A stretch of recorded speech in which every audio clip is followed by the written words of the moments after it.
Today we're going to look at the ancient traditions of planting seeds according to the moon phases and the zodiac. Gardeners who rely on planting by the moon phases are convinced that this ancient tradition produces healthier, more vigorous plants with bigger crops. Many gardeners agree that planting by the moon really works. The only way to know for sure is to give moon phase gardening a try. And after all, what can it hurt? And it may just help. Let's learn a little more about how to garden by the moon phases. Gardening by the moon or the zodiac elements is an holistic gardening process that allows our gardening practices to root us to our ancestral path.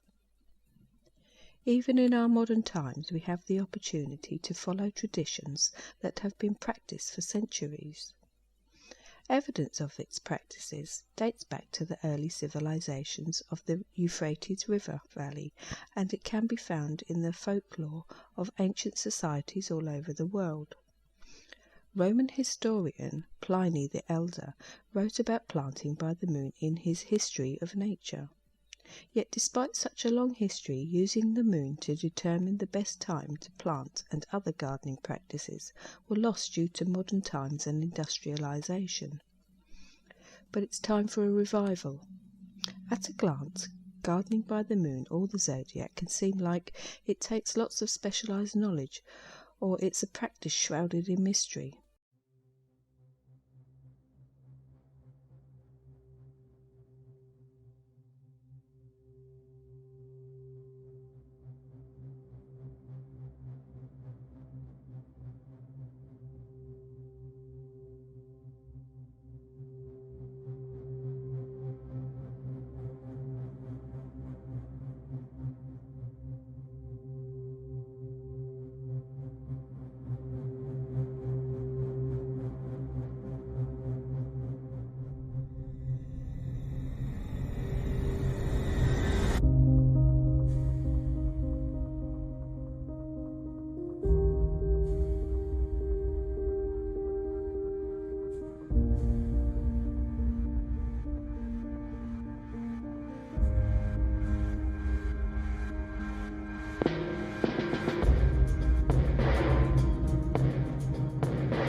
However, it just takes awareness of the larger world around you and paying attention to the natural cycles, which is something that anyone can cultivate. Moon gardening simply involves knowing what phase the moon is in and using that information to know what type of seeds to grow.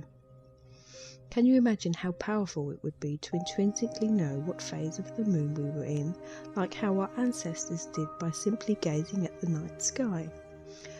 Most of us know when the moon is full, as she stands bright in the sky, but what about the other more subtle phases?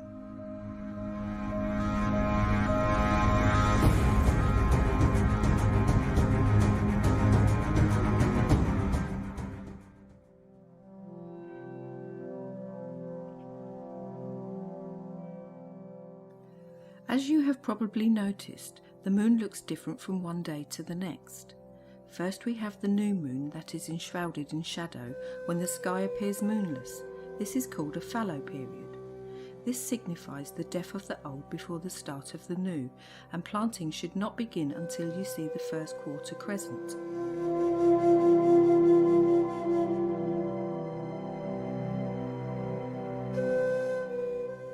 At other times we see a full moon when the entire face of the moon is illuminated. And of course there are other phases in between.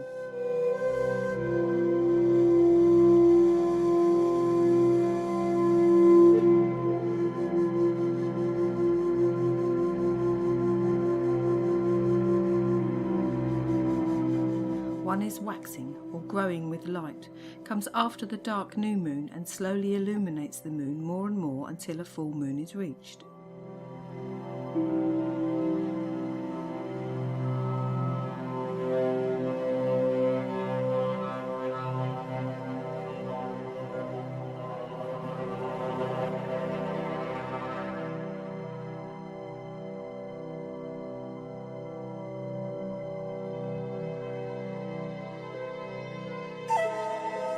When we have seen the full moon, the illumination on the moon slowly decreases from the right, and this is called waning, and continues until the moon is fully dark. A new moon is reached again. In the southern hemisphere, the waning illumination will be seen on the left. This is what is called a lunar cycle and lasts for 29.5 days.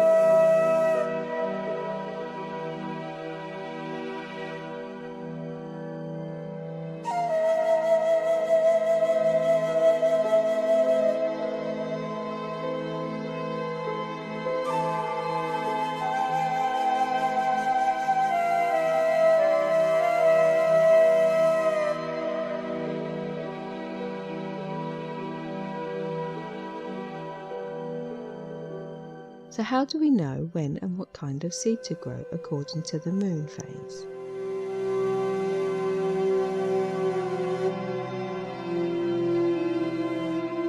Full moon. During this phase, the moon is at its brightest with no shadow at all. Energy is drawn down, and after the moon has peaked, the light starts to decrease, which is good for root growth. Plant root crops such as beets, carrots, onions and potatoes. This is also a good phase to transplant any type of plant. Full moons had given names in many ancient cultures. The full moon names we use today often reflect the changing seasons and nature, like harvest moon, strawberry moon and snow moon.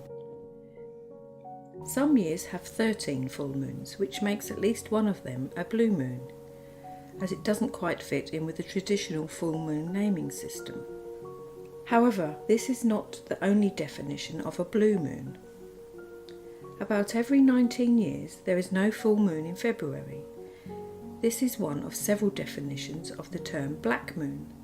The other definitions refer to a new moon which does not fit in with the equinoxes or solstices similar to a blue moon.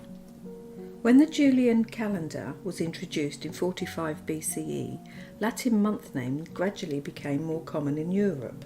However, the ancient pagan names were not forgotten. Old High German month names were introduced by Charlemagne, Charles the Great, who ruled as king of the Franks and later emperor of the Romans from 774 to 814. And Old English or pre-Christian Anglo-Saxon month names were collected by the English monk Venerable Bede in 725. Today, many of these ancient month names have been adopted as names for the full moon of each month. A common explanation published in the Old Farmer's Almanac is that colonial Americans adopted Native American names and incorporated them in the modern calendar. However, it seems that the full moon names we use today also have Anglo-Saxon and Germanic roots. The full moon in January is the wolf moon, named after howling wolves, which may stem from the Anglo-Saxon lunar calendar. Other names, moon after Yule, old moon, ice moon and snow moon, are sometimes used for January full moon.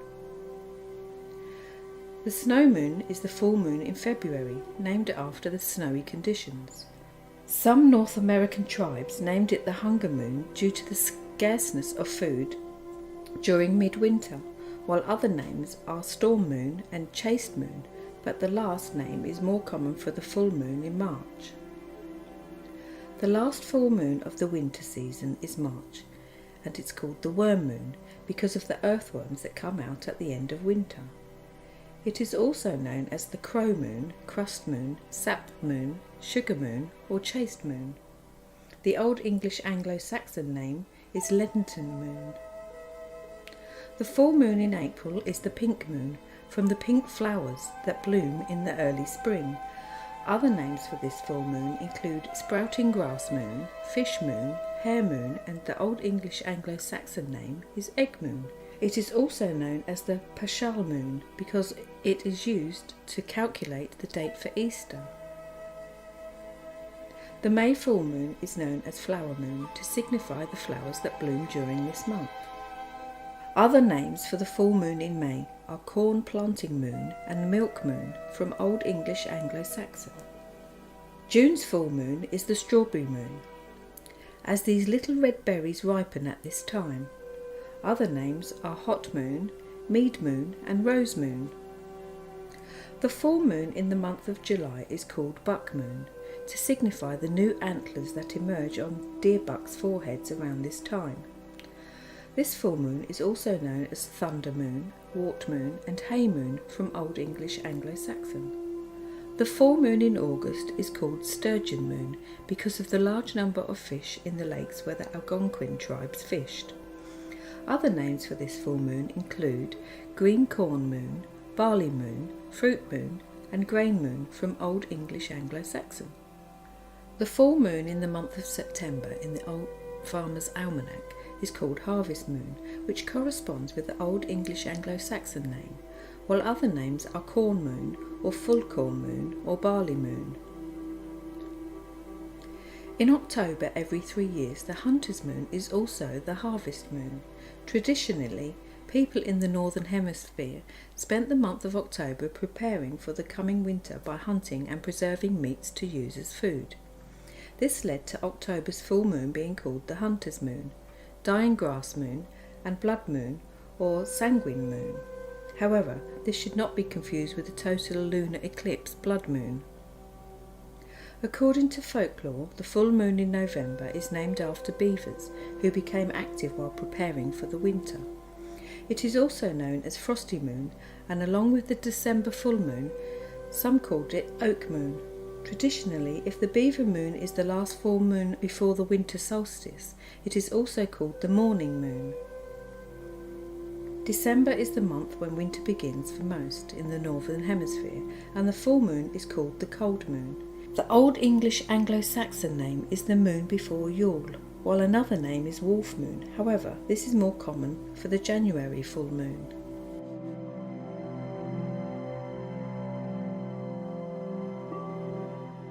The waning moon, or decreasing in light after full moon, and now the shadow is on the right hand side of the moon and the illumination on the left.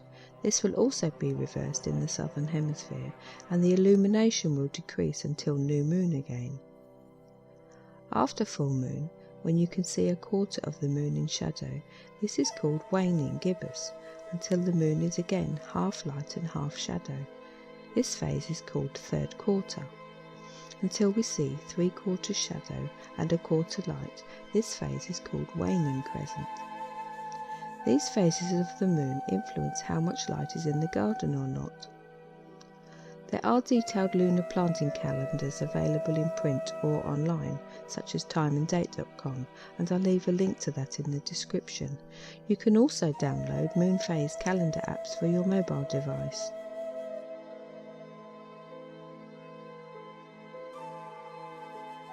The new moon, this is when the moon is in its darkest phase and isn't visible in the sky. A new moon is not a good time for planting, but just after, when you just see the first crescent, you can begin to grow.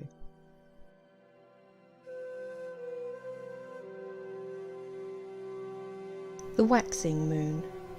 If you live in the northern hemisphere, the waxing crescent illumination will be on the right hand side of the moon and vice versa in the southern hemisphere. During this phase, the moon's effect on water in the ground is making it more positively charged, forcing it up to the surface, causing the seeds to swell and burst. There is a surge of energy through the plants and the sap begins to rise through the stems. These factors, along with the increasing moonlight, create balanced root and leaf growth. This is the best time for planting above ground annual crops that produce their seeds outside the fruit, such as lettuce, spinach, celery, broccoli, cabbage, cauliflower and grain crops. Cucumbers like this phase also, even though they are the exception to the rule. During the waxing of the moon, the period extended from the day the moon is new to the day it reaches its fullest point. It is suggested that the moon's frequency is responsible for pushing moisture upwards. From an APM perspective, we would consider that the moon plays a part in increasing the positive charge of moisture, thus causing it to rise in our atmosphere and align where its potential is evenly matched with its surroundings. Seeds do well during this time because moisture is available at the surface of the soil, and also increasing light from the growing moon is good for leaf growth. Don't plant below ground plants during this time. The plants will be full of leaves on top, with little growth under the ground. When the moon is waxing, this is the time to start planting annual flowers such as marigolds, nasturtiums and petunias, and is also the best time to plant above ground crops that produce seeds inside of the fruit, like beans, melons, peas, peppers, squash, tomatoes and chili peppers.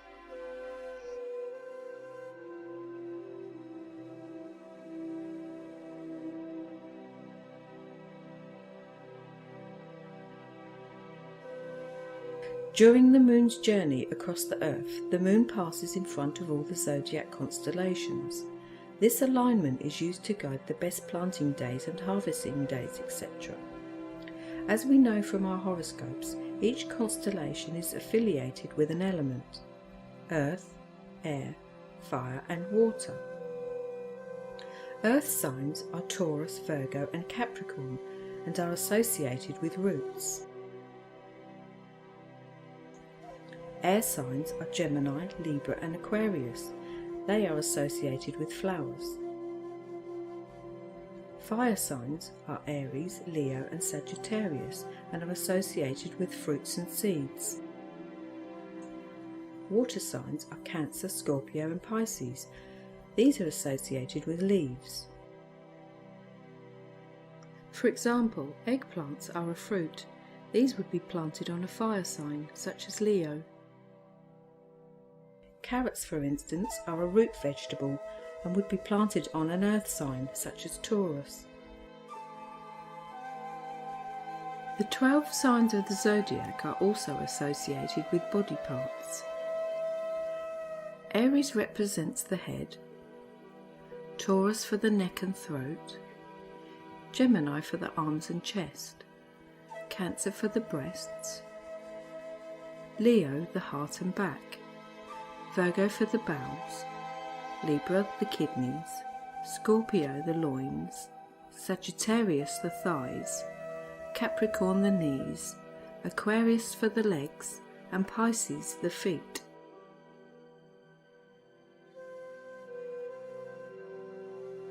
Starting with Aries the head, the frequency runs down your body to end at Pisces, 2 or 3 days each month, and the frequency starts again.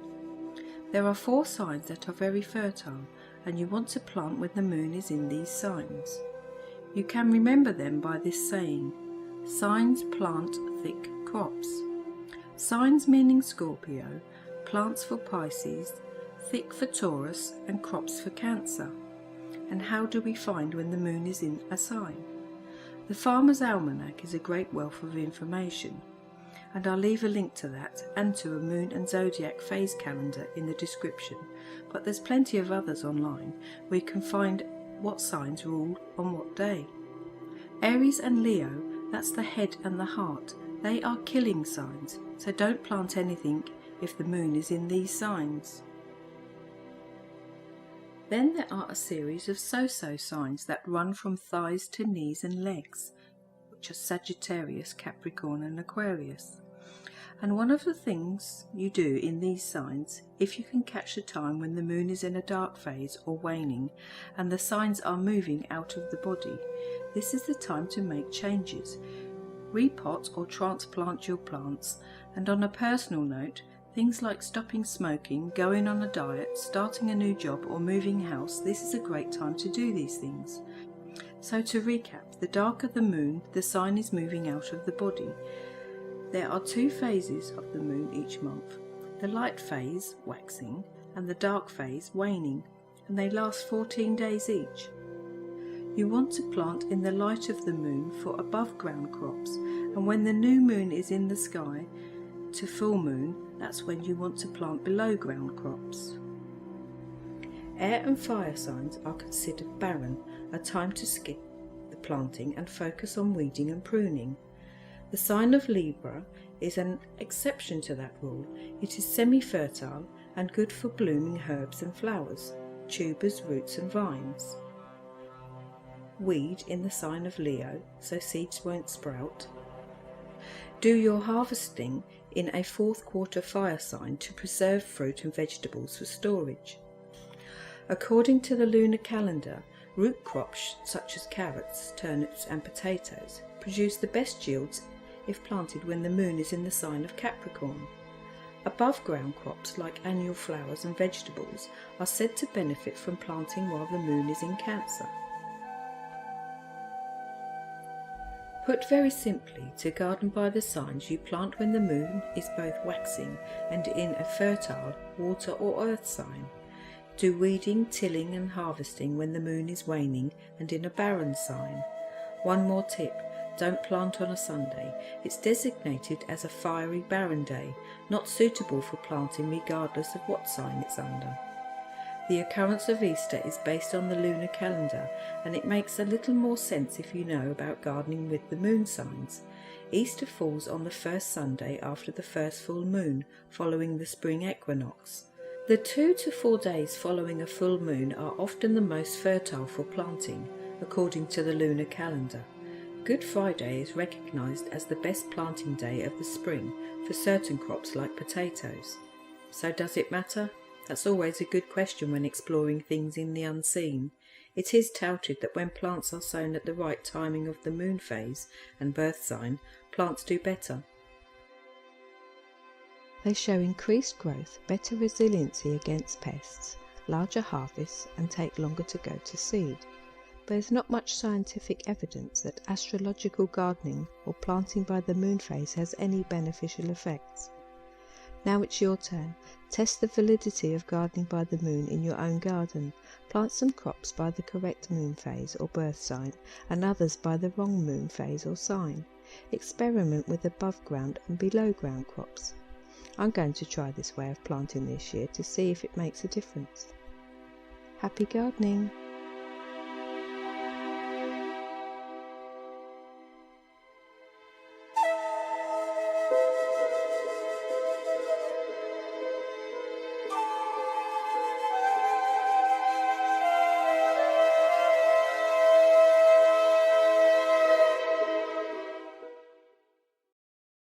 So welcome everyone. This interview is something I've been looking forward to for a couple of weeks now, and it all started about 2 months ago when Sean Becker kindly came onto my Feel Good Friday show and started dropping links and recommending this channel, the channel being FPV Angel, and the subject matters being very wide and varied. And this interview attempts to introduce you to the team that is doing some fantastic research out there. It's got my imagination going wild, made me realise I was definitely paddling in the shallow end, and it makes me even more humble to realise that the world we live in is something awesome, magic, and still yet to be discovered fully. So it's with massive pleasure that I want to introduce you to FPV Angel channel and the APM research team. So welcome everyone. Thank you for coming on the show. Hello, Robin. Hi, Robin. Hey. Hi, thank you. So let's do the done thing, the right thing, and start to introduce you individually, if I may, and just perhaps give us a bit of history as to how your research started and what got you on the road to where you are today. Does anyone like to start, maybe? Yeah, I'll start with this, Robin. Yeah, because right, as when I came to Flat Earth a few years ago, and I was looking into it, I'd come from a political background. I've been following politics for a few years myself. Okay. And I was watching, you watch politics, you start to see certain characters taking these trips to Antarctica. And when I found Flat Earth, I thought, oh, well, there's some connection going on here. Something going on at Antarctica that I hadn't spotted before. So anyway, I made this channel in 2016 to intentionally to look deeper into flat Earth, because I've been looking into flat Earth through the back end of 2015, and I mean, it took me 5 minutes to realize it was flat just watching certain videos, because I already had, you've got things that go on in your mind over years, and certain things in flat Earth jog your memory, and you think, wow, that's why that didn't make sense. You start coming to these conclusions, and eventually you can find ways to debunk it yourself. So, my research started when it came to flat Earth. They were passing around I think it was the E map, or the Gleasons. There was everyone calls them the pizza maps, don't they? Yes. Now, they were getting passed around, and I was looking at those, and, I was doing my own research in the background as well. And I found some things you could make work on this map, but other things weren't making sense. Okay. And at the same time, I was looking at the Nazca lines. Now, what I'll do here, I'll just screen share so you can see my Google Earth and the Nazca line tracing that I've been doing. And then give you an idea of what I was looking at and the conclusions I was coming to just by looking at these. So these are in South America, Nazca, Peru. Okay. You can see that, yeah? I'm seeing you zoom into Peru, yes. We're getting right. into the blue bits now, yeah. Right. These are the line tracings I've been doing on the Nazca lines. Now, when you look at these, I mean, I'll zoom in and so you can look at the detail. I haven't put all the animals on yet, because to me, more importantly, was all this structure. Yes. That's what we're really looking at here. Detailed structure. Yes. I mean, let's see the detail in this. Yes. And how things, the birds, where they would connect to certain places, and there's going to be some things in here blow your mind, mate. There really is. Okay. Well, let's get into that in more detail later. But your initial thoughts were My initial thoughts were, as soon as I was looking at this, we're looking at a technological construct. And what I did was I overlaid these over the map. Okay. Which you're showing us now, yeah. Yeah. That's them at Nazca, Peru. They portray them the opposite way around, so you never figure out, if you overlay it on a map, it'll make sense. But when you put them the correct way up, north, south, east, and west becomes quite apparent. Okay. So this big area here on the world map would represent the Americas. I see. And over up here would be northeast Russia. East over here, so New Zealand would be over here on the world map. What you're looking at here is condensed blueprints of the world map, basically. Well, the technological configuration below the world map, I should say. Fascinating. Is what it would decode as. And I've got to show you this one as well before we progress. You see that there, where it's detailed 3D structure. Can you see that? Yes, I can. And are we looking at it side on for you to say Yeah, that? yeah. Okay. Yeah, side on, yeah. So you zoom out and it connects to more and more. And we've even got one here that they call the solar clock. Now you tell me, Robin, that is not an antenna. Wow. Because what you're going to notice in the Nazca lines, I've come across at least 4 different types of antennas. Okay. Well, before we get too deep, if you don't mind, can you just fast forward a little bit and just say where you went from here, and you'd done some flat Earth research, you started studying the Nazca lines, and then what happened after that? And then I came across the Nazca mandala, which is this image here. Okay. All this grid is the Nazca mandala and the sun star of Peru. Now, as soon as I found these in there, I thought, wow, I've got to put this on a map. It became a mission of making this grid make sense on a map. Okay, so this is what found in historical records for the ancient Peruvians, is it? I'm not sure what they classed it as. It's to me, it's been there a long time, and they've just inherited the land. Okay, and where did you find this pattern? Sorry, this is a class 1 geoglyph from Nazca, Peru. It's I'll just jump to Google Earth and I'll show you where it is on the map. Right, and your circular pattern there is just you creating some. Right, that's its location there on the map. I see. Can you zoom in a bit more? Yeah, the detail's very poor in Google Earth. It seems to get worse. You notice that it gets worse and worse, not better and better, which is strange. Considering the technology we've got today. So they're, to me, they're intentionally obscuring it. Yes. So this pattern then is something you observe in nature, and you've overlaid it then. Yeah, because when I seen it, the first thing I thought of when I saw it, Robin, was gates in the north, south, east, and west. Yes. You see them? Yes. So these gates, as in the nodal points that are on these concentric circles, is that something you've put there, or they? No, these are all part of the grid. All I've done here is overlaid them on this world map. Now I see. the map we're following here is the one produced by one hippie. We call him Series. Okay. And what he did was he took Google images, the Google Earth images, and Yes. what he did was applied an algorithm to square them back off to take out that roundness that they give it. Right. Because I you'll see. find Flatten you'll them find out. Google, it's flattening it back to being a flat map. So Okay. this is the only map I came across that actually had, where things would line up correctly in the world, and and obviously make some sense, because as in making sense, this one for here, instance, see this dot here, Yes. this is where the Kola borehole is. Now, why would they be drilling there, do you think? Understood. And That one there is the German Intercontinental Drilling Program. It's right there. So, they know these locations exist, Robin, is what it's telling me, and they're drilling down to locations. yes, and underneath in the sort of blue pale shading, is that the azimuthal equidistant map? No, this is the Mercator map. The This is what Mercator. I call it, the corrected Mercator. Okay. And We'll, what? we'll, we'll go through that with you as well while we're using this map. One Conscience has got some images that she's going to bring up to show you why we switched to this map from what people are calling the flat Earth map. I see. So that was the Google Earth maps flattened out again. And whilst we've got it up there, angelic particle matrix is the Right. the name The of your name. team. Yeah. How does that come Yeah. about? We decided to call it that due to the nature of what we decode angels to be and the nature of this realm. I see.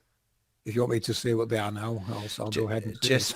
Just a straightforward definition would suffice for now. We'll go into more detail later. Okay, an angel in modern terminology would be a particle accelerator. I see. And so the matrix is therefore a network of them across the plane. Yes. And yes. in the oceans? Below the oceans, below land, everywhere. Okay. Everywhere within that grid. This Fant- technology exists. Fantastic. So looking at this snapshot, roughly what year were you in when you got this far? This was probably somewhere around 2017. Okay. Now let's bring the rest of the team in. So how did everybody else link into your research then? Right. When I made the first video, I called it the Blueprints for Earth. This is the first video I made on it, and this is the overlay, an image overlay I made over the map. Yes. As you can see, I had the orientation slightly wrong, but a few adjustments and tweaks over time to correct things, and it's where we're at now. And this was a little tour of how I think they came across them themselves. In the 1800s, Yes. they were flying over the Americas in these, Yes. and pretty much mapping what they found there. So they got the blueprints probably 100 years ahead of me. Okay. It's where we're at. Okay. So I made this video here, and I was playing it on Cat's Eyes channel, I think, and this is when I met One Conscience. So what I'll do is I'll stop presenting and let One Conscience take over from here if she likes. Brilliant. Welcome to the show, One Conscience. Lovely to have you here. Thank you. And just share a little bit of your journey, how you, perhaps a little bit before you met FPV, and where were you on your pursuit of truth and when it all started? So before I met him, I started out kind of looking into like bloodline conspiracies and stuff. So then I found Flat Earth, and I was pretty convinced pretty quickly. Mm-hmm. I watched Mark Sargent's videos and Eric Dubay, and it didn't really take long to convince me, Yeah. that Similar it was journey to us. Yeah. So, and before I met FPV, though, I was also looking into like earth energy, earthquakes specifically. Okay. So I was following this guy on YouTube, and he was predicting them. He was predicting earthquakes Wow. very accurately. So I watched him for a couple of years and kind of learned how to, what he was talking about and how to do it, and it fascinated me. So when I stumbled into that room that day and met FPV and cats, you know, his grid caught my attention because I had been laying out earthquakes. I had tried to lay them out on the AE map. Okay. And so there were some flaws that didn't quite work.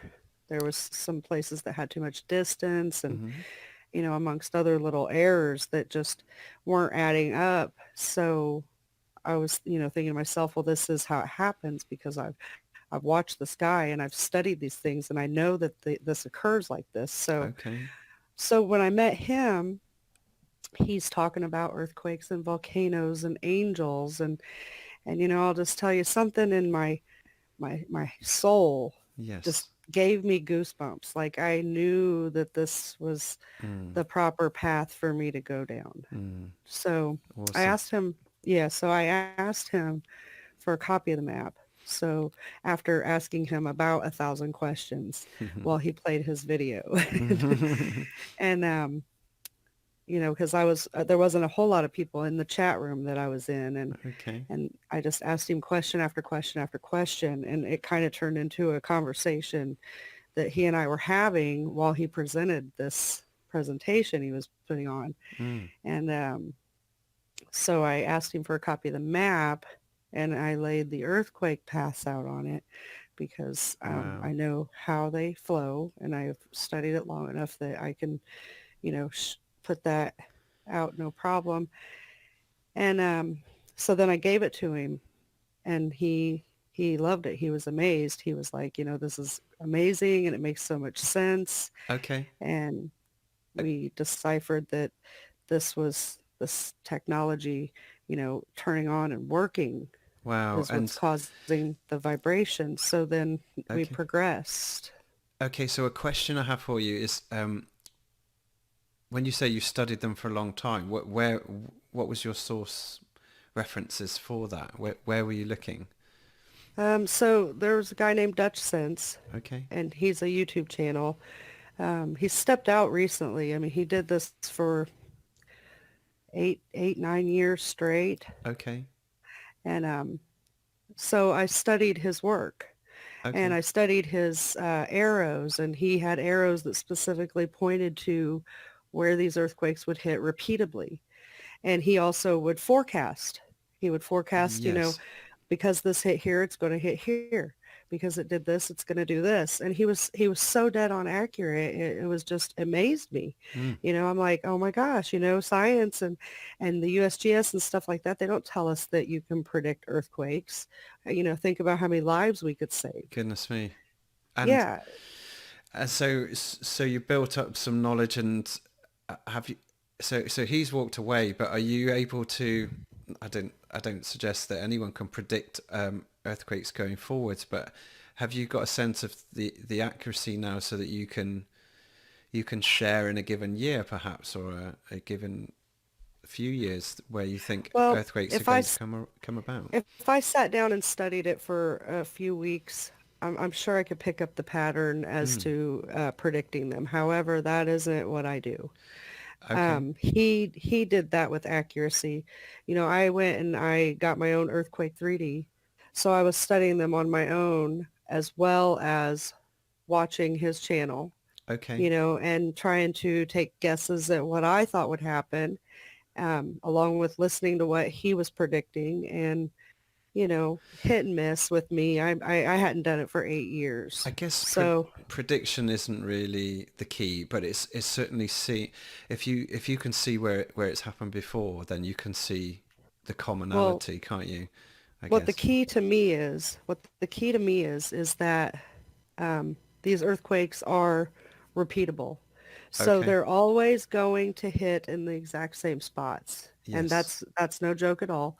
So much that I can make a map with the arrows also and show exactly where they're going to hit. This energy has a flow. Okay. It has a perfect flow, and it will repeat every single time. It comes in from the outside, and it does its flow, and it does it every single every so Wow. many days over and over. It's Mm, repeatable. These things are absolutely repeatable. That's why they're predictable. Do you want me fantastic. to Yes, play this please. clip for you? Yes, please. And I love your avatar one conscious. That must be one of the Nazca patterns, is it? Yeah, it's the condor bird. Yep. Awesome. Awesome. Love it. Go ahead, FPV. Here you go. I'll screen share this so you can see what one's talking about. I'll mute while one talks through it. Here you go, one. Please, can you maximize? Yeah, thank you. Okay. Uh, I'm not. Okay. I'm not. So what this is Excuse me, guys. I'm not seeing it. I don't know why. Does FPV need to? Ah, there we go. Do you mind maximizing for? There we go. Got it. okay. So what I've done, and I've done it several times through our work, I made a little quick one. So the energy comes in, and it's what it's doing is compressing into the center. And I mean, if you've watched our work, we talk a lot about compression expansion. Hmm. So the energy literally comes from the two gates, the east and the west, and it compresses into the center point. I see. Then the data I get, I can watch it go north. Okay, so we don't get a lot of data for south. We don't get a lot of data for Antarctica at all. So I didn't put any arrows going down because I haven't seen that data on my own. But Okay. then once it hits the center point, it heads north and it spreads out in both directions like a torus energy field. Wow. Okay, and it's expanded at that point. So once it goes up north, it expands out, wraps around to come back in for its compression. Where those arrows are where earthquakes will hit repeatedly I see. every single time. That is a pattern. It's repeatable data and it's recordable. And it's a sequence chronologically because is that what you're showing us? Over Yes. time, it's doing this in this order. Yes. Okay. Yes. So it's always coming in from the two sides and it's always hitting in the same spots. Okay. So I found the map fascinating when I met FPV because a lot of it kind of follows along this grid that he's Yes. overlaid Mm, and these star halos to form our torus to come back in. Now you I have to see. remember it's probably going south and wrapping back up around that way as well. But I don't get data, so I don't add that part to my Sure. animations because I can't prove that. And You just, know, and sorry to interrupt you, just quickly for my knowledge, you mentioned something called Earthquake 3D. Is that a software package? yeah, it's a Okay. software package that people can get for free, Okay. or you can pay $20, and it's a little more enhanced. So I Okay. paid for mine, but that's because I was really, really into it. And that allows you to track and record where earthquakes are coming up over time. Is that right? Yes, Okay. yes. So I actually used it, and I recorded 9 weeks worth of earthquakes, and I put little dots on the map for 9 weeks straight every single day, Wow. and that's how I got really good at learning exactly where these things hit and realized a lot of different things about the energy at that time. Thank you. And I guess the Earthquake Watch websites is where you get that from, is it? Where you see seismology reports and anything over a certain scale is recorded as an earthquake. Is that right? Well, the Earthquake 3D, you just go to the website and download it. But And that's telling you where they are. Okay. yeah, it tells you exactly where they hit, I see. and it tells you what the magnitude is and what time it hit. That's And so you can learn a lot by, looking at this information like, okay, it hits here every day. I watched the same earthquake hit the same spot for an entire summer. how. And then kind of as the sun shifted upward, the earthquake went north and it hit That's that spot. It was following our luminaries. that is so powerful software to be real time and tracking like that. Oh yeah, for sure. And when you say it tracks our luminaries, what exactly do you mean? Well, okay, so with the earthquakes, all of our happenings are below. So what APM has realized is that the stuff that we see above is below. So it's as above, so below. I see. So, There's a model below, and okay, we're seeing it above in the heavens. So okay, what we're feeling in our world is the vibration of the occurrence in the layers below. so we can see our luminaries above. Wow. So the vibration is coming up in the form of earthquakes, I which is see. why it's following certain luminary activity. Okay, would it be a good time to mention the 12 gates at this point, FPV, and the cardinal points? Yeah, perfect time. Okay, brilliant. I'll bring the map back up on the screen. And before we do, I'd just like to mention that Sandra's with us, Coolpix, P900 Coolpix. Thank you so much for joining us too. Thanks. No worries. So we'll bring Sandra in later with some of her research. But we're at the moment, I've noted about a dozen points I'd love the team to cover, and one of them is the 12 cardinal points. So thank you for your intro, One Conscience. So I think we haven't quite covered how you got to meet FPV. Did it just your paths crossed in a chat room, or you came across his work and you got in touch? Yeah. Okay. Yeah. And then we just started talking on Hangouts and we progressed. Awesome. Yeah. Awesome. Fantastic. oh, what you forgot to mention, Mom, was how some of Dutch Sinter's quakes didn't make sense. Oh, yeah. The antipodes didn't match up, did they? Yeah. Well, his thing, he had errors. He had one error, one huge error Okay. was when he thought that a quake, because he's a globe, so he's a globe believer. Yes. So he thought that when Northeast Russia received a very large quake, that it would wrap around and hit Alaska or Okay. California. Okay. Well, it never did. It never did. And I tried to explain to him why, but he did not like that. And I think he kind of ghosted me out of his I understood. comments. Yeah, it's hard, isn't it? If you have a disagreement and you've been in it for a long time, when someone brings up something fresh and exciting and possibly a revelation, it must be really hard to acknowledge that. Yeah. So thanks for that. So we've now joined as a team. Is there two of you at this point in 2016, is it? 17 maybe? Yeah, there's me, him, and Cats. So there's Okay. three of us at that time. And that channel is Cat's Eyes, is that right? Yeah, Cat's Eyes or Return of Cat's Eyes. She has two. Okay. Well, we'll put all the links to everyone's channels that we mentioned tonight in the show notes. And go ahead, FPV. You were going to share the creation calendar, mimic events, astrology tracker, and the sun gate tracker is what I've got up on screen. But I think you might need to minimize the main window. That's right. There we go. You see that, yeah? Yeah, perfect. Right, so we're back to the 12 gates again. Okay, so what we did here, Sandra obtained the data from time and date for the sunrise for New Zealand. Yes. She just picked a random year. In this case, it was 2006. Yes. So what I did with this tracker, I added all the data with the sunrise from New Zealand and the bearing on the compass to give us an idea. What we're looking for is gate switches. I see. And what you'll see in this animation is this arrow on the degrees go up and down this direction. This would be New Zealand here with this little arrow. Yes. So that's the sun gate tracker. So that's just tracking where they see the sunrise from. And what you'll see is it moves up and down.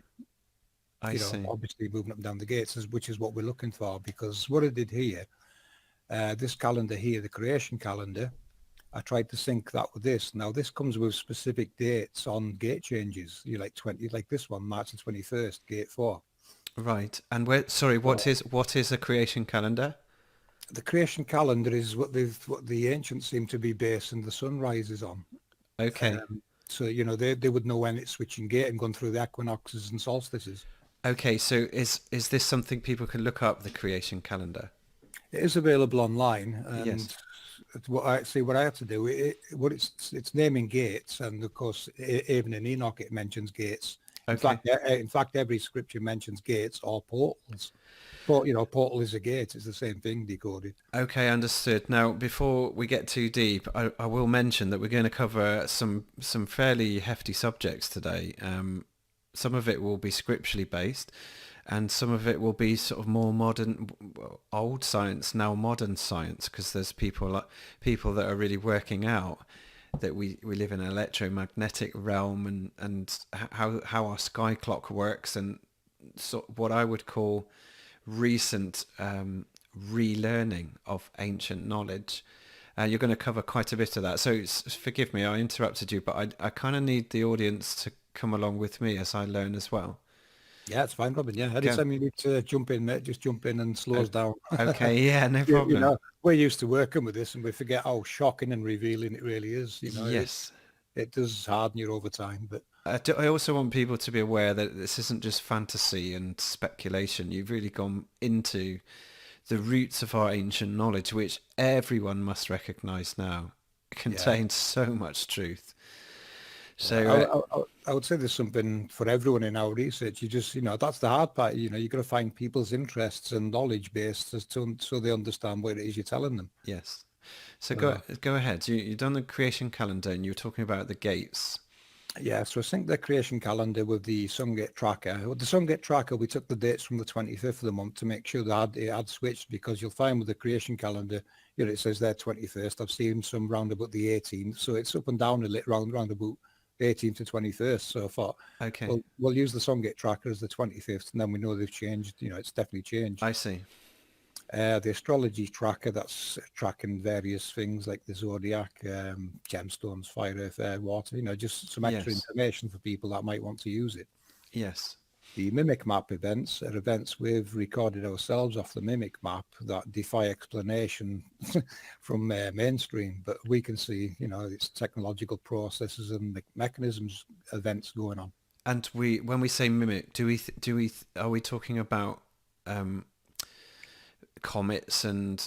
No, this map's actually designed for water precipitation, but what you'll find is it's picking things up in the microwave frequency, and you'll find they go well out of the way to cut things off that map, so you can't see all these effects taking place on the map. Oh, I see. And who hosts this website? It's just type in Google Mimic Map, and it'll take you to a site, and they've got a database going back to probably about 2010, Robin, and you Have can they? go for all these images. They're all there, all recorded, and you'll see some strange, amazing events taking place on the world map. And they're predominantly there for precipitation, but you can see patterns because they're recording Yeah, it's recorded a lot. water. It's a lot more. It's recorded a lot more than it's supposed to be, and they're doing their best to try and filter it out. And Interesting. You'll actually see where they've cut things out as well. Wow. But you can't hide that they've cut things out. No, because there's a gaping hole, I guess, in the Yeah. data. All right. So, will we come back to that later, or do you need to mention what anomalies you spotted? No, we'll come back to that another Okay. time. I would Yeah. rather people just go to the Mimics map site and go for their database, and you'll see what I mean. Okay. It's hard to see them on there because they've got them small, but we have featured them before in some of our videos, so they are in our videos somewhere. Very good. Which ones? That's hard to remember which videos they're in, but you will find coverage of them in some of our videos. Very good. Right, jump into the waveform tracker. Now, what I want to notice with this is we've got 4 different waveforms that take place over the course of a year. Mm-hmm. I'll let this play, and you'll see. Currently, it's at that waveform there. Hold on a sec. These waveforms physically exist on the map, Robin. They're not just there. They'll tell you that depicts day and that's night. Right. But these waveforms actually show on the mimic map. And the waveforms are what? Waveforms of the moisture, or waveforms of electromagnetism? What are they? Well, what you're looking at is the sun's driver, and the other luminary drivers is what they decode to us. Okay. If you look at the sun, it's always directly in between 2 waveforms. That waveform will change over the course of a year. I see. So, but what is the waveform scientifically measuring? Scientifically, the waveform is basically operating like an oscilloscope, and it's pulsing signals across the map. Now, I don't know if you watched our Heaven and Hell video, but I decoded the Milky Way to be a sine wave. It's actually a sine wave, the Milky Way. Okay. So for those that are just on the basement step of where we are today, so the oscilloscope is measuring. Are you just? Oh, no, the waveform is the actual driver pushing the luminaries across.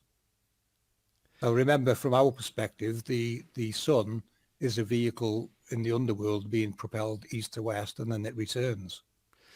We see its effect in the sky, and we call it the sun. Oh, I see. So I'm still struggling with what scientifically that oscilloscope is measuring, because it must. Are you It's saying? not. No, it's not measuring. It's the driver, Robin. It's actually pushing them across. They are reacting. You're looking at electromagnetics being repelled by sine waves. Sine waves are driving them across, basically. I see.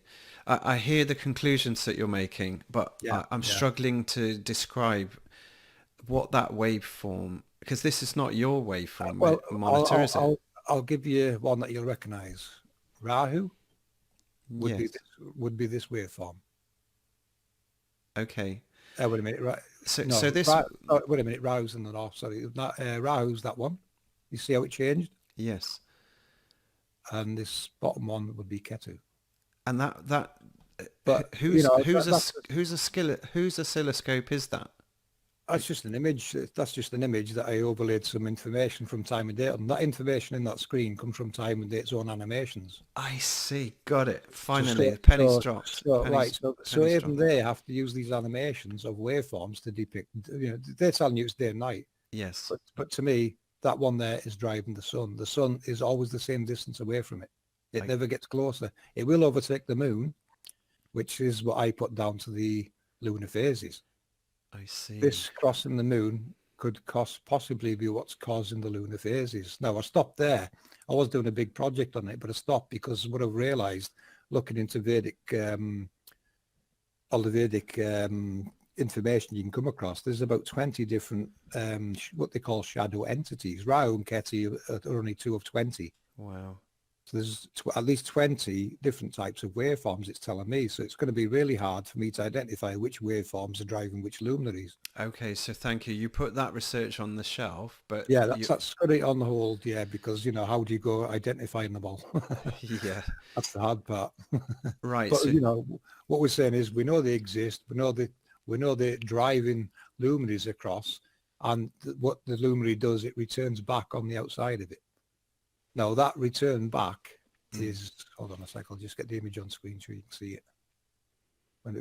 There's a mimic map event. You see that waveform there? yes, That shows up going right across the world map on the mimic map. crazy. So that's an anomaly that they can't really cover up. It's Yeah. too blatant. Well, what you're looking at there, you can see the waveform, can't you? See it? Yeah. Amazing. So it's probably driving the sun back across. Amazing. Now the sun in our model, the sun returning back east, here's its path. I'm sure you'll recognize that path, Robin. Yeah, it looks like a pattern. It's the ISS path. So to us, the ISS is actually the sun in a standby state returning east. It's not a spaceship in the sky. It is the sun in a standby state returning east. Goodness me. And these are the waveforms. You can see how it changes. That's why its path changes, because the way it's the waveforms. It's these waveforms here that's going across the map. So one pushes it along and it returns on the reverse signal. And you're saying it's like almost out of charge when it's going through the night. Yeah, it's I would put it into what you would call a recharging process. And this is what the Egyptian 12 gates goes into depth with. Okay.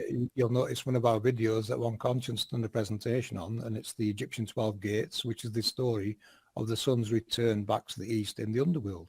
Amazing. So we brought 12 gates up at the beginning of this little segment. So why don't you cover what they are? Right. If you can. The 12 gates. Yeah. To us, these are what Enoch would term portals. They're where the sun would appear and then start its path across east to west. And remind the other name for portal? Gate. Yeah. So, these are portals or gates. And there's more than, even Enoch describes more than what you see here, because he does mention there's more north and south of them as well. can you give us an idea of what Enoch said? So I take it you're talking about the book of Enoch in the Bible. Yeah. Yeah. Or the book that got removed from the One Bible. Conscience actually done a nice video on it where she spoke through it, and what I did was made an animation to match what she was talking about. Yes, I've watched a few of those. And when he described the gates, he even went into detail of the angles they were at to each other, and them angles match what you're seeing here. Now, is that a coincidence? Enoch is talking about the Nazca Mandala. Wow. It's insane, Robin, isn't it? You know, it's no coincidence, is it? And They're talking about the same thing. amazing.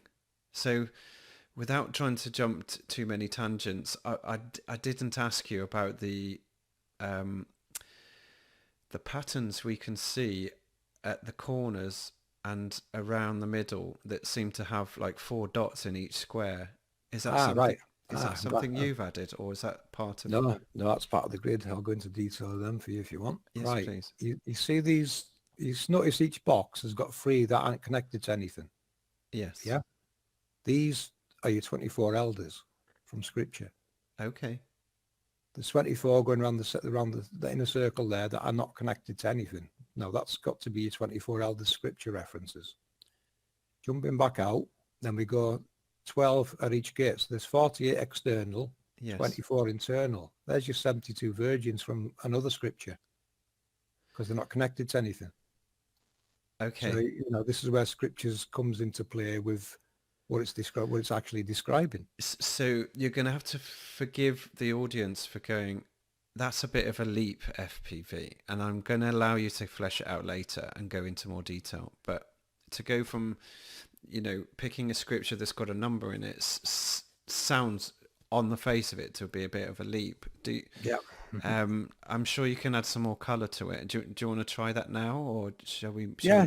Well, this is what I realized, Robin, when I was looking into the Geo-Petron hieroglyphs. Now, the mainstream tell us they were all into sun worship. Hmm. And what I realized was no one's ever been into sun worship. What they're really portraying is the mechanisms of the realm depicted in Geo-Petron hieroglyph form. They characterize or personify technologies to help explain what they're doing. That's why they use male and female characters in all these glyphs. I see. So this is how you hide technology. You personify it as characters, and of course you put it in a book and people bring that technology to life as a real person. I see. You see what they've done? So it's hidden. Decode, and you're trying to decode. And I guess we'll learn a bit more as we go through the presentation. So you Yeah. you've From the start of this now, I'm already looking for technology, and my mission became finding the technology, how the ancients depicted and described it, yes, and how it fits in with a world model. And that was the surprise for me, Robin. I did not expect to see the same glyphs everywhere on the world. You know, you look at spirals and things. They're all. So it tells me that was probably our written language back in those times. It's not unique to Egypt. It's everywhere. And that's borne out in lots of researchers now. All the hidden histories guys, Martin Leaker and the likes. They've found a lot of this in their research, haven't they? Yeah. You're going to see people everywhere looking at it. Mm. But to connect it all into stories, telling you how the world works is what it's doing. Yes, and my mind's already going now about architecture and harnessing this stuff, but we'll cover that, I'm sure, in another segment. So, okay, so these dots are on the original Peruvian template? Yes, all that grid there. What you've got here is a 12 by 12 grid. So there's your 144. Yeah. And you've got 6 squares, 6 circle, and 6 rhombi. There's your 666. Got it. So, so you can pull bits from scripture from there. People will say we're cherry picking, Robin, but so are they. Yeah. They're cherry picking stories that fit what they want to believe. Understood. I'm looking for how the technology fits into it and how they've described it or tried to hide it in some cases. Yeah. And we can see that's changed over time. One of the things that's jumping out to me is Antarctica seems to be at the bottom and it's not been stretched around. Is that because you can't do anything with it at the minute? No, this is what you're looking at really is, a world map is basically a strip of data we call a map, and it's obviously part of something larger.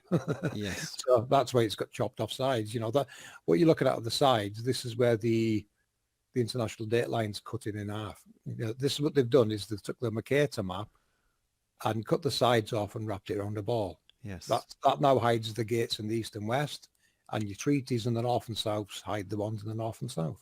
Got it. So what I'll do here, I'll pass it over to One Conscience because she's going to have to go through some map information here to get you looking at it like we are with this map. So I'll pass it over to you, One, if you want to do that bit with the map corrections. It's probably a good time about now, yeah? Thank you. Okay, do you have that video? Yeah, I've got it on standby. Let's have a look. Where is it? Yeah, map corrections. Master screen sharing. You are, Yeah. yes, thank you. Right, I'll mute and I'll let one talk for this one. Thank you. Okay, so we we corrected several, globe portrayals and backwards Mercator maps, and they actually make a lot more sense. So what Okay. you're looking at here on screen are the constellations. So this is a constellation map of the heavens, and the top one was the first one they gave us, okay? It was the original one, the one on top. And you'll see like off to the right-hand side, Virgo's cut because they've wrapped this around to make it seem like it's all circular, like it's around a globe and, going in circles around our heavens. But they actually, you go to the bottom one and we've corrected it. So So when do you mind if I stop you there, please, Juan? Because I'm struggling to see any map information at all. I can see some pictures of animals. What, do you mind? so this is the constellations in heaven. I see. We're looking up in the sky. Okay. Yes. So we're looking up in the sky, Okay. but they've got Virgo cut. They've got several of them cut.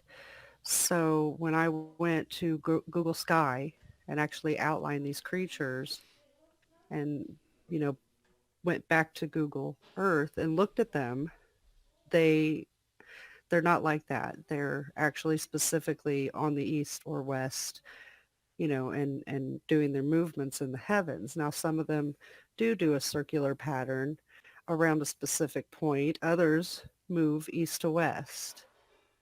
The bottom map is corrected. So Virgo's back together in the center where it's supposed to be. And, they're all in their proper place. Okay. Moving forward, because the constellation one is a little bit more confusing. It's a little bit more advanced than Earth. Can we move forward at EFPV? So right here, we have a backwards Mercator map, Okay.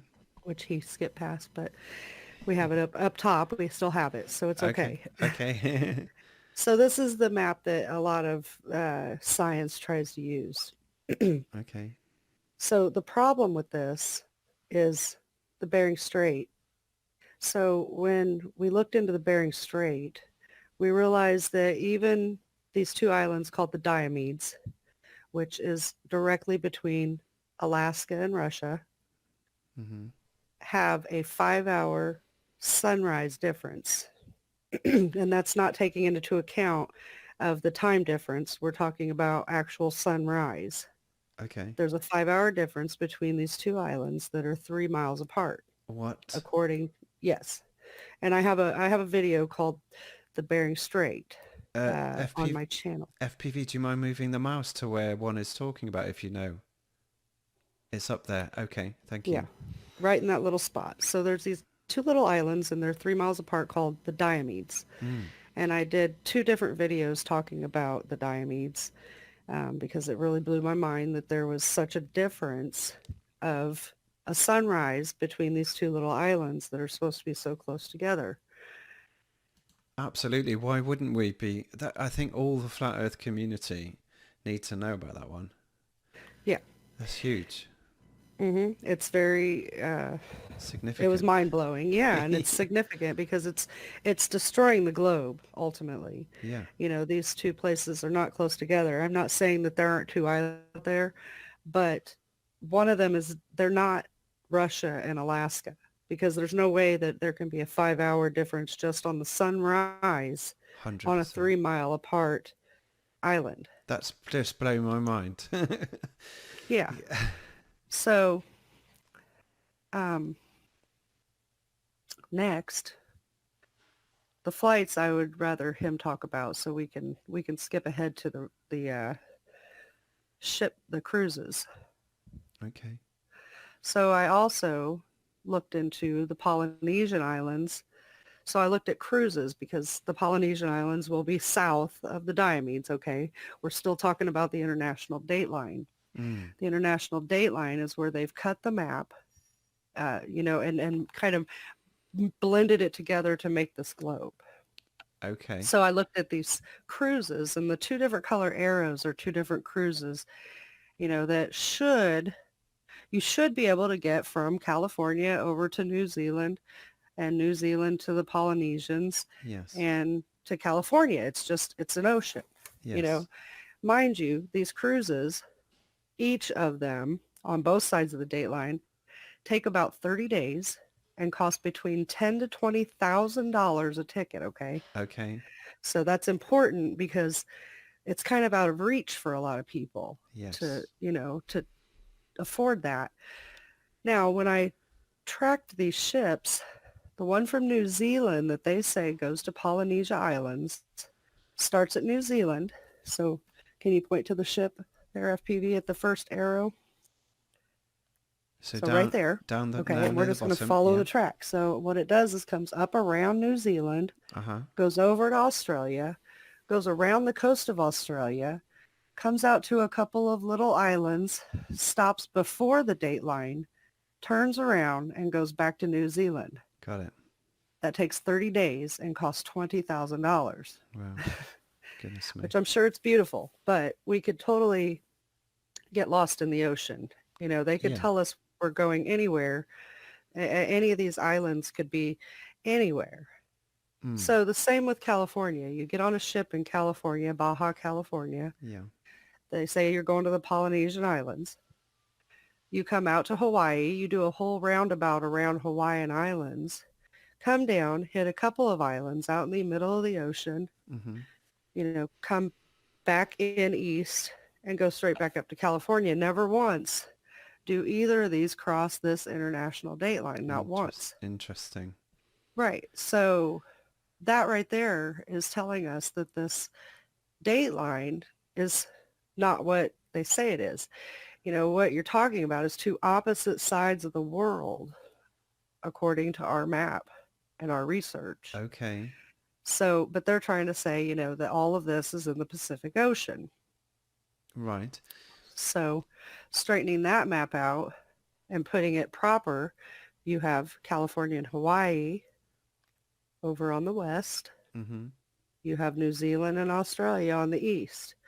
So there's no way that you could take these cruises and actually go to each other. There are no cruises that go from California to New Zealand or vice versa. Very telling. Right. So this is killing the globe. Amazing. Yeah. Moving forward, again, there's that international date line showing both pieces of what I just talked about. Yes. You were So down in that middle bit down halfway down, Yeah. weren't you? Yeah. Okay. Yep. Yep. And the Diomedes, they're right up there at the top between what is Alaska and Northeast Russia right there. Mm. So they're that close together, but yet the sunrise, and not the time difference, mind you, the sunrise, there's a 5-hour difference between these two little islands that are between those land masses that are 3 miles apart. Wow. So content creators, go and make some videos on that. Right. Yep. Because other people have looked it up and they've backed everything I said. So, Amazing. next it'll be the Ring of Fire. So looking at the backwards map there of the Ring of Fire, they say it's this big ring of fire where all these volcanoes are. Okay. But correcting that, it's actually the hot points here where we're going to come into our compression. All of this technology is going to create a lot of heat. Okay. There's also going to be fire right across the equator. It's the fire in the middle. The pyramid is the fire down the center. I see. And all of that is due to the waste and recycle system of the volcanoes, which are along both sides on the two coasts. This Yes. ring of fire is not a ring. It's more like a line that's compressed in the center and expands out. I see. And that's due to the gates and I think all the happenings of, the accelerators and the stuff that's kind of getting hot and melted below. It has to have a place to release. I see. So we're saying as to connect the dots from one of the earlier slides, we said these circles make up um, they're mapping what's above and below, and there's some particle accelerators underneath Well, there's the ground. 30,000 particle accelerators in our world, Wow. and most of us don't know that And how did you come to that number, if you don't mind me jumping? because you can look it up.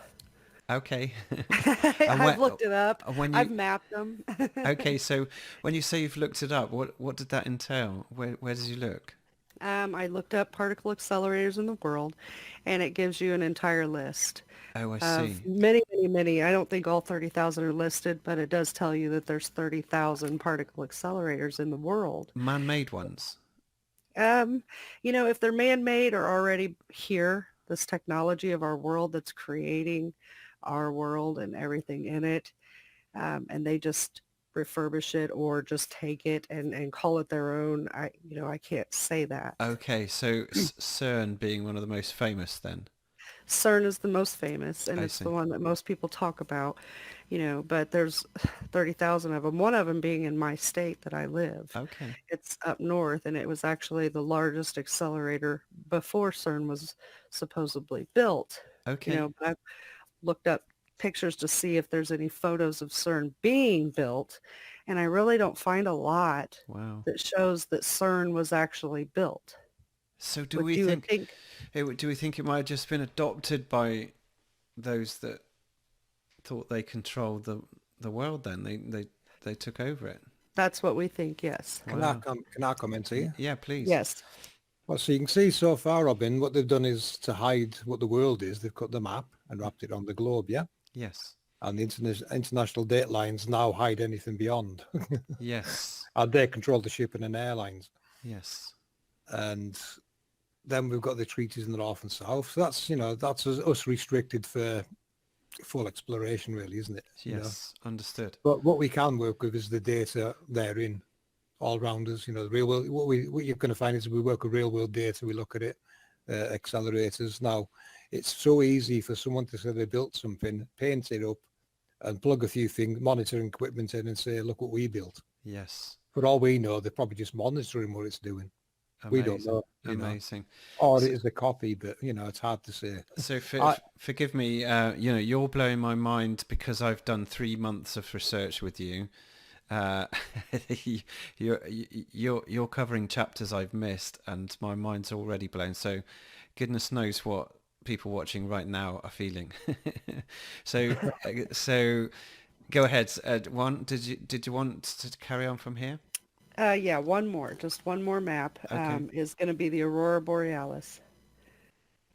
So the Aurora Borealis, when you look it up, they tell us it's that circle, Mm, that semicircle on the left. mm. However, when you straighten it out, it it just goes straight across. Um, Oh we wow. haven't really concluded what that is. You know, um, it could be some kind of a gaseous release.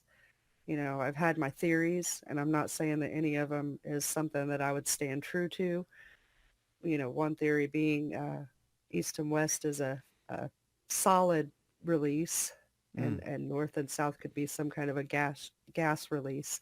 But I'm not going to stand by that at this time because Okay. but we're trying to work on possibly what that is. FPV might have his own theories on that, but the north and south do get the aurora. There's one in the north that's very famous, and then there's also one in the south that people from Australia see.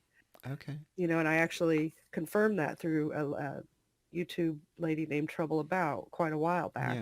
Yes. I asked her, is that a real thing? Does it really happen? And she said, yeah, I've seen it. So, Wow. And I totally rejoice in the fact that, you remain rooted in what's real, but you're still prepared to use your imagination, because this is how we make the next step, isn't it? We have to stay creative. Otherwise, we know, for instance, if we stick our minds in the box of today's science, we're going to get very lost in quagmire of nonsense, aren't we? So I appreciate the fact that you you stay rooted in what you know, but you're still prepared to consider the options, which is, it sounds like this is what your team's been doing for 3 years now, is it? You've been together? Yeah, I think almost 4 years, three Awesome. years, Amazing. something like that.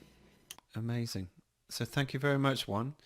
You're welcome. That's covered some of the things we were looking at cardinal points. We talked about the 12 gates. The next I had on my list was the path of the sun and the moon, and yeah, if this ties in at all with the planets transiting the sun as well with the angels. But you take your time, FPV. If you want to just cover sun and moon on its own, that's great. But if you had anything else you wanted to add, that's great. We did cover it a little bit in this season's video. Yes, This yes. one here, I'll let it play so you can see the paths change. And, what I had to do was actually name these forward and rear gates. Okay, so what we're looking at, that white circle moving around.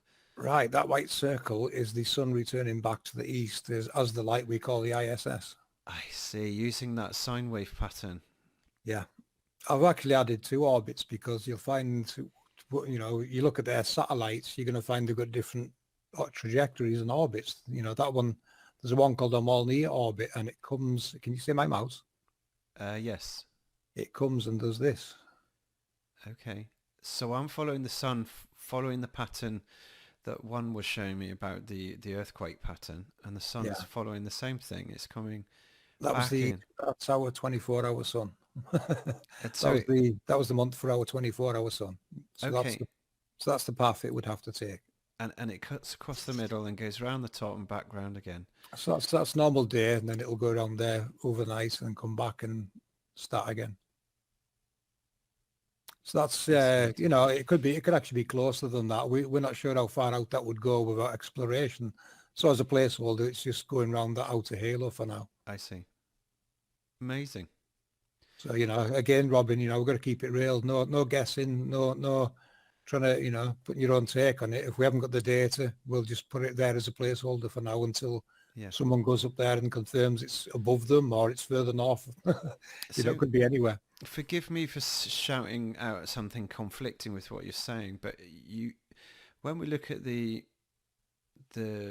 model that most flat earthers use today, they show the sun just going around in a circle and getting faster. Are we saying then that's not right because this isn't quite an azimuthal equidistant? No, it doesn't work like that at all. It just travels east to west across the year, shuts down and gets returned, and it never goes above these tropics except for that 24-hour sun. Amazing. So, we did try and work with those maps and we couldn't make sense of them, and this map's helped progress this a lot further. So, Okay. But I mean, the map to us is secondary, Robin. Our research is, well, how would you word it? World mechanics. It is amazing. It is totally amazing, your work. So the sun, are you confident then the sun doing what it's doing on this illustration is exactly where it's seen? Yeah, because this is real world data from New Zealand that have synced to show this switching of the gates, and of course the dark and light days and the equinoxes and solstices. Because you're using time and date, which is the moon, the sun. Yeah, and it has to match real world information like New Zealand sunrise. So you can see here the different. You see the arrow changing direction and the degrees where it's coming from. Yes. And that's an indication of it moved up and down these gates. Amazing. Mind blown again. Now the forward gates and rear gates are what give us our light nights and dark nights as they change. Because what happens, this one here, if you can see my mouse, that one will be this March. Yes. So that's the spring equinox. Okay. So it goes up the rear of here, comes round, our days shorten, it'll come down here, and then it crosses back over there, and then comes down here and goes round, back, and crosses again and starts all over again. So it's kind of making a strange figure 8. In fact, I'll show you the shape it makes. It's I've put an animation there. You see that? So right. It's basic.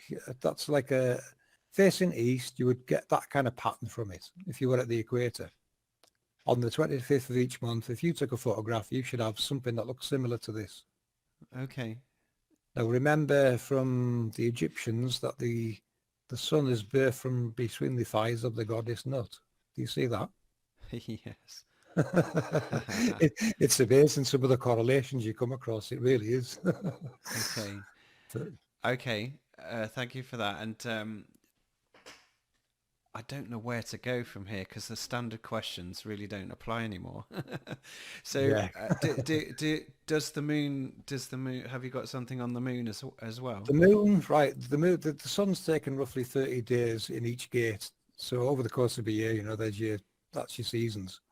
The moon seems to be changing gate daily. When I've only looked at it once and I thought, wow, it's changing things so rapidly. It's going to take a while doing it. So I haven't actually done one of these on the moon yet because what I need is somewhere better than New Zealand to catch what's going on in the north. Because Yes. according to scriptures, the moon only uses 6 gates, not 12, and one of the gates being the sun's. So there's a bit of timing to do there.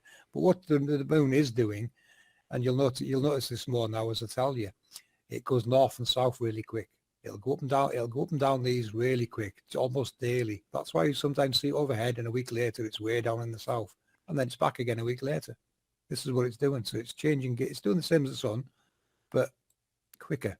I So the see. sun takes longer going north to south, whereas the moon's back to front. The moon takes longer going north to south, but the moon.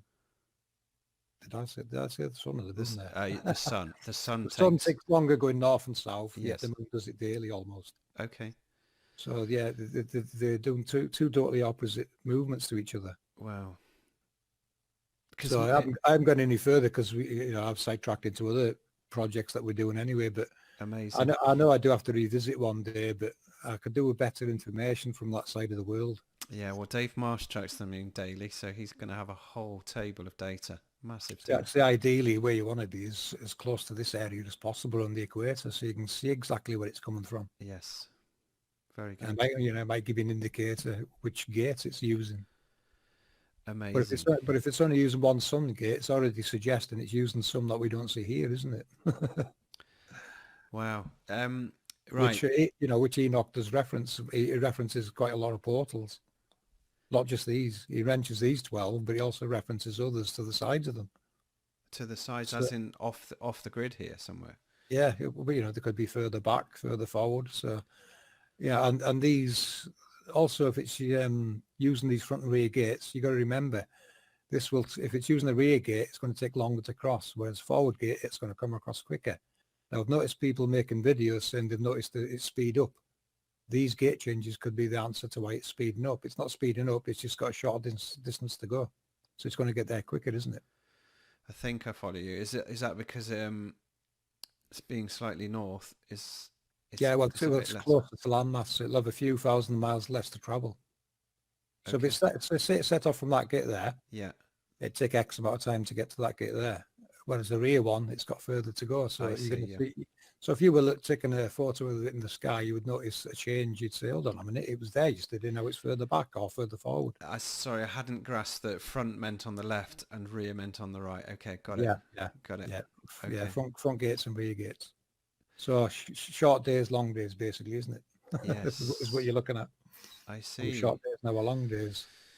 Well, now I want you to mention the angels because this is what just suckered me straight away when you showed me a sun halo, and then the transit of planets in front of them, which just blew my mind.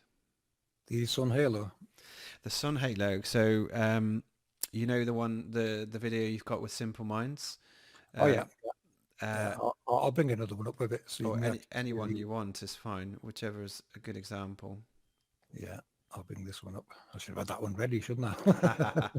So what we're going to see here is example of this circular pattern witnessed and seen in the sky. And thank you.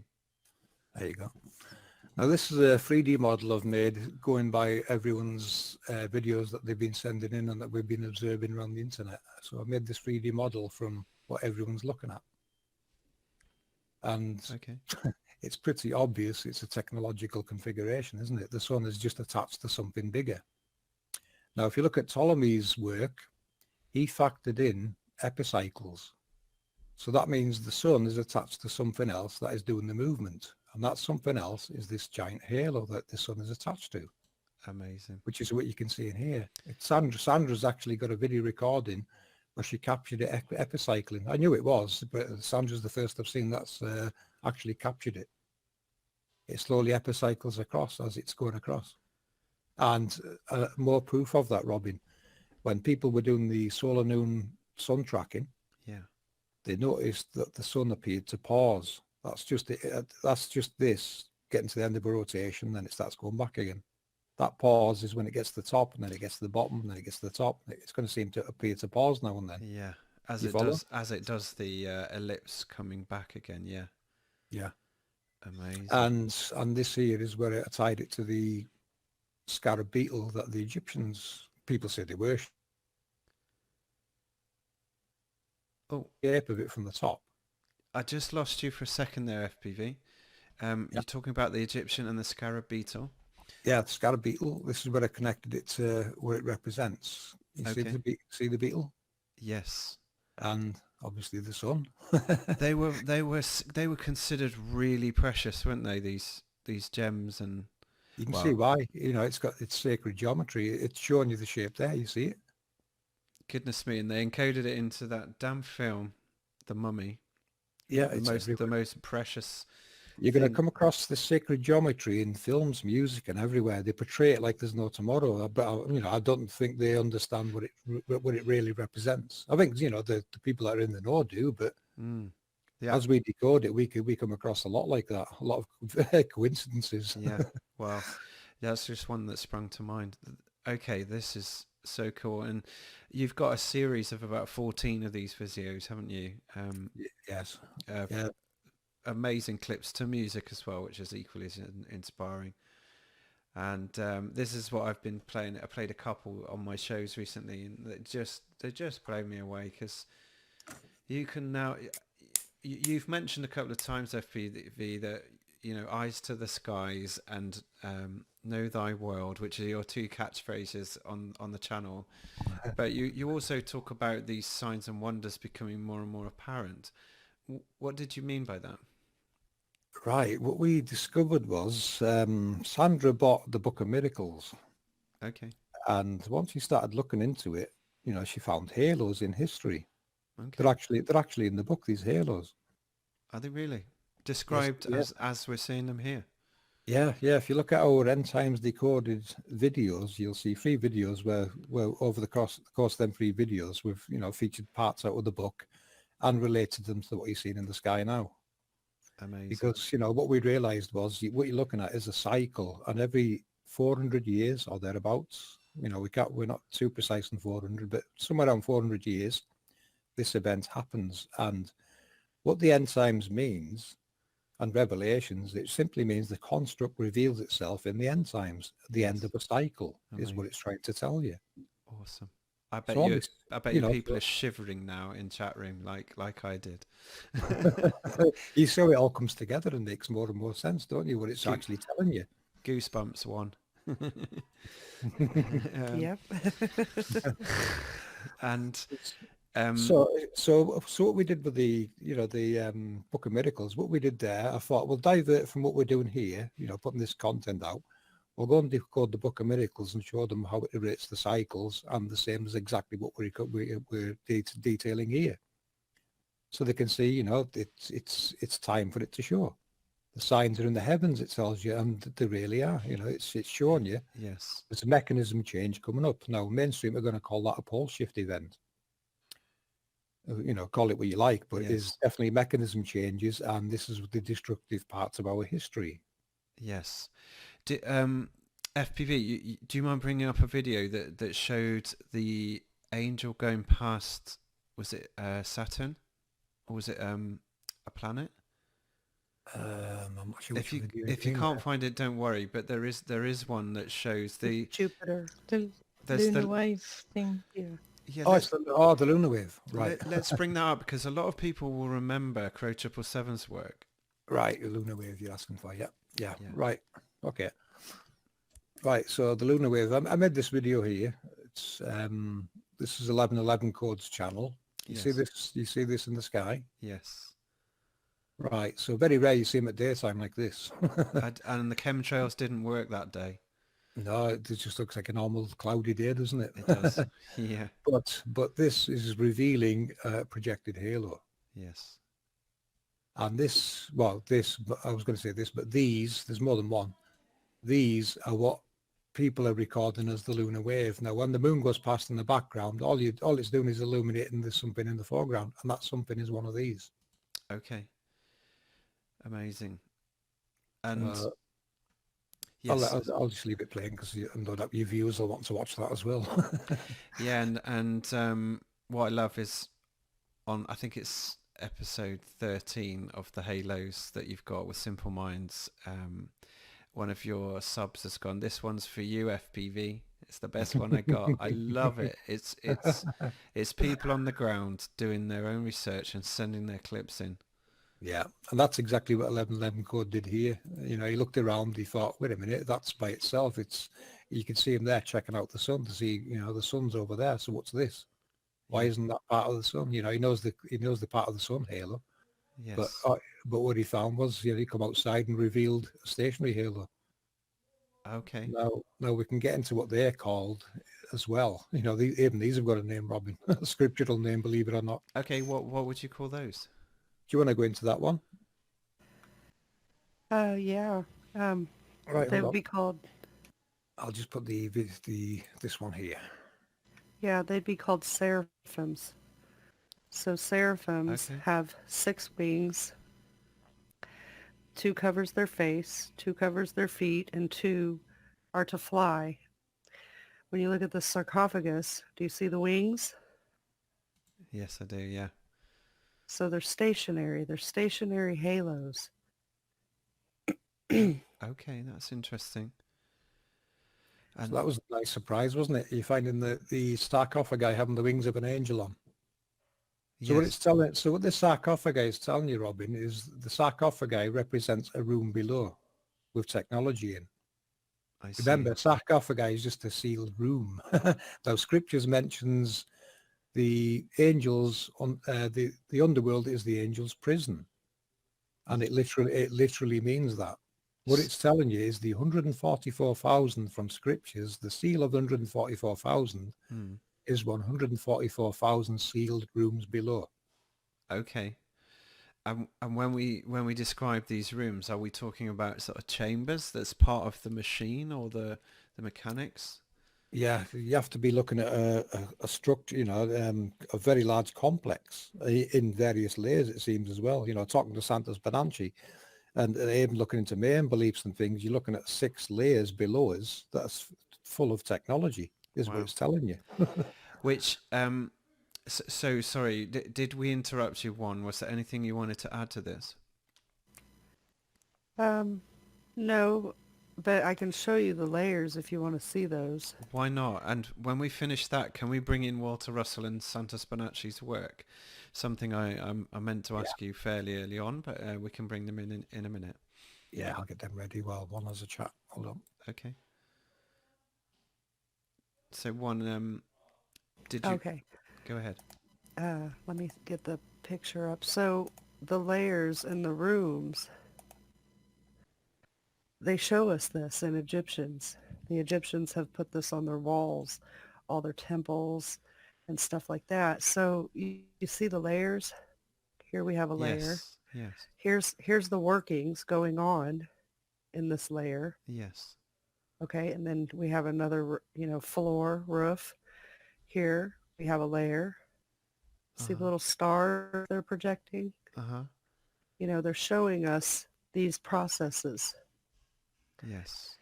Here we have I guess, our sarcophagus, our room, This would be our whole room with our layers. I get it. Okay. Because the large body is way bigger and that's the room, then Yeah. I got it. Yeah. Is Yep. that supposed to be a boat? No?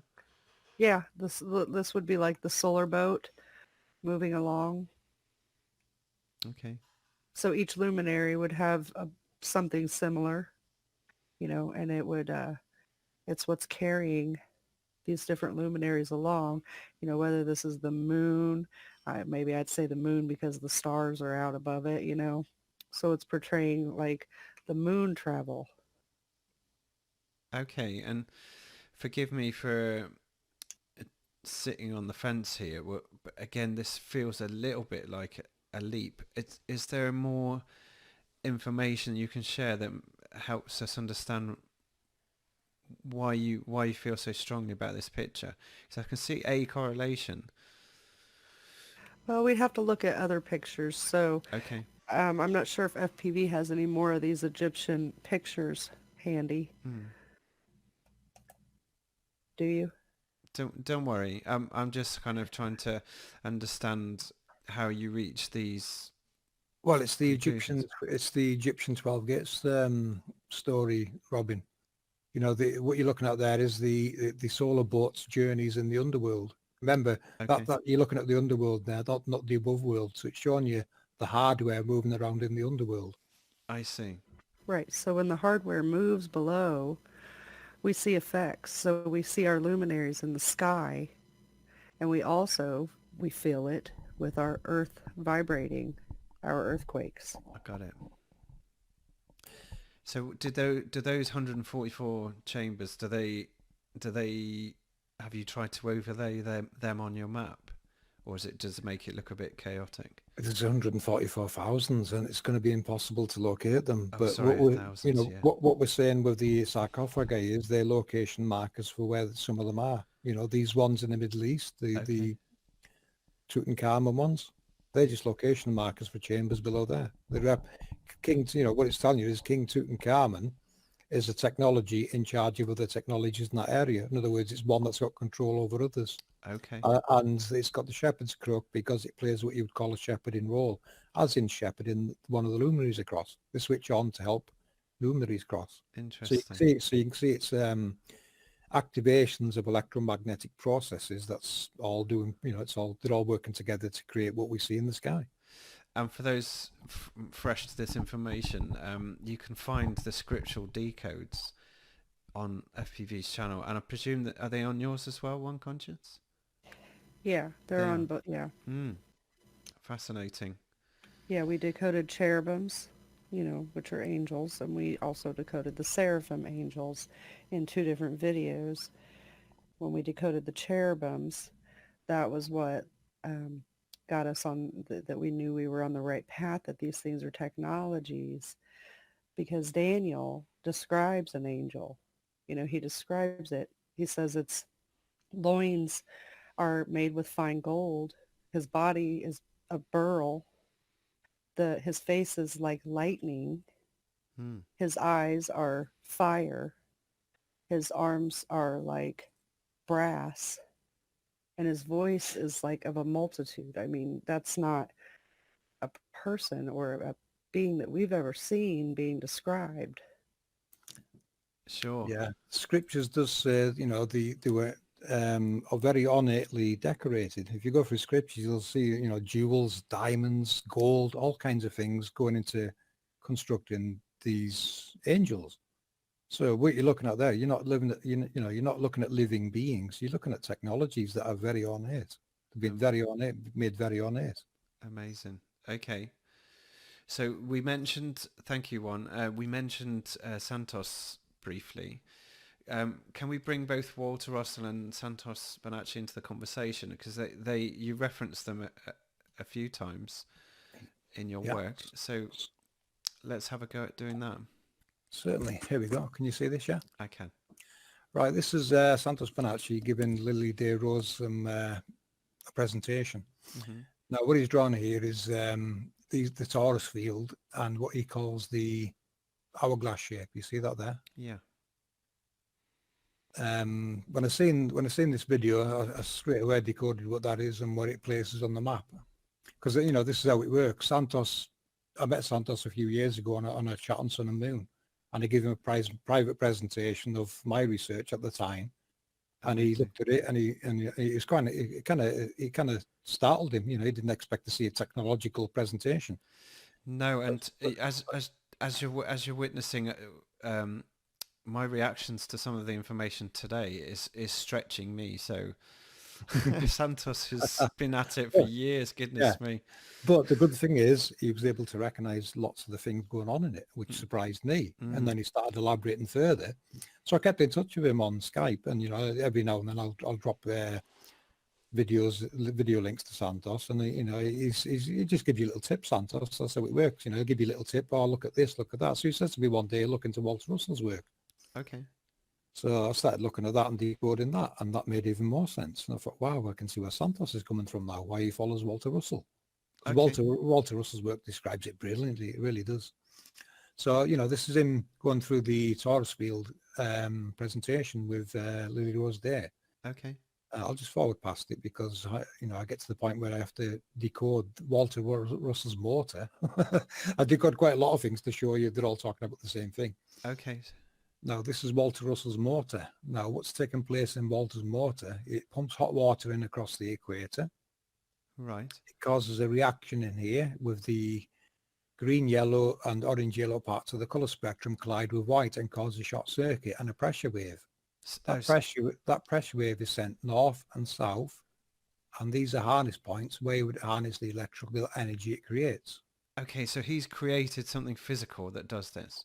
Yeah, this is Okay. Walter Russell's. Yeah, this motor here, he built this. It was about 6 foot took about 6 foot of floor space up, and it ran a 52-room university with every need it ever needed, and its lab power left over. Okay, so you mentioned the equator. You just meant in the middle of this machine. Yes and no. Okay. Okay. That equator also applies to our equator. Right. This is modelled from our realm works, believe it or not. Right. Big jump coming up for you again. Okay. Now, Walter goes into how it works, how it divides and multiplies the sex pairs, etc., etc. And this is a proven concept. He proved it worked. Okay, so he built a physical machine made of metals, coils. Yeah, coils, metals, a pumping. The only moving part in it was water being pumped across the centre, hot water. That's the only Okay, moving part in it. Everything else doesn't move. and it's been pumped in from left and right simultaneously. It's pumped in from the right, and it's obviously got a back pressure from the left, So exactly what's going on at the equator. Our equator is hot because of the very same reason. That water's coming in from both sides. Yeah, Okay. yeah. And, There's a back pressure. and then the collision forces it up north. Yeah, up and down as well. And down as it's well. got it's north. Yeah, what we showed in this presentation was how it works on Walter's motor. Then I showed this to show how it works on the realm model, because what I decoded here was the trumpets from scripture. The trumpets represent Taurus fields. Amazing.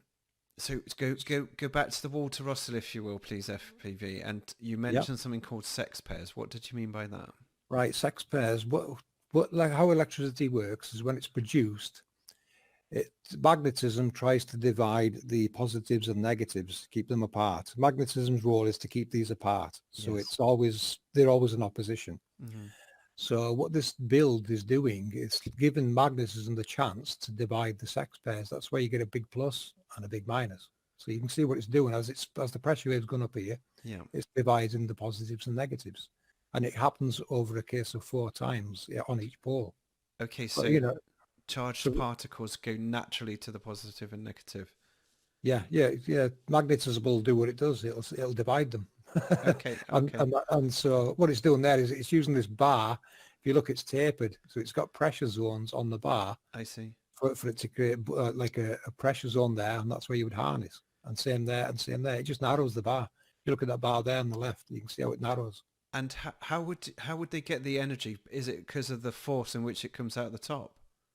It's not so much force. It's just that all it needs is a pressure wave and harness points. Really, it's very basic and simple when you look at it. Okay, so it was powering a university by.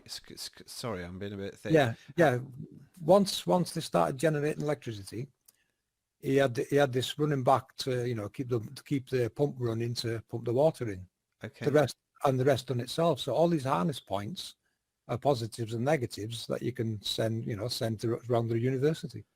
Oh my goodness, free energy. So there's like a big battery, isn't it? You've got positive and negative, same there, and they're all different potencies. A It self-perpetuating. multiplies up to a times of 4, and it's perpetual. You know, it's constantly running. Amazing. And like you said right at the beginning, no moving parts, just the water coming in. Just water coming in. Let right hand rule in, left hand rule out, and that collision in there is what causes this pressure wave to generate free energy. Is Walter still around?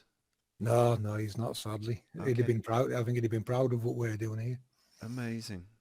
So forgive me for being ignorant on Walter Russell's work. That is awesome.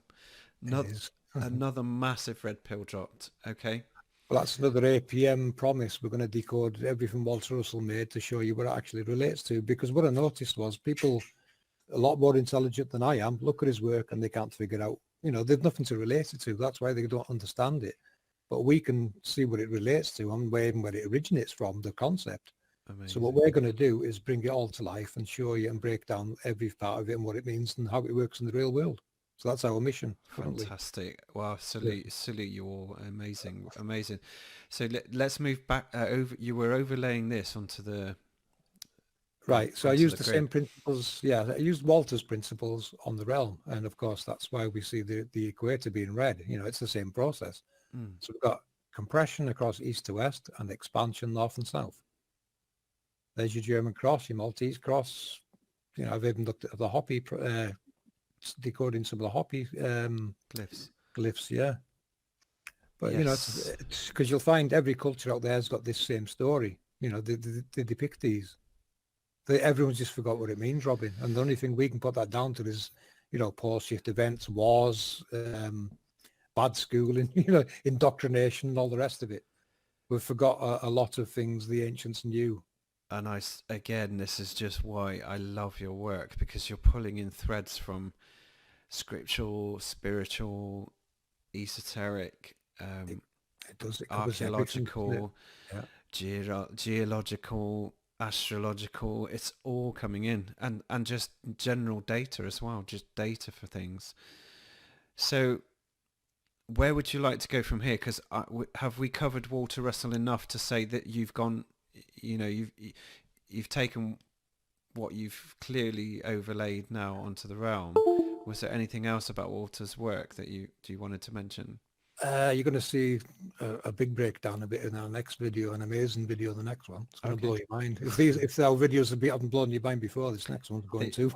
They already have. It's already mush on the floor, but I'm loving every minute of it.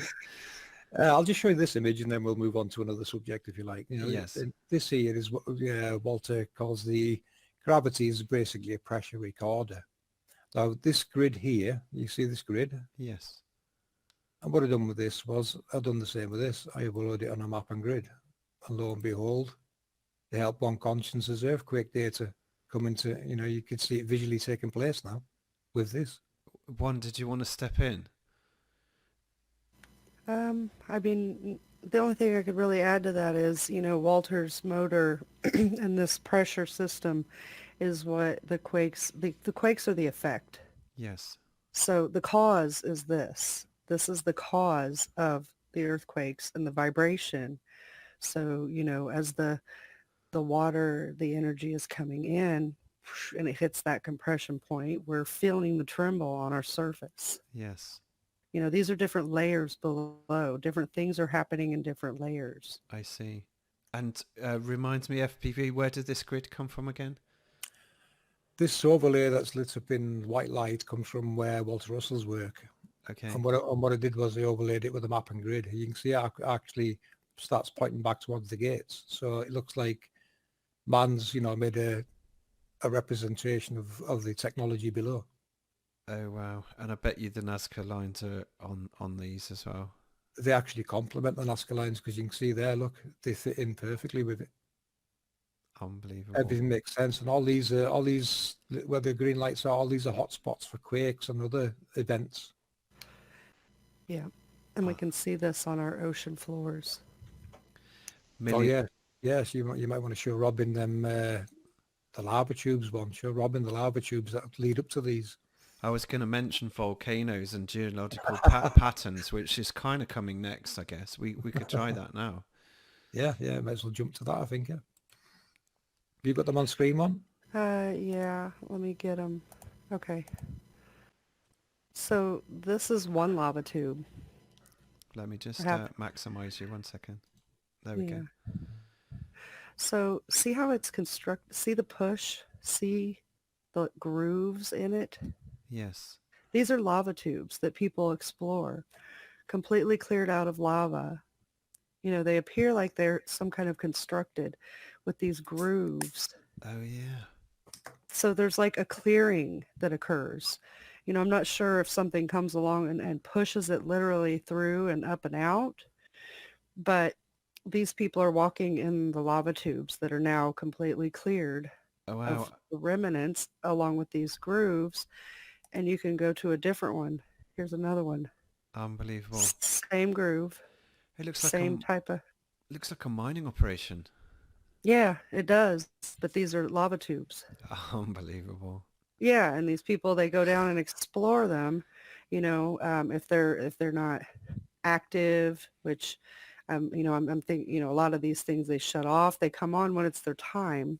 We know that from history. I did a segment in the end times where we used to have different areas of the world that had massive volcano eruptions, and now they're just turned off right now. They're waiting their time again. Okay. So here's one that kind of looks like it collapsed, but again, we can see the groove just like Yes. before. Looks a lot Yes. older, you know. Um, Unbelievable. so we get into Google and we have these lines that I spent a very long time tracing. Yes. You can see a construct, which would be a lot of these lava tubes, possibly pieces of the technology. Okay. That looks kind of like a drain.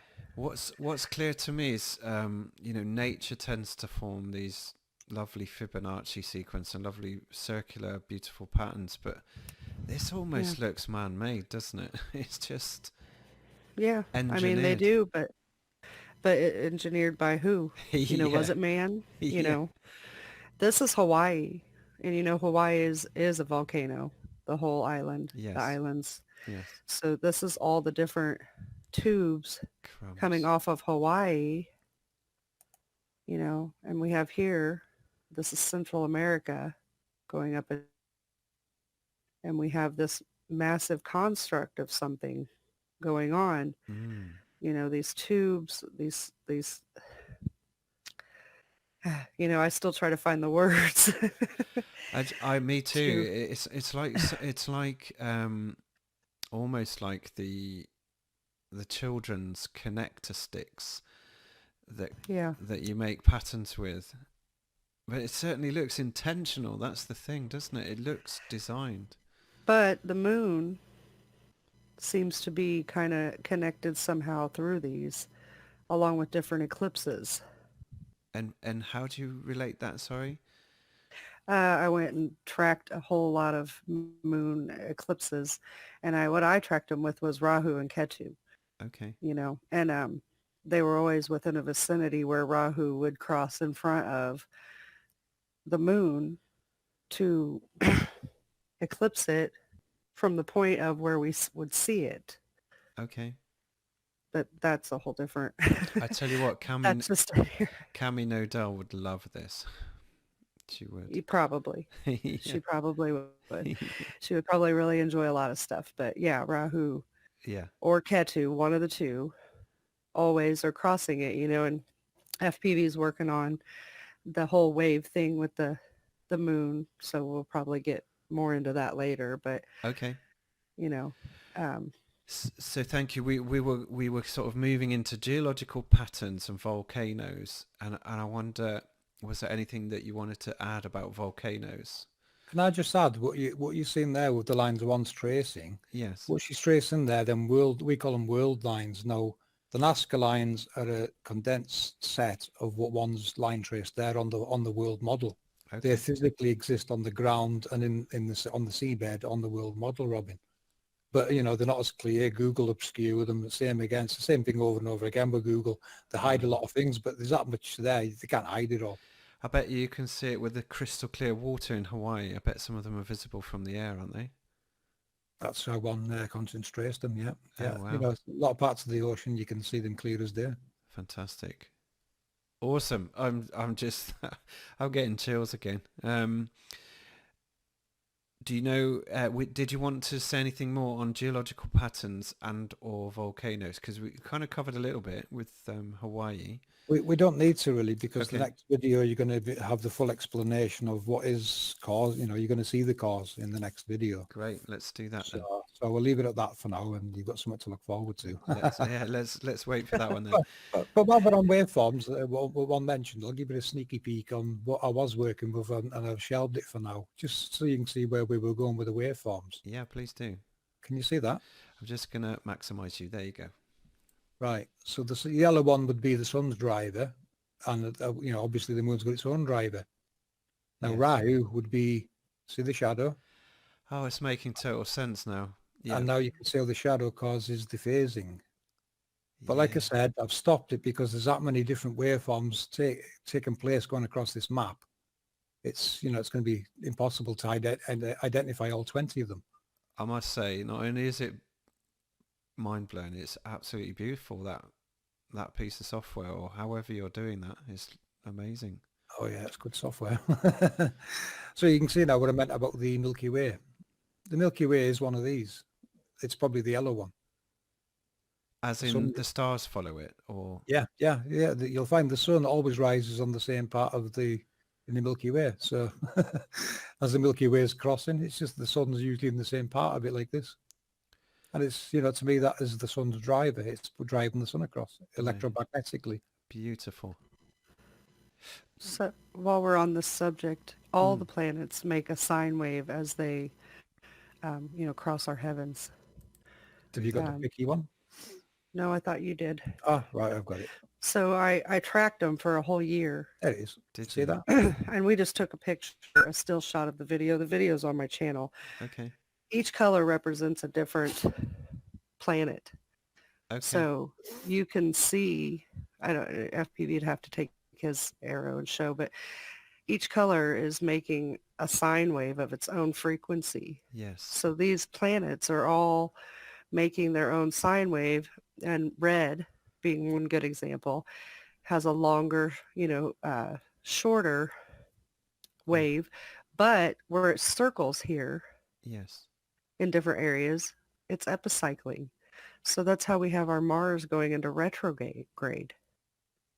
Okay. It's doing epicycles of its own. They're just larger, and it goes slower than like the sun doing its epicycles and stuff like that. Okay. But yeah, each one of these has its own frequency. Therefore, it's going to affect our world, and even us. Yeah. So No wonder no wonder the astrological charts are so meaningful for so many people, because it's having an electromagnetic effect on us.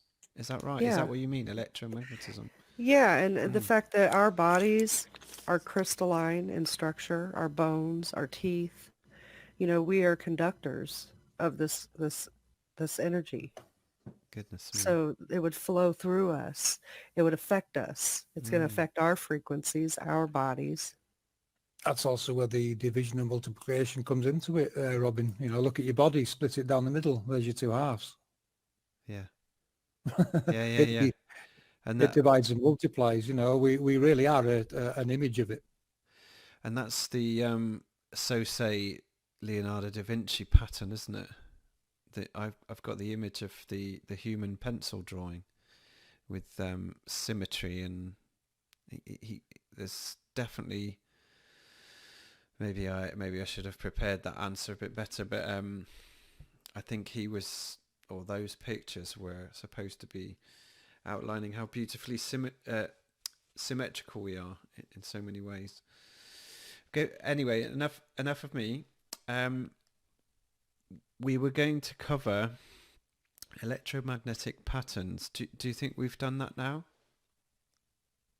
Yeah, I think we've covered a bit of that. And like I said, the next video, you're going to understand a lot more of that and how that works. Awesome. Well, we were going to talk about the roll waves. Remember, you had... Oh, yeah. There's a couple examples that we see in our world that he has pulled up, I think. Okay. Oh, I'm just looking for it now. Give me a minute. No problem at all. But we see it in our sun halo. That's the biggest that is really predominant, But there's Yes. all these other little things that we see, Yeah, the behavior. that's what blew it for me. Not only do you see these wonderful halos in the sky, but you also see the halos transiting other planets. And I don't know if it's possible. You saw these amazing tubular clouds. Yeah, They're like these, fantastic. yeah. That's the one. Yeah. You know, you What's have to, you're going to have to consider electromagnetics. What can make a cloud take form? Ask yourself, everyone ask yourself this question. What can make a cloud behave like this? Yes. Only electromagnetics have got the power to do this on a huge scale. It's rotating as well, isn't it? Yeah, yeah. So, it's showing you there's a vortex going on, isn't it? It's trapped in a vortex basically and reacting to it. Phenomenal. And these things go for miles. They're huge. Oh, look at this. Look at this one here. It just goes way off into the distance. Imagine being on that beach going for a swim. How could you No. concentrate on swimming? No, no, no. Now we can get into the dome talk now. No, because people think you need a dome to have a pressure system. Wrong. This is the pressure system. You're looking at it here. It is these that create the pressure. That switches on, the tide's going to go out. That switches off, the tide's going to come back. I see. You see what's happening? So what do you think happened to the GoPro rocket then, FPV? The GoPro rocket. Do you know the amateur rocket that appears to hit something? It doesn't smash. It just, Right. Yeah. Yeah, I can decode that for you now. All systems nominal there. What happens with those? Yeah, I've seen that video where they say the rocket hit the dome. If a rocket hits anything, you would see its body crumple straight away. There's no crumpling whatsoever. All that took place, Robin, you'll actually hear the noise of it. It gets to a certain momentum speed and it triggers what's called the anti-yo-yo mechanism. It's a device that's designed to stop rotation. As it stops it, it causes the nose cone to unscrew and flip off and, of course, pop the parachute. It's just part of the process. That's all it is. It didn't hit anything. It just functioned normally. This is what they're designed to do. It's called the anti-yo-yo device. within the rocket. Yeah, it's built into the rocket. Yeah, Oh, this is okay. that's how it pops the cone and the parachute. It forces the nose cone to take the spin, which of course stops the body moving. I see. The nose cone actually spins off and pops the parachute. It's just normal. So it came across an angel then, and there was an electromagnetic force. No. It just ran out of steam and it fired its parachute. Nothing went wrong at all there. It was behaving normal. It didn't hit anything. It just ran out of steam. It appears like it just stopped dead, but you've got to remember it's slowing down. It's probably still moving. It's just hard to tell. It's losing speed, momentum, so it pops its nose cone and drops the parachute. I see. Well, that's interesting anyway. That's interesting. But this is mind-blowing what we're seeing here. Yeah, it is, isn't it? I'll put it back on that cloud. Right. See the patterns, how the clouds are forming a shape. Where have you ever seen clouds do that before? You don't see it, do you, normally? Well, No. We might have seen it and not thought anything of it, but same again. It's reacting to electromagnetics. If you look at it, it's basically following a path, isn't it? Yeah. Now that path we can show with real-world magnetic data like this. This is data series captured. We're going to go into detail more of what you're looking at there in the next video. But same again, them clouds are just taking the shape of something like this. And that's electromagnetic readings from where? Yeah, this is real-world magnetic data that series gets off their own site. Okay. And they overlaid it on the map to show you what it relates to. And what's coming down to touching the Earth then? In these? You're going to find out in the next video. Lovely tease. Beautiful. Beautifully done. Yeah, you're going to understand everything about these in the next video. So if anyone's not actually completely just melted on the floor by now, you must tune in for your next shows. So that's awesome. So there's effects you can see in nature. What we're going to do in the next video, we're going to show you how the technology works, how to recognize it and see it in nature. Okay. And I don't, thank you. And I don't suppose you've got the one of it transiting a planet, have you? The lunar wave. Yes. Yes. Which video have I got on? It's this one. Yeah.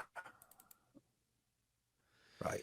Yep. They're all in this one. Great. Because So there's the moon. There's the moon one, right? yeah. So a la Crow 777, and anybody else who's caught it since. Yeah. Yeah. It's more common than you think. People just don't look at the footage. It's easy missed. To just walk people through what you've just shown there. Right, yeah. So what you're seeing on that video there, you'll see there's a lunar wave. You can just see it there coming down now. Yes. Yes. Looks And like a shimmer. Yeah. Yeah. But you can see it's always two lines as well. So there's the second one coming now. So what you're looking at is two sides of a circle, basically.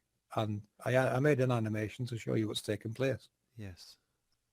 So you can see now this does the same effect. So you're looking at a halo, Robin. One of them halos that you've seen before. Stationary halo is what it's highlighting. Yes, and it's just going past. Yes, and that's the front and the back are just either they're in front of the moon.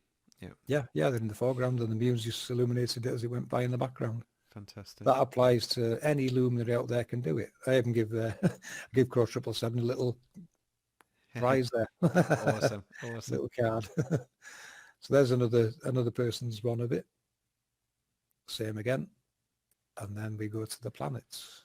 So this is the one that blew me. This is Jupiter by John McKeon. I think it's John McKeon. No, take back Space TV. So Okay. he's actually captured this one and the Saturn one. Look at that. You see that? So you'll see again. You'll see him again. You'll see there's two waves. That's the first part of it. Then it happens again. So obviously, he was probably Amazing. You can see now, put a halo in between that and him, and that's exactly what you're looking at. Fantastic. Wow, and there are quite a few halos, aren't there? So it could be any one of them. Oh yeah. I mean, once you find one, once you see the luminary illuminating one, mark its direction because it's never going to change. It'll always be there. So all you have to do now is look for luminaries passing that direction, and hopefully you would catch it again because it's always going to be there, that halo. And with a telescope, that's the best instrument to do that, isn't it? Because you can lock it in place. Even the P900, I mean, Sandra's caught it on here with a P900. Oh, really, Sandra? Yeah, awesome. So it should be on here somewhere. There's Halo 1 conscience capture. You come outside and there's one right above our house, look. Goodness me. You can just see parts of it there. You can see it, you get to see it more and more. Behind the chemtrails. Yeah. It's strange. The chems are very much similar colour, isn't it? Yeah. This is Sandra's lunar wave here, zoomed in as well. Nice capture, zoomed in on it. That's a beautiful image.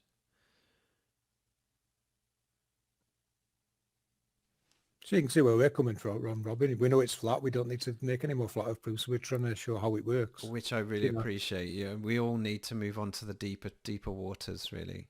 Yeah.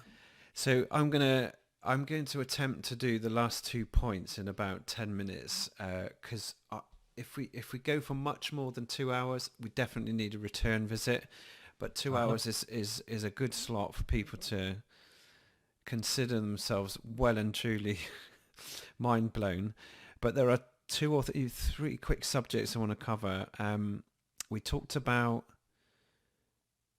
mud floods briefly, and could we just cover mud floods and resets and potentially the comets and pole shifts, because I think they're all related, aren't they? Yeah. Yeah, go for it. So with mud floods, that again is an effect.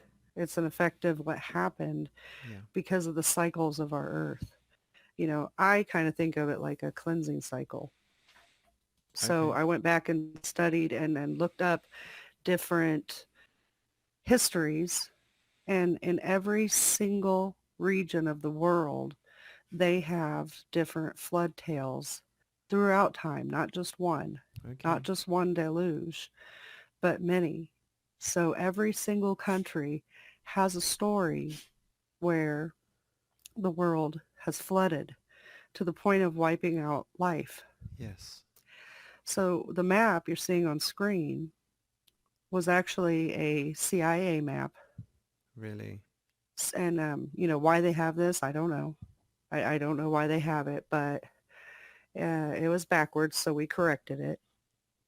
And they had it all mapped out for when this next flood takes place, what's going to happen to our world. Wow. They have safe zones mapped. They have where hot and cold climate's going to mix. They have where all of the food's going to be destroyed, places that are going to get really hot, places that are going to be completely submerged, places that'll just be flooded. Okay. And the So, CIA is their shading, and that's their key? yes, Oh, that's wow. their key and their shading, and we simply took it and laid it over our version of the map. Okay. It also shows us that the fault lines are going to change. They're going to flip. Are So we're going to they? have different areas for some reason where earthquakes are going to occur compared to where they do now.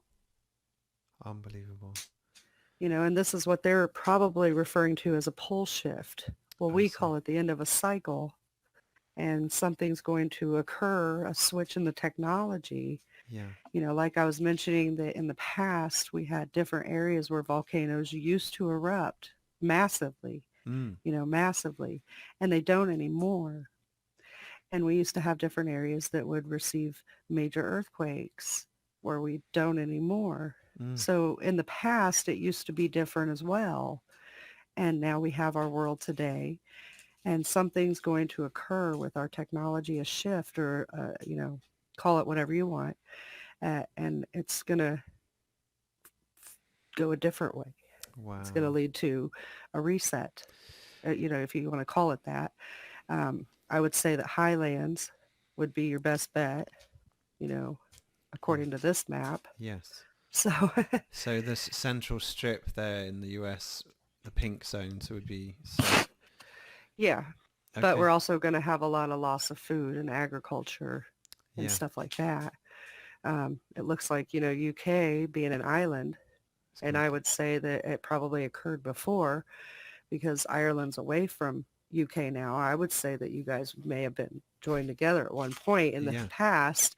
It looks like you guys are going to flood out big time, Sure. but you're lowlands, you're an island. So Yes. other lands are going to emerge that are below the water and we can see proofs of that. There's lots of stuff below the water that people just can't explain how it got there. Sunken cities. Why? Exactly. And then there's going to be other land that's going to submerge because it's lowland and the water is going to overtake it. Indonesia. Yeah. Wow. Indonesia is Mm. that's a pickle of a country. I'm glad I wasn't born there. Well, my son is there now. My son is in Bali. Oh, Yeah. I need to they think. have a lot of activity there. Yeah, they do. Right. So this is absolutely fascinating because you kind of covered what would happen, why we've had resets. And you mentioned Sandra did a lot of reading. I've listened to all of, well, most, probably all of them, all of the readings from the history books about big events where wildlife was wiped out and these kind of themes. Is that what you've learned by reading through them? Yes. Okay. Yes. Yes. Our best advice to anyone is to watch our End Times Revelations and Prophecy Decoded videos. There's 3 videos where Yes. we sidetracked from the usual research we do to study that. And, so easily enough, we decoded all that into this model anyway. So just quickly, thank you. So quickly cross-referencing the likes of Martin Leake and John Levi and Philip Drusenin, and everybody's doing amazing work there with the mud floods. Do you think that's roughly 400 years ago then? Or could it be sooner? Every 400 years it seems to be taking place. But there could also be, other cycles that create smaller events in parts Yes. of the world. There's lots of mechanism changes going on. Now, I know you wanted to talk about comets, so while I Yeah, remember, please do. Yeah, go ahead. well, our perspective on comets is they're there to assign a warning. you know, it's another projection. It goes about its business, and they're just repeating history. You know, it's like Halley's Comet. Every 76 years we see it. Yes. You know, why hasn't it gone off into deep space somewhere and never come back? But you know, they're there, the reminders. It seems to me, you know, it's to us the signs of change. And this is how Yes. the ancients depicted them. You know, when they seen a comet, it's either something good or something bad's going to happen, one or the other. So, Okay. you know, and a good reference to one was one in Germany went over and actually caused a river to reverse its flow.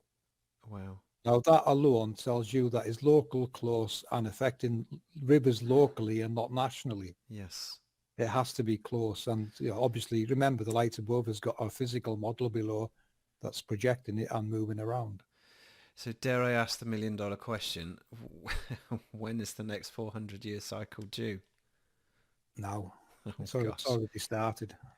amazing. Because Okay. what you're going to find in the end times videos, it's not just, there isn't just a flood to consider. This mechanism changes affects all life. Yes. In genetically, I mean, it can make serious genetic change, Wow. and you'll find that in the Book of Miracles. Which I've heard Sandra read. Yeah, lots of different See, yeah, hybrids of things. Yeah. yeah, you're getting mixtures, cross species, all kinds of things happening, and it's there, and you know, it happens in history. And you know, go touching on the touchy subjects, transgenders and all this, that, and the other, all these agendas. Our opinion is, you know, they're there to try and mask what's really taking place. Wow. You know, Well, you can't hide it, so you promote it. there's more truth in the myths and legends than we dare to think than in the history books. It really is, yeah. They're not so much myths anymore, are they? No, no. Well, we did have one other subject, which was Colosseums, but I think I think we should start to wrap up here. And the Colosseum episode is fantastic, guys. Go and have a look at that one. We did mention Vinnie St. Vincent's work, so I think we should just reference him just to give him a shout out, if that's okay.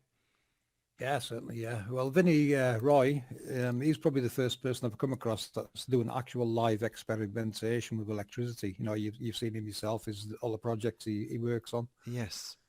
So I took the chance of, you know, getting in touch with him and trying to explain some of Walter Russell's work to him, because I could see he's following Tesla and Ed Leeds Scallions' work on Coral Castle. Yes. And I thought, I wonder if what we're learning here can help Roy in any way understand, you know, how this works. Yes. So I was trying to get across to him expansion and compression, and he actually done a presentation. You know, he kind of wandered off and showed you a setup of different Tesla coils. Some were hardwired, you know, and some were just Wi-Fi across to another. Yes. And it helped him understand what expansion and compression is really doing and how to maximize it. You know, he actually gave me a shout out on that video as well, so that was cool. I was just about to hunt for a file, but I forgot I was screen sharing. I would really recommend you look out for. How have you titled some of the videos on your channel so people can go and look at them? Because what I've seen him do is phenomenal. He's taken a Model T Ford engine with the 12. Are they magnets in the engine, and then he's got a couple of coils, an oscilloscope, and he's used polarity, and he's trying to get the polarity right until he causes the motor to turn, and it generates electricity, and he gets it just right. He trials it and he earths it. He uses a bundt cake, an aluminium bundt cake tin, and by the time he's done, he's just figured it out, and it's done beautifully, creating free energy. And I'm sure that's just one of many things he's doing. Yeah, that's what's good about Roy. You know, when I met him, I thought, wow, at last, you know, someone genuine. Because you do come across all these free energy sites on YouTube and places like that, and a lot of the time they've got hidden batteries and things. But Roy's not like that. You know, he'll give you their blueprints if you want them. Amazing. He'll write you a schematic if you want any of his builds. So that, you know, it's cool. And of course, you got support on his channel, haven't you? You can go and look at his channel. He's genuine, and it's, you know, it's really cool that he's now communicating with us, and we can give him some ideas on future designs, which is where we're at now. So you're going to see the designs he's working on currently. You're going to see some progress over them, and we've had a little a little play in that. So let's say, Wow. I've been Well, kind of advising him on builds. well, I just love watching someone creative just push the boundaries and figure things out, which is just awesome to watch. Um, I am now just in awe of just taking 2 hours out of your schedules and just getting what I imagine is just a subset of, just tiptoeing across the top of these huge subjects, which you've managed to pull together so well. And we haven't mentioned a couple of other members in the team. Did you want to quickly give them a shout out?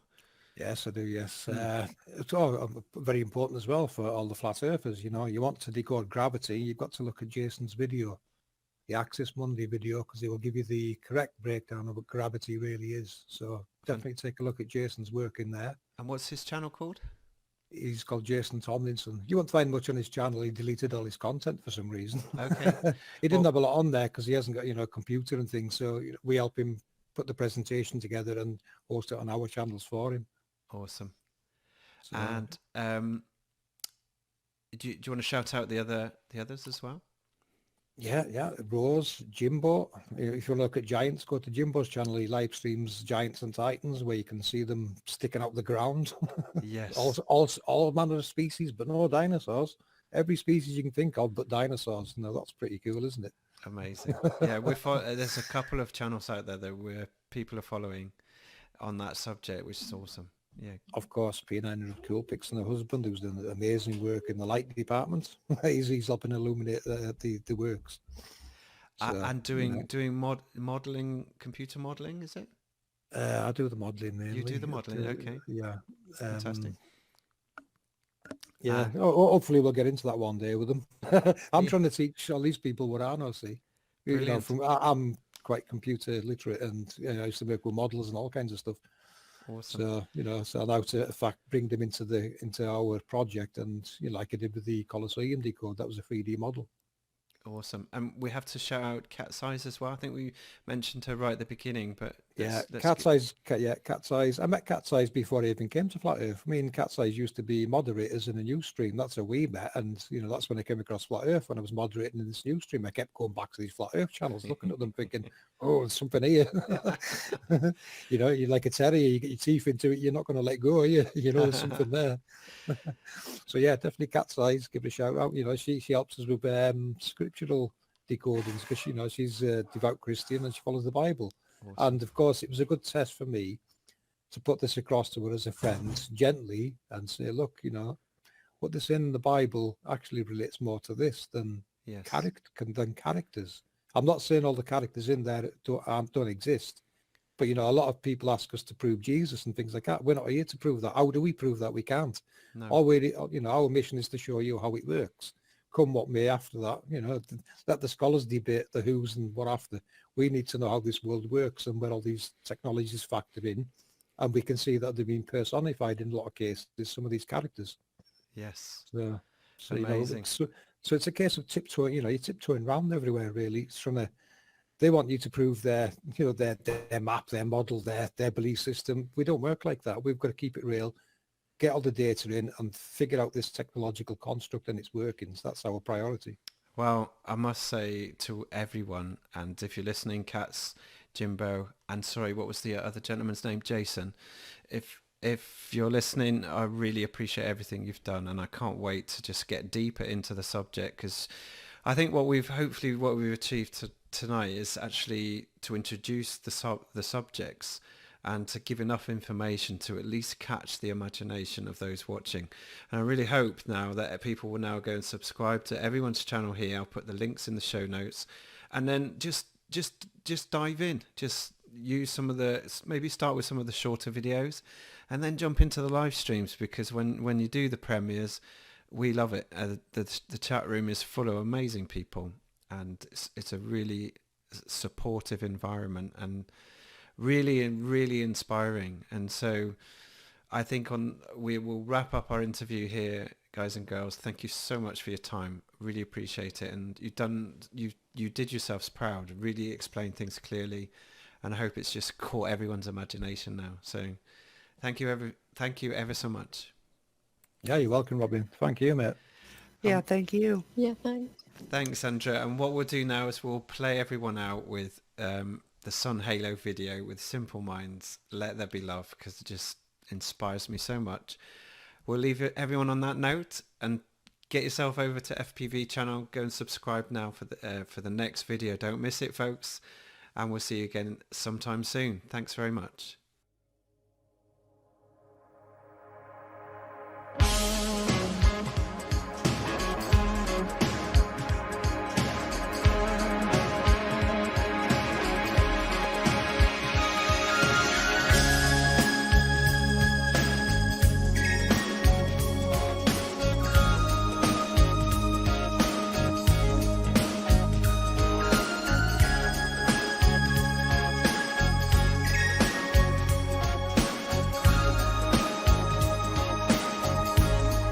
Secrets of love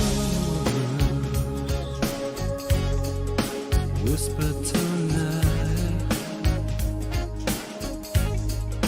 broken down angel got lost in the cold night. City screamer, I look for your eyes. Someone to lay through the night. Your music talks to me, hits me tonight. One kind of woman I hear you say, so let it be love, let it be love, oh yeah.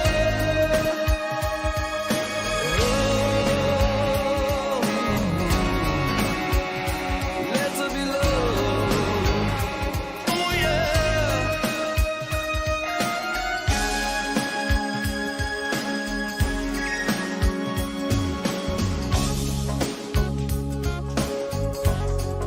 It heals and it hurts. She leads you to heaven's door, leaves you for love. Someone to lay on, and you know, so magical, cosmic, lives in my soul. She come like an ocean, I hear you say, love will conquer anything.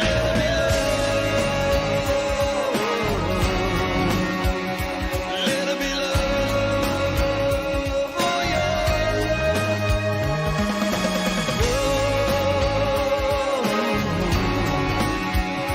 Let there be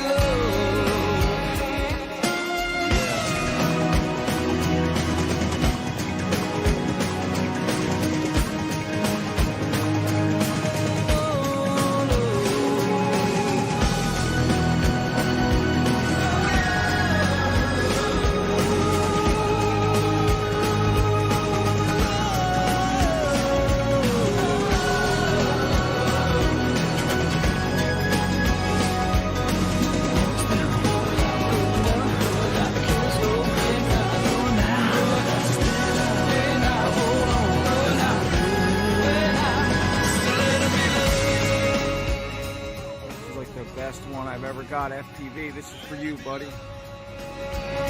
oh yeah.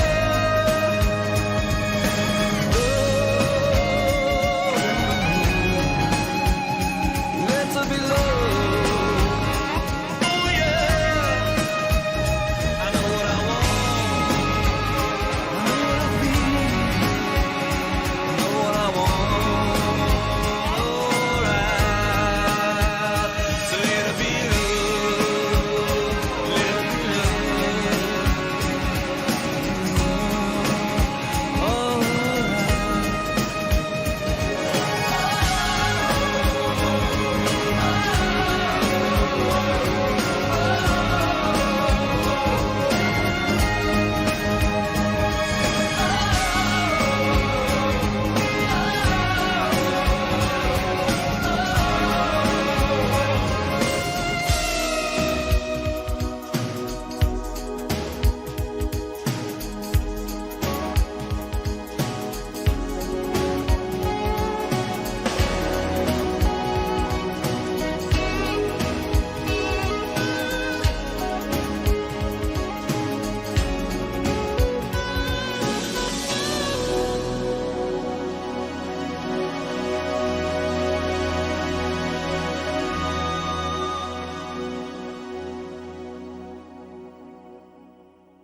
Hello and welcome to APM Seasons.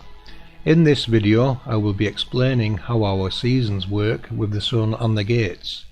You will be seeing a lot of information on screen, so I'll use this screenshot to help break down what you are looking at.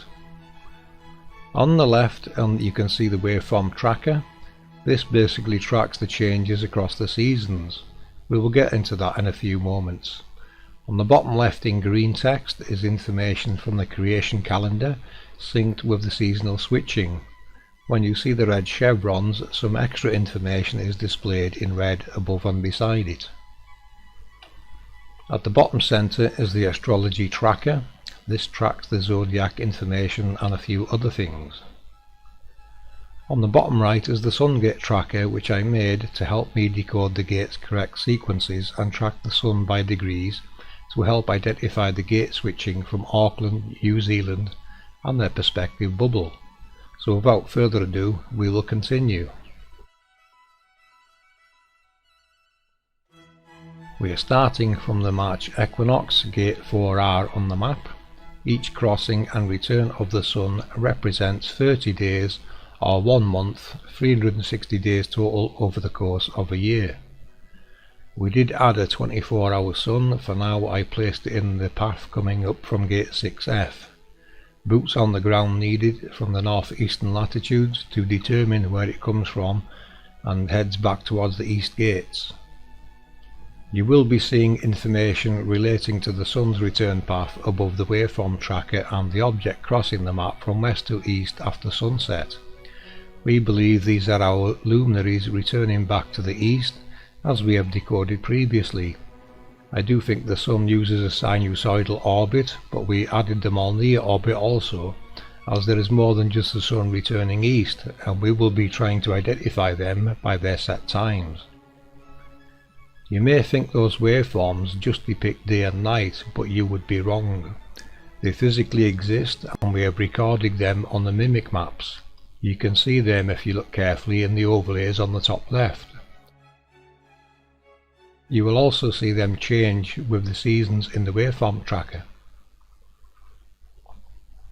There are also members in our group recording the ISS passing, so we can try and get a better look at it. We do expect it to vanish completely before your eyes, as we have shown before with the mimic map findings. There is more than one signal moving around the map, and when they overlap, they seem to occlude the light and it reappears elsewhere. This may also be what is creating our lunar eclipse, as the waveforms overlap. Remember, there is more than one luminary moving around up there, and all will have their own unique waveforms. As we have shown in our Power and Glory video, that light in the sky is Isis, Ra's mother, rejuvenating the sun, which actually decodes as a recharging process. Solar rejuvenation, as worded in the 12 Gates presentation. In Christianity, that light in the sky is known as Mary, the star of the sea. How did we forget all this? The information in the Sun Gate tracker was obtained from time and date by P900 Coolpick Sandra. She picked a random year, which in this case was 2006.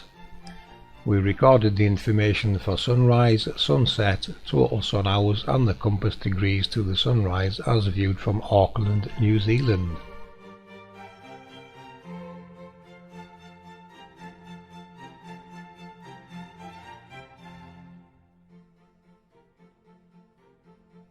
We chose the 25th of each month to make sure the gates had switched, and this helped show me where they would be seeing the sunrise from and helped pinpoint the direction to match which gate was in use. I called the rear gates long days and the forward gates short days, as in their groups of 4. This is how it works, lengthening and shortening the days as the sun cycles around the 12 gates.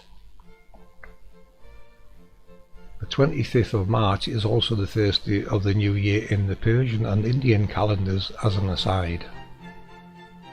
Do notice also how accurate the compass is in catching the gate switches with the Sun Gate tracker.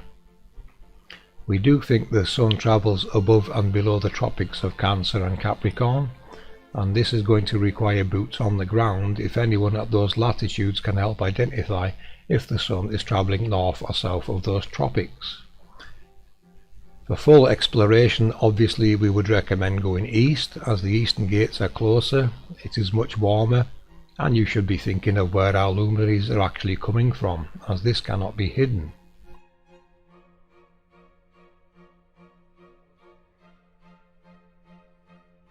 The first thing I did notice with this is our zodiac is directly linked to the switching of the gates, as you can see in this animation.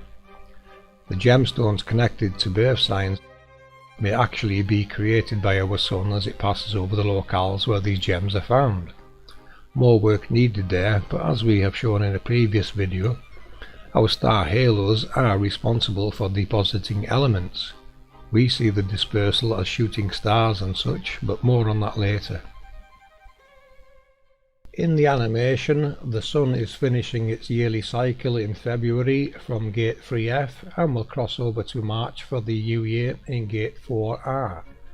The creation calendar works perfectly and now has the gates in the correct sequence, which is 4R, 5R, 6R, 6F, 5F, 4F, 3R, 2R, 1R, 1F, 2F, 3F and back to gate 4R. A little bit more information on the long and short days. Due to the difference in distance between the gates at their front and rear in their groups of 4, these are what are responsible for people assuming the luminaries are travelling faster at certain times of the year. In reality, the sun has just shorter or longer distances to travel west, depending if it is coming from a front gate or a rear gate. Obviously it will have a few thousand miles less to travel if coming from a front gate, and longer to travel from the rear gates in their 4 group sets. There is something else I have to show you. More surprises. Isn't there always with this research? Gates 4R, 5R, 6R, 6F, 5F, 4F, 3R, 2R, 1R, 1F, 2F, 3F and 4R. If I were to stand at the equator facing east and take a photo on the 25th of each month, I would capture this image.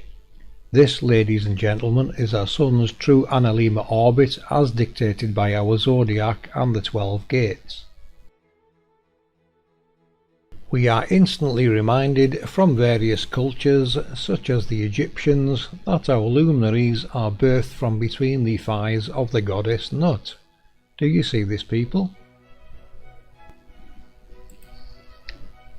Isn't that amazing? Everything is being placed back into its original context and making more sense. I have added our zodiac signs over these locations. As far as we're concerned, everything still needs decoded and broken down into its correct context. Everything.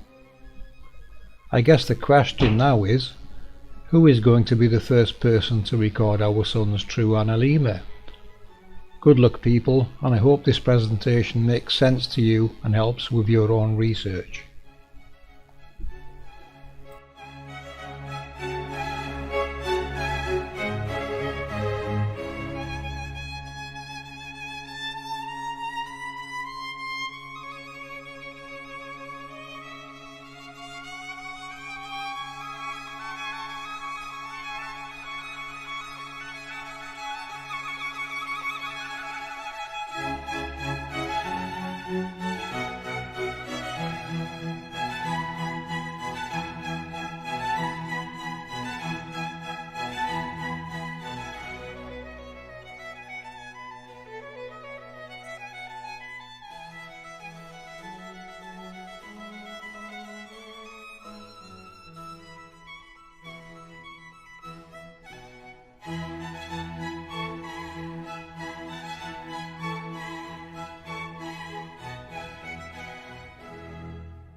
Hello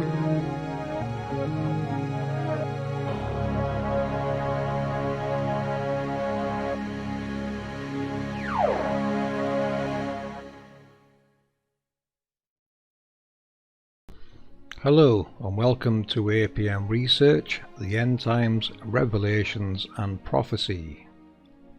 In this video we will be showing you how the End Times, Revelations and Prophecies relate to the workings of the realm, and that they are in fact regular cycles that keep on repeating every 400 years.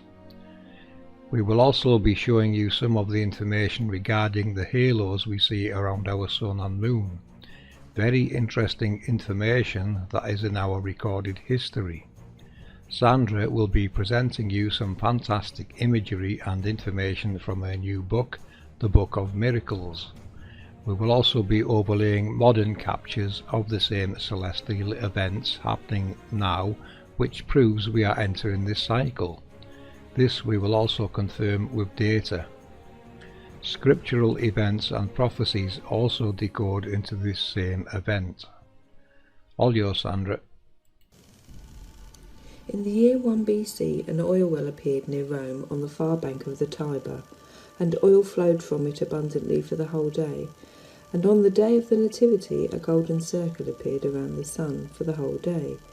And the statue of Romulus collapsed, as did the Temple of Peace. It should be noted here that a different ruler was in place at that time. On the day after the death of Julius Caesar, 3 suns appeared in the east in the early morning sky, which then moved towards each other so that they merged into one. Also at that time, an ox on the outskirts of Rome asked a farmer why he was working so hard, since before very long there would be more of a shortage of people than grain.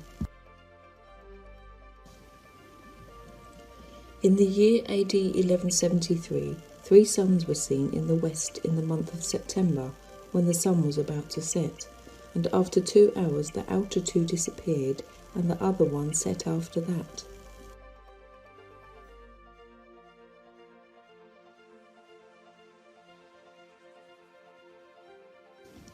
In the year AD 1174, 3 moons appeared in the German lands with the sign of a cross through their middle, separate and entirely over them, so that the moons were shining behind it.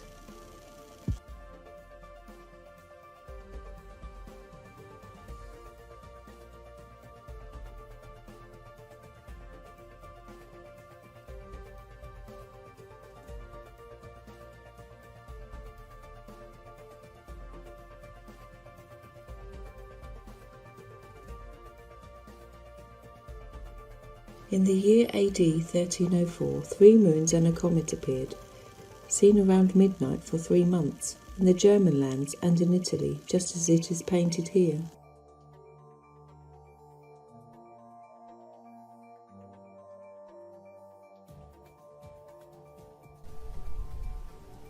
Seen in the year 1519, on the 11th of January, the day before the demise of Emperor Maximilian of glorious remembrance.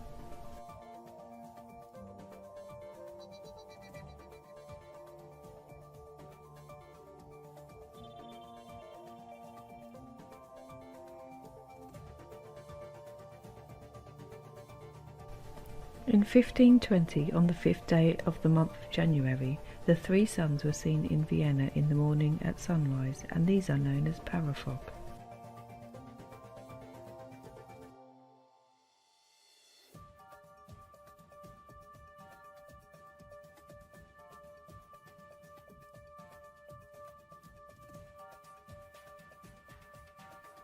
This image depicts 2 scenes that were seen in the sky in 1520. On the left, in the year 1520, on the 4th of January, this sign was seen in Vienna for 3 hours until 5 after midday. This is called halo and is like the moon. And on the right, afterwards, after midnight, at 1 o'clock or a little later, this sign was seen.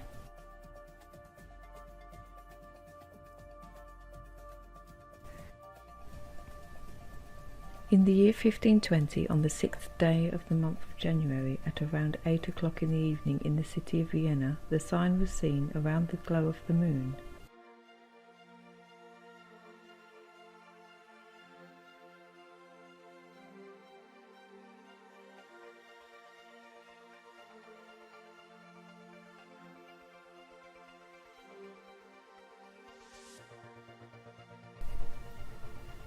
In the year 1520, on the 7th day of the month of January, 3 suns, which are called parahelios, were seen in Vienna, in Austria, from sunrise until 10 or a little later.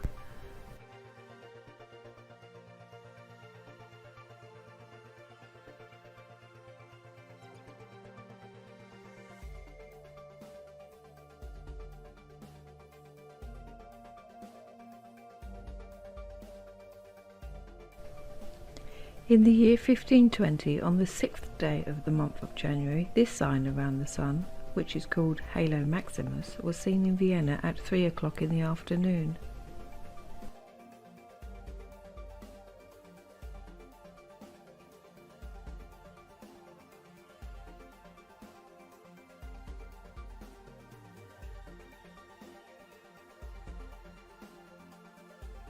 In the year 1527, on the 17th of February, 3 suns were seen in Kaufbeuren, enclosed within 2 rainbows in the sky, adjacent to the mountains, and the 2 outer suns were red on the sides facing the sun, in the middle, and yellow on the sides facing the rainbow, and a white streak went through the middle, and the shining of the inner rainbow was so yellow that no one could see into it because of its brightness.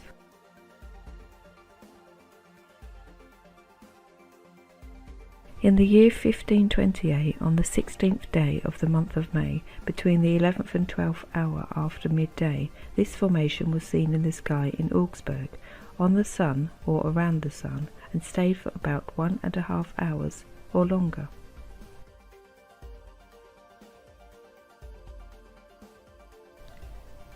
In the year 1528, on the 16th day of the month of May, such rainbows were seen in Innsbruck, appearing here and there, while at the same time 3 suns were to be seen, and a moon as a half beside them, as is painted here.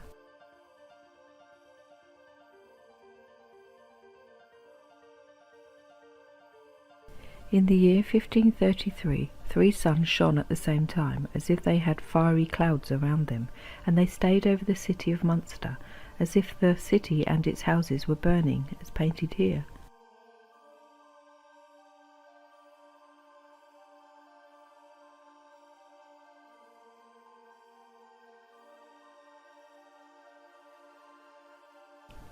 In the year 1538, such a manifestation was seen around the sun near Schonfeld, and moreover, 3 suns were seen at once, but also the curious ring stayed in the sky brightly for about 4 hours.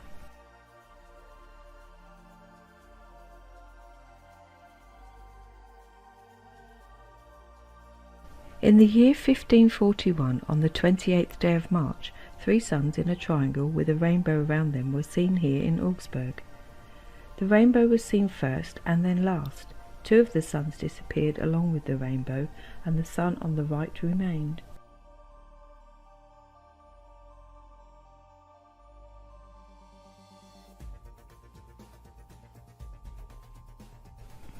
(1545) And on the previously mentioned day there came a terrible darkness, such that the sky was completely black, so that people could not see one another at all.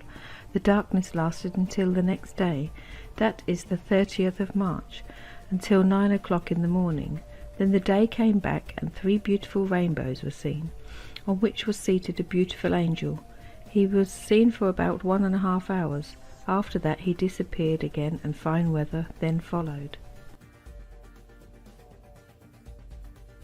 1546. In the year 1546, on February the 26th at 8 o'clock in the morning, this wonderful and strange vision was seen by an honourable inhabitant of the city of Kashor, situated in the land of Hungary, and by other reputable inhabitants who earnestly requested it to be put into print, and the information they provided about it was truthful concerning how they saw over the city what is painted above, up in the air for days and hours.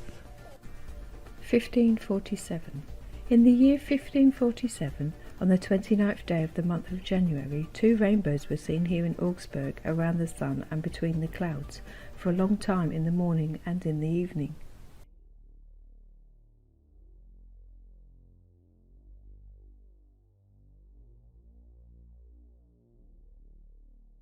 1549. In AD 1549, on Simon and Jude's day, such a manifestation was seen in broad daylight in Nordlingen and in other places in the Rise and in Swabia, just as recorded and painted here.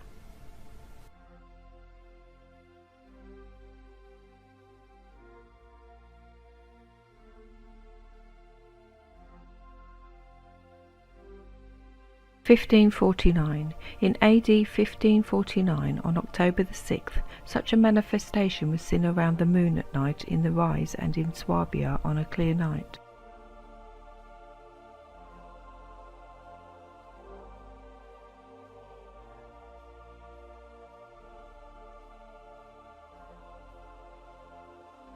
(1549) In the year 1549, on the 28th of October, on St. Simon and St. Jude's day, this manifestation was seen here in the sky, namely 3 suns and a rainbow, which everyone saw. Several people also saw a sword over the sun.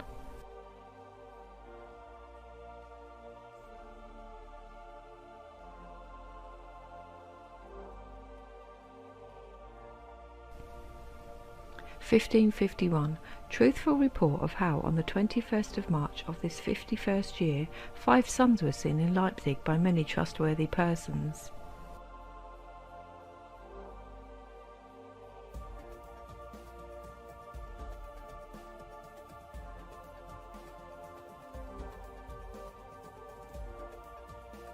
(1551) 1551 years after the birth of Christ, in the month of March, such an occurrence was seen in Swabia in broad daylight on more than one occasion.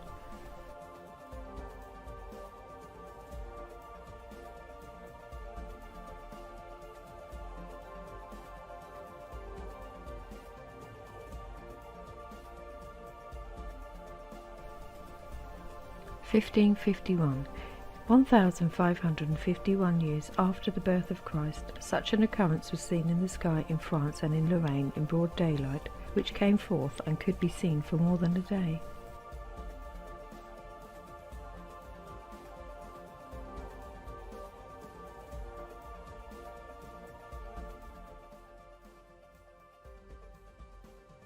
As you can see, people, the halo events we're recording in the here and now translate as the same celestial events from various parts of our recorded history. The end times decode as the end of a cycle. Revelations, this simply means the construct will reveal itself, and there are some events we all need to be aware of that are connected to it. The halos we are seeing around our luminaries are revealing themselves as they have in our past. They are a reminder of how our realm really works. The Geo, Petro and hieroglyphs record the same information, the workings of the realm. Those characters do not represent people, they represent the technologies in the underworld, the angels sealed below. Scriptures tells us it is their prison. I decode the seal of the 144,000 to be the 144,000 sarcophagi below. Sealed rooms that contain the Creator's technological glory, the glory that is responsible for the creation and movement of our luminaries, and it plays a big part in most of nature itself. The sarcophagi recovered from ancient sites are location markers for the technologies below those locations. Tutankhamun, for instance, represents a king of a group of technologies below that area. Our Decoding Scriptures 2 video shows how we connect the sarcophagi to the seraphim from Scriptures. The Mayan calendar may also have been counting down to this event, as I'm sure the ancients knew how all this worked and planned for it. From Scriptures we can also connect the event to passages such as Isaiah 13:13. Therefore I will make the heavens tremble and the earth will shake from its place at the wrath of the Lord Almighty, in the day of his burning anger. Or Isaiah 24:1. See, the Lord is going to lay waste the earth and devastate it, he will ruin its face and scatter its inhabitants. The Dark Ages in our history may also be related to these events. Not even an empire can survive this event, as so much chaos and destruction seems to take place, empires will crumble. and we see this everywhere as we look back in history and find devastation in civilizations that were in their golden age and then it just stopped. We see destruction on a large scale when looking into these ancient sites. We are a species that seem to have dementia or amnesia. We are surrounded by all these ancient sites and no one seems to remember the true meanings. Everyone has forgotten. This of course is compounded by wars, takeovers, indoctrination, pseudoscience, bad decodings, misdirection, and even blatant and obvious lies. It would seem there are people out there that do not want us to know our true history and how this realm really works. So, we take a look into Hopi prophecy. Do you remember back in 1997 the Hopi elders appeared with Dr. Robert Ghost Wolf on Art Bell's Coast to Coast show? They spoke to millions of wary listeners around the world as they predicted the coming of the blue star Kachina and that the purifier, the red star Kachina, would follow shortly after the twins, Haley Bop, had passed from our heavens. They spoke about us seeing strange things going on with animals, frogs with 6 legs, rabbits with 4 ears, animals being born with both genders. They spoke of earth changes and firestorms, and they talked about the 8 thunders prophecies and the pale prophet. The following is an excerpt from the Last Cry Native American Prophecies and Tales of the End Times by Dr. Robert Ghost Wolf, 1994 to 2004. It has appeared in numerous articles over the web and in magazines all over the world. The story of the blue Kachina is a very old story, very old. I have been aware of the story of the blue Kachina since I was very young.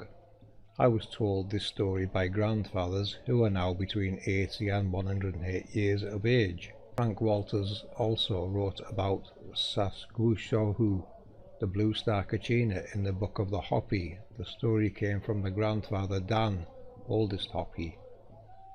It was told to me that the first blue Kachina would start to be seen at the dances and would make his appearance known to the children in the plaza during the night dance. This event would tell us that the end times are very near. Then the blue star Kachina would physically appear in our heavens, which would mean that we were in the end times. In the final days we will look up in our heavens and we will witness the return of the 2 brothers who helped create this world in the birthing time. Wagan Yoha is the guardian of our North Pole and his brother Palangoya is the guardian of the South Pole. In the final days the blue star Kachina will come to be with his nephews and they will return to Earth to its natural rotation, which is counterclockwise. Please note, from an APM research perspective, we do not believe in a spinning globe model. We believe in a flat world model, and it is our luminaries that are rotating. So this is suggesting we may get a counter rotation of the luminaries. This fact is evidenced in many petroglyphs that speak of the zodiac and within the Mayan and Egyptian pyramids. The rotation of the Earth has been manipulated by not so benevolent star beings.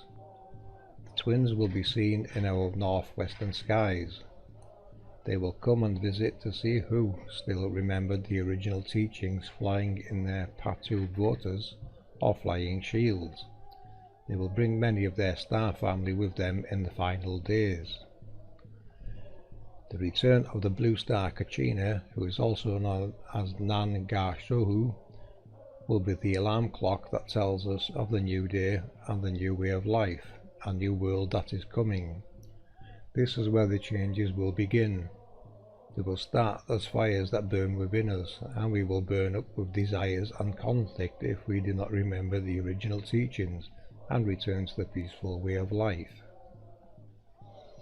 Not far behind the twins will come the purifier, the red Kachina, who will bring the day of purification.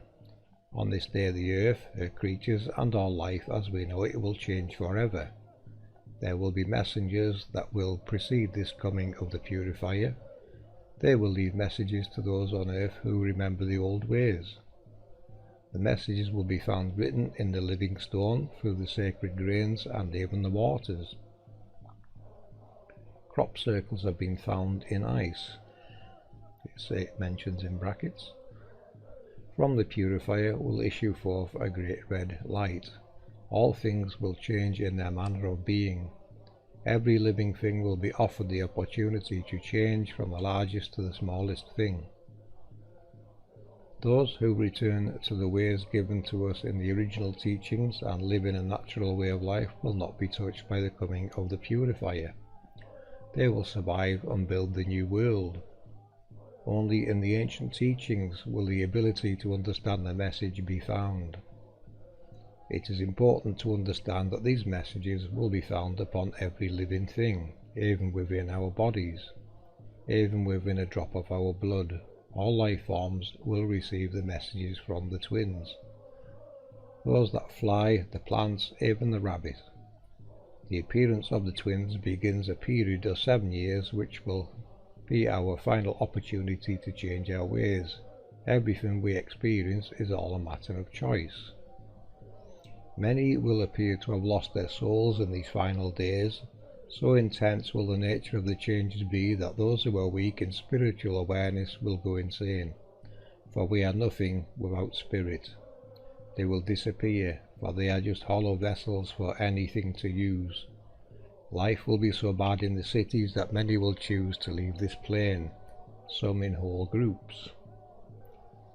Only those who return to the values of the old ways will be able to find peace of mind. For in the earth we shall find relief from the madness that will be around us. It will be a very hard time for women with children, for they will be shunned, and many of the children in these times will be unnatural. Some beings from the stars, some from past worlds, some will even be created by man in an unnatural manner and will be soulless. Many of people in this time will be empty in spirit. They will have sampuku, no life force in their eyes. As we get close to the time of arrival, the purifier, there will be those who walk as ghosts through the cities, through canyons they will have constructed in their man-made mountains. Those that walk through these places will be very heavy in their walk. It will appear almost painful as they take each step, for they will be disconnected from their spirit and the earth. After the arrival of the twins, they will begin to vanish before your eyes like so much smoke. Others will have great deformities, both in the mind and upon their bodies. There will be those who would walk in the body that are not from this reality, for many of the gateways that once protected us will be opened. There will be much confusion between sexes and children and their elders. Life will get very perverted, and there will be little social order in these times. Many will ask for those mountains themselves to fall upon them to end their misery.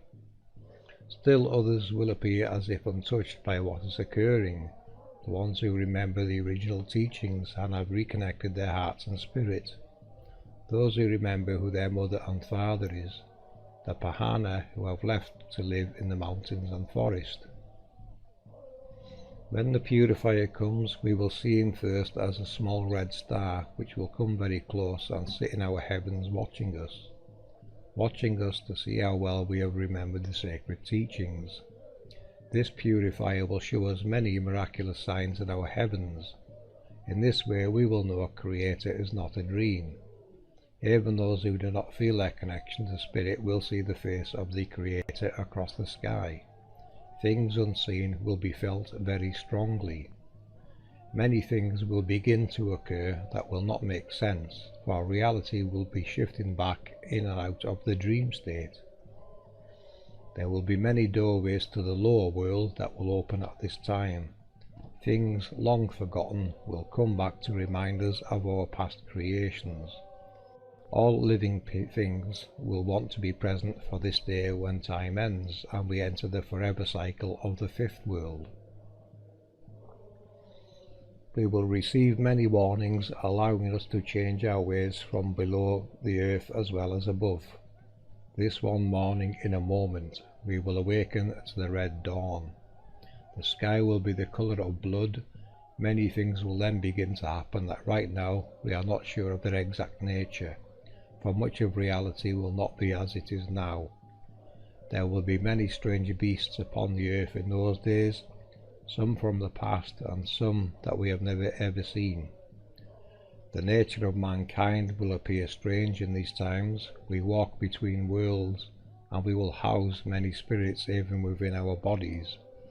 After a time we will walk again with our brothers from the stars and rebuild this earth, but not until the purifier has left his mark upon the universe. No thing living will go untouched here or in the heavens.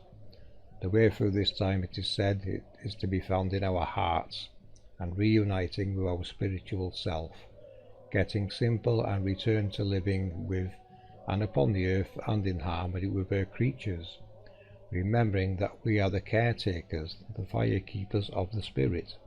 Our relatives from the stars are coming home to see how well we have fared in our journey. The pictures enclosed in this presentation are of the human beings, my Hopi grandfathers. They were telling you truth. There is still time for you to change.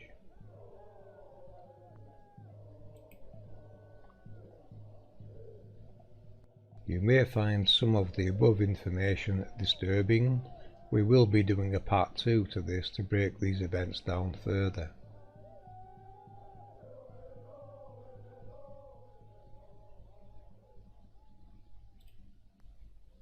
Okay, now let's look at the data. Professor Valentina Zarkova gave a presentation of her climate and the solar magnetic field hypothesis at the Global Warming Policy Foundation in October 2018. Zarkova models solar sunspot and magnetic activity. Her models have run at a 93% accuracy, and her findings suggest a super grand solar minimum could begin in 2020. A super grand solar minimum would have 4 magnetic fields out of phase. There was about 40 to 60 years of cold weather 350 years ago. This was a Maunder minimum of lower solar activity. The historical cold weather had 2 magnetic fields out of phase. Zarkova is predicting a cooling effect that is 2.5 to 4 times larger than the Maunder minimum. Zarkova's analysis shows an 8 watts per square meter decrease in TSI, total solar irradiance. A 2015 Nature study looked at 2 watts per square meter decrease, causing a 0.13 minus degrees Celsius effect. A 4 times larger effect would be 0.5 minus degrees Celsius. Zarkova believes the warming models are including the warming effect of increased solar activity. If she is correct, there would be cooling, and the warming models would be wrong.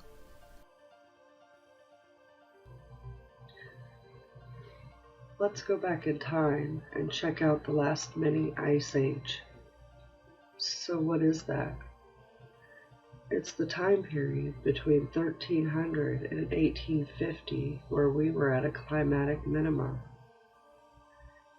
In the 13th century, pack ice began advancing southwards in the North Atlantic, as well as glaciers in Greenland. Evidence has shown that glaciers expanded almost worldwide during this time frame. As we can see here, a map showing how far down the ice and snow expanded, we can imagine how this affected life on Earth.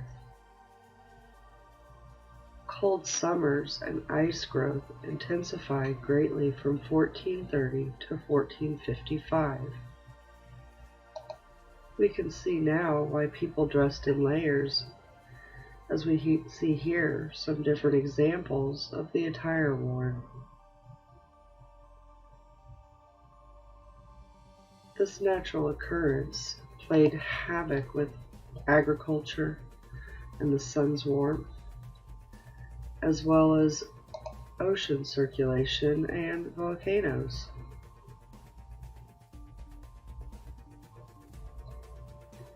As summers become more unreliable in Europe and North America, they began to experience famines. From 1315 to 1317, Europe experienced the Great Famine. They had to learn to adapt to producing food to the unrelenting cold and rains, dark and snow. Alpine villagers lived on a bread made from ground nutshells mixed with barley and flour. This is just one example. Loss of life rose dramatically during these times, for less food and more illnesses were occurring. The effects recorded from the ocean circulation being messed up are due to thermohaline circulation. Factors that control this are the temperature and salt content. Any great change in these factors will affect the circulation belts of the world waters. Mexico has records from Aztec and Mayan relating to the periods of severe cold and droughts.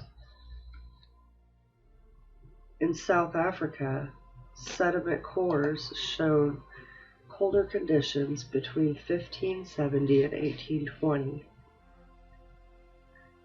A 3,000-year temperature reconstruction method based on the rate of stalagmite growth in caves in South America also backed the cold periods from 1500s to 1800s.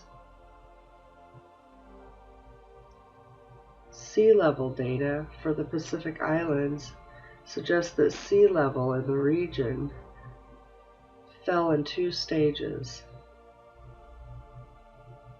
Once in 1270 and again in 1475.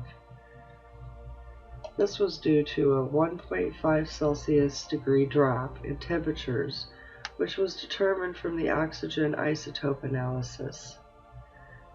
This led to the increase in the La Nina frequency, the most intense occurring in the southern oscillation activity in the mid-17th century.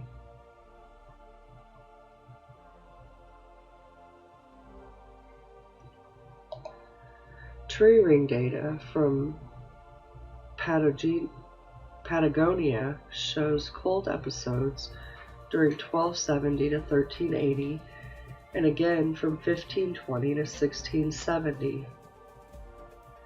How they can tell this is when the rings are wider, it shows normal weather, but when the rings become narrower and closer together, it shows wetter, colder climate changes. Many explorations also recorded increase in the glaciers and ice packs from exploration to exploration over this time period. All of this happening led to unstable volcanic activities as well. There's recordings of a 50-year span with long episodes of highly rich sulfur eruptions occurring all over the world. This, of course, would lead to the sun being blacked out that can last for 2 years after each explosion. When a volcano emits high sulfur, it creates sulfur oxide gas. When it goes into our upper atmosphere, it turns to sulfuric acid particles.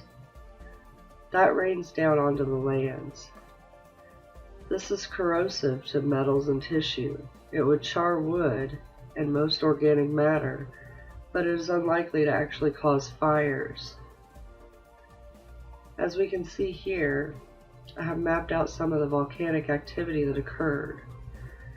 There were many more erupting at this time, but I couldn't fit it all on the map, so these are some of the examples of what occurred during the 50-year period spoken about prior, which was the height of the activity. However, these eruptions actually went on from the mid-1200s through the 1816, the entire 400-year span of the mini ice age. In 1816, it was also recorded to be the year without summer, and was reported that frost and snow fell during June and July in both New England and Northern Europe.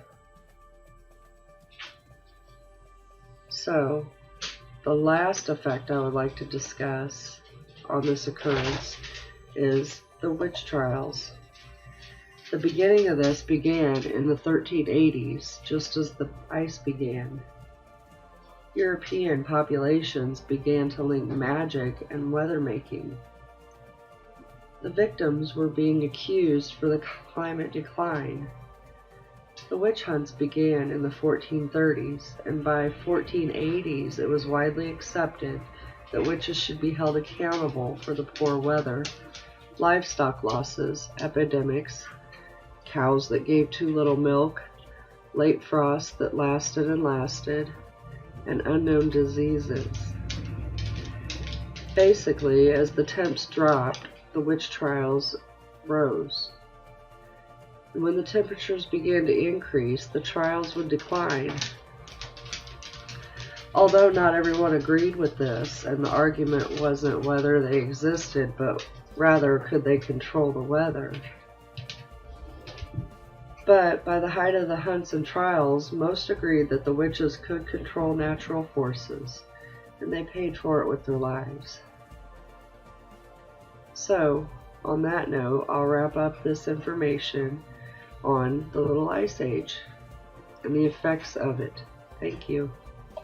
Professor Valentina Zarkova has demonstrated here that her data also coincides with the cycle we are describing here, the mini Ice Age, an event that reveals wonderful sights in our heavens which reveals the true nature of our realm, events they are trying to hide.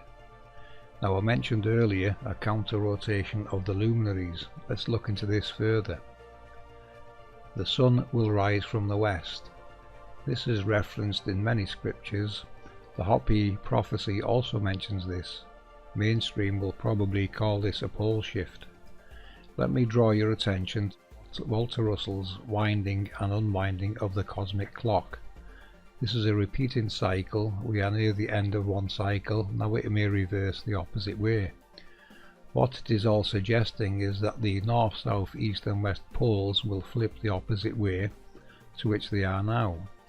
We would still see the sun coming from the direction we see it coming from now, but the magnetic pole flip will now have this direction marked as the west, and the west becomes the new east.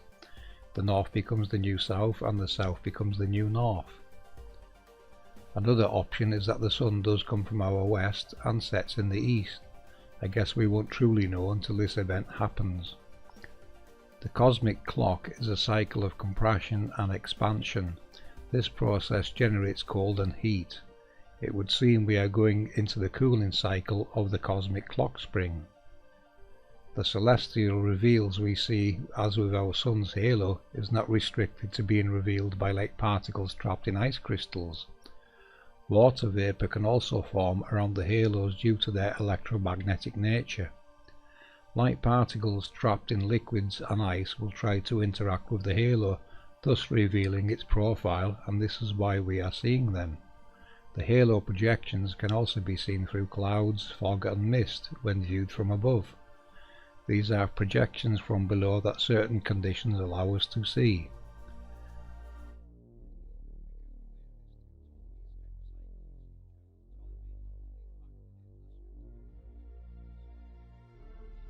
The ether is full of positively and negatively charged particles.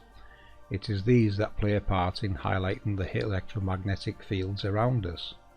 You can also see this electromagnetic data being revealed with rainbows. Water droplets and light particles help reveal their profiles at various altitudes. Time-lapse the rainbows and you will find some move and some don't. You can also locate electromagnetic data using your hosepipe. You are not creating a rainbow, you are revealing electromagnetic data. We are surrounded by it, as such is the nature of this realm. We are seeing electromagnetic data in the visible spectrum. There is much more going to be revealed in our heavens, so be sure to have your cameras at the ready. The construct is revealing itself. On the subject of mud floods, melting ice will certainly play a part in this, as well as rising seas causing liquefaction. Remember, tsunamis may occur during these destructive events. We hope this video and information helps you with your own research, and as this data is clearly showing, plan for cold times ahead. We will be making a part 2 of this video where we will cover other events from recorded history that relate to this cycle.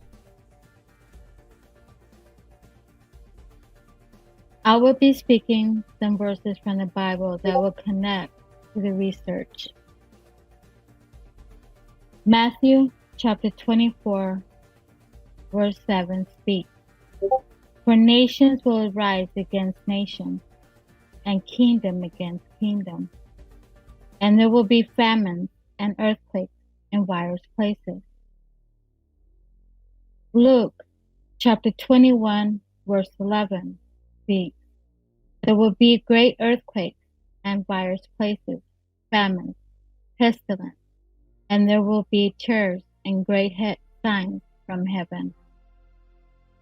Luke chapter 21 verse 25 speaks, "There will be signs in sun and moon and stars, and on the earth distress of nations and perplexity, because of the roaring of the sea and the waves." Luke chapter 21 verse 26 speaks, "People fading with fear and with foreboding of what is coming on the world, for the powers of the heavens will be shaken." 2 Peter chapter 3 verse 10 speaks, "But the day of the Lord will come like a thief, and then the heavens will pass away with a roar, and the heavenly bodies will be burned up and dissolved, and the earth and the works that are done on it will be exposed." Revelation chapter 8 verse 8 and 9 speak, describing burning mountains falling into the sea. The result is massive destruction and massive loss of life. Isaiah chapter 29 verse 6 speaks, "You will be visited by the Lord of hosts with thunder and earthquake and a loud noise, with windstorm and tempest and flame of consuming fire." Revelation chapter 6 verse 12, "And when I saw the Lamb open the sixth seal, there was a great earthquake, and the sun became black, like the sackcloth of goat hair, and the whole moon turned blood red." Revelation chapter 8 verse 5, "Then the angel took the censer, filled it with fire from the altar, and hurled into the earth. And there were peals of thunder and rumbling and flashes of lightning and an earthquake." Revelation chapter 11 verse 19 speaks, "Then the temple of God in heaven was opened, and the ark of his covenant appeared in his temple. And there were flashes of lightning, rumbling, and peals of thunder, and an earthquake and a great hailstone." Revelation chapter 16 verse 18 speaks, "And there were flashes of lightning and rumbling and peals of thunder and a great earthquake, the likes of which had not occurred since men were upon the earth. So mighty was the great quake." This is the current model I have been recreating of our Sun's halo system. Its technological configuration, which we have been privileged to see being revealed in the heavens. Remember, Revelations simply means the construct reveals itself in the end times, the end of a cycle we have covered in our End Times Decoded videos. What we are seeing are various parts of the Sun's actual projector system being highlighted. Many parts of the solar boat's technological workings being projected, as well as the Sun's image. The Sun is attached to, or is a part of, the large horizontal halo. It is this that epicycles across our sky, Of course, its physical model is doing the same movements below. The scarab beetle represents this vehicle below, which is why the scarab beetle was considered sacred. It has very special meaning, and we can see why now. The scarab beetle decoded. It represents the solar boat, the sun's vehicle that is projecting our sun's halo system and image. Although I use the word projection, it is more than that. It can physically interact with the environment around it, converting elements to matter as it goes. They all operate on this same principle. The moon also has this same halo configuration, but appears to be doing a reverse role. Watch them in the sky, people. You will see and capture these very special reveals sooner or later. This is what they are trying to hide, the true nature of our realm and how it really works. So we have a large horizontal halo which contains 8 nodal points, which we have previously referenced in many decodings, of which are doing different functions. We have a smaller horizontal halo at node 1, which is where the sun's image seems to be originating from. At the front is a vertical halo, which is obviously involved in producing a vortex which is used to start the sun generating its solar image. This one connects to the large horizontal halo at nodes 2 and 8. The two nodes we usually see either side of the sun, and is working in conjunction with the larger vertical halo we see at nodes 3 and 7.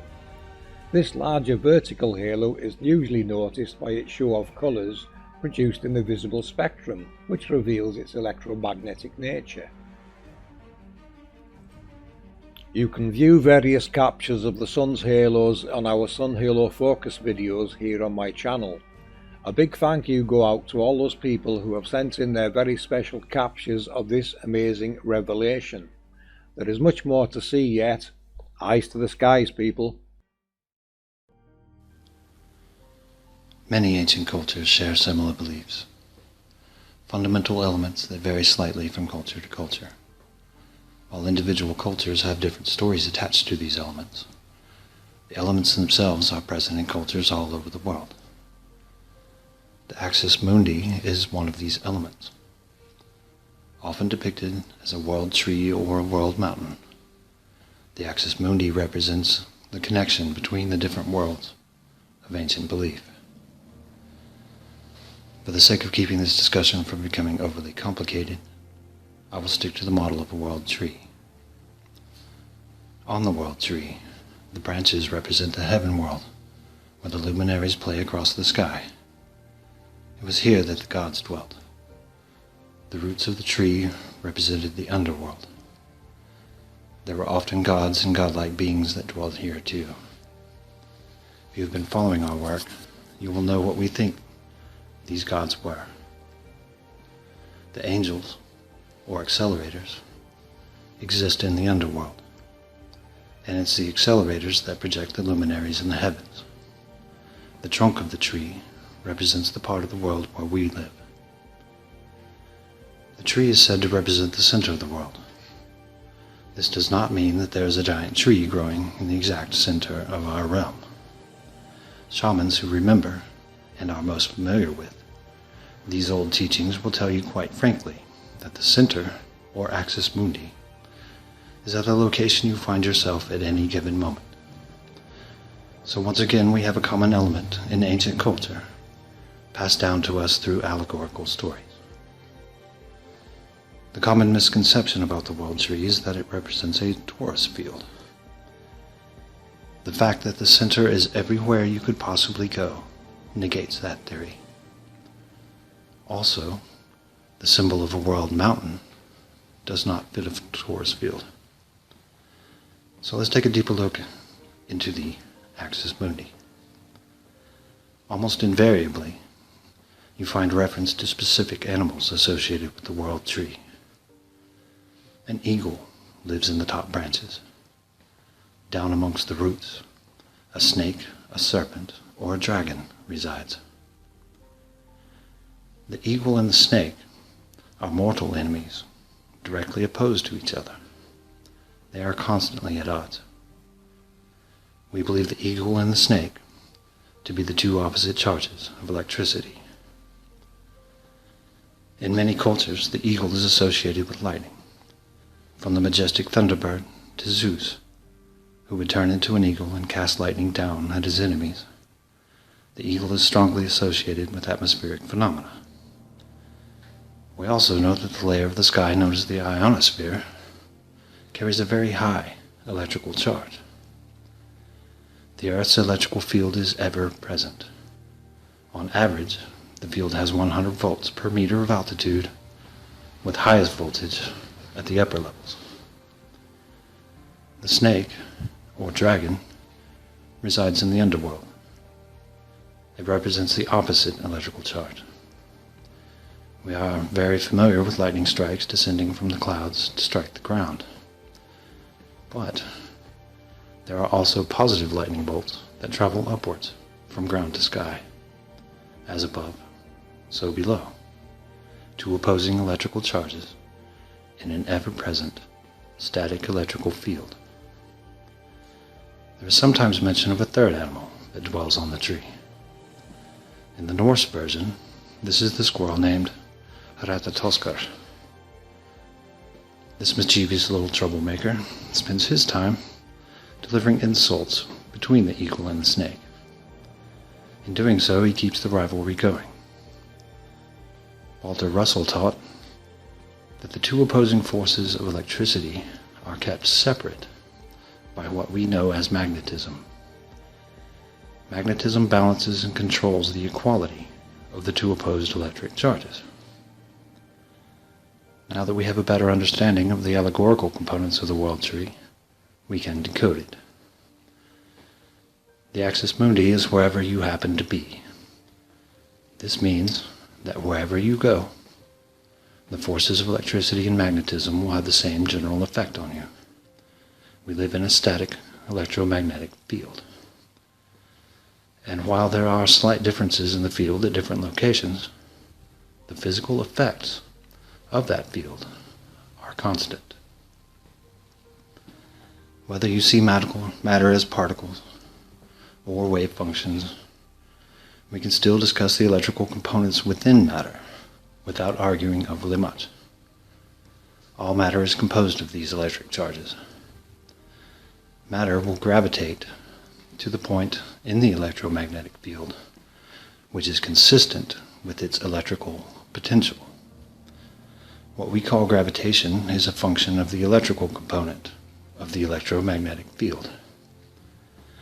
We can then define gravitation as the repelling force from the opposite electric charge. Not everything is repelled downward as we commonly think when we discuss gravitation. Indeed, some matter is repelled upwards, such as is the case for helium. All matter is being pushed into the area of the field where it has like electrical potential.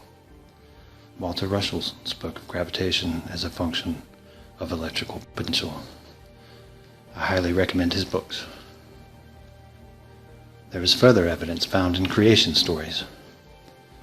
The ancients spoke of an original deity. This deity is often told to have had two offspring.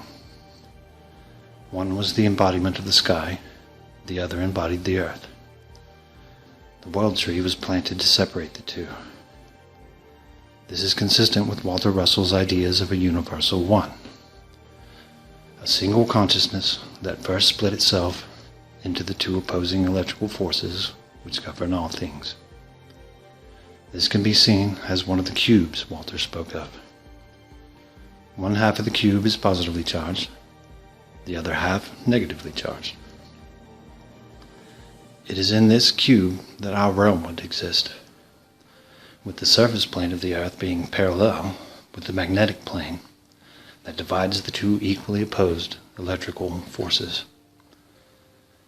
Essentially, we live inside a giant capacitor, where everything we know of acts as the dielectric, including ourselves. A capacitor consists of two plates. One plate carries a positive charge, and the other has a negative charge. Locally, one of the two plates consists of what we know of as the ionosphere. It's possible the large star halos have a role to play in that in some fashion, but the star halos are inside the electrical field as well, so that can only be speculated for now. The bottom plate is below us somewhere. We don't know its exact location, but we know it must carry the opposite electric charge as the ionosphere. It's possible the angel accelerators, in conjunction with the large star halos, influences the field to make our experience of gravitation different from whatever lands exist, if any do, outside of our realm. Everything between these two plates acts as a dielectric. The particles of a dielectric within an electric field will align themselves to conform to the direction of the electrical force inside that field. In Earth's case, we and everything else here act as those particles. The dielectric is not one solid chunk. We are a dynamic system of varying density and physical state. This gives everything a certain room to move, and the various parts will be inclined to find the area of electrical potential that align with their inherent charge. The denser matter is forced down, while the lighter matter is forced upwards. Within the static electrical field, everything that we call matter creates a sort of whirlpool in the field. We call these whirlpools torus fields. They are the result of compression and expansion forces from the electrical field itself. The mythos of the world tree is a beautiful allegory and describes the fundamental forces that govern our realm. Whether our realm is the extent of existence or not is debatable. Only time and exploration will tell. Today we are going to talk about the nature of our realm, how it works, how it ties in with Santos Bonacci's knowledge and teachings, and how Walter Russell's work explains it brilliantly. I first met Santos on a panel with the Sun and Moon group, where I give him a private presentation of the beginnings of my research into how our world truly works, after discovering the Earth is level and stationary a few years ago. The research I presented was some of my Nazca line decodings and the avenue my research was taking me after realizing what the Nazca lines truly represent and portray. The technical blueprints to the realm. I knew I would find the correct world map when I overlaid the lines, glyphs and the Nazca mandala. When I presented this to Santos, there was a good silence for about 20 seconds. I knew his mind was already processing all of what I had shown him, and Santos, being the very sharp person he is, was stunned by this presentation. Of course he recovered and immediately started expanding upon some of the things he had seen in the presentation. His knowledge and explanations are second to none. It was what Santos explained to me that gave me the direction I needed to be looking into. Of course I met One Conscience and we teamed up, and here we are today, a few years later, still decoding the realm from within a small team of excellent researchers and friends. I have kept in touch with Santos since those days, sharing links to videos on Skype and little updates on progression. He only had to give me a few tips and I was there decoding what I found into the APM model, our model of how this realm truly works. Santos told me to look into Walter Russell's work one day, and wow, did that speed up our research once I started decoding what Walter Russell's work was teaching me. Now I'm no genius, so don't be getting that impression, but I can see and decode what all this is telling me very easily. So today I'm going to show you how all this connects together and explains a lot of what Santos is teaching you, what Walter Russell's work is teaching you, and how this realm truly works. Now what you are going to see and hear may not be to your liking. It may shock you, surprise you, even make your brain melt. But that's okay, it is what it is and I make no excuses for it. I'm here to present to you our findings, as is the rest of this team. I'm a flat earther and I came here to see how our realm truly works. and what we have found is that everything is being misrepresented to hide this realm and how it truly works. And when I say everything, I mean everything.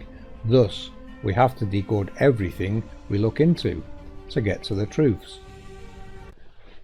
Okay, for this part I'm going to decode the Walter Russell optical motor to show you how it works. Notice the second law of thermodynamics is invalid in a repetitive cyclic universe of equally interchanging effect. Also take note of the direction of flow and how this relates to Walter's motor. To explain this optical motor, take note of the A and B cores and poles. This is our equatorial line, and through this pipeline water is pumped into the reactor at the centre and back out the other side of the west pole, recycled around the design and back towards the centre. Now with this design the pipe narrows at key points going to and from the centre. This in effect creates a Higgs boson. This allows a pressure zone to be created at these points. Now if you remember Walter Russell's explanation of the parts of the colour spectrum colliding from the green, yellow and orange yellow parts of the colour spectrum which collide with white, it is basically a short circuit. This creates the circumstances that are needed to cause chain reactions. The equatorial line is the compression poles and cycle. Notice in the north and south we have the electrical harness points at the desired distances at the boson locations where this energy pressure wave is created.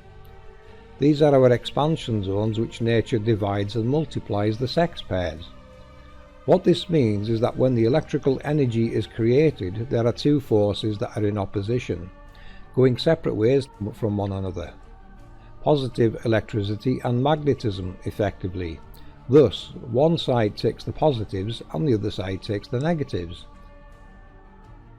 As this expands, of course, it multiplies, which is what you see with the numbers increasing to a maximum of 4. And that's it. This is all that you need to generate free electricity. This motor actually generated enough power to run a 52-room university. That's all the lighting, heating and any electrical needs a university could need. This model occupied around 6 foot of floor space. The universal mathematics are there for you to understand how the ratios work. Okay, now let me show you what Santos was teaching and what Walter Russell's motor just demonstrated in the APM model. Today you are going to learn how this realm really works. Now we will add in our trumpeters. Yes, I decoded what the trumpeters represent in scriptures. Let's add in our equatorial compression zones and our north and south expansion zones. This, ladies and gentlemen, is how our realm divides and multiplies the sex pairs. It is the exact same principle, although on a creator-sized scale. You will understand that hot flow across the equator now, hopefully. You can see now what is very special with the golden ratio. It is basically telling you that the Higgs boson zones are where the golden ratio lies. The golden parts of the colour spectrum where the short circuit will take place. They are all harnessing energy within their cubed spheres at the golden ratio. Pretty cool, isn't it? This image by Walter Russell contains some very interesting information. The gravity cycle is the motivative force of the universal heartbeat. Notice how Walter correctly uses the bar magnet as a pressure recorder, because this is what gravity truly is. A pressure system that is created by the halos we have been highlighting for some time now. We realized you do not need a container to create a pressure system. The projected halos create this system perfectly, and we have shown this in our End Times 2 video with the decodings of what Noah really is and how it works, and with references to the receding oceans events and how it was designed to contain water. Another thing that really surprised me when I overlaid this on our grid and decoded more parts of the realm, as this helped me to see how the flow was matching real world data. This is another layer of the APM model, and One Conscience is going to explain how. When I look at this, it's truly exciting to see everything I've been attempting to express for the last few years, shown in such vivid detail. So let's discuss it and relate it to our Earth energy flow from the perspective of earthquakes and volcanoes. From our east and west gates, we have simultaneous energy coming in, running down the equator. As it hits each cross point of expansion areas, it will split and flow the grid up and down, releasing along the way, always in the same spots. This is repeatable data that can be easily tracked. From the east and west simultaneously, the energy will flow to the pre-designed path, moving towards the center of the grid. All of the crisscross points are volcanic fields as well. Some are dormant and some are active. Depending on the cycle of the micro scale of the world determines if these volcanic fields are active. The two large S's that we see are very special points.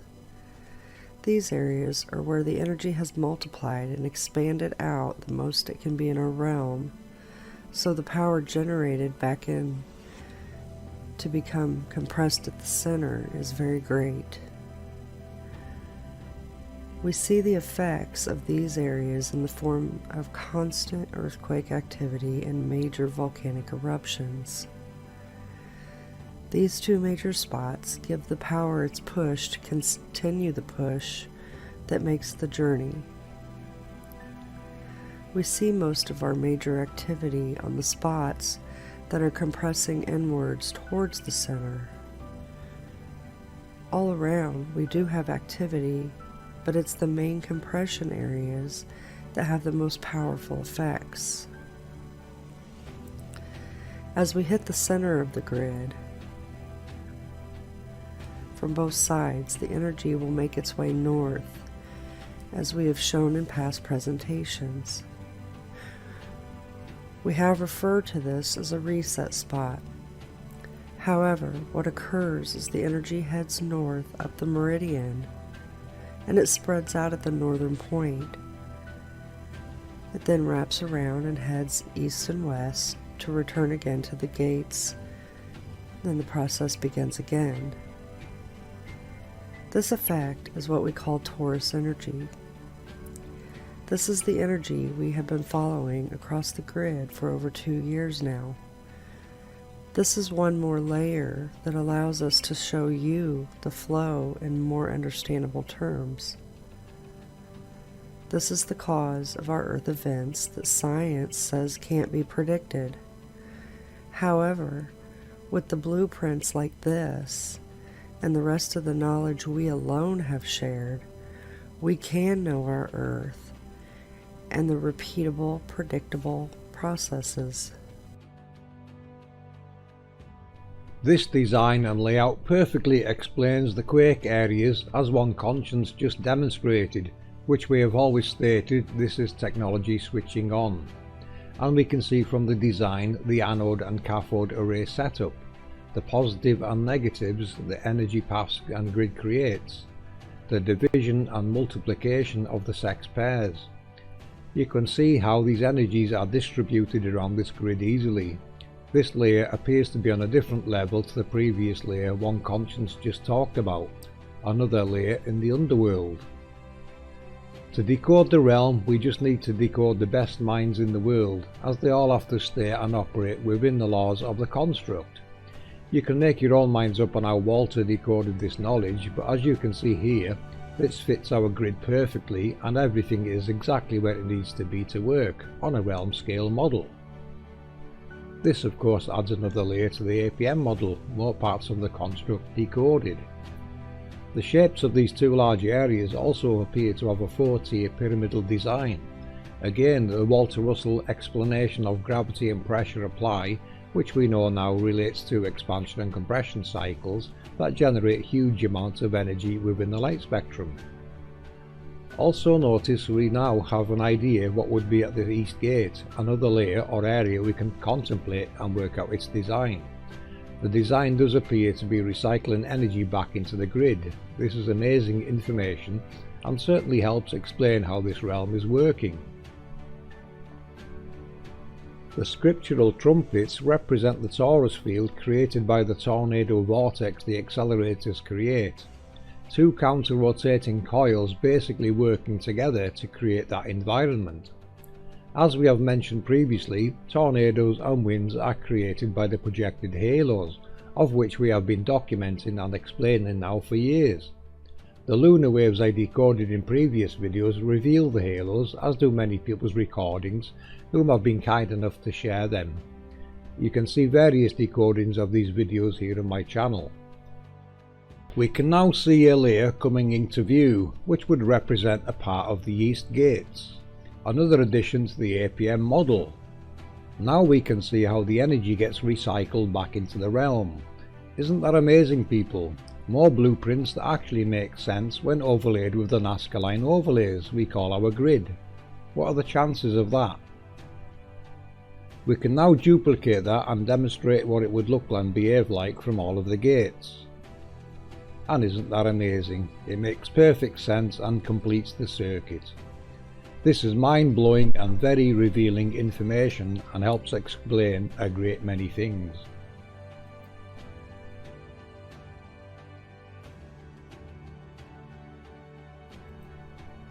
Okay, the next layer is our spiders, the tidal nodes as they are called. We call them power distribution centers. Their configurations is more in line with the transfer of energies to power other things. As they alternate, this is what creates our tides, the seawater of course being attracted to their activations and thus constantly on the move. Some are permanently on and others switch on and off. You can see by this animation the spiraling effect of this technology. We consider many character personifications such as Perseus to be one of these mechanisms. The cutting off of Medusa's head is really decoding into a rerouting of power. Now the red parts represent high tides and the blue parts represent low tides, and you can see how this technology is manipulating the water to create these tides. Just study it, people, and watch the flow. You'll see it circling round and round. Distributing water, some things will switch on and the water's then forced that direction and then it's rerouted another direction. The whole water table is being manipulated by this technology. Let's take a moment and look at Perseus holding Medusa's head as seen in all the depictions. So, can we place this in our world? Yes, we absolutely can. When I outlined Perseus and placed him in the world, we come to the western United States, as seen here.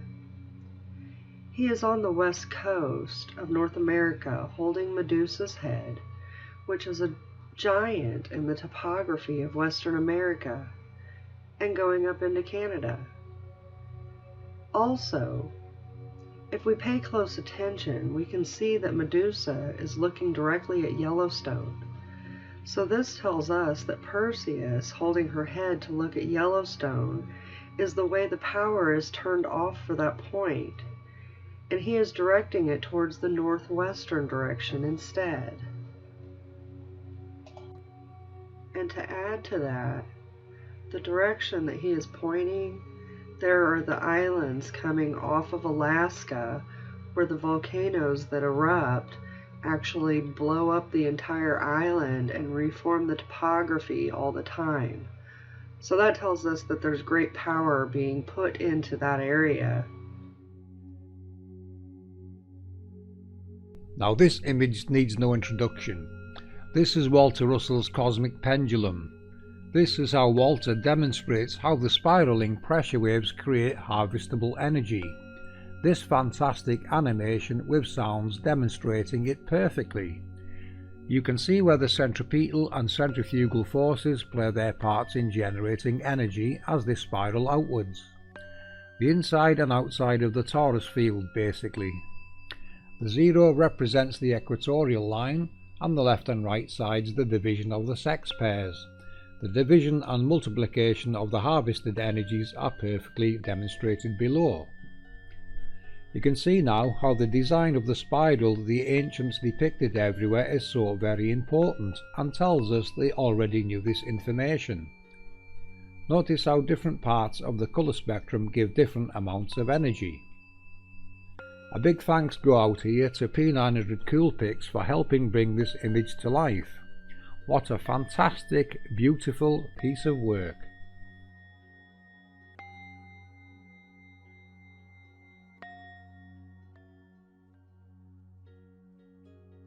Here is some more magnetic data from Ceres that perfectly matches what our research is showing.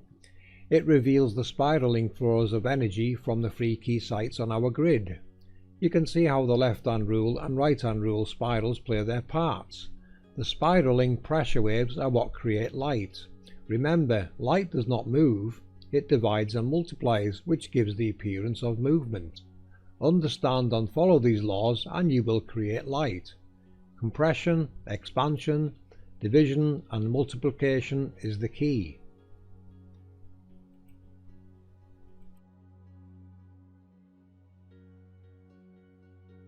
Okay, taking all the above into account, we can demonstrate now how the realm works in the APM model. We have our heat at the equator, which heats our reactor at the centre of the grid, the heart of the machine.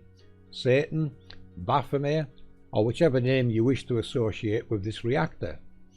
It then gives power to our first halo, which distributes the energy to start up various installations on the centre plate, the primary 8 for example.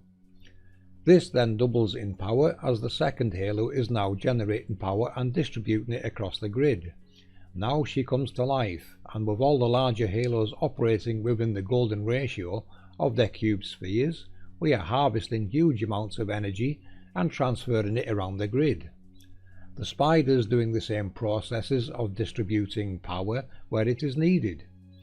The red and blue areas highlight the compression and expansion zones, and the Walter Russell overlay shows how the division and multiplication works on the realm scale model.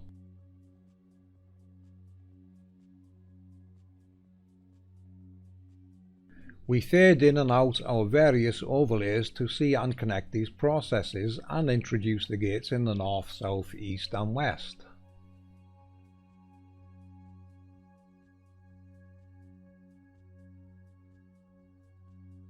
Isn't that amazing, people? What a sight to behold. The overlays, the spiders, the power distribution, the reactor, the anodes and cathodes. Wow, this really is the power and the glory. Okay, now we come down to look north towards Polaris and the north gates, and we can see how the spiraling and illuminated light is what is creating our star trails. Stars are accelerated light from various parts of the visible spectrum, and their focus is Polaris, which is obviously feeding the energy back into the grid. We are basically in the eye of a storm, the inside of the spiraling vortexes that are compressing east to west and expanding north to south. This is how the APM model currently works from our understandings and decodings of everything that we have researched. This is a work in progress.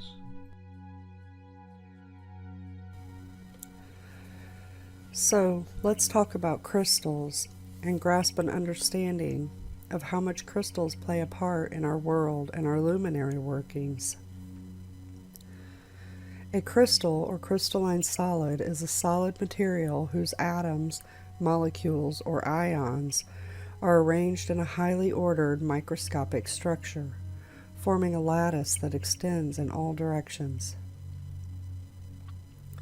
We can reference Enoch chapter 14, verses 10 through 16 for a fantastic description of this. They elevated me aloft to heaven. I proceeded until I arrived at a wall built with stones of crystal. A vibrating flame surrounded it, which began to strike me with terror. Into this vibrating flame I entered, and drew nigh to a spacious habitation built also with stones of crystal. Its walls too, as well as the pavement, were formed with stones of crystal, and crystal likewise was the ground. Its roof had the appearance of agitated stars and flashes of lightning, and among them were cherubim of fire in a stormy sky. A flame burned around its walls, and its portal blazed with fire. When I entered into this dwelling, it was hot as fire and cold as ice. No trace of delight or life was there. Terror overwhelmed me, and a fearful shaking seized me. Violently agitated and trembling, I fell upon my face.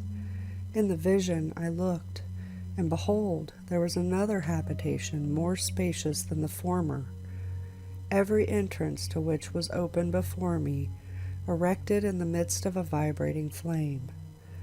And so greatly did it excel in all points, in glory, in magnificence, and in magnitude, that it is impossible to describe to you either the splendor or the extent of it. Its floor was on fire, above were lightnings and agitated stars, while its roof exhibited a blazing fire.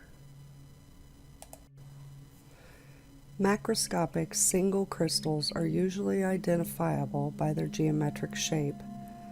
Some examples of large crystals include snowflakes, diamonds, and table salt. A little fact is, if the world oceans were to evaporate, we would be left with 4.5 million cubic miles of salt. This would be a cube measuring 165 miles on each side. Salt in water carries an electrical charge. Also, water-based ice in the form of snow, sea ice, and glaciers is a very common form of crystals and polycrystals. Let's look at some verses that may relate to this. Revelations 22:1, "And he shewed me a pure river of water of life, clear as crystal, proceeding out of the throne of God and of the Lamb." Revelations 4:6, "And before the throne there was a sea of glass like unto crystal, and in the midst of the throne and round about the throne were 4 beasts full of eyes before and behind."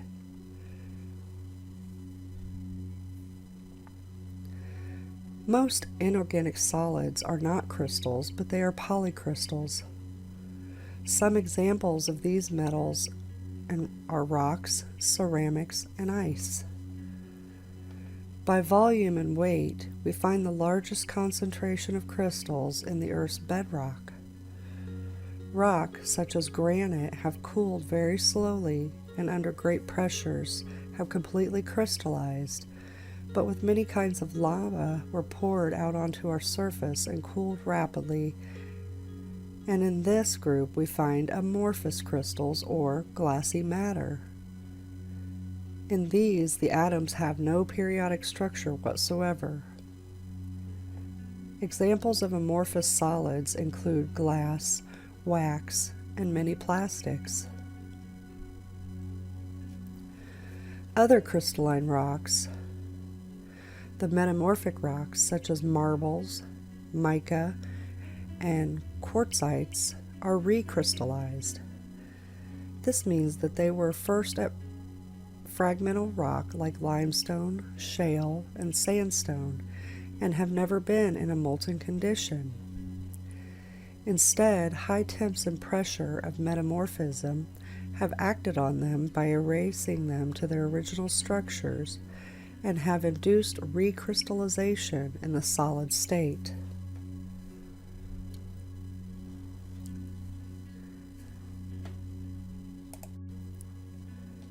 Now that we have an idea of what all is crystalline, let's shift to how crystals relate to electrical currents.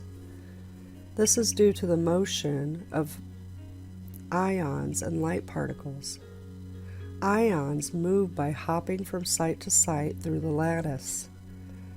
All solids can conduct electricity this way in crystals. The ion hops are induced by thermal fluctuations. As I said, they move within the lattice, vibrating around these points. Temperature is defined as the average energy of this vibrational motion. The more the ion move, the higher the temperature. Research shows that the higher the temperature, the more frequent are these thermal fluctuations. Ions therefore hop more often at higher temperatures. Ions are created in nature by sunlight. As the sun hits the compression point, it heats up greatly, so this switching and hopping occurs regularly during this time. As the sun hits the expansion point, the heat decreases and the ion's vibratory rate is decreasing. The light and heat begin to decrease for our sunsets. The same occurs at sunrise. Crystals such as quartz can be tapped for electricity using the piezoelectric method. By securing the crystal and subjecting it to a direct force with a permanent magnet, a detectable amount of electricity is released. We see this technology in cigarette lighters and gas grill ignition buttons.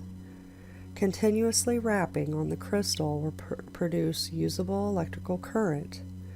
Although artificial, pyroelectric materials have been engineered. The effect was first discovered in minerals, such as tourmaline. The pyroelectric effect is also present in bone and tendon. Pyroelectricity is a property of certain crystals in which there is a natural polarization and as a result contain large electric fields. Pyroelectricity can be described as the ability of certain materials to generate a temporary voltage when they are heated or cooled. The change in temperature modifies the position of the atom slightly within the crystal structure, such that the polarization of the material changes. This polarization change gives rise to a voltage across the crystal. A pyroelectric can be repeatedly heated and cooled to generate usable electrical power. This is the switching from positive to negative and expansion and compression points we see in our sun luminary. Now, if the temperature stays constant at its new value, the pyroelectric voltage gradually disappears due to the leakage current. The leakage can be due to the light particles moving through the crystal or ions moving through the air. Another example is gallium nitride, which is a semiconductor. The large electric fields in this material are detrimental in light-emitting diodes, but useful for the production of power transistors.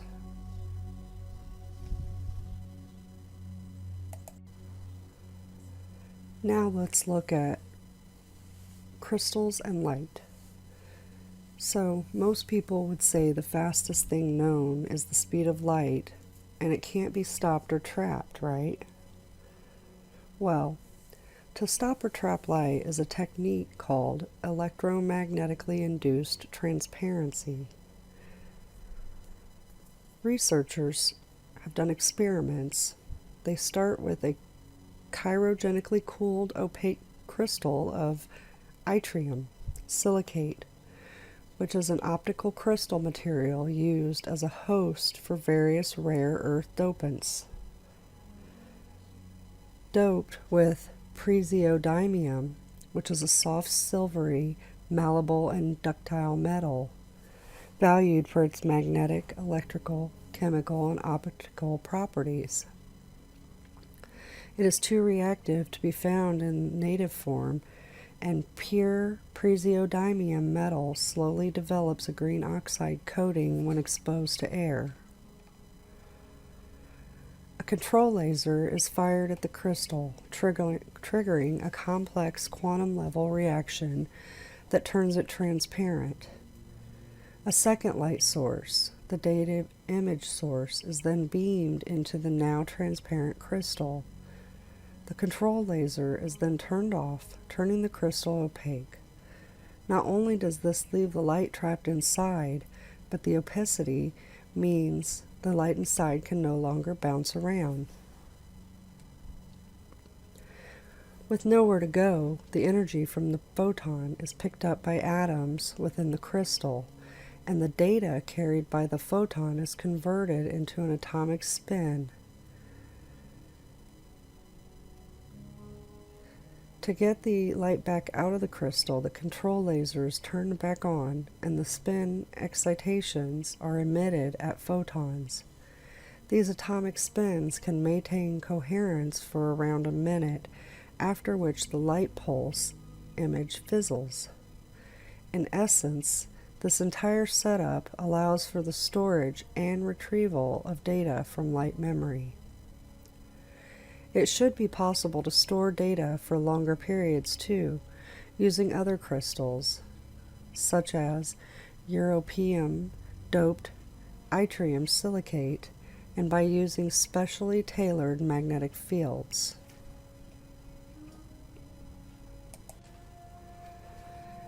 Now we will look at one last bit and then explain why we are speaking about all this information. How can light be solid? Let's see how Ezekiel describes this. Ezekiel 1:6. The appearance of the wheels and their workmanship was like sparkling beryl, and all four of them had the same form, their appearance and workmanship being as if one wheel was within another wheel. Ezekiel 10:9. Then I looked, and behold, 4 wheels beside the cherubim, 1 wheel beside each cherubim, and the appearance of the wheel was like the gleam of a tarnished stone. Locking individual photons together so they become like a solid object. Researchers constructed what they call an artificial atom, made of 100 billion atoms engineered to act like a single unit. They then brought this closer to the superconducting wire carrying photons. In one of the almost incomprehensible behaviors unique to the quantum world, the atom and photons became entangled so that their properties passed between the atom and the photons in the wire. The photons started to behave like atoms correlating with each other to produce one single oscillating system. Now, what I'm going to suggest that this is the process probably how the luminaries below occur. As it happens below, we see the lights above in our heavens. Electricity being moved along our lattice grid and being stopped and trapped inside crystals to show us our luminaries. This is science reverse engineering to recreate our sun. This is what the ancients showed us. And this is what is in our faces with the royals and popes, etc., carrying their scepters with precious crystalline stones and gems. This is depicted all over for us in ancient glyphs and texts. Just take a moment with APM eyes and imagine what is in the layers below. Magnificent perfection of massive magnetic lines carrying electricity leading to crystals as described by Ezekiel in chapter 1, verse 22. And the likeness of the firmament upon the heads of the living creatures was as the color of terrible crystal, stretched forth over their heads above. So let's define living creatures, full of vigor in active operation, or use in its natural state or place, having natural force and motion.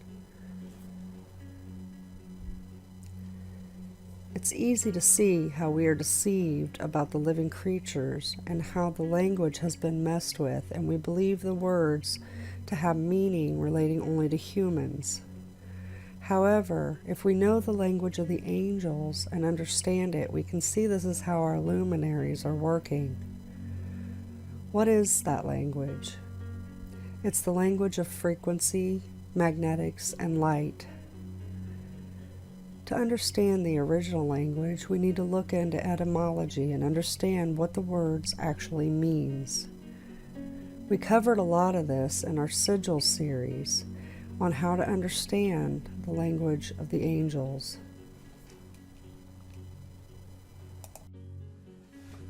So let's look at what Walter Russell has to say about crystals. The science of crystallography is today without the basic foundation of a fundamental law. It is today but an organized collation of known facts of unknown causes. It is today beyond the power of man to determine in advance the exact crystallization of any element, compound, mixture, or alloy. Nor can cleavage, twining, or other effects of crystallization be determined in advance of experiment or observation. The base principle, it will be no longer necessary for the chemist or metallurgist to waste precious effort in experimentation. The application of these simple laws, all effects can be worked out on paper, even to those amorphous effects which cannot be determined by experimentation. An application of his series of drawings to the following series, which ties crystallography to chemistry and electricity as a higher chemistry or electrochemistry, will be greatly simplified in the labors of the research chemists.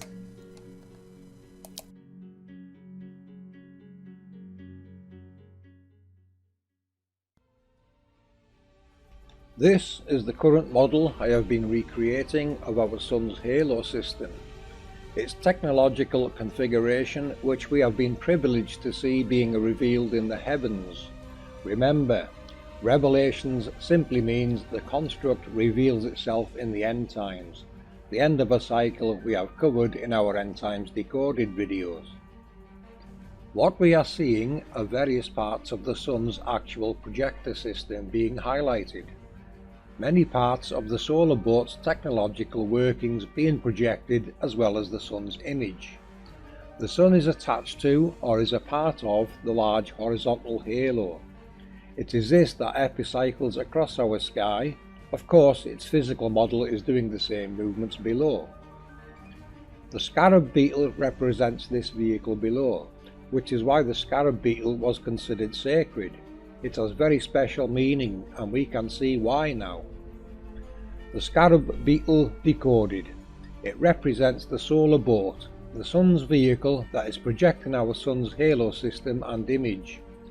Although I use the word projection, it is more than that.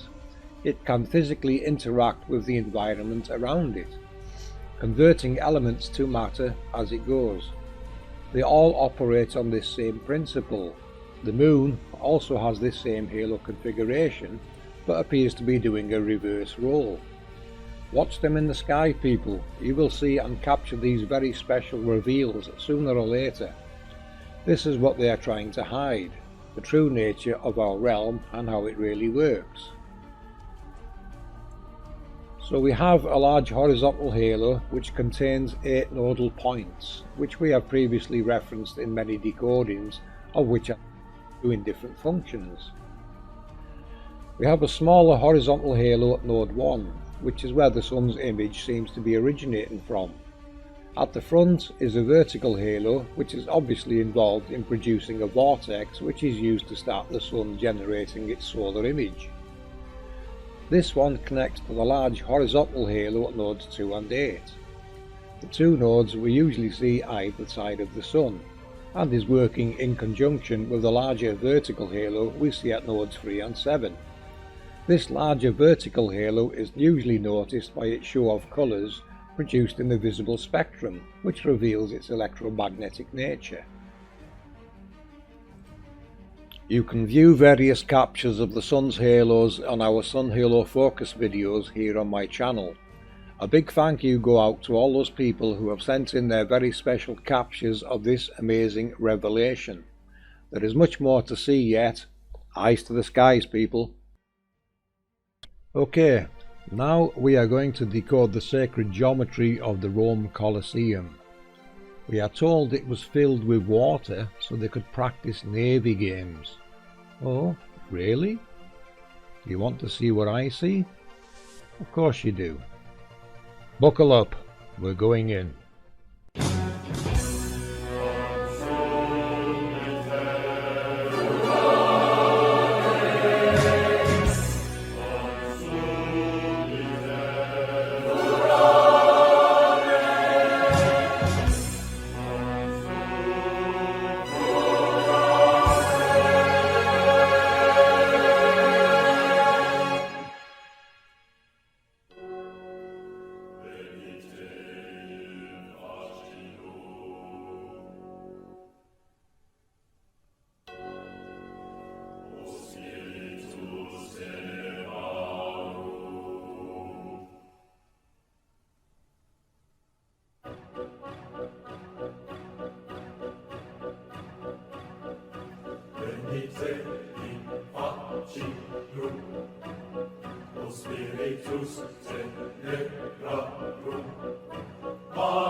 I hope you all enjoyed that little tour of this 3D model of the Colosseum.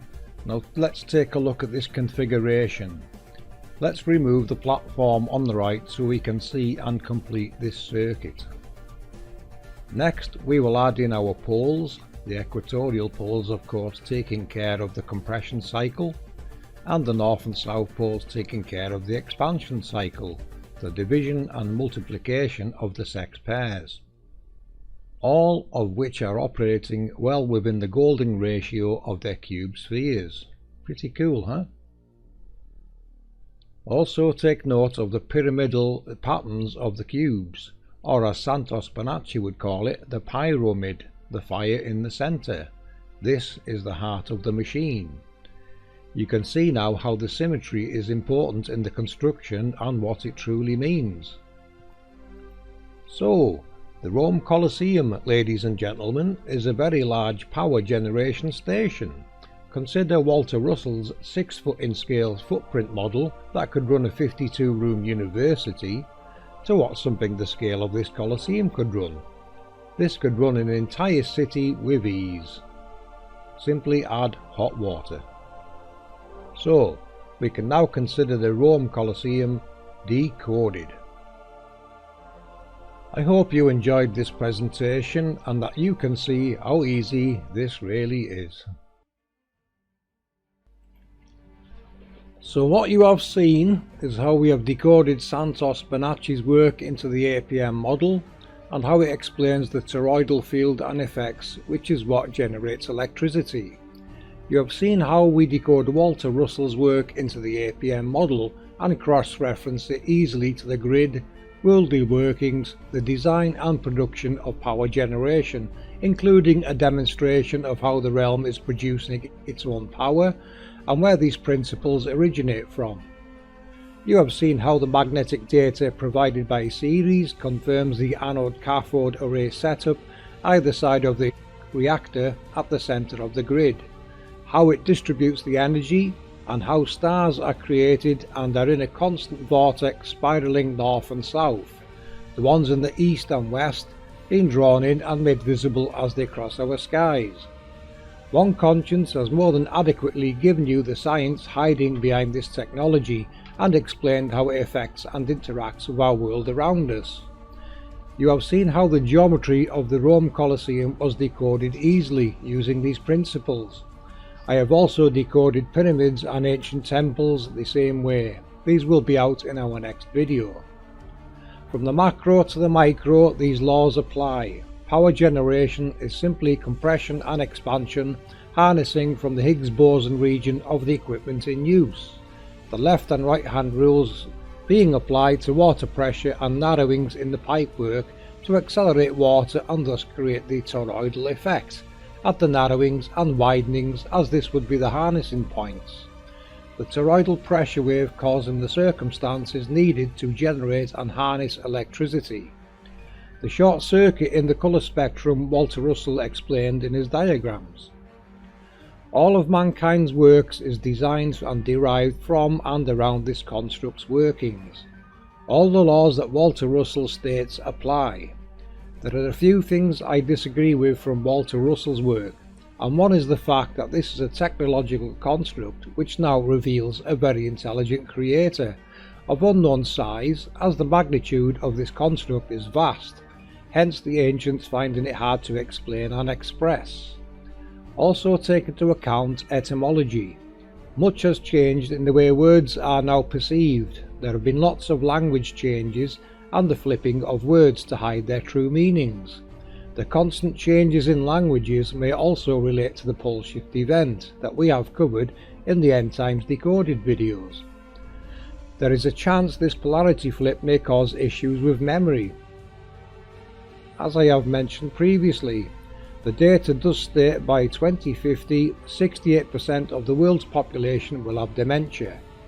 Why is no one even talking about this? This may of course be compounded by the chemtrails they use to try and hide the sun's halo system when it shows, which you can see in the sun halo focus videos. Again, a big thank you to those observant people sharing their very special captures. This is the true nature of our realm, a technological construct of unknown scale.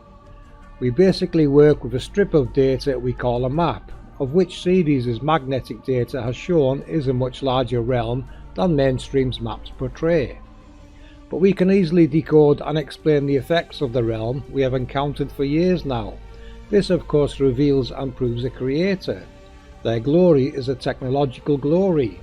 They were teaching science and knowledge, not worship and religions. When you decode the realm with the understanding that the scriptural angels, the Anunnaki, cherubim, seraphim, etc. are just different names for the same technologies by different cultures, you realise they are all referencing the exact same thing. They're explanations for the technologies that create and move luminaries and are responsible for pretty much most of nature's processes. The seal of the 144,000 decodes easily as 144,000 sealed rooms below. Remember, Scripture tells us the underworld is their prison. These are the personified characters you have all seen in Geo, Petro and hieroglyphs from every culture's history. This would be the reason that we can see that they would lie about the shape of the world, because when you arrive at flat Earth you are left with two very important questions.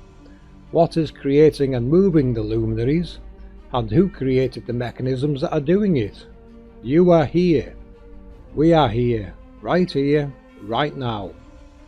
Welcome to the angelic particle matrix. Let there be light.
Solomon's Key Decoded. I made this to help you understand how this really works. So a big thank you go to the creator, Walter Russell and Santos Bonacci. This decodes sacred geometry in all its forms and is the path to 0-point energy. It is based on the same principles as our realm uses.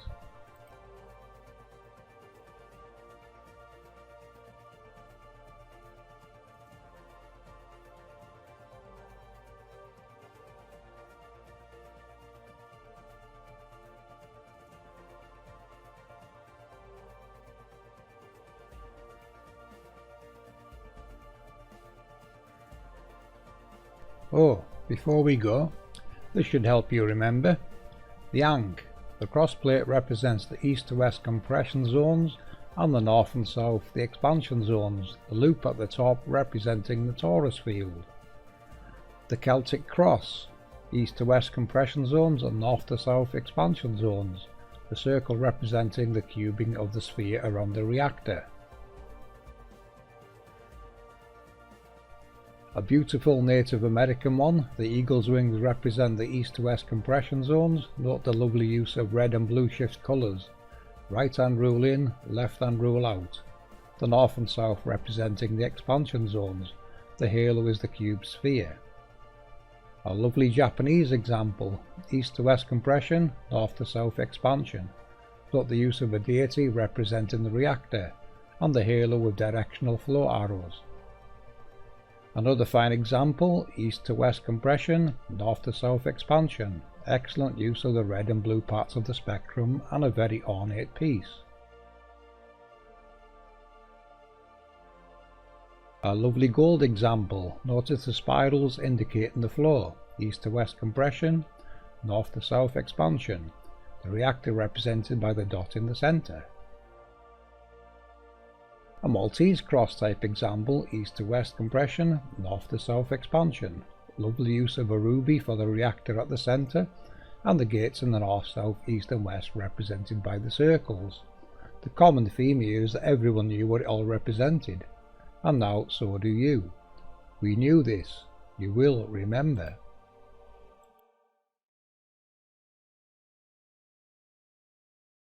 So, this is how quakes work in our realm. What I'm showing here is the basic quake pass from the east, then from the west. This is not every quake that hits, but most will follow this basic path. Quakes are repeatable, recordable data, and once someone does the research, they will realize that this is true and there is a pattern and a system that occurs. Quakes basically follow the grid that is overlaid onto our world as you see here. This is due to what's happening below, as we have been saying from the mechanics of the underworld. The systems down there are using an electromagnetic mechanical energy to work and create the processes we see here on surface. This is a grand scale of perfection that we cannot comprehend. As the energy moves along that is producing our luminaries in the heavens, a switching of the magnetics below is occurring.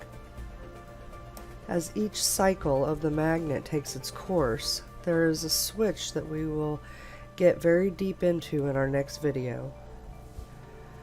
This is where the vibrations will occur on surface. This energy is running along the grid, which is the actual plates of the world.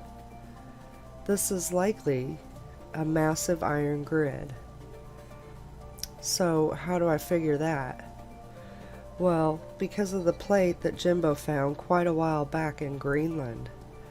A massive plate coming out of the ground that happened to be exactly where the grid is here in the map. That was just one small piece of the grid exposed. The pressure coming from below will cause a rise. We see this quite a bit from earthquakes as the land rises. Now, as this pressure is moving along, it will work similar to if you had a large piece of sheet metal and say one person at each end. One hits one end and the other hits the other end. There will be a jolt from each hit of each end, but there will also be a third effect, and that is called the fulcrum point. Both ends will then vibrate to the center where the third jolt will release, which is what happens in quakes. If we get two quakes, the center fulcrum point will receive the third. Now, there are certain spots that repeatedly get hit with deep quakes. This is showing us the layers of the underworld and the size of the technology at play here. The deepness ranges between 700 kilometers to 10 kilometers in earthquakes. The majority of quakes are around 10 kilometers deep. The very specific areas of deep quakes do show us where the larger pieces are, though. Fiji has the deepest quakes recorded, which is showing us the size of the launch piece for the sun, since Fiji is coming right off the eastern gates. The larger piece of tech is going to send great shock waves up and down, causing a seismograph to read the energy at great depths. This system will follow across the realm as pertaining to the sun luminary. Certain quakes will occur repeatedly each day in the same location while the sun is entering the area, and again as the sun is leaving the area. This also occurs with all luminaries. We also have to factor in alignments. As planets align and eclipsing occurs, this also adds to the quake energy, and larger quakes happen on our surface. So, this is how quakes work, so be sure and check out our next video for a very deep understanding of the magnetics of the underworld.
Hello and welcome to APM Research, the Lunar Wave Decoded. This video is to help explain and understand the lunar wave as it has been termed. A big shout out here to 1111 Code, whom captured this amazing halo over his home. You will notice as 1111 Code pans around to check the sun's location, it is not part of the sun's halo system but a separate entity.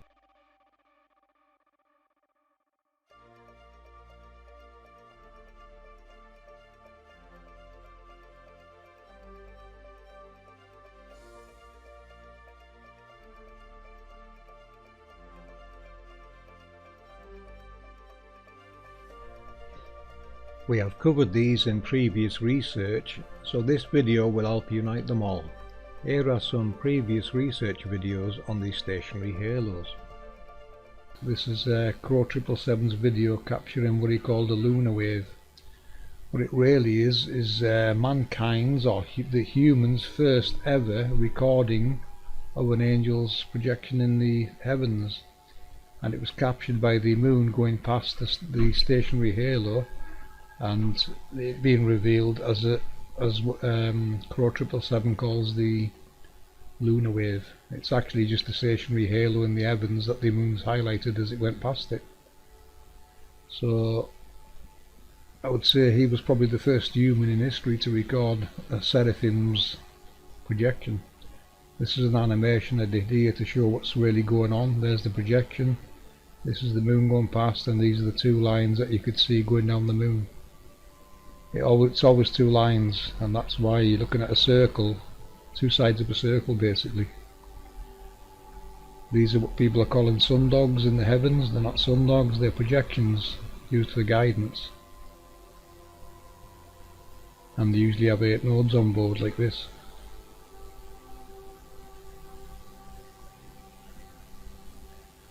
You'll see them, when you see these sundogs you will see these around it.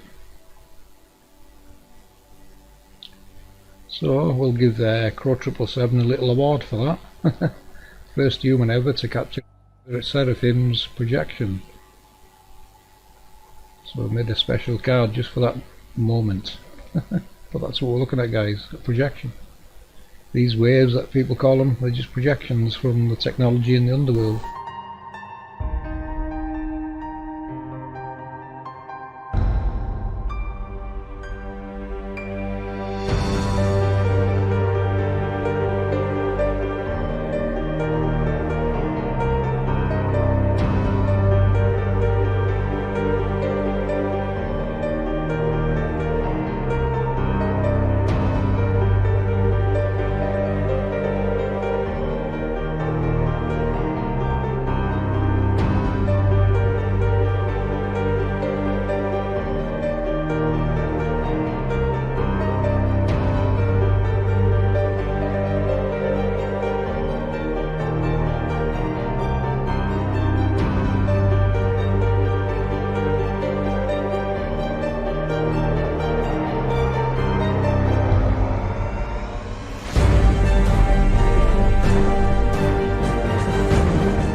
Here is another amazing video by Take Back Space TV.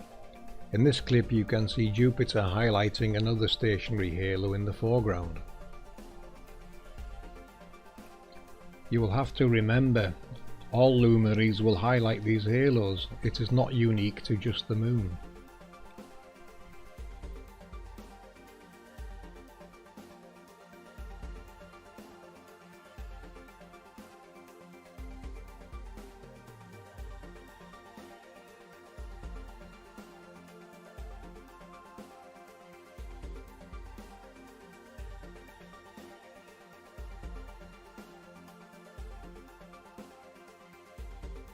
Notice in this clip the first part of the halo, it was a very slim line going across the face of Jupiter, and the second part was a slightly thicker band.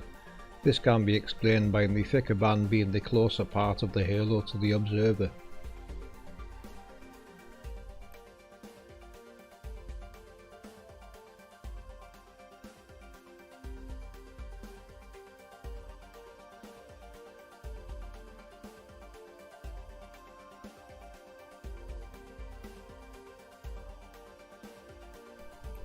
Here is another amazing capture by John McKeon, who captured another halo as Jupiter highlighted in the foreground as it was passing by in the distance.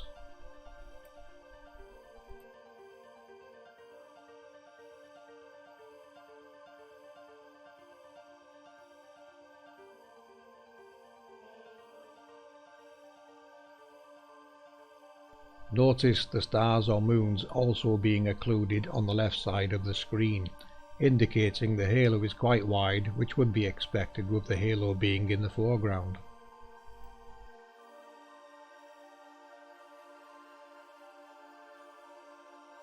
These halos are really responsible for that shimmering effect we see in the heavens. They play a big part in that, as such is the nature of an electromagnetic projection.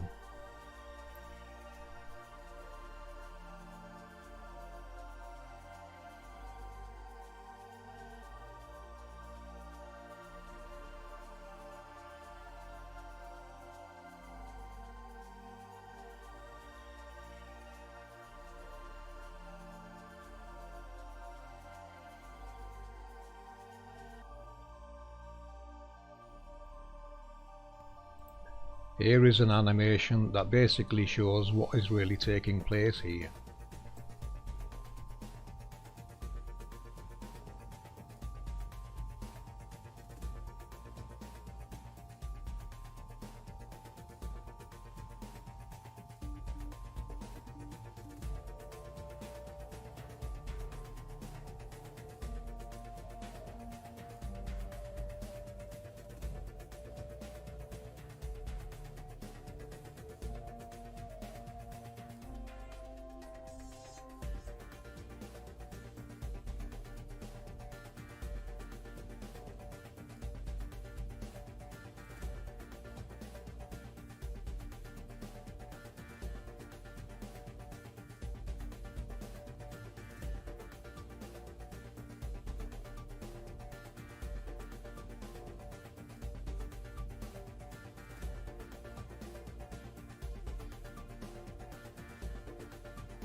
Ice to the skies, guys. People everywhere are recording the sun halo now. You can see these in some of our halo focus videos and some of our presentations. So a big thank you to all of those people helping capture these and sharing them with the world. These are very special. Look for them and you will see them. Here's another stationary halo being captured by Sandra. We originally called these Seraphim from our Decoding Scriptures 2 video, where we link them to sarcophagi and scriptures.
So, halo hunting tips.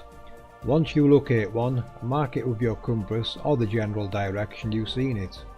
Now wait for one of the luminaries to pass in the background and record it.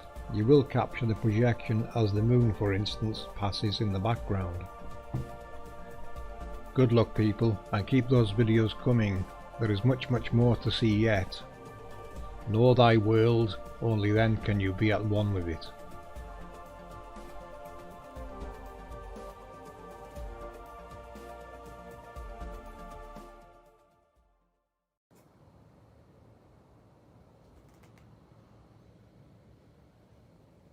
Hello, my fellow YouTubers. This is Roy back again. Well, to kind of explain the Walter Russell double helix vortex, I figure I'd build a little model. And we'll go over this and we'll leave your comments. So what we have here is a cone within a cone. So this is the energy that's screwing by itself and coming out both ends. Now, this is just a visual so you guys can kind of get a grip on what we're trying to accomplish here electronically. So I figure I'd start off by creating a changing magnetic field. I'm using a transistor, using a variable resistor, and 12-volt battery. This is an air core. There's no coil in there. And we'll go over a couple things. Let's go ahead and plug this in. Also, I have a light feeding off this transistor, which is absorbing the back EMF. You can hear inside this coil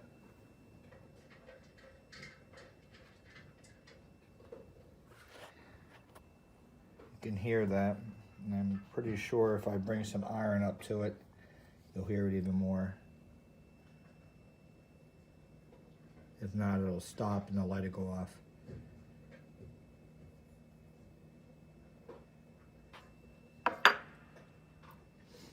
Let's try a magnet towards it. It's getting louder.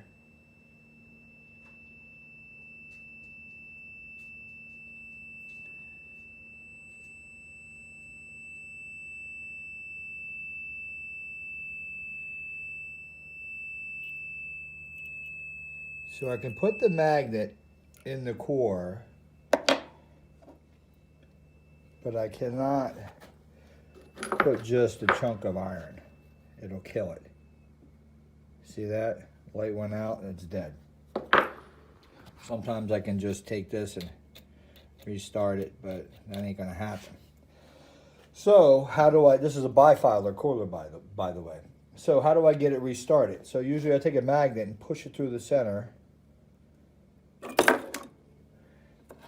And when you see what just happened there, I'm destroying everything. I just go the opposite way maybe. Alright, lights on. Magnet took off, it's over here. Stay with my Figueroa setup. And now it's back on. We are creating a dipole here. And here's your north side. And here's your south side, okay?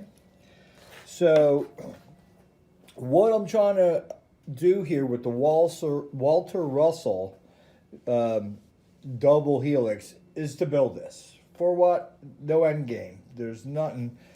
I just want to electronically build this. So, we're creating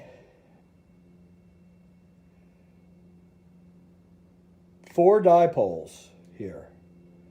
And there'll be 2 poles, 1 polarity and 2 poles the other polarity.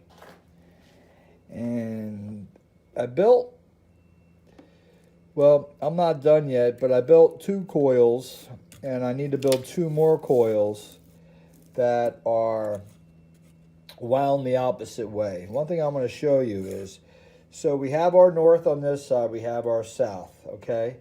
And I got just a regular wound coil with LED on it. Now the electromagnetic field here, if it's changing, it should light up this LED.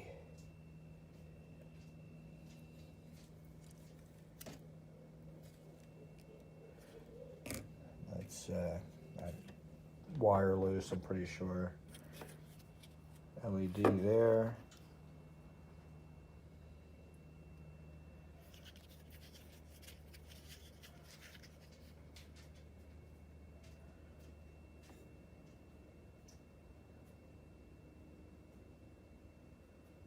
Alright, so now when we do that,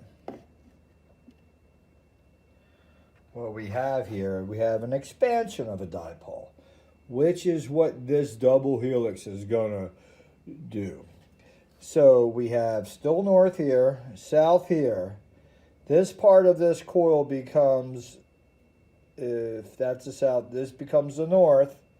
So we're extending the dipole. And this part becomes the south still. So if I take the compass and put it back over here, we still should be shooting south. And we are, all the way out here. Now let's go ahead and stretch this out a little bit. And you can see there's a distance, there's a linearity about it. All right, let's see why this ain't going on. That just means the wire's loose. I got one hand. Will this work? Yeah, go figure.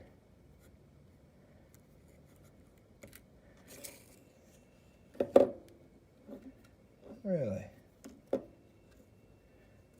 Yeah, that's the way it rolls around here at the exploratory lab.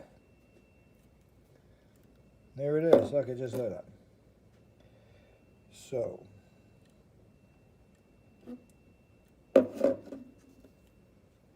it's not like, well, there it is. So it's lit on both ends. We're just borrowing off the electromagnetic field. I don't have any instruments hooked up to this yet because this video is not about that. This video is more about just showing a little model visually how this electromagnetic field is going to have to go within itself. So basically, we would start, the center would be a coil, okay? So this representing a coil. And this coil will be rotating its fields, okay? Just like this coil is rotating its fields.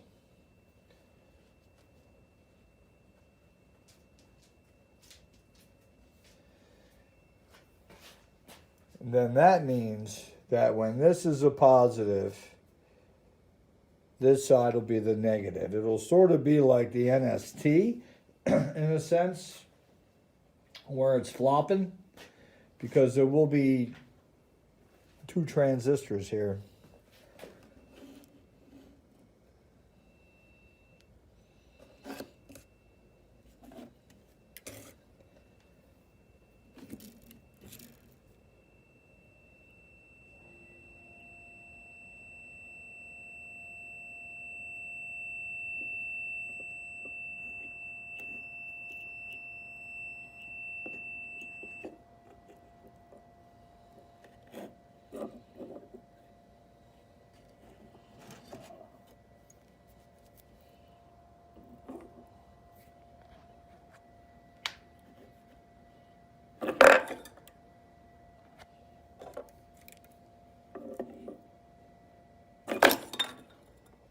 Back on.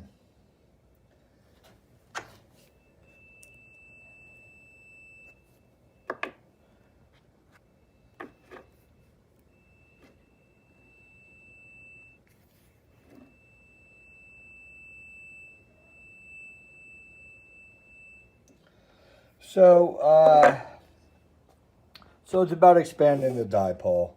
And what'll happen in the middle between the two, there'll be something I just want to call it a node, meaning that there's a null point. There's the lowest pressure. So in that lowest pressure, it would be the wider outside parts of this apparatus, and the inner two parts where you see the highest pressure is right, creating like a dipole, like right here. So it'd be one pole here, and it'd be another pole here, and a lot of pressure, only because of that side there is your high pressure, and the wide part is your low pressure. A lot of stuff. I just wanted to show you guys. Interesting. Got this magnetic film, which is cool. And I'm thinking about the magnetic film. You can see the field lines.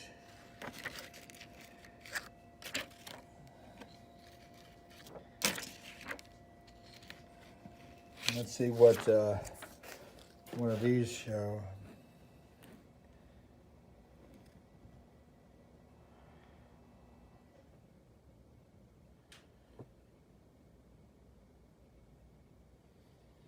So you can see the field lines go around the whole outside edge.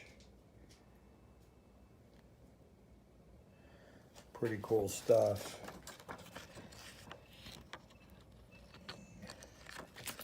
Let's see if we can see the field lines here. I don't think you guys can see it, but I can see it. It's around this whole outside edge there.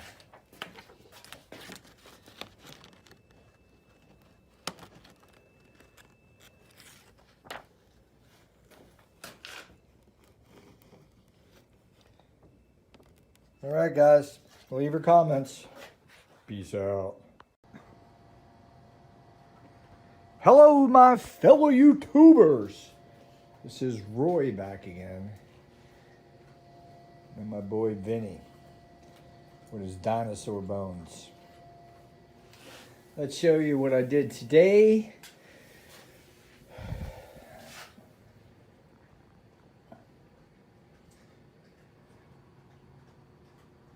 I made a conical cone. It's made out of paper, wrapped in Gorilla Tape, shellacked. I wound up using this thin cardboard, which is a little too flimsy to put wire on, so I made it rigid. All right, let's go over this. So, we are turning part alchemist, part Walter Russell, very much so Tesla, and also James Clerk Maxwell, the ether guy. And we are going to put a collaboration together of, started off from this. So this conical cone is wrapped in 22 gauge wire.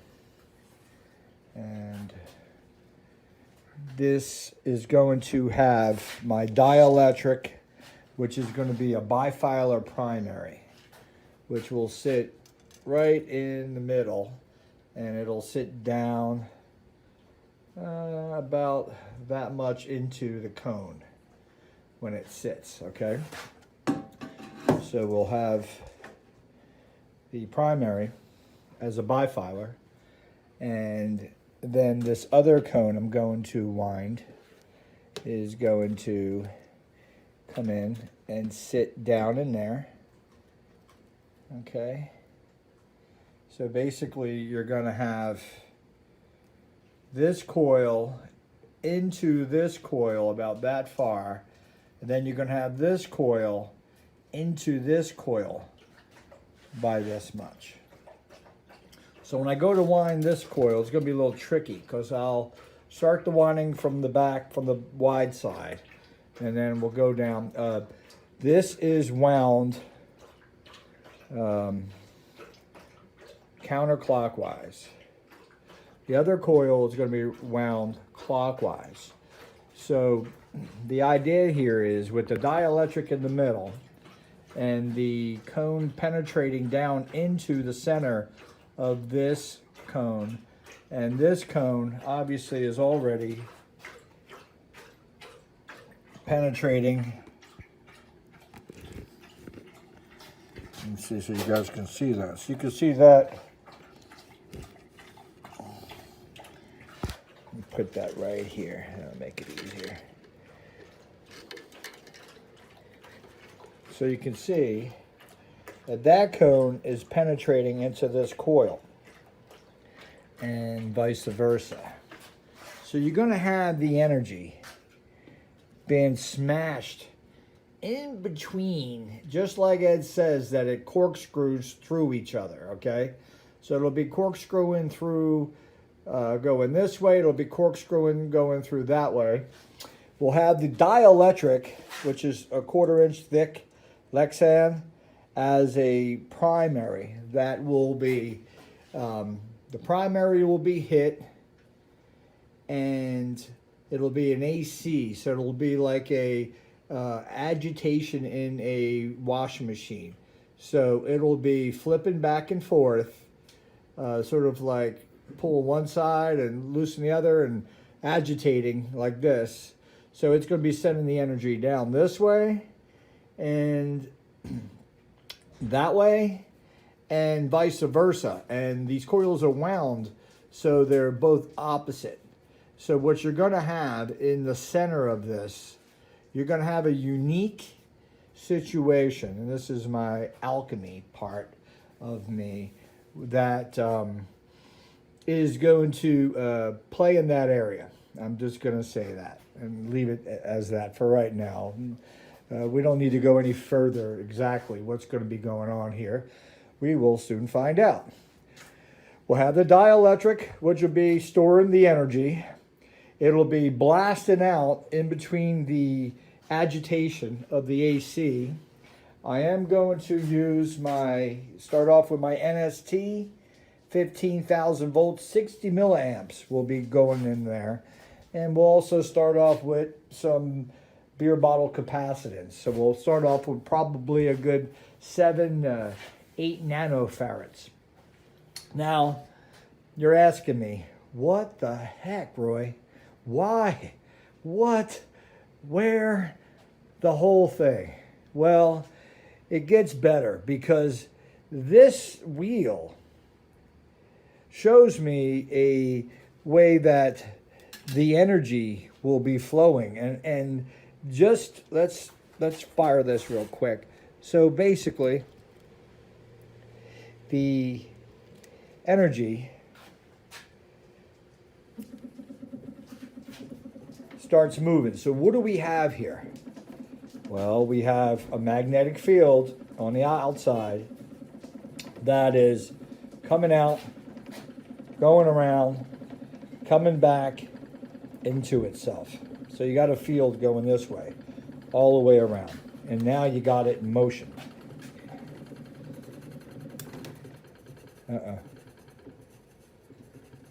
We just had something happen. Used to. I don't know what that was. We just had a light blow up or something.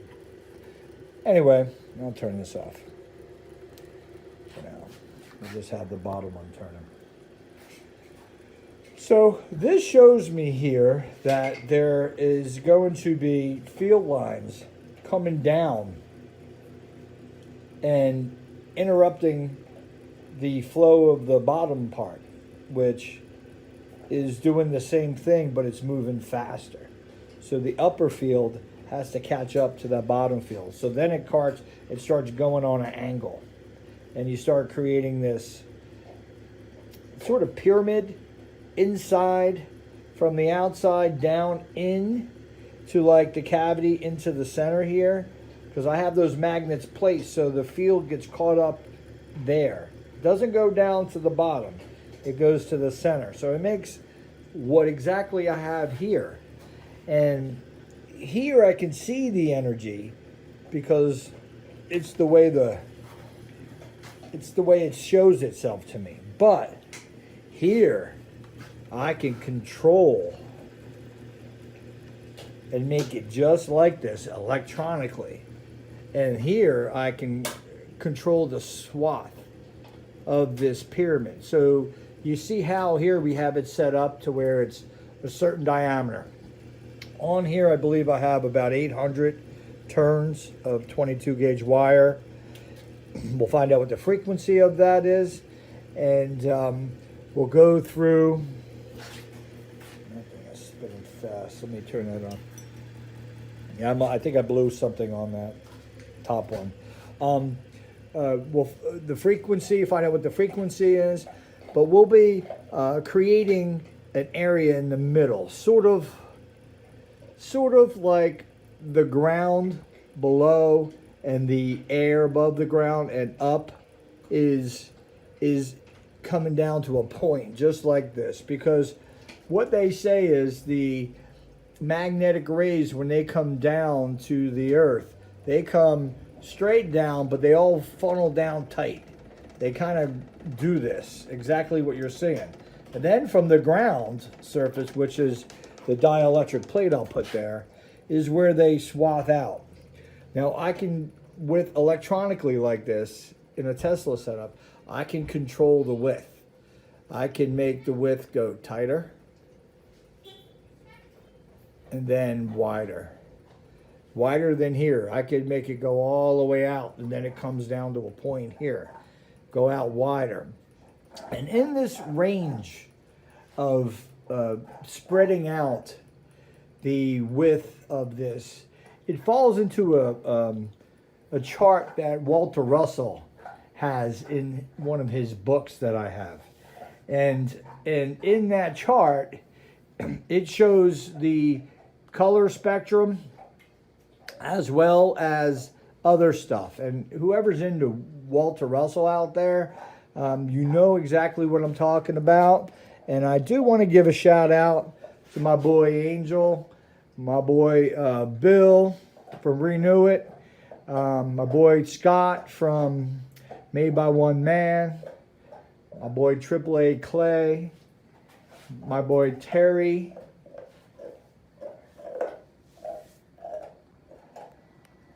my boy Tesla Explorer, it's Terry Woodruff.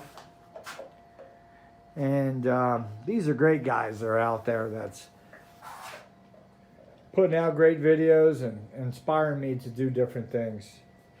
We're going to get into this a lot. Over the weekend coming up, I'll get into wrapping this coil. And we'll get this thing set up. I'll take it for a test run. Peace out, my brohams. Peace out.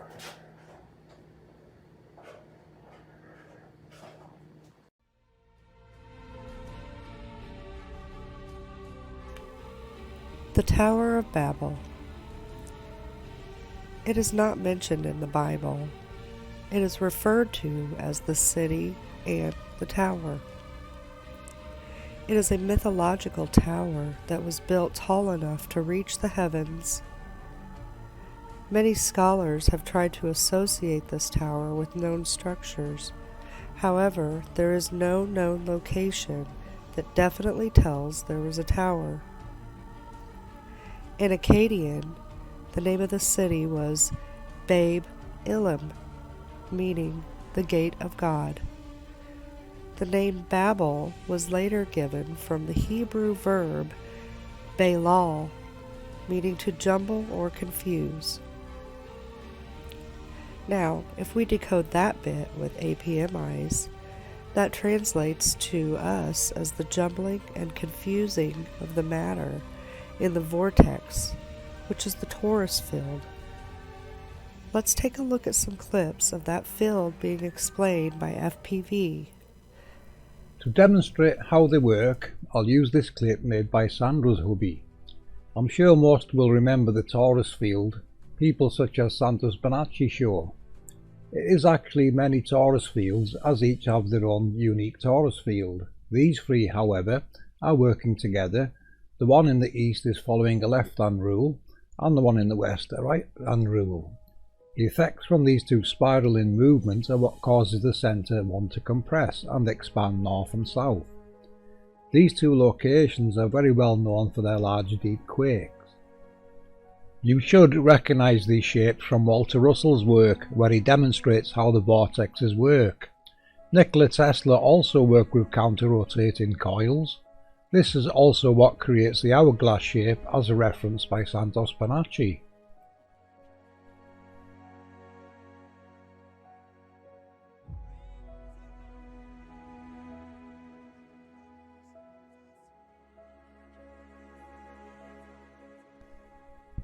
This technology emits a spiraling pressure wave as the flow around the halo causes the reaction needed to generate harnessable electricity, as seen in Walter Russell's work. The division and multiplication of the sex pairs, the same as what was decoded in the Colosseum video, and of course how our realm truly works. The spirals and the ancient glyphs everywhere tell us the ancients all knew how this worked.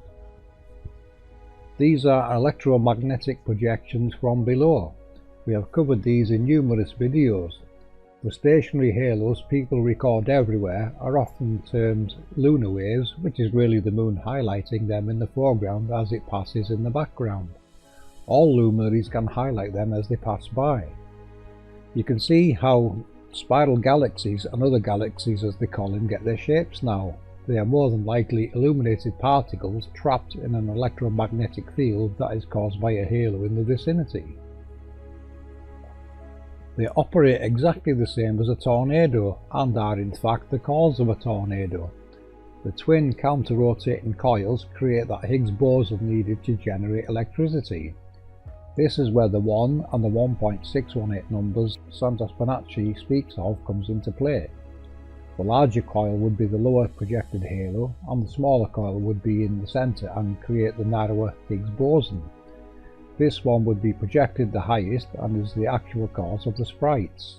The sprites appearing are in fact a reaction to this halo's sudden appearance and vortex. The smaller halo driving the electrical energy and vortex down through the centre to be harnessed below. The outside forces create a torus field which will spiral upwards and mushroom out at the top. It is the exact same process seen in Walter Russell's optical motor, where the shaft narrows and creates a pressure wave which results in free harnessable energy, the exact point where it divided and multiplied the sex pairs. We have stated before the halos are the origin of lightning. Lightning now has its cause identified in the APM model. Can we reference anything that behaves how we have just described? Of course we do, FPV. Land-based ones will create tornadoes, high winds, storms and lightning, as seen in these video clips. So big thanks to Chris Hughes for the tornado footage, and Underwater Huntress and Kevin Johnson for sharing their amazing waterspout captures of these events, of which you can see are an effect from the Angel technologies. Ones below the oceans are what create whirlpools and waterspouts, storms and lightning. It is the same spiralling forces. It is the earth, air, fire and water events, referenced everywhere. This is what it truly relates to, part of the processes of the Angel technologies. The APM model addresses and references the causes and effects quite easily, as you can see.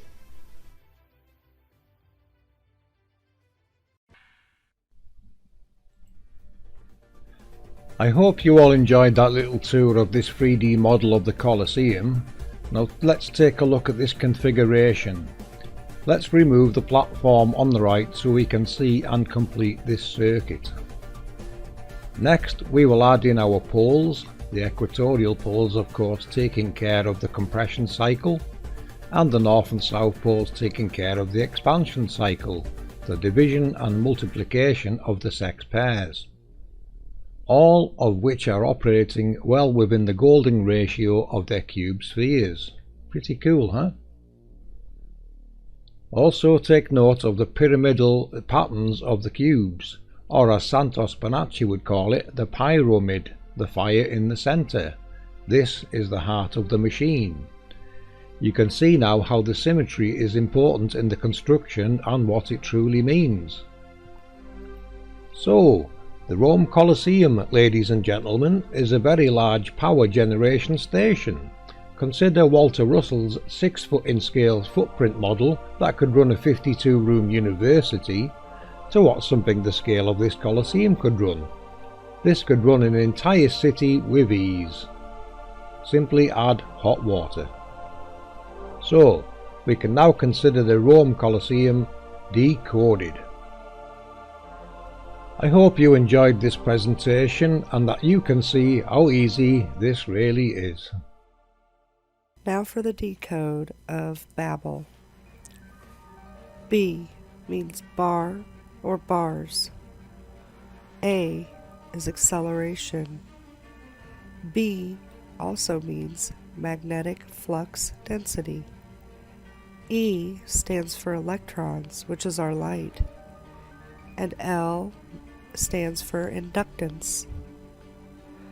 What this means is accelerating magnets that create the magnetic flux inductance generated by the switching of positive to negative creates light.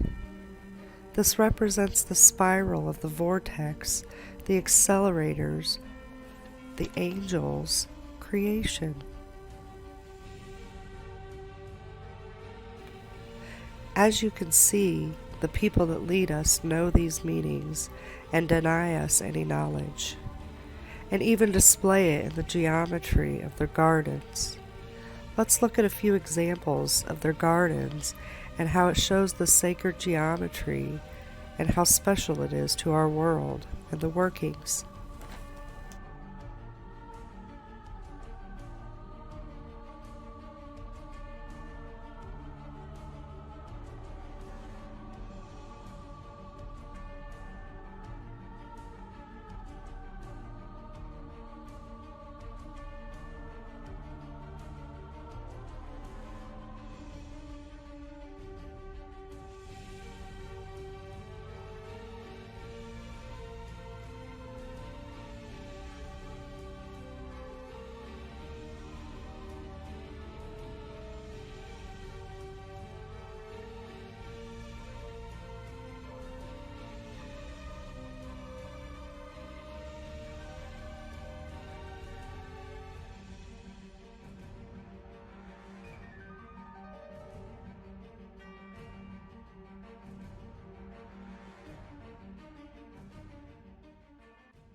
Secrets of lovers whispered tonight, broken down angel got lost in the cold daylight. City screamer, I look for your eyes. Someone to lay down through the night. Your music talks to me, it's me tonight.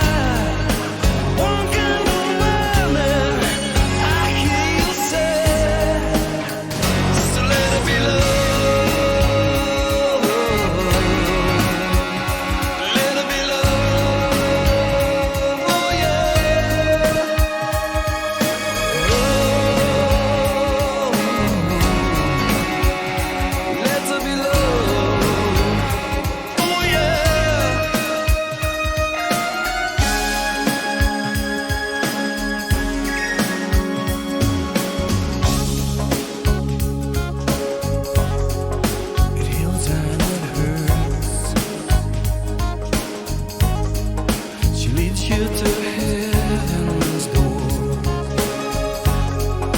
Leaves you for love, someone to lay on, and you know, some magic conquers me, lives in my soul. You come like an ocean, I hear you say, love will conquer anything.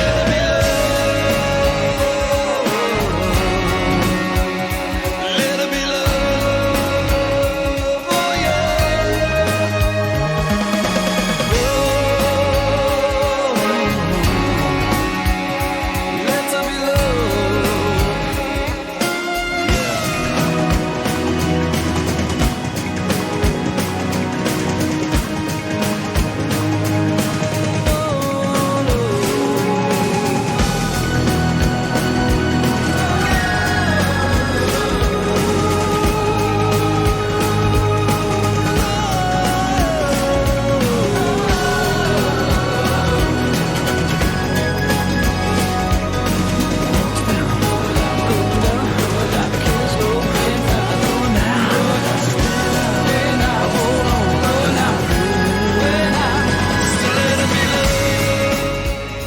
This is like the best one I've ever got, FPV. This is for you, buddy. oh yeah.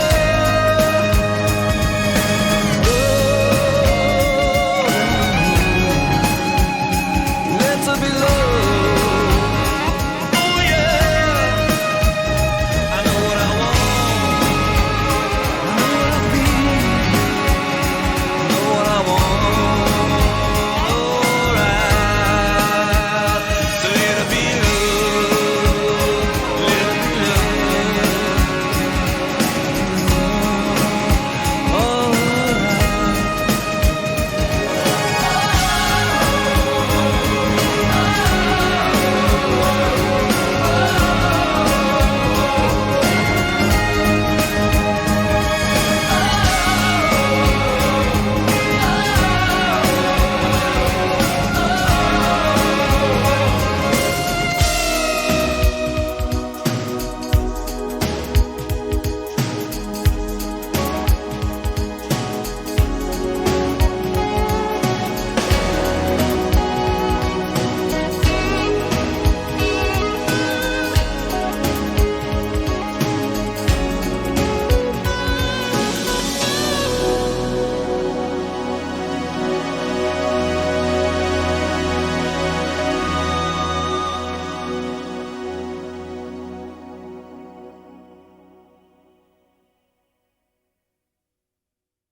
Hello, and welcome to APM Research, the End Times, Revelations and Prophecy Part 2. In this video, Sandra will be taking you deeper into the Book of Miracles and revealing more interesting events from our recorded history. We will then break down and decode these events into cycles of the realm, technological events that are in our recorded history, events we are supposed to be aware of as our ancestors were. You will then see how we decode Noah and relate it to these technological events. This will help you gain a better understanding of the relationship between the angel technologies and all of the life forms in this realm.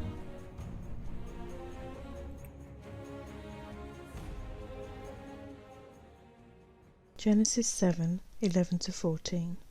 11. In the 600th year of Noah's life, in the 2nd month, on the 17th day of the month, on that day all the fountains of the great deep burst forth, and the windows of the heavens were opened. 12. And rain fell upon the earth 40 days and 40 nights. 13. On the very same day Noah and his sons, Shem and Ham and Japheth, and Noah's wife and the 3 wives of his sons with them entered the ark. 14. They and every beast according to its kind, and all the livestock according to their kinds, and every creeping thing that creeps on the earth according to its kind, and every bird according to its kind, every winged creature. Genesis 9:12-15. 12. And God said, This is the sign of the covenant that I make between me and you and every living creature that is with you for all future generations. 13. I have set my bow in the cloud, and it shall be a sign of the covenant between me and the earth. 14. When I bring clouds over the earth, and the bow is seen in the clouds. 15. I will remember my covenant. Exodus 14:27-29. 27. So Moses stretched out his hand over the sea, and the sea returned to its normal course when the morning appeared. And as the Egyptians fled into it, the Lord threw the Egyptians into the midst of the sea. 28. The waters returned and covered the chariots and the horsemen. Of all the host of Pharaoh that had followed them into the sea, not one of them remained. 29. But the people of Israel walked on dry ground through the sea, the waters being a wall to them on their right hand and on their left. Exodus 16:14-16. 14. And when the dew had gone up, there was on the face of the wilderness a fine flake-like thing, fine as frost on the ground. 15. When the people of Israel saw it, they said to one another, What is it? For they did not know what it was. And Moses said to them, It is the bread that the Lord has given you to eat. 16. This is what the Lord has commanded. Gather of it, each one of you, as much as he can eat. You shall each take an omer according to the number of the persons that each of you has in his tent. Numbers 16:4-7. 4. When Moses heard it, he fell on his face. 5. And he said to Korah and all his company, In the morning the Lord will show who is his, and who is holy, and will bring him near to him. The one whom he chooses, he will bring near to him. 6. Do this, take censers, Korah and all his company. 7. Put fire in them, and put incense on them before the Lord tomorrow. And the man whom the Lord chooses shall be the Holy One. You have gone too far, sons of Levi. Kings 2:11-12. 11. And as they still went on and talked, behold, chariots of fire and horses of fire separated the two of them, and Elijah went up by a whirlwind into heaven. 12. And Elisha saw it, and he cried, My father, the chariots of Israel. Isaiah 38:4-8. 4. Then the word of the Lord came to Isaiah. 5. Go and say to Hezekiah, Thus says the Lord, the God of David your father, I have heard your prayer, I have seen your tears. Behold, I will add 15 years to your life. 6. I will deliver you and this city out of the hand of the king of Assyria, and will defend this city. 7. This shall be the sign to you from the Lord, that the Lord will do this thing that he has promised. 8. Behold, I will make the shadow cast by the declining sun on the dial of Ahaz turn back 10 steps. So the sun turned back on the dial the 10 steps by which it had been declined. Jeremiah 1:11-14. 11. And the word of the Lord came to me, saying, Jeremiah, what do you see? And I said, I see an almond branch. 12. Then the Lord said to me, You have seen well, for I am watching over my word to perform it. 13. The word of the Lord came to me a second time, saying, What do you see? And I said, I see a boiling pot facing away from the north. 14. Then the Lord said to me, Out of the north disaster shall be let loose upon all inhabitants of the land. Daniel 7:1-4. 1.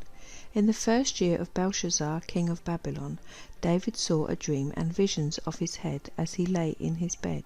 Then he wrote down the dream and told the sum of the matter. 2. Daniel declared, I saw in my vision by night, and behold, the 4 winds of heaven were stirring up the great sea. 3. And 4 great beasts came up out of the sea, different from one another. 4. The first was like a lion and had eagle's wings. Then as I looked, its wings were plucked off, and it was lifted up from the ground and made to stand on 2 feet like a man, and the mind of a man was given to it. Ezekiel 1, 1-3. 1. In the 30th year, in the 4th month, on the 5th day of the month, as I was among the exiles by the Shebar Canal, the heavens were opened, and I saw visions of God. 2. On the 5th day of the month, it was the 5th year of the exile of King Jehoiachin. 3. The word of the Lord came to Ezekiel the priest, the son of Buzi, in the land of the Chaldeans, by the Shebar Canal, and the hand of the Lord was upon him there. In the time of Job there occurred in Cassilia, according to Shadel Thessali, a great flood, and during this time there was a river in this area, out of which came an ox, that went up into the air and then back down into the river, so that the simple-minded people believed it to be a god. 73 BC. In the year 73 BC, a terrible occurrence affected the animals and livestock in Italy most cruelly, such that all the animals that were tame, every donkey, ox, horse and sheep, suddenly returned to the wild and ran away into the wilderness and completely forgot their previous nature. 73 BC. In the year 73 BC, people gathered together to drink, but when they cut the bread, blood came out of it as if out of a wound. There was also a hailstorm so terrible that rocks fell from the sky for 7 days in succession, and therein too were pieces of real stones and plenty of sharp stones, so that the soil was destroyed by them. 170. In fact 570. In the year AD 570 there came from a mountain of Gaul a great noise, and screaming as if many people had been entombed inside it. There was also heavy hail for a long time. 170. In fact 570. In the year AD 570, fiery arrows and drops of blood appeared in the sky over Italy. Afterwards such a fierce rain fell that many villages and towns were swept away and many people drowned. Also there appeared in the water, from the waist up, several men and women with long hair. 195. In fact 595. In the year AD 595, in the time of Muhammad, 2 wondrous sea creatures having human form were seen off the island of Delos. Also fire fell from the sky, and a rainbow appeared of such brightness that people thought Judgment Day had come. And there were peals of thunder, more terrible than had ever been heard before. This was followed by a dreadful plague which carried off many people. 595. In the year AD 595, in the time of Muhammad, something wondrous and fearsome appeared. At that time a bright comet was seen over Constantinople for a whole year. 1126. In the year AD 1126, the winter was so cold and severe that birds froze to death in mid-air. This was followed by such a famine that livestock and people died, and birds killed each other in the air. 1495. In the year 1495, in the month of June, the 2 pigs were born to 2 sows near the Rhine, as recorded and painted here. 1496. In AD 1496, in the month of January, at the time the Tiber burst its banks high and wide near Rome, what wondrous creature appeared, found dead where the raging and the might of the Tiber's waters had subsided, and was in this shape and form as it is painted there. 1513. In the year AD 1513, in January, it was told that this was born to a Metzerin in Bleiburg, issuing dead from its mother's womb, then to be buried, and 4 hours later dug up again by Anton Reidhort himself, at that time the Countess of Lodrin's steward, unwrapped from its shroud and examined very carefully in the presence of a priest. Afterwards the painter, Hans Borkmeyer, was commissioned to record it in detail as it appears above. 1516. In the country of the Romans, a mare gave birth to a hare instead of a young foal. 1516. In the year 1516, an extremely small horse was born in Weibelben, all white like a lamb, and was presented to Emperor Maximilian of glorious remembrance. 1529. In the year 1529, on the 14th day of the month of January, this calf was born in Langweid near Augsburg, but came out dead from the mother, and I, Hans Borgmeier, painter, bought the skin for half a guilder from a parchment maker who had bought it for only 6 kreuzer. 1532. In the year 1532 a calf such as this was born in a village near Donauworth, just as it is painted and recorded here. 1531. In the year 1531 a wondrous creature, which was all grey and hairy, with the head of a bearded man and 4 feet with sharp claws, was caught by the bishop's huntsman in the forest of Salzburg. It was taken to the court, but would neither eat nor drink, and suffered quite horribly. 1533. In the year 1533, in October, flying dragons were seen in Bohemia and the Vogtland, as well as in small areas of Ascha, as city in Czech Republic. A crest on their heads, a snout like a pig, and with 2 wings. This went on for several days, with over 400 of them, both big and small, flying together as painted here. 1533. 1533 years after the birth of Christ, on the Friday after St. Ursula, the 24th day, such wondrous dragons were seen in the air for nigh on 2 hours, around 10 o'clock at night, in several places near Hilpoltstein and at the Hoflein's house there. 1534. In the year 1534, one of the wonderful creatures which live in the open sea was caught and taken to Venice, and it looks just as it is painted here. 1543. In the year 1543 a 4-legged chick hatched out in Dillingen and then suddenly died, but it was none the less carefully painted from life by the bishop's painter. 1543. In the year 1543 such a wonder fish was caught in the Danish sea as is painted and recorded here, and it was brought back alive to the city of Copenhagen.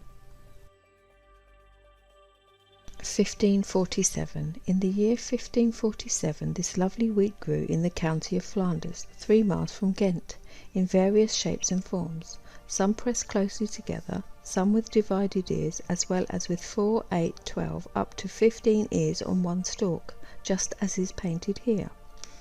1539. A wonderful miracle in the year 1539 concerning a young girl from Roth in the diocese of Speyer, who refrained from taking any physical sustenance for 2 years and 12 weeks. At this time, too, such hairy grapes grew beside the nectar and the Rhine, as above. Margareta Vibes von Roth, 13½ years old. 1550. 1550 years after the birth of Christ, such a pigeon was found in a village by the name of Rickatshofen, near Lindau, as is painted here, with 4 feet and 2 sets of hindquarters.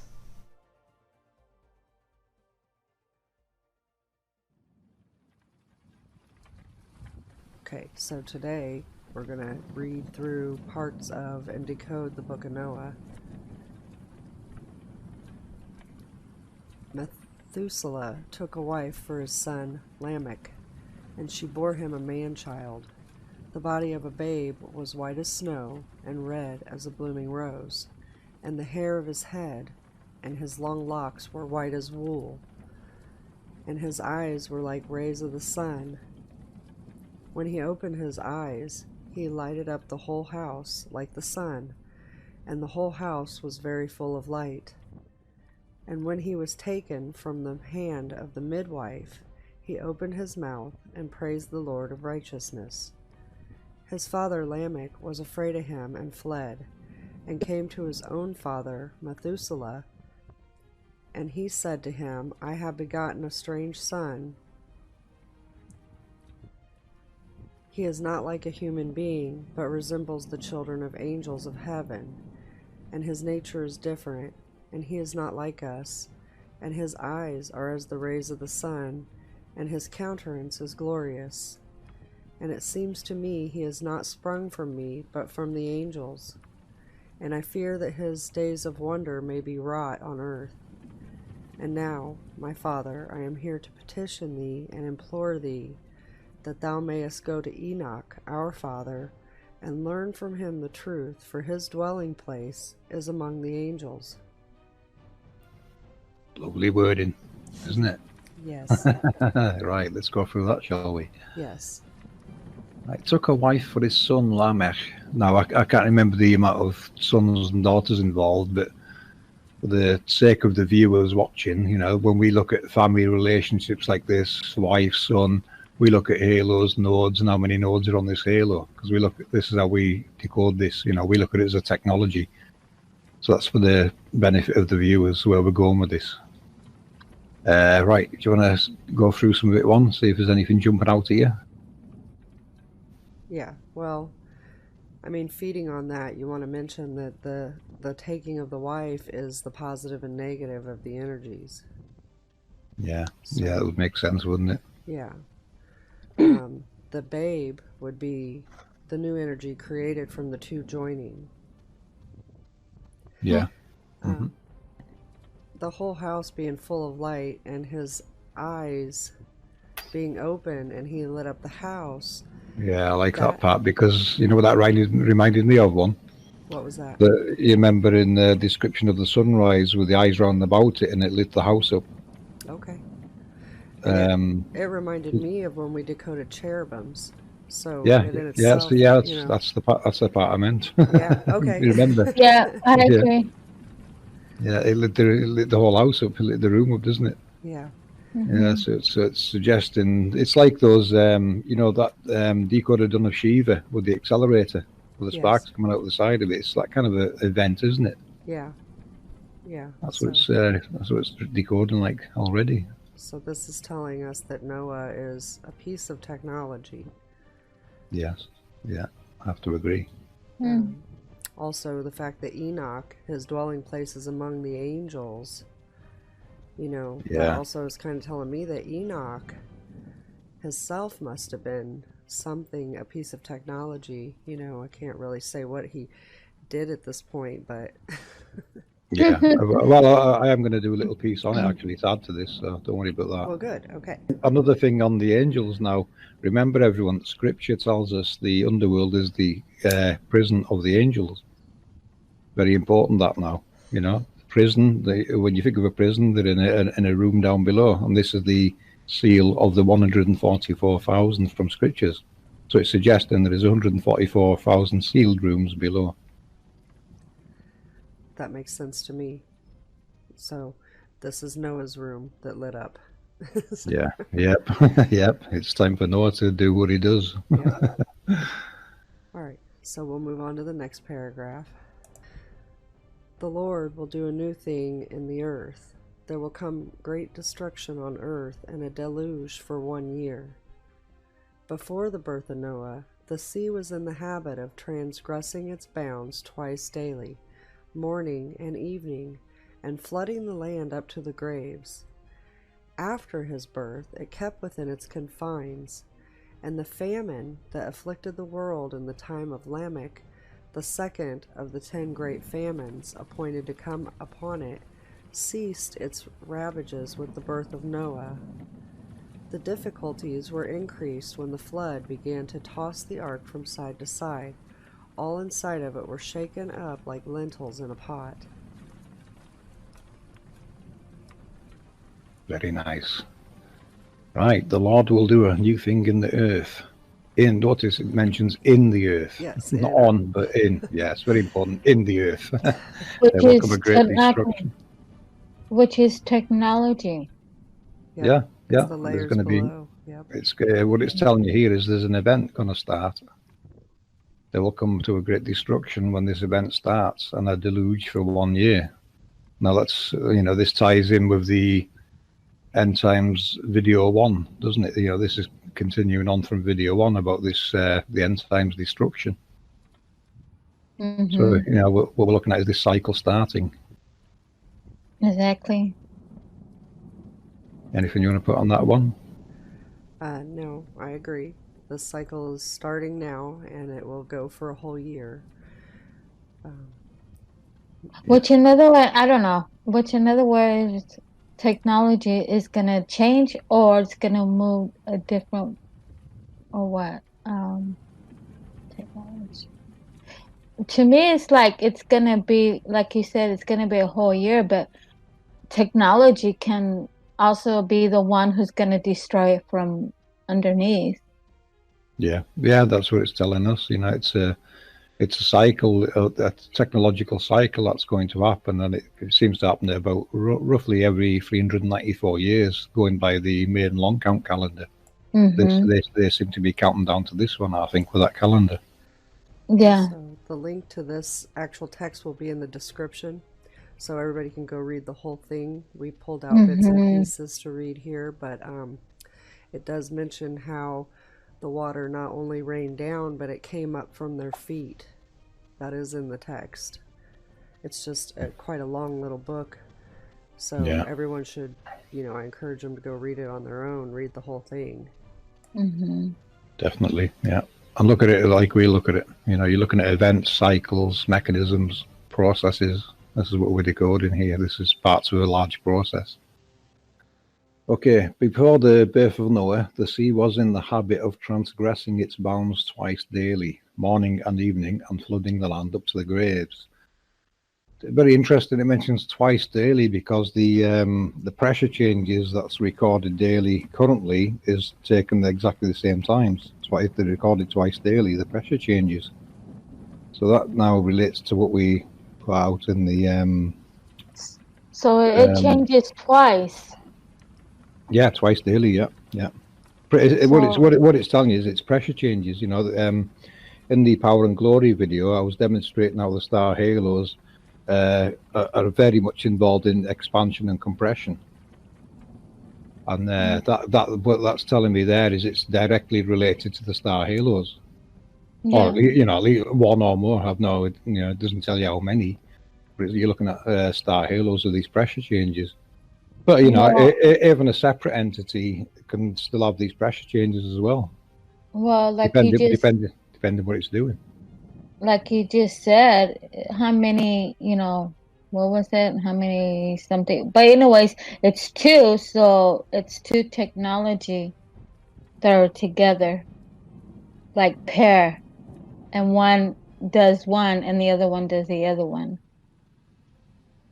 One's controlling both. Exactly. But one in the morning and one at night. But it can also be a different technology. The one we have now and the one's coming of a different way of technology, and it's going to be 1 and 2. I think. I don't know. I might be wrong.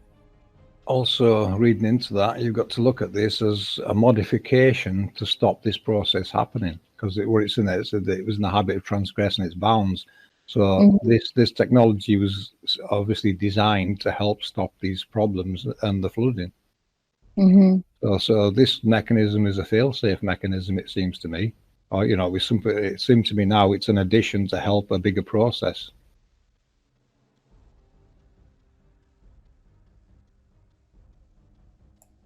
Yep, the tides. I see the tides. I mean, it's definitely controlling the tides. The tides were obviously not staying where they were supposed to be. Yeah, they were directly related. Yeah, directly related to the seas, isn't it? Well, that's why it's moving. That's what I'm saying. It's moving. Okay. Go ahead, Katz. I have to read the last part. I was going to say something. Yeah, I was just going to do that now. Right. Okay. After his birth, it kept within its confines. Oh, right there. Look, that sentence there just confirms what we just spoke about. It's designed to keep it within its confines. So it's playing a very big part in containing water. Very nice. And the famine afflicted the world in the time of Lamech, the second of the 10 great famines appointed to come upon it, ceased its ravages with the birth of Noah. So yeah, look, perfect. Look at that. It's been designed to help stop a famine, because we know with the pole shift event that we mentioned in part 1, and the information coming from Professor Valentina Zarkova on the Maunder cycle, the Maunder minimum, that she's estimated for famines around 2028 to 2032. And this one here was designed to stop that. So, it seems to be now a certain part of the world is not going to be affected as much as other parts. Exactly. Can you think like one part can do the first and then it can take a little bit and then the second part will move? Oh, well, like the day and night, like you said. Like the first one is up and then the little ways, a little tiny, and then the second will move, which is the second technology. Yeah, well, this might be a second one that was added when you think about it, because this has now been designed to create a balance that wasn't there before. So, I think Noah was designed for some kind of a balance. But it can affect water in a big way. So, with that comes dangers, doesn't it? But what does shaking up like lentils in a pot? What does that Well, mean? I mean, well, that would to me would translate as something like a tsunami or something like that. That kind of destruction. Anything in its path is going to get swept away. Also, we're talking about the deluge. So I want to just throw in there that this famine, these waters coming up out of their bounds they would completely flood all the fields every time. They would lose their food, right? This would create what people call the mud floods. Oh yeah, definitely the prime suspect for all the mud flood events, which there is channels out there covering them in a big way. I would recommend if anyone wants to look into mud floods further, is go to Martin Leakey's channel. He's got some fantastic coverage of it taking place everywhere. And if he looks at the timeline of these, he might just tie it into this event that we're speaking of, because we think this is the reset event. This is the event everyone's looking for in history, where everyone's golden age all of a sudden came to an end. We think it is this event. This is how important this is. And going by the data in the last video, it looks like it's due to start next year. We're not here to scaremonger, but when we come across data like that and the scientists coming forward and stating so, then we have to go with it and put it out there. So, forewarned is forearmed, isn't it? Yeah. But that's where we're at, we're trying to decode scriptures, the world model, everything into an event of cycles. Cycles we can see on the Antikytherian mechanism, cycles that seem to be involved in the Nazca line configuration. There's a lot of cycles going on here. You look at some of the calendars, the main calendar or the Tzolk'in calendar that Jason done a decode of. They're all about separate events. There's events for each luminary and other events that we should all be very well aware of, and we're not anymore. All that knowledge seems to be lost. So that's where we're at today. We're trying to relearn what was once learned.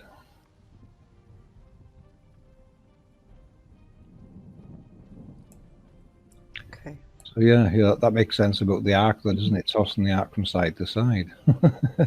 Yeah, I mean, think of a ball of water sloshing around. That's what you're looking at.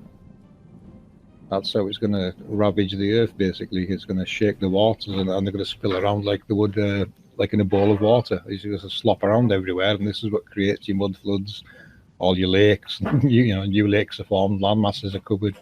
It's a constant ongoing cycle. Yeah, and when we looked at the ark before, if you recall, it was layered,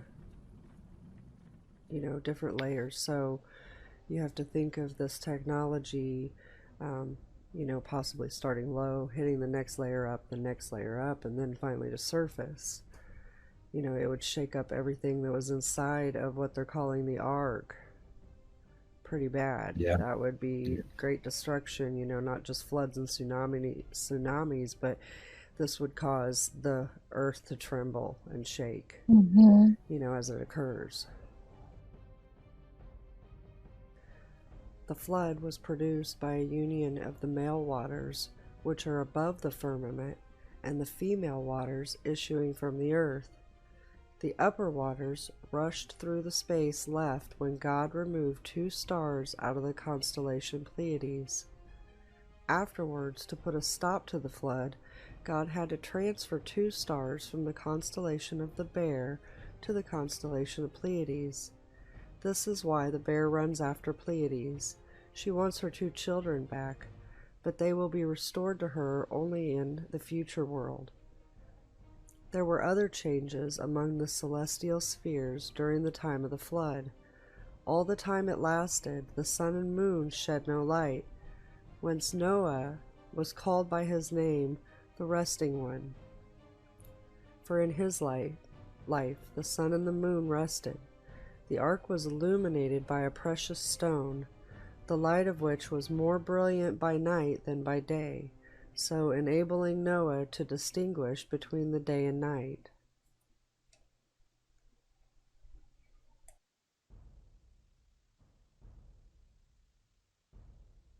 Right, lovely that. It Okay. is. That's really, really cool. So the waters above the firmament and the waters below. That's a positive and negative going on for sure. Yeah, the way I look at that one, the firmament now to me means terra firma. That's, yes, that's kind of where I was getting ready to go with that. Yeah.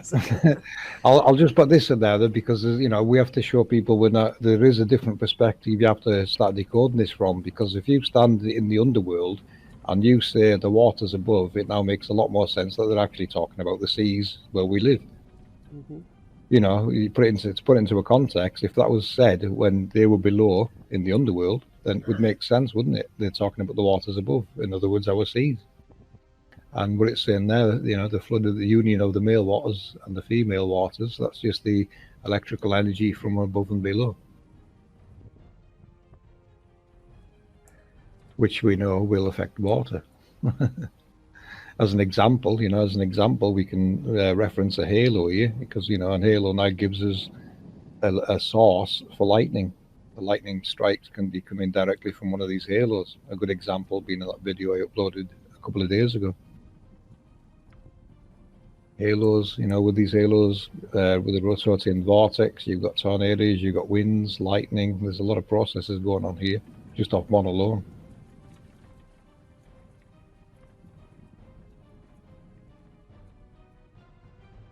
But yeah, getting back to this. That's okay.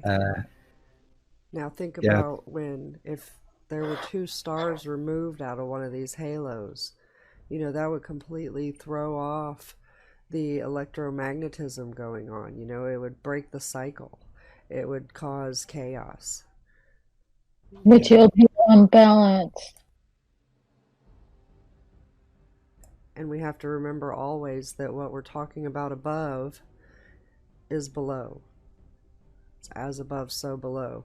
So there is stuff going on in these layers underneath that we see above in our heavens.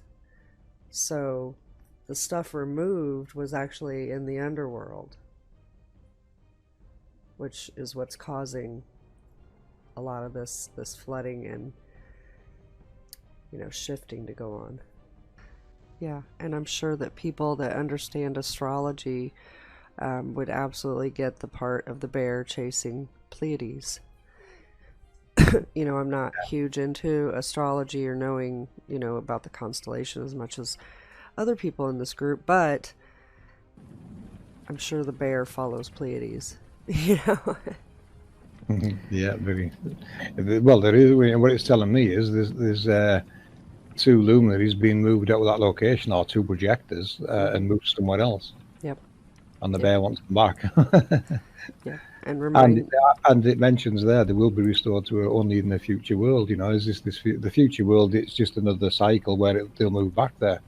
And this to me now relates to the pole shift event. It has to relate to this pole shift event, that's what it's telling me. The end times, pole shift, it's the same event. And from an APM perspective for the viewers, we'll give you the terminology on the angels, really, because you need to understand what we're referring to here. An angel, The ancient terminology of an angel in modern times in our decodings relates to a particle accelerator. So an angel is a particle accelerator in modern terminology, just so you're aware of that.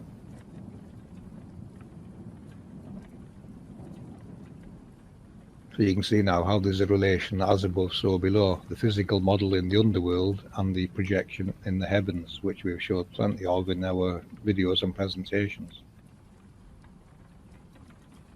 Visible, recordable, observable phenomena. Jumping back to this, there were other changes among the celestial spheres during the year of the flood. Yeah, I can imagine that. You know, this is what the Hoppy prophecy from video 1 was talking about, the luminaries moving around in the skies, your red Kachina and your blue Kachina. It's the movement of luminaries, you know, the signs are in the heavens. It tells you this in script. It shows you now, you know, your scripture, it's basically a survival manual for this realm. It really is. It's the instruction and survival manual of the realm. If you can decode it correctly, it's all there. It just needs decoded back to its original context.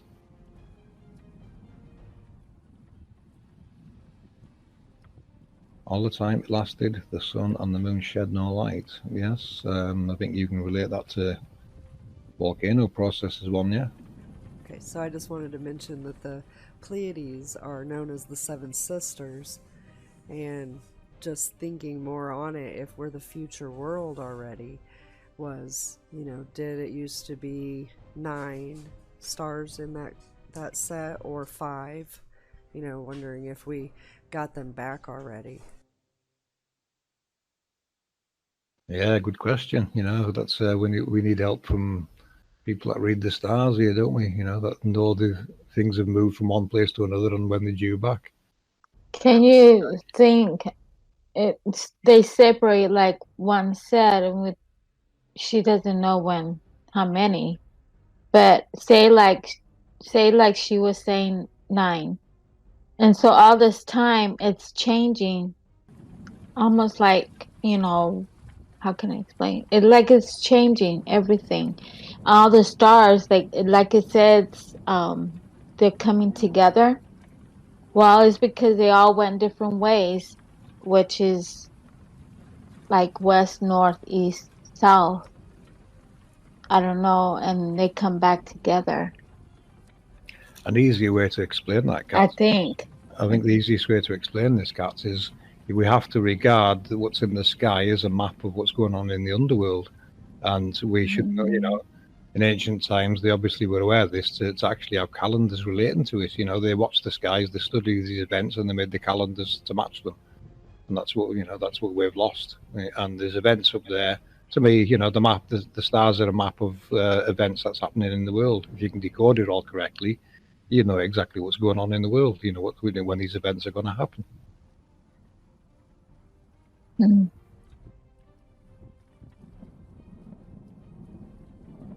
And it you know, that shows in the main calendar. If they're counting down to these destructive cycles, it tells you a long time ago they were planning for destruction and famines. They were trying to plan ahead and, you know, stock up on supplies basically for these events. Mm-hmm.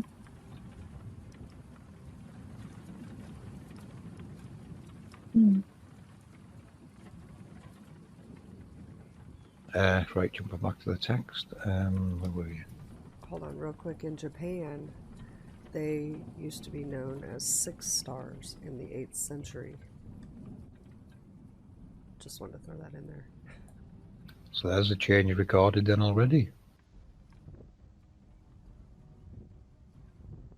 Yeah, so important, you know your stars and you know what's really going on in the world. They're just a reflection of what's going on down here.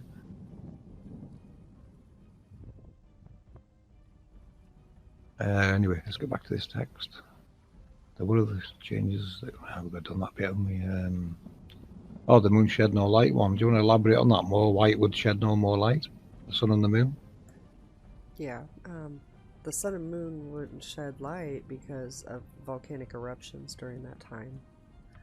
You know, we don't have nearly as large problems with volcanoes these days, which I'm going to do a bit on that anyway.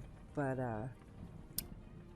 with very large eruptions, the sun and moon can be blocked out for up to 2 to 3 years at a time with very large, eruptions. As I said, we don't have those massive eruptions like that now, but Mount St. Helens, for instance, blocked out the sun for 2 entire weeks when it erupted in 1980. Which that would happen. These flows would cause major destruction. This energy would obviously need an expulsion point. All this stuff happening, as we've mentioned in the past several times, requires a waste dump system. Yeah, and we've covered that well in a few videos now, haven't we? Yes, and we'll keep going over it until people understand. The more angles you come at it, the more you get to understand the process more. And that's what we're doing here, isn't it? We're looking at everything we look at always takes us back to the grid and the map and just another perspective of the same thing.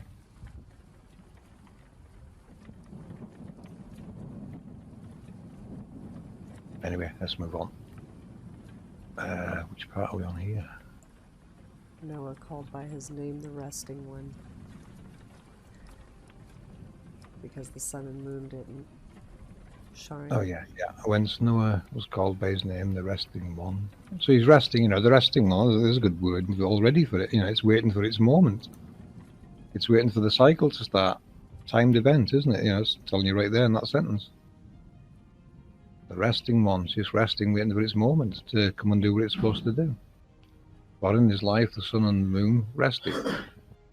Yeah, they're going to rest when he does his work, basically, because you're not going to see much of them. The ark was illuminated by a precious stone, the light of which was more brilliant by night than by day, so enabling Noah to distinguish between day and night.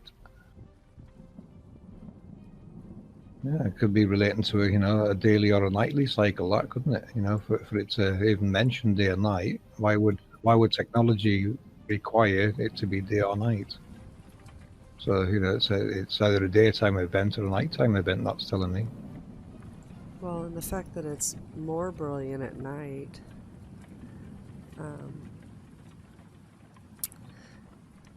it made me think of the whole Venus thing. How it used to be known as two entities, not just one. They used to have the evening star and the morning star, not one thing doing both. That's how the ancients saw it. They saw it as two different things. And it just reminded me of that possibly that part may have to do with Venus lighting up more in the night. Could well be, yeah, because if the sun and moon's blocked out, the next brightest light is going to be Venus, isn't it? The duration of the flood was a whole year. It began on the 17th day of Heshwan, and the rain continued for 40 days until the 27th of Kislew. The punishment corresponded to the crime of the sinful generation. They had led immortal lives and begotten bastard children, whose embryonic state lasts 40 days. From the 27th day of Kislew until the first day of Siwan, a period of 150 days, the water stood at one and the same height, 15 ells above the earth. During that time all the wicked were destroyed, each one receiving the punishment due to him. Cain was among those that perished, and thus the death of Abel was avenged. So powerful were the waters in working havoc that the corpse of Adam was not spared in his grave. Amazing stuff. So a year of flood began on a certain date. I'm not sure what Ashwan relates to. I believe that's the Hebrew calendar. Ah, right. Okay. So, well, there's a nice event then, a calendar event, isn't it? Obviously, that calendar was marking it down as well. Why would it begin on, the 7th? That Hesh one must be the start of this cycle, and it's on their calendar. Does that tell you the same thing, Mom? Their Yes. calendar's already got this event marked down to start on that date. Yes. And in that year, whatever year that this happened, Yeah.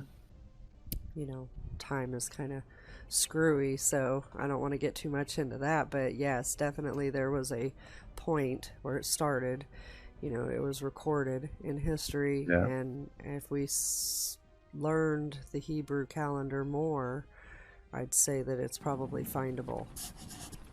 Yeah. Even in the next part, until the 27th of Kislev. So there's another, there's an end time for it. already in the calendar.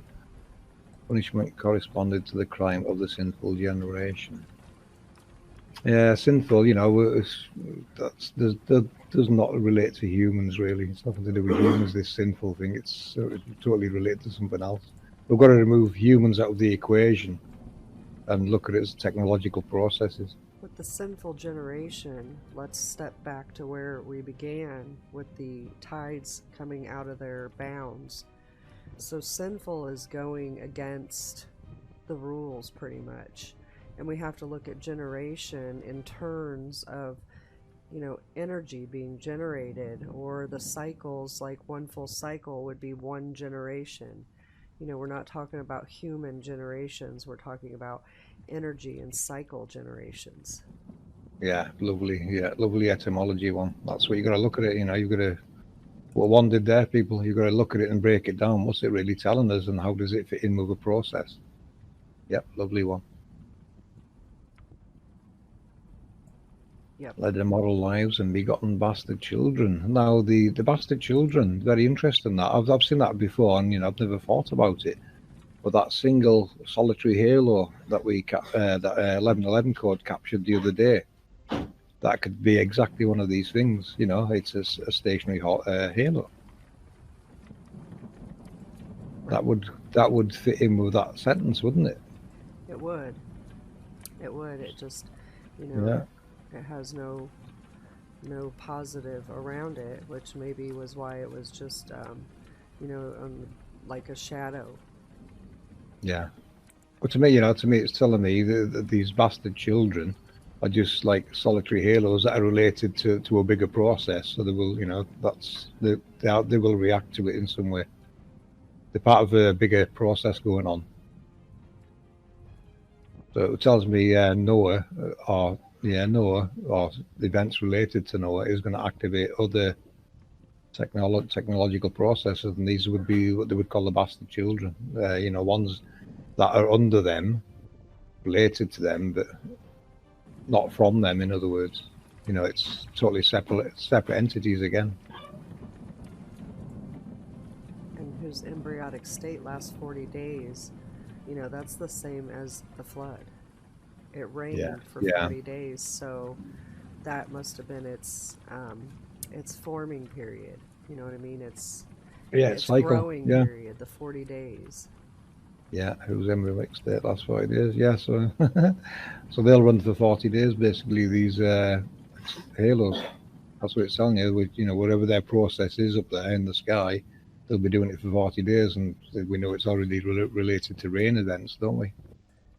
Yep, and then if we move on, after it rains for the 40 days, and then the water stands at the same height, it's not allowed to, drain. It stays there. Yeah. The 15 L's, that throws me because we don't have the proper definition for an L. But that's got to be pretty high to cover the whole Earth. 15 L's has to be huge. It does, yeah. We're not talking anything in human terms, are we? It's another measurement we weren't sure of yet, but it's a lot larger than we would use.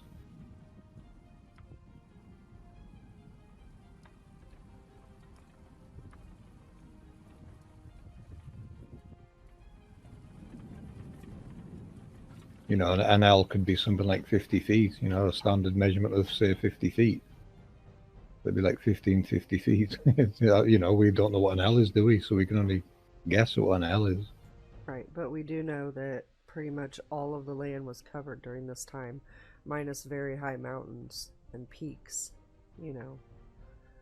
If even that. I mean, the story Yeah. tells us that, you know, eventually they saw peaks of land.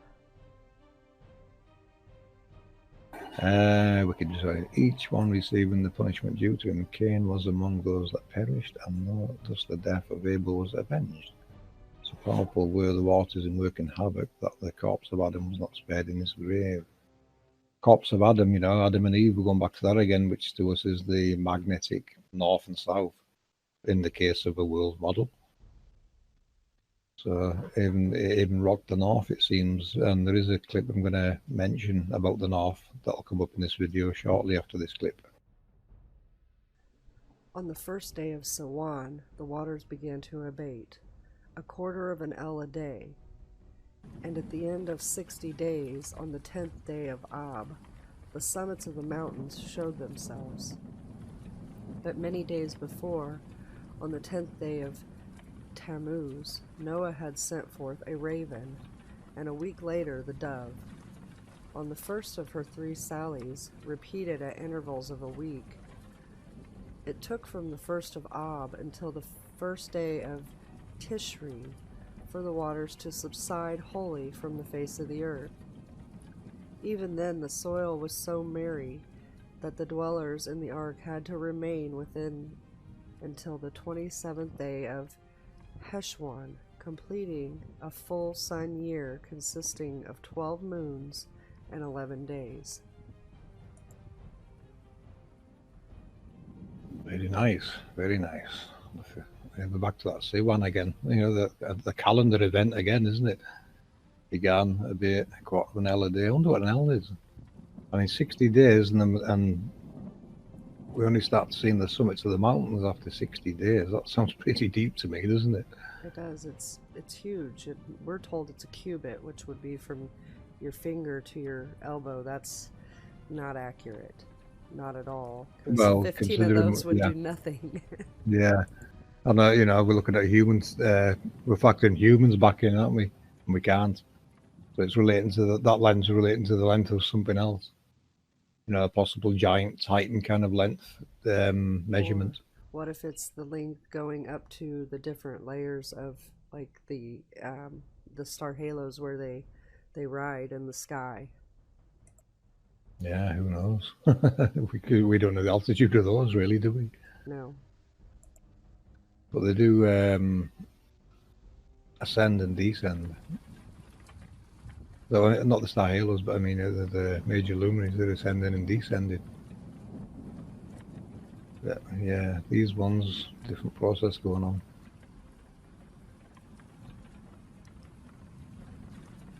Sent forth the raven, and a week later the dove. On the first of her 3 sallies, repeated at intervals of a week. Right, yeah, it's very slow. But I mean, even in today, you know, we're looking at the levels are still lowering from the previous one, aren't they? You know, they still haven't receded to the original points. Absolutely. And we'll get more into that also in this video. Yeah. But you can see here the soil was so mirry, you know, that they still had to remain in the ark, so they probably would have sunk in the mud. You know, this is your mud floods. Yeah. Oh yeah, there's mud flood. That is the cause of the mud floods, 100%. You know, the mud flood is the effect. This is the cause. What was I going to say there now? Even then, the soil might the dwellers in the ark. No, the ark you can now consider could possibly be the underworld. You know, people has gone below ground, or you know, where else would the ark be? It's not a boat on top of this. No. It's, you know, it's got to be, you know, safe havens below or somewhere, hasn't it? You know, completing a full sun year. Yeah, so you know they've got to wait it out, and then it all starts all over again. So you know, your mud flood fans start, you know, relate that to this event. This is what's causing these mud floods, and you've seen on a few channels now mud flood coverage. If not, go watch them, and you can see how mankind's recovered from these events and carried on building where the previous ones had left off. That's what you're looking at. They just build on top of old sites and carrying on with life, basically start again, isn't it? Yep, and digging up ones that didn't get built over. They're still digging them up. There's still stuff under the ocean. It hasn't even began to surface yet. We see proof of that all over. That's where today's archaeology is, isn't it? It's looking at what's been buried previously. Yeah, massive temples, villages, all kinds of stuff has been buried. We only have to look around the world at these massive ancient sites and think, what the hell happened there? Where did the people go? Why does no one remember what all this means anymore? In the year 1569, after the creation of the world, Noah divided the earth by lot among his 3 sons in the presence of an angel. Each one stretched forth his hand and took a slip from the bosom of Noah. Shem's slip was inscribed with the middle of the earth, and this portion became the inheritance of his descendants unto all eternity. Noah rejoiced that the lot had assigned it to Shem.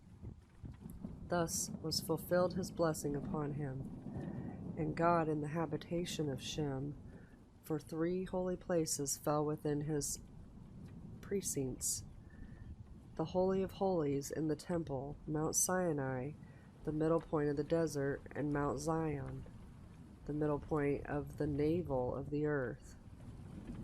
The south fell to the lot of Ham, and the north became the inheritance of Japheth. The land of Ham is hot, Japheth is cold, but Shem's is neither hot nor cold.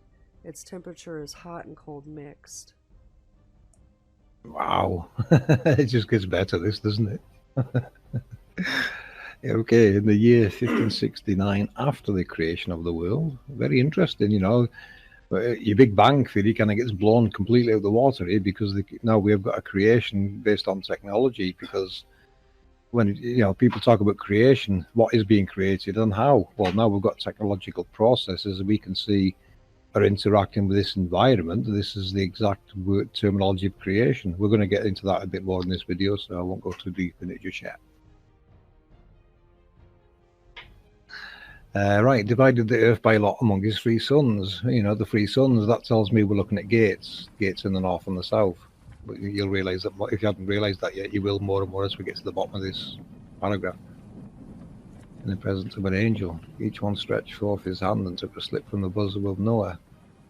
Shem's slip was inscribed with the middle of the earth, and this portion became the inheritance of his descendants into all eternity. So that one there's basically prescribed to the equator. It's not going to move from the equator, so that's the center point. Yeah. Noah rejoiced that the lot had assigned it to Shem. Thus was fulfilled his blessing upon him, and God in the habitation of Shem, for 3 holy places fell within his precincts: the Holy of the Holies in the temple, Mount Sinai, the middle point of the desert, and the Mount Zion, the middle point of the navel of the earth. So that's our 0 point on our grid right there, isn't it? That's the center of our map. Yes. What that's talking about there, and we carry on. I was going to say, I wonder if his area isn't actually the area between the tropics. Yeah, well, that would be the center point, wouldn't it? Yeah. In between that band. Yeah. Yeah. That would make sense. Mm-hmm. And then below that's Ham, and above that is Japheth. Yeah, so they're the gates in the north and south. They're just different names for the same gates again. Like, the south fell to a lot of Ham, and the north became the inheritance of Japheth. The land of Ham is hot, Japheth is cold. So you're looking at the south and the north there. But Shem's is neither hot or cold. Its temperature hot and cold mixed, so that's the equator, isn't it? So you're looking at the north gates, the south gates, and the equator in the center there. So what it's telling you in this whole paragraph is this pole shift. This is the pole shift event. It's the flipping of the poles, which we'll cover a bit more anyway in this video.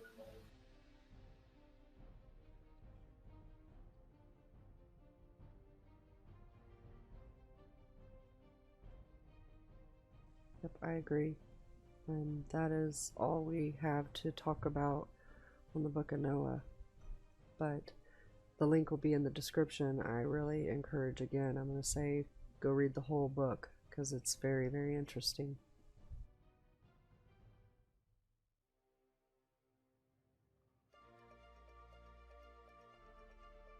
Okay, so Noah is a technological process that is connected to what mainstream call a pole shift event. Would you like to meet Noah? This is created by Noah. The morning glory is very aptly named, isn't it? Some people call these roll clouds, but ask yourself this: what could possibly make clouds behave like this? Only electromagnetics have the power to do this. Electromagnetics on a grand scale. Notice the rotating vortex contained and held stationary. In some cases it appears to release the clouds and the winds take them away, which probably means it just shut down and the clouds blew away. This can also be related to the 4 pressure changes we record daily. Another option is the halo that is holding the clouds actually starts moving in a certain direction, which reminds me of the Antikytherian mechanism in a way, which means there is a very large electromagnetic device moving below. On the subject of gravity and pull, there is no such force as a pulling force, but there is an obvious pushing effect from these halos that can affect oceans and seas. You would only need to increase the power into the halo to increase the pressure.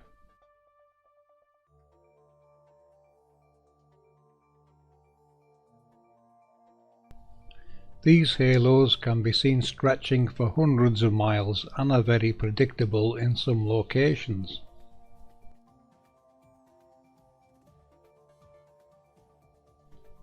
Isn't this truly amazing, people? Look at that.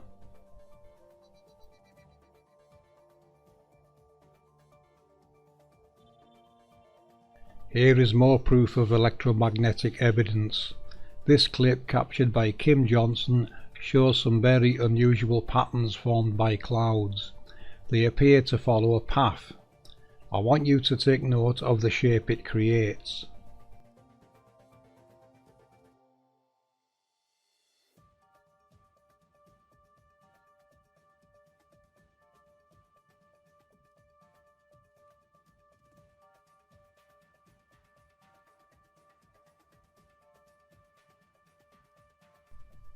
That path can be seen here in this electromagnetic data recorded by Ceres.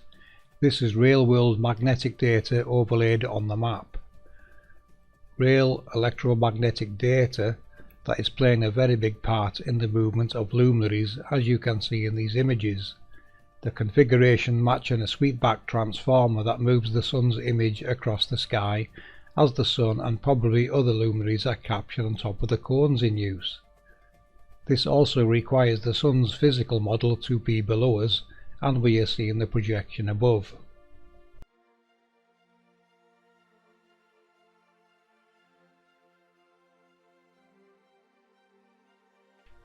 Take a good look, people, and memorize these shapes, as you will notice them in the heavens.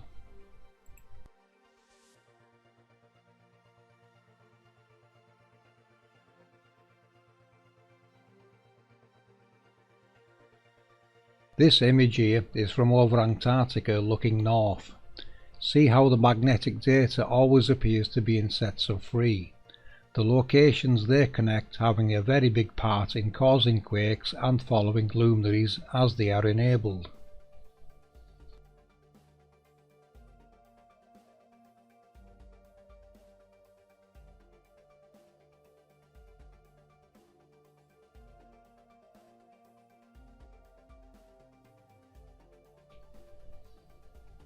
Here is more proof captured by Super Dave 44. Again, clouds following an invisible path. Take note of the shapes. You will notice these more and more, and now we have an answer for them.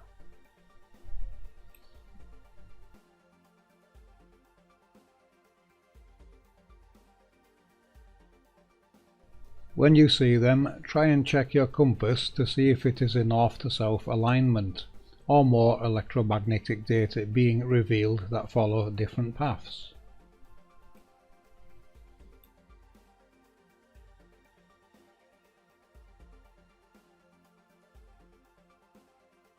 Going back to the pressure changes, for you people recording long distance flat earth proofs, consider this compression and why you sometimes see different views from the same location. Some scenes looking more compressed and some looking much clearer, and thus allowing you to see further distances. We now have a cause for this compression and expansion. Various halos turning on and off, creating the pressure changes recorded daily. It condenses the atmosphere, as you can see happening in this video recorded by Sandra. Try it yourself, you will be surprised at the differences recorded from the same location and height of camera.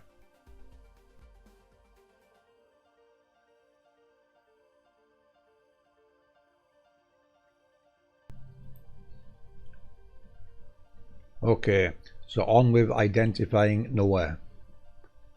We believe the central halo is Noah. You may remember back in 2017 I was looking into the oceans receding in South America. Here is how they tie in.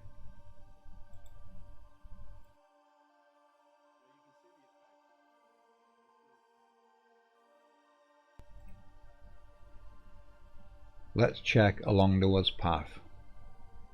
As you can see here, this halo intersects here alongside other parts of the grid.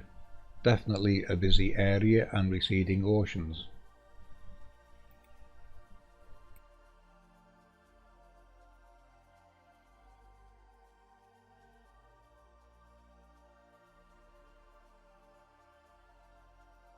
Again, this halo is close to the landmass, and here we have the same ocean receding event in Ecuador.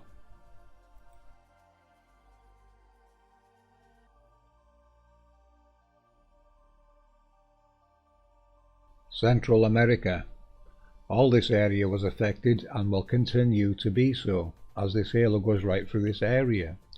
The events are not just contained to the halo's path, the lines from the grid are also electromagnetically pulsed, it seems.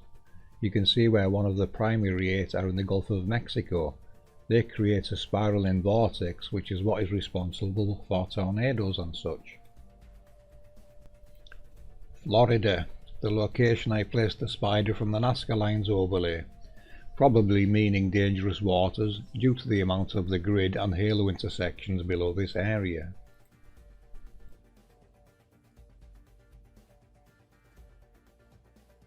I haven't found any as yet from Spain and South Africa. That doesn't mean it doesn't exist. Perhaps this side of the halo gets the reverse effect, rising waters. So, I looked into the next larger halo and other events. Badger, California, Rushikonda Beach, India, both having the same receding ocean events. And Northern Australia, especially the Gulf of Carpentaria, famous for its amazing display of morning glory, an obvious sign there is much halo electromagnetic activity going on below here. You may have noticed I used the image of Moses in the decode. I could not find an image of Noah, and the reason I used Moses in this video is because of the mention of the parting of the Red Sea. The only one crossing the Red Sea is on one of our primary 8, which leads into Saudi Arabia. This would have the capability to part that sea.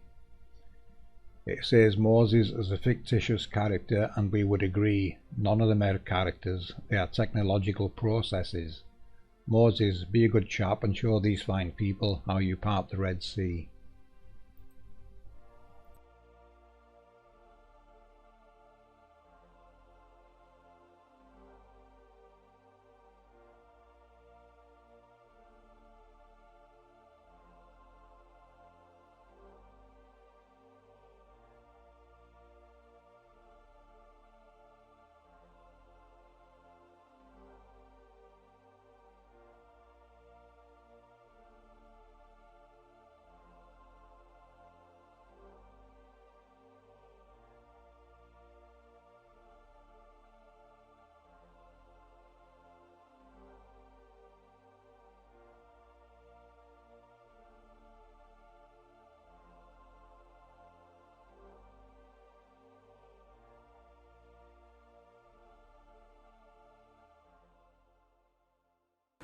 Okay, So let's take a look at this ancient map shown here and what the land used to look like.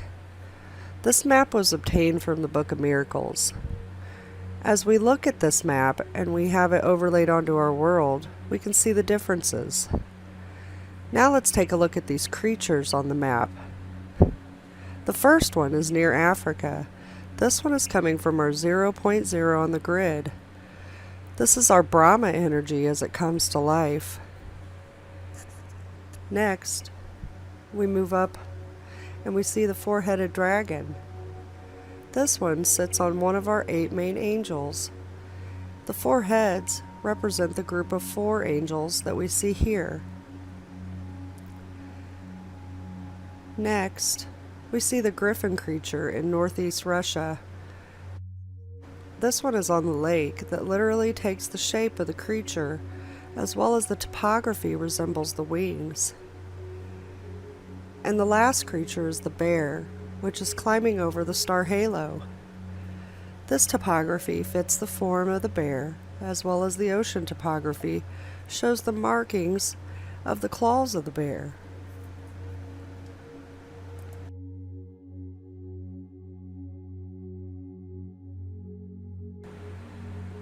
Now, let's look at the angels. The angel to the north is on an unknown location at this time.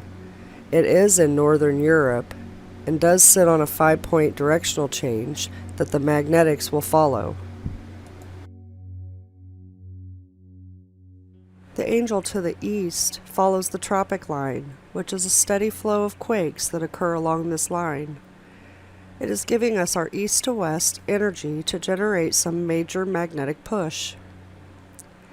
The angel to the south is representing the angel directly below it. We can see in the topography of the ocean, the push of the energy has used and created direct paths leading up to India.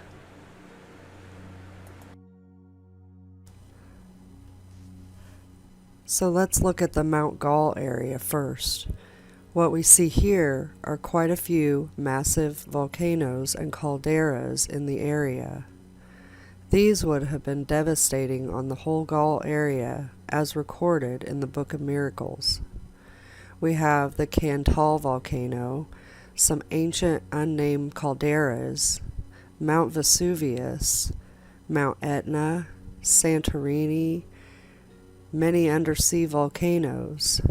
Also, the Canary Islands, where several volcanoes are recorded to have blown the Canary Islands into the islands we see now. In the Gazelle Peninsula, East New Britain, in Papua New Guinea, there are twin peaks called Vulcan and Terverver. This area was recorded to erupt during the 570 AD time at great force, in which the energy force was felt in 50 miles in all directions. These erupted all through history and are still erupting today. In 856 AD, a massive quake struck a 200-mile stretch of Iran that caused 200,000 deaths. It created what is called the Alpine mountain range, which is still very seismically active. In 526 AD, a quake hit Syria and Antioch, which led to 250,000 deaths and caused the port of Seleucia Pera to rise 1 meter up, after which a fire broke out that destroyed the rest of the buildings that remained. In 365 AD, a quake occurred under the Mediterranean Sea near Crete, which destroyed all of the towns on the island and damaged Greece, Libya, Cyprus, and Sicily. Afterward, a tsunami caused significant damage in Alexandria, Egypt, and other areas.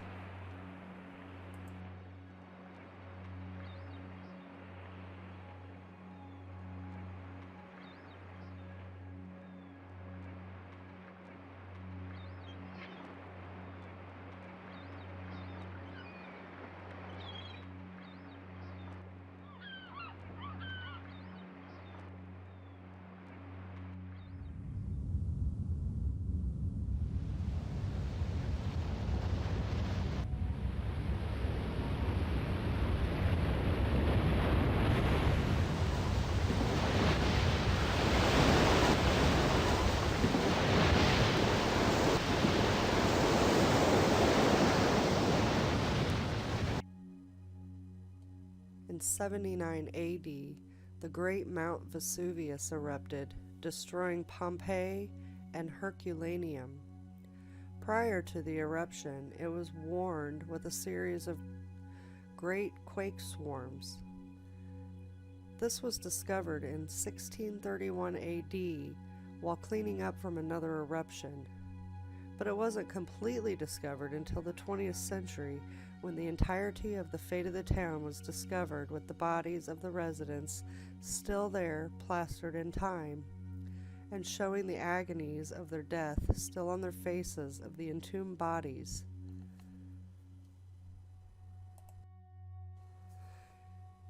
In 1645 BC, Santorini erupted, which wiped out the island, leaving behind the bits we see today. There were no known victims of this disaster, so unlike the other disasters of the area, the people must have heeded the warnings of the quakes preceding the eruption. There were buildings and large untransportable items found, though, to show that people did inhabit the area. In 373 BC, Helike was submerged into the Gulf of Corinth. The ruins of the city could be seen beneath the water for hundreds of years after the disaster. In the past century, the search for Helike began, and other towns have since been discovered along with it. So, as we can see, our history is rich with disasters that shape the world we see today. Now, let's get into some of the science behind the disasters.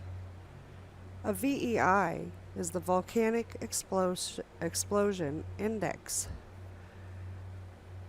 There were great explosions with a VEI force 6 eruption.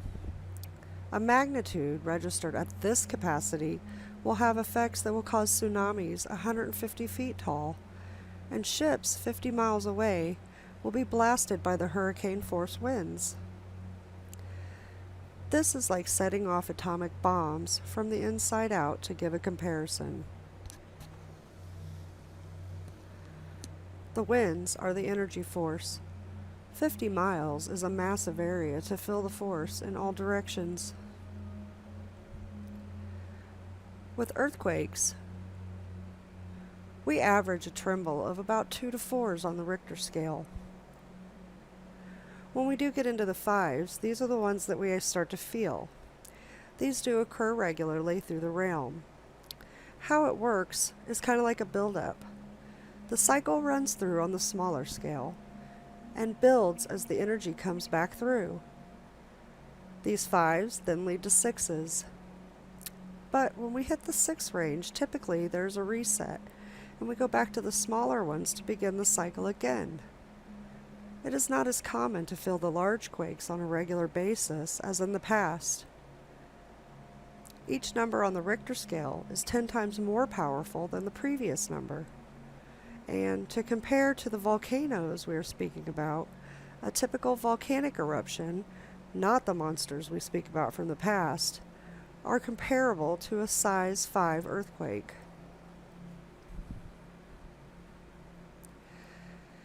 In the previous video, I spoke about the year without summer, which was caused from several eruptions occurring one after the other.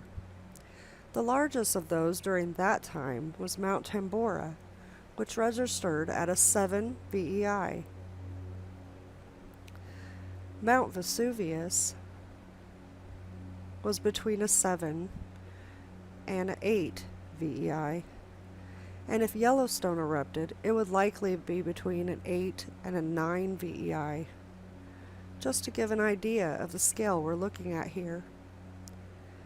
Nowadays, we typically on an average stay in the 4 to 5 VEI scale. However, in the past, the eruptions were much larger and ranged around the 8 VEI to 9 VEI magnitude. These larger VEI eruptions included Mount Toba, which is in Indonesia, Lake Taupo, that's located in New Zealand, Wawa Springs, that's located in Utah. Each rise in the VEI raises the force by 10 times the previous. It is scaled not only on the power of the blast, but how high it goes and how much tephra is ejected. So, as I said, these kind of explosions happened on a large scale during different eras in time. As I mentioned, Vesuvius was between a 7 and an 8, which the effect is quite large in comparison to the eruptions we have nowadays. However, this is even small compared to the 10 times larger eruptions that occurred in our ancient past prior. The effects of this type of eruption would be lasting and devastating to our Earth on a very large scale. One last area that I would like us to look at before we get into the effects is the Philippine Sea, which by the topography I would say is a very large system with many, many vents. If the larger known eruptions are around the 8 VEI, we need to think much, much larger for this one. All of these vents are shaping a massive caldera in size that we can't even imagine in our reality. When the epicenter blew, it probably made the islands we see today. Think back to the map we saw. There was land there at one time. Along this entire line of islands in the sea, it's littered with hot springs still today, to show this is still an active and very hot venting area. These vents do release constantly.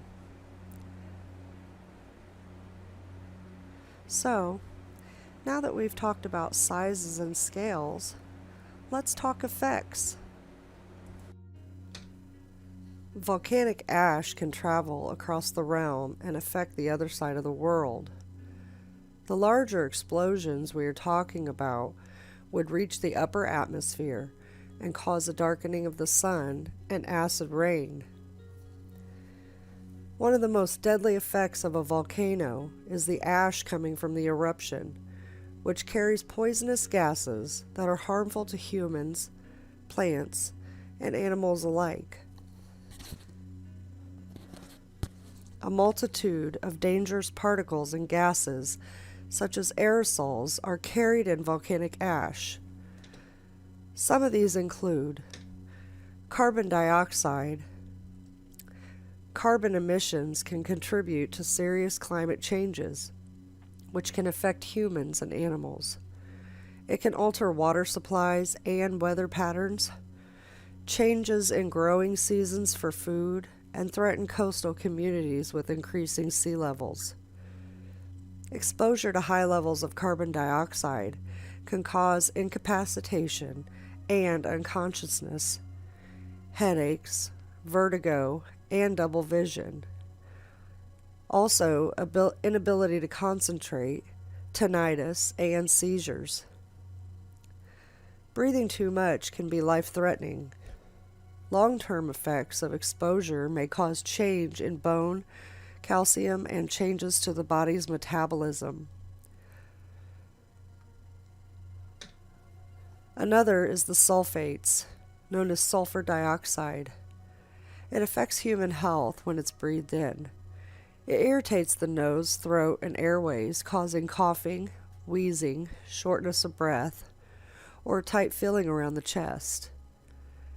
The effects of sulfur dioxide are felt very quickly, and most people would feel the worst symptoms in 10 to 15 minutes after breathing it in. It causes mood swings, irritability, rapid heartbeat, deep depression, aggression that is incredibly hard to control. Most humans will be running on a negative due to this toxic chemical. Another is hydrochloric acid, also known as hydrogen chloride. People may be exposed to the ill effects by either breathing it in or allowing it to come in contact with their skin. These dangers are often irreversible.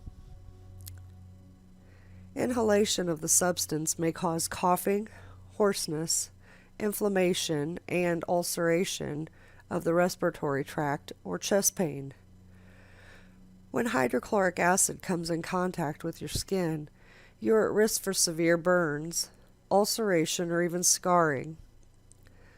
Additional acute health effects include vomiting, diarrhea, and nausea. Tests in rats exposed to the substance did show an increase in fetal mortality and altered reproductive cycles and caused birth defects.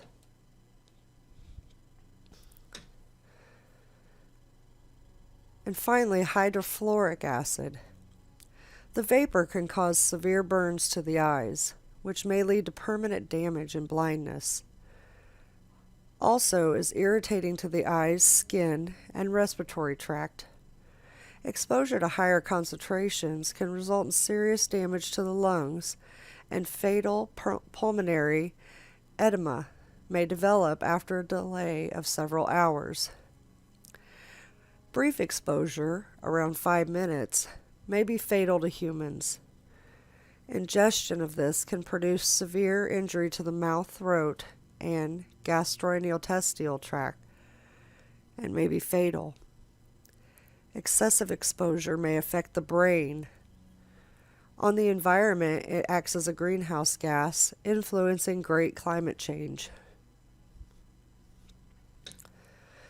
Larger eruptions of ash can travel hundreds of thousands of kilometers downwind from the source, but can affect the climate in places on the other side of the world. Ash is carried into the atmosphere and spreads far from the epicenter and can block out the sun's rays, resulting in a cooler Earth. The ash can also return to the Earth's surface by means of precipitation. Ash particles caught in clouds in the atmosphere fall back down to Earth with rain, snow, and other.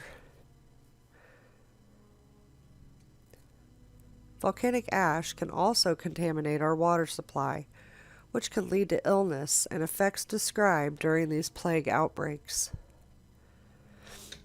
All of this info is what is called volcanic winters, which is a reduction in temperatures caused by the ash and droplets of acid and water obscuring the sun.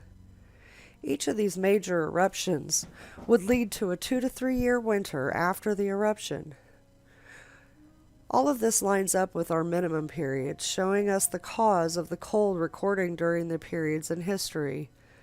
This is also our mud floods cause. The cause was tsunamis and floods on a scale, as the deluge spoke about in ancient text.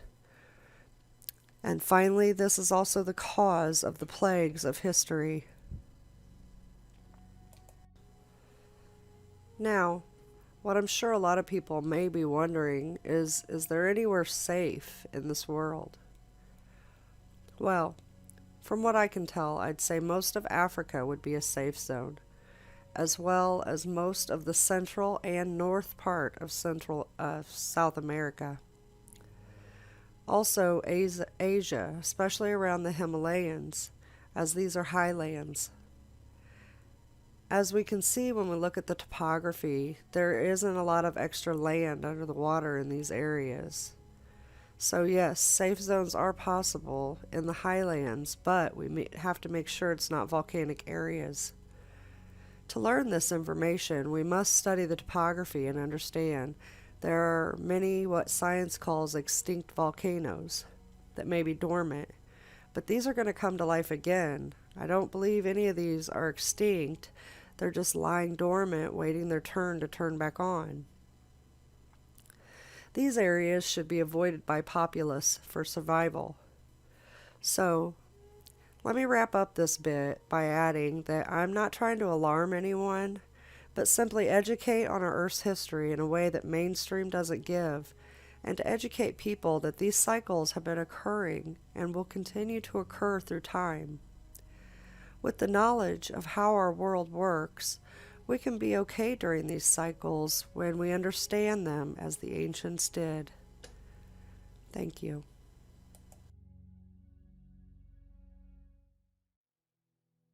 Some disastrous earthly events linked to comets.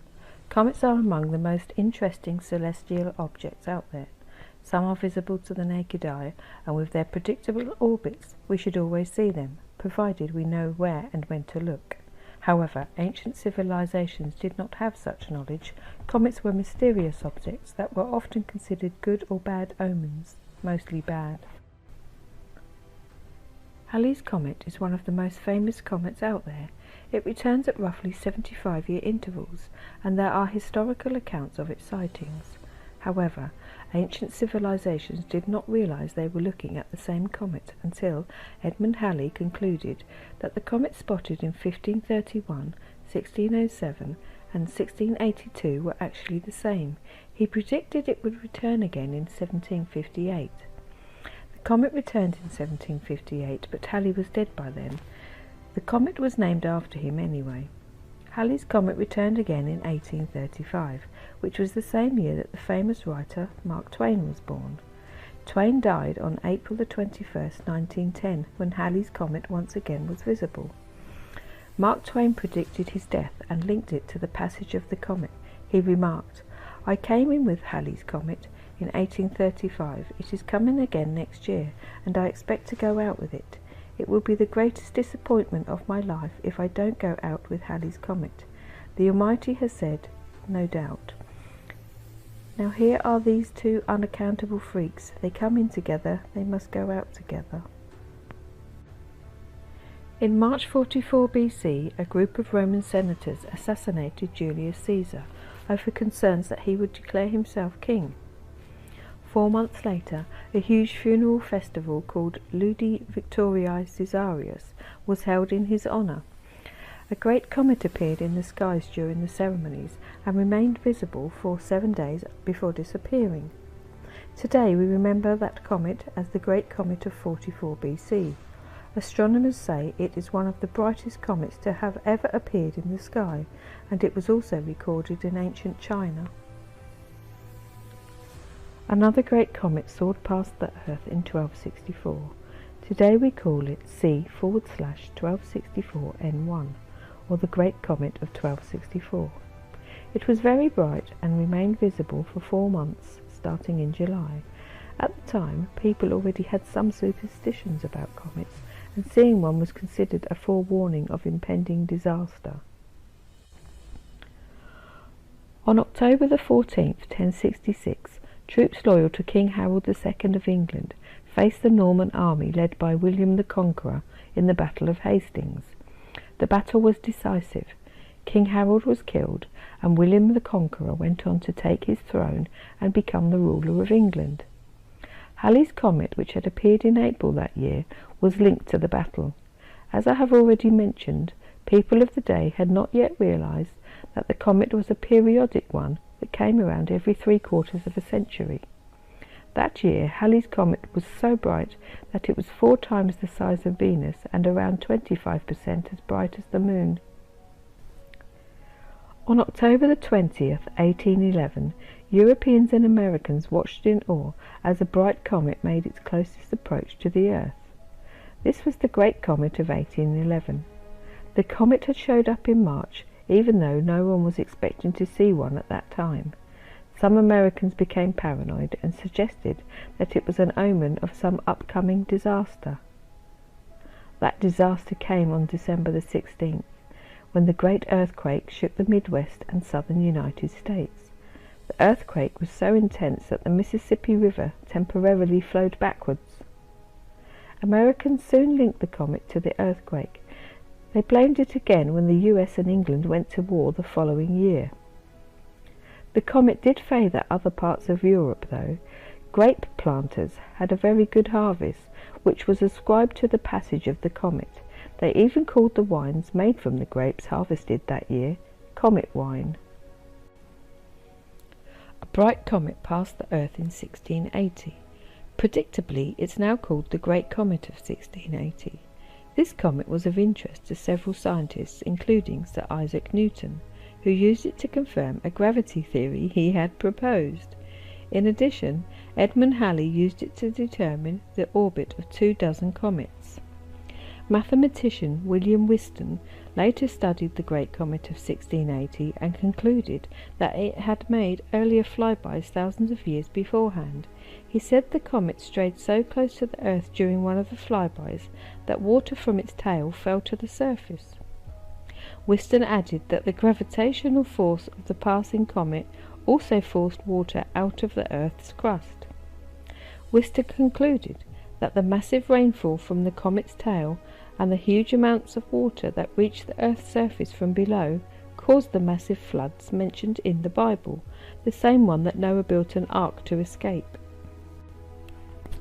In AD 536, the Earth suddenly got cold. Scholars of the day wrote that the sun was small and obscured, as if there was an eclipse. The sun could not provide enough heat, causing temperatures to drop. It got so cold that the ground was covered in frost in the middle of summer. Crops failed, causing famine, mass migration, disease, and plague. This continued for a decade until the earth got warmer again. The Justinian plague of 541 to 542 was one of the most disastrous events of the period. It decimated a good chunk of the population of the Byzantine Empire. Astronomers do not know what caused the earth to cool. They suspect the sudden eruption of a massive volcano in El Salvador. The Inca Empire was the largest empire to spring up in pre-Columbian America. It had millions of people and covered a vast area until the Spanish came along and overthrew the emperor. Huayna Capac was the Incan emperor at the time the Spanish first arrived. He knew they were going to overthrow the empire based on several signs he had seen before their arrival. One was a large green comet that flew across the sky. The other was his home, which was destroyed by lightning. There was also a prophecy that the Incas would be defeated by some strangers who looked different from any other people they had ever seen. The Spaniards did not attack at the time Huayna Capac was emperor, however. They left and returned after Huayna Capac had fallen to smallpox, which was nevertheless carried there by the Spanish. The Great Chicago Fire of 1871 remains one of the greatest mysteries of the 19th century. The fire lasted from October the 8th to October the 10th, 1871, destroying one-third of the homes in Chicago, while Mrs. O'Leary and her cow were blamed for starting the fire, even though there was no evidence to prove they were guilty. Other speculations have been raised, including one that involves a comet. In 1883, Ignatius Donnelly claimed the gas from the tail of a passing comet fell to Earth and caused the spark that started the fire. Donnelly's claims were corroborated by Mel Waskin, who blamed a comet for starting the fire in his 1985 book Mrs. O'Leary's Comet. Donnelly, Waskin and everyone else who have blamed a comet for starting the fire based their theories on claims by some people who said they saw fire fall from the skies at the time the Great Chicago Fire started. These theories may actually be plausible, considering that Chicago was not the only place that burned that October. Similar fire outbreaks occurred along Lake Michigan and in Peshtigo, Wisconsin, the same day the Chicago Fire started. The Peshtigo Fire was actually the deadliest wildfire in U.S. history, despite being overshadowed by the Chicago Fire. As you can see, looking through these images from our recorded history, there are very noticeable DNA changes which tie into the cycle change which is called the pole shift. If you have been following our research, you will realize just how much the angel technologies play a very big part in every aspect of our lives, and not just ours, but every living species in this realm. The Fibonacci spiral, it is caused by the angel technologies. Their rotating vortex, the halos we see in our skies that are attached to luminaries. Many of these in the underworld playing their part. Some dormant, awaiting their signal, their turn to activate and change worldly events. Events our ancestors were very aware of. It is in scriptures, glyphs, prophecies, calendars, even history, as our research keeps showing. Our ancestors all knew very well how this realm works and tried to leave us warnings of these cycle changes. The beings depicted in these paintings were from various times in our history, times when a change of cycle caused genetic change, thus showing how this technology can manipulate life itself. The Hopi prophecies tell of these genetic changes. How would you hide such an event from the public? Well, that's easy, isn't it? You promote it. We see this happening everywhere now, various agendas being promoted that are outside of normal society's thinking. You all know what I'm talking about, so I don't think I need to go into detail on all the trans agendas. Do I think it is to hide the genetic changes a pole shift will cause that will leave mainstream with awkward questions? Yes, of course. We have various species of beings in these images that contain other species parts. We have people with genitalia from the opposite sex. There is a horse giving birth to a rabbit. There are animals behaving outside of their known behaviour. Perhaps now you understand the various sets of 4 faces mentioned in scriptures: birds, humans, bulls, lions, and various other combinations. These are a sign that these technologies somehow play a part in the genetic makeup of various beings, and during a pole shift this may be interrupted, causing the effects we see in these images. Life forms that used to exist will return, and even new ones may be created. Do you see how this technology plays a part in this, people? This really is the Genesis machine. True miracles decoded from technological processes. Life forms being able to create life itself. The creator of this technology truly has done amazing work. Technology that not only projects and moves luminaries, but plays a very big part in nature itself. So who is the creator of all this technology? I don't know, but I would like to, wouldn't you? Going back to the first video, if you remember Walter Russell's winding and unwinding of the cosmic clock springs, the cycle is going to reverse its direction. This is now going into the cosmic unwinding. The luminaries will rotate the opposite way the Hopi prophecy tells us. This is the same event. Now when you think of unwinding, think of the rings on a tree changing. More growth. This can now answer why there were titans and giants in ancient times. They were born near the end of the unwinding period. Life was larger in those times, not just for humans. We obviously get smaller during the winding cycle, as this is compression. Expansion and compression decoded from the mechanics of the realm. And it all starts with Noah's cycle, it seems. If you wish to go deeper with giants and titans, I would recommend Jimbo's channel and Mud Fossil University.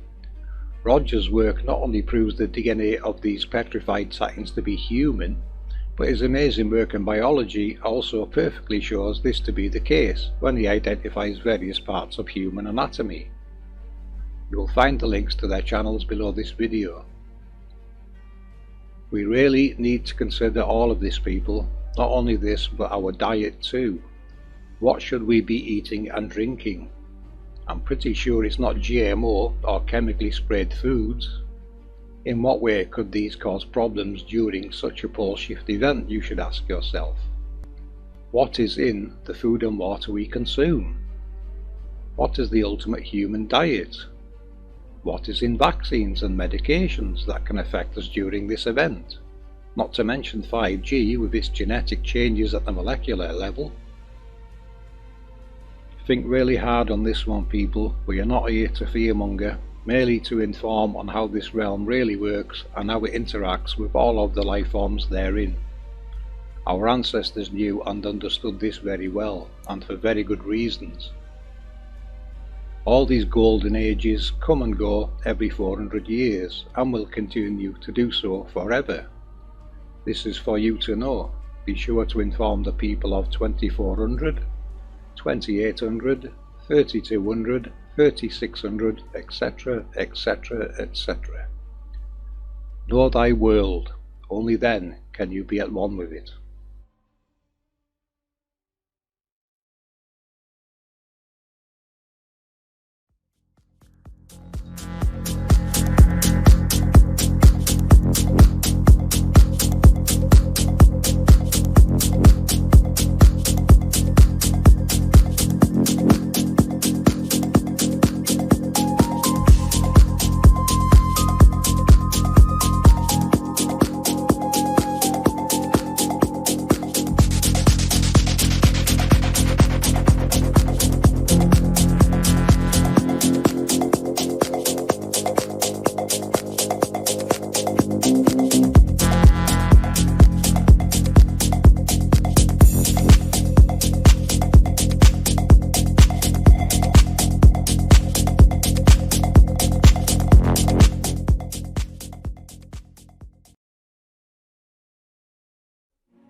Hello and welcome to APM Research, the End Times, Revelations and Prophecy Part 3.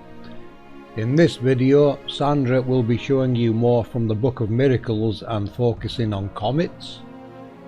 One Conscience, Jason and myself will be breaking down these cyclic events from recorded history and showing other informations that relate to the construct, its workings and mechanisms with references to various cultures. You will also see evidence that all civilizations were very well aware of the construct's mechanisms in ancient times and planned for these destructive events. You may even be surprised to find that giants, titans and even dragons actually existed, and it's possible they may return, for such is the nature of this realm, a realm that demonstrates that the cycles of compression and expansion actually have the capability to affect all life forms, as well as its electromagnetics playing a big part in DNA construction. All yours, Sandra.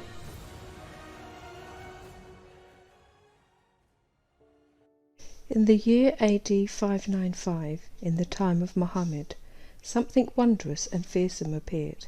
At that time, a bright comet was seen over Constantinople for a whole year. In the year AD 1007, a wondrous comet appeared.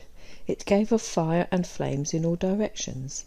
As it fell to earth, it was seen in Germany and Italy. In the year AD 1103, on the Friday of the first week of Lent, an unusual star appeared in the evening. It appeared in the south and in the west. It was visible for 25 days and always at the same hour. From the south, a great shaft of light moved towards it. After this, on Maundy Thursday, 2 moons were seen, one of them in the east. In the year AD 684, a comet appeared for 3 months. This was followed by such heavy rain, storms, wind and thunder as had never been heard before, and this element acted as if it wanted to destroy the city of Rome completely, and a great many livestock died in terrible ways, and people died from the lightning in the sky they saw. In the year AD 1293, a notably large comet appeared for 3 months, rising in the east and climbing to the middle of the sky, with its rays in the west, and when Pope Urban died, it disappeared again. In the year AD 1300, a fearful comet appeared in the sky, and this year, on St. Andrew's Day, the ground was shaken by an earthquake so that many buildings collapsed. At this time, the first Jubilee year was established by Pope Boniface VIII. In the year AD 1304, 3 moons and a comet appeared, seen around midnight for 3 months, in the German lands and in Italy, just as it is painted here.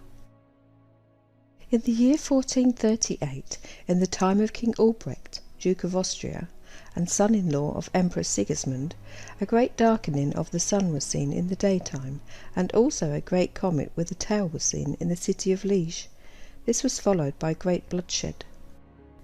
In the year AD 1347, a comet appeared in Italy for 2 months. After this, Emperor Louis IV, a Bavarian monarch, died. In the year AD 1351, in the month of December, a comet was seen in the sky around midnight. Afterwards, heavy wind sprang up, and a fiery shaft was seen to fall from the sky, which then presaged great disagreement between the Pope and the Emperor. In the year AD 1401, a large comet with a peacock tail appeared in the sky over Germany. This was followed by the most severe plague in Swabia.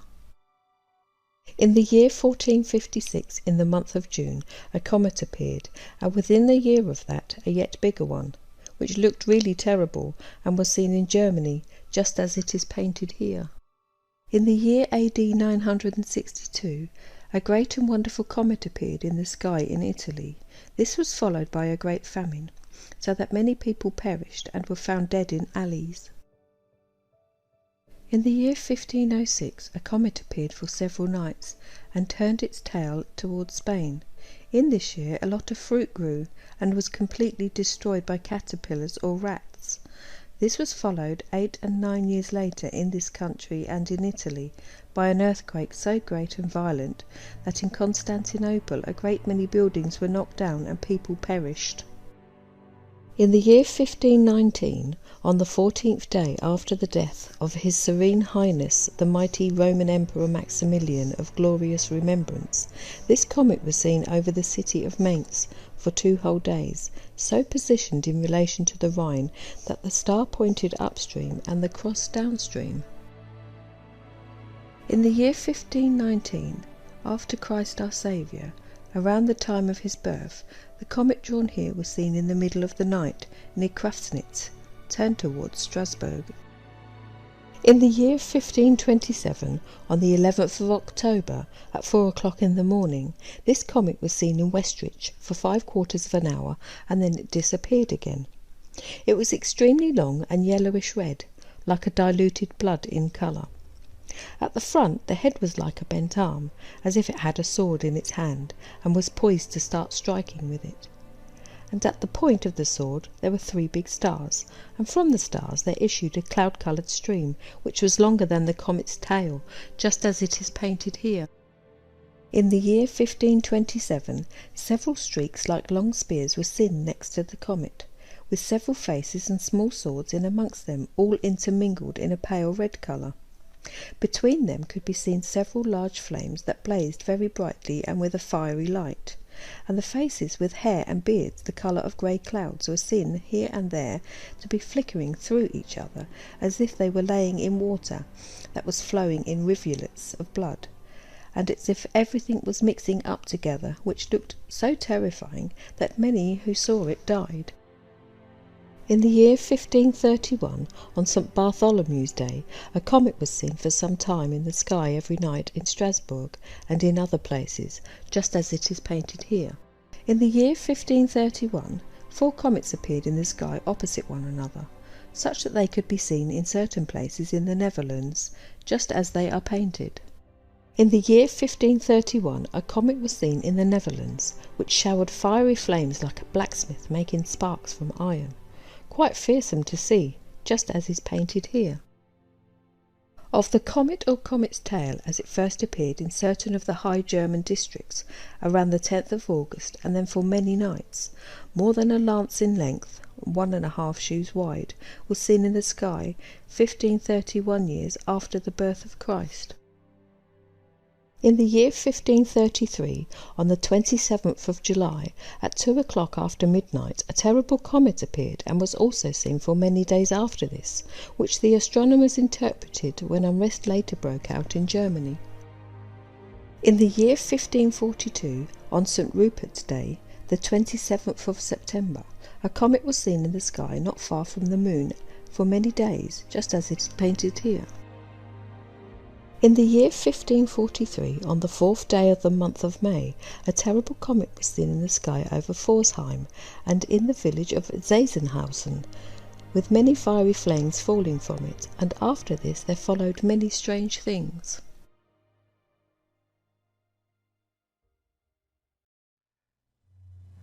Let's take a look at Nibiru and educate ourselves on what's really going on with this piece. As it goes for how this connects with the end times, is this Nibiru gets its cycle every 3,600 years. It is said that this celestial is greatly magnetic and will affect our world magnetics. It is to cause a pole shift, which then will cause great disasters in our realm. So, the last cycle put us back to 1581 BC, which is the time frame that the devastating Santorini erupted, along with other gigantic destroyers, such as Krakatoa and Thera, which wiped out the Minoans. This also takes us to the time of the Exodus. This is where Moses comes into play, parting the Red Seas. Exodus 10:21 says, "Then the Lord said to Moses, 'Stretch out your hand towards heaven, so that a great darkness will spread over the land of Egypt,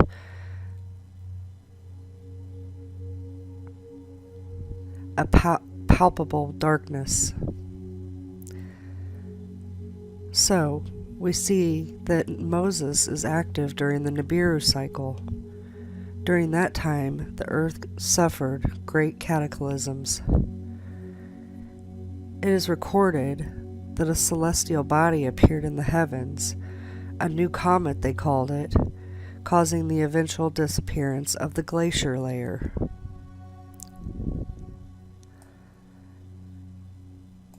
Next would be 7,200 years ago. This would take us back to 1752 CE according to the Hebrew calendar. This was the time during the cataclysm known as Noah's flood, the deluge.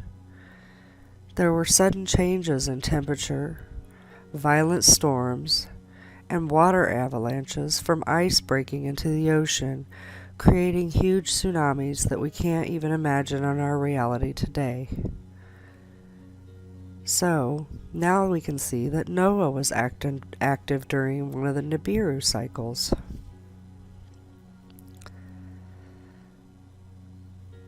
So let's dig a little deeper into some ancient histories of this cycle and the pieces that are affiliated with it, as well as the effects.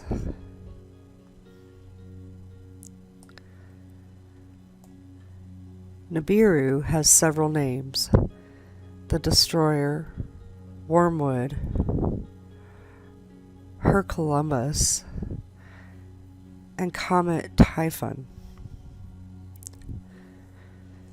Nibiru is a term in the Akkadian language translating to crossing or point of transition, especially of rivers. In Babylonian astronomy, the term refers to the equinox and the astronomical objects associated with it. Nibiru was considered the seat of the Sumus Duus, who shepherds the stars like sheep, and in Babylon identifies with Marduk. So, Tablet 4 of the Enuma Elish has some great descriptions of Marduk.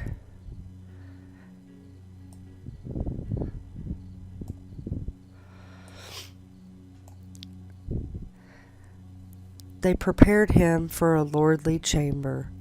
Before his fathers, as a prince, he took his place. O Marduk, thou art chiefest among the great gods. In thy power shall it be to exalt and to abase. None among the gods shall transgress thy boundaries. O Marduk, thou art our avenger. We give thee sovereignty over the whole world. But as for the god who began the rebellion, pour out his life. Then set they in their midst a garment, and unto Marduk their firstborn they spake, May thy fate, O Lord, be supreme among the gods, to destroy and to create. Speak thou the word, and thy command shall be fulfilled. They rejoiced, and they did homage unto him, saying, Marduk is king. They bestowed upon him the scepter, and the throne, and the ring. They give him an invincible weaponry, which will overwhelmeth the foe. Go, and cut off the life of Tiamat, and let the wind carry her blood into the secret places. After the gods his fathers had decreed for the Lord of his fate, they caused him to set out on a path of prosperity and success.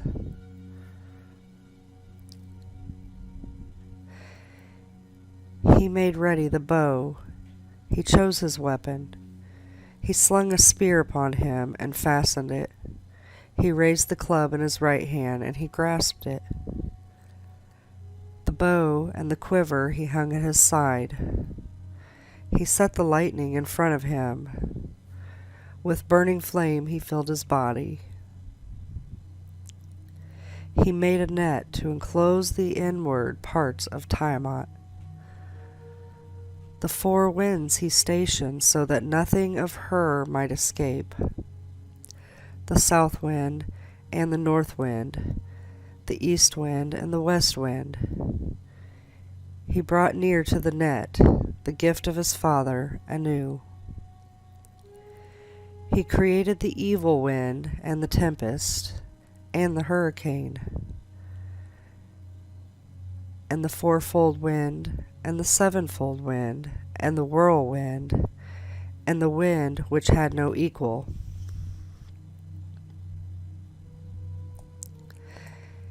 He sent forth the winds which he had created, the 7 of them, to disturb the inward parts of Tiamat. They followed after him. When the Lord raised the thunderbolt, his mighty weapon, he mounted the chariot, the storm unequaled for terror. He harnessed and yoked unto it 4 horses. The establishment of the Nibiru point is described in Tablet 5 of the creation epic Enuma Elish. When Marduk fixed the location of Nibiru, Enlil, and Ah in the sky, it states, Marduk made the stations for the great gods, the stars, their images, as the stars of the zodiac he fixed. He ordained the year, and into sections he divided it. For the 12 months he fixed 3 stars. After he had the days of the year and the images, he founded the station of Nibur to determine their bounds, that none might go err or go astray.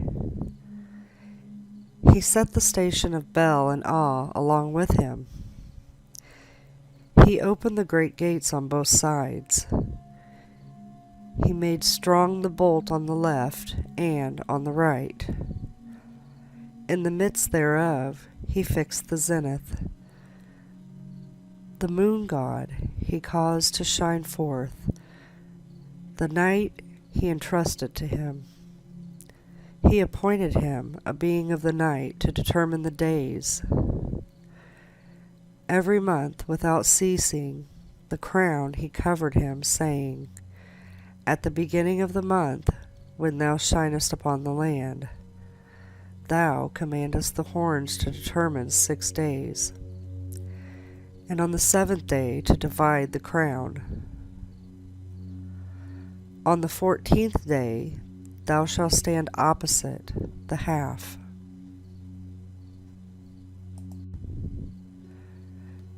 Nibiru, which is said to have occupied the passageways of heaven and earth, because everyone above and below asked Nibiru if they could not find the passage. Nibiru is that which the gods in heaven cause to be visible. Nibiru stands as a post at the turning point. The others say of Nibiru the post, the one who crosses the middle of the sea. This is Tiamat, without calm. May his name be Nibiru, for he takes up the center of it.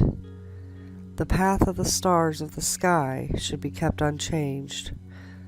The star of Ah has been described at various revelations as Vela, Fomalhaut, and Venus. These are different names for the same thing, which is where the confusion comes in for our present-day world.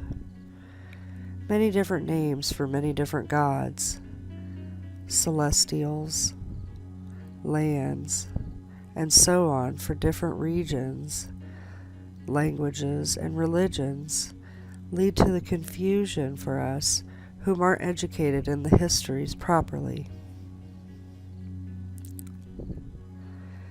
Nibiru has been associated with the area of Libra, also with the autumn equinox.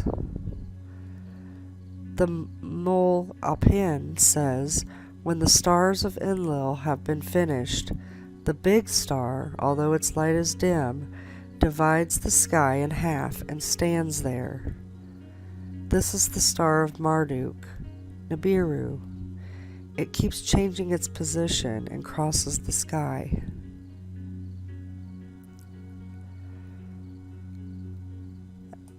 A little bit of Tablet 7 of the Enuma Elish gets into the many different names and titles of Marduk. This is more of the same, as I mentioned earlier, about the names changing and us not being educated on the fact that many names for one story is creating a confusion amongst our present times. Some of the names are Asari, the creator of grain and plants. Asaru Alim, who is revered in the house of the council. Asaru Alim Nuna, the light of the Father who begot him. Tutu, who created them anew. Ukina, the life of the host of gods.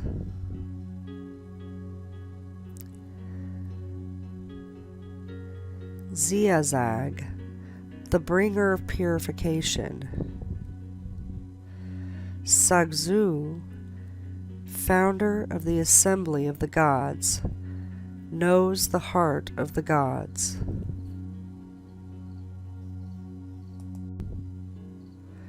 Nibiru has also been associated as the red Kachina, the purifier.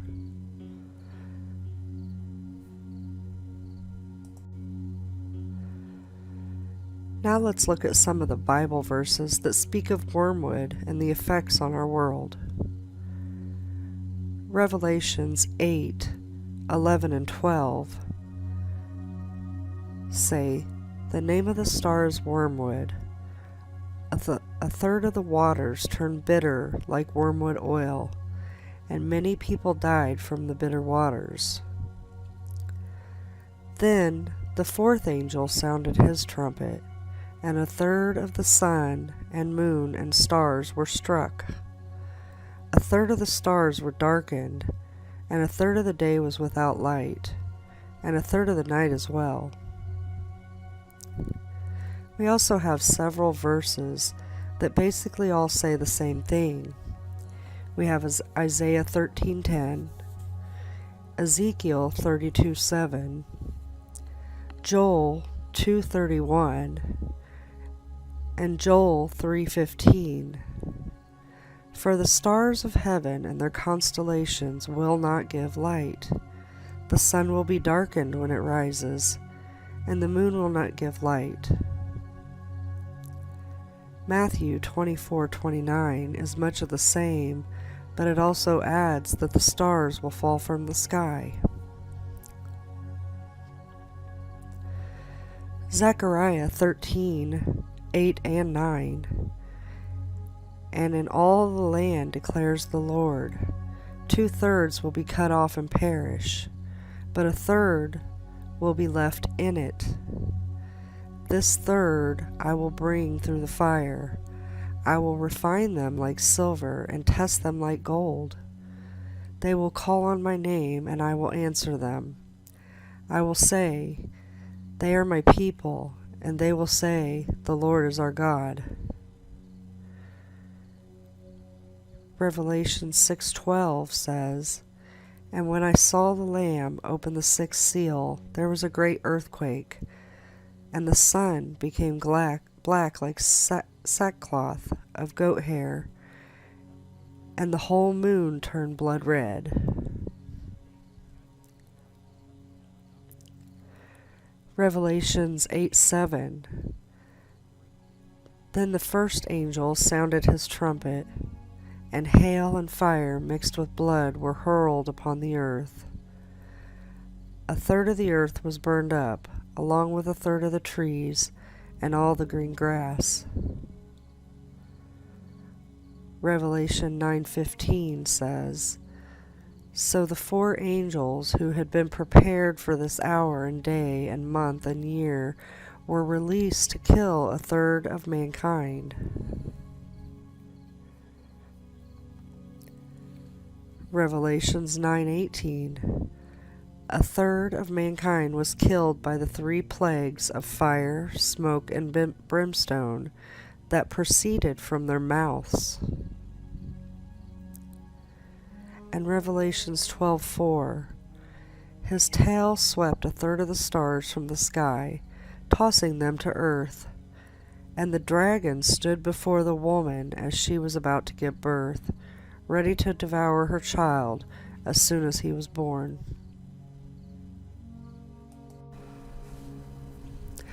Some questions come to my mind as I read this stuff. Now, just so everyone understands, I'm not speculating. I'm simply asking questions. One of the questions is, could Noah and Moses be the same piece of technology with different names throughout the times? I do not have the answer. It's just a thought to put out there. Also, we know that Noah's flood lasted 40 days, and the effects of Nibiru coming online, they say, would be lasting of 40 years. So the next question that I think of, was the ancient text translated correctly as far as days and years go? Again, I do not have the answer, just voicing some thoughts so that maybe perhaps we can all learn together.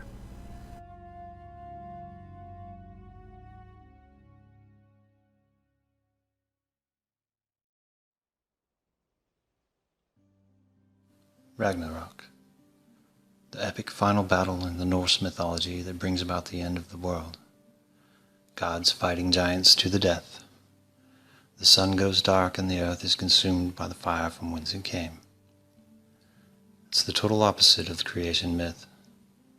During creation, the earth was formed from fire and ice, and the gods defeated the giants for supremacy. Ragnarok is a reversal of this previous time, where events unfold in opposite fashion. The word Ragnarok itself comes from 2 parts, Ragna and Ruk. Ragna means to conjure or to bring forth. Ruk has several meanings, but the one I find most significant is origin. To me, Ragnarök means back to the beginning, a reversal of the mechanics of the realm, and a pole shift. It is said that when Ragnarök has been completed, a new world will be born. The cycle will begin anew. Many ancient cultures spoke of cyclical time. This fits the APM model and coincides with our research.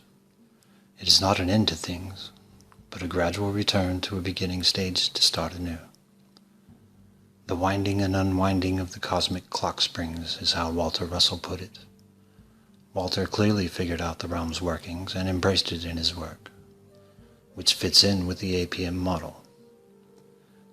Timed mechanisms and events, it approaches that time. The unwinding cycle, which brings cold, as this is the expansion stage highlighted in our previous End Times 1 and 2 videos. Our ancestors knew very well how this works, and it's APM's goal to rediscover all this lost knowledge and put it back into its original context as best we can. Everything has cycles, from the beating of your heart to the cycle of your breath. From planting to harvest or night to day, these rhythmic cycles are everywhere. So it is no surprise to find cycles in the workings of the technology that governs the nature of this world. I don't believe it will be a reversal of what we call time, nor a reversal of events so that we walk backwards through the steps we have previously taken, but rather a reversal of processes that brought us to this point, being as gradual as the events that brought us to today. As for time itself, one can only wonder. The Hopi stories available to us describe this next phase as the forever time. What that ultimately means is beyond my ability to decipher. It falls into the realm of what I consider to be prophecy, and prophecy is always rather vague. We will have to wait and see.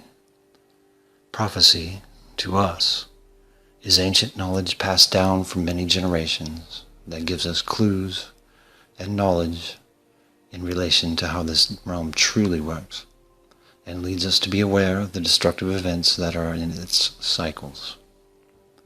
We are supposed to remember all of this, which is why various calendars existed. They marked the time to know when the events were going to take place. Very predictable events you can find very accurately with devices such as the Antikythera mechanism. APM's research has helped reveal what our world truly is, and reinforces the fact that there is a creator. The glory is a technological glory which was given to humanity to understand, to learn, and to embrace. We see no other conclusion now other than it is being hidden and suppressed, privatized and monetized, which, of course, enslaves humanity. This is not the Creator's wishes. We're going to take a closer look into the Antikythera mechanism in this clip, that hand-operated computer from ancient times that tracked not only the motions of our 7 major luminaries, but also cyclic events such as phases and eclipses. You will also notice this device actually has gearing for the epicycle motions which we see happen with our sun's halo as it crosses east to west. This motion was also captured by Sandra with her P900 as she demonstrated in a video. It is also very evident in time-lapse photography. Ptolemy also factored these in with luminary movements, a clear sign the luminaries are attached to a device that is doing the moving. Halo we see around our sun when it shows. Remember, scriptures and prophecies tell you we see things being revealed in the heavens in the end times.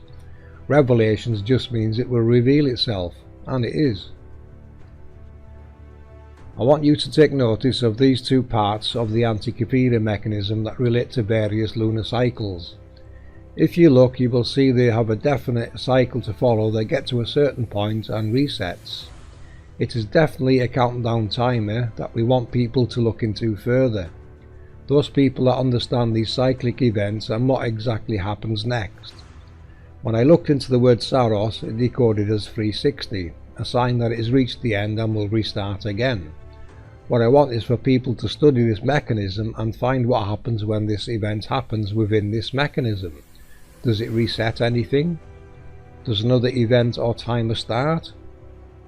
I'm pretty sure they're marking the start and ends of the compression and expansion cycles which are the cause of the destructive events in our history. Now they added the Olympic Games to this mechanism, or so we are told. I think it is another countdown timer to an event and it decreases in increments, which they say are tied to Olympic events.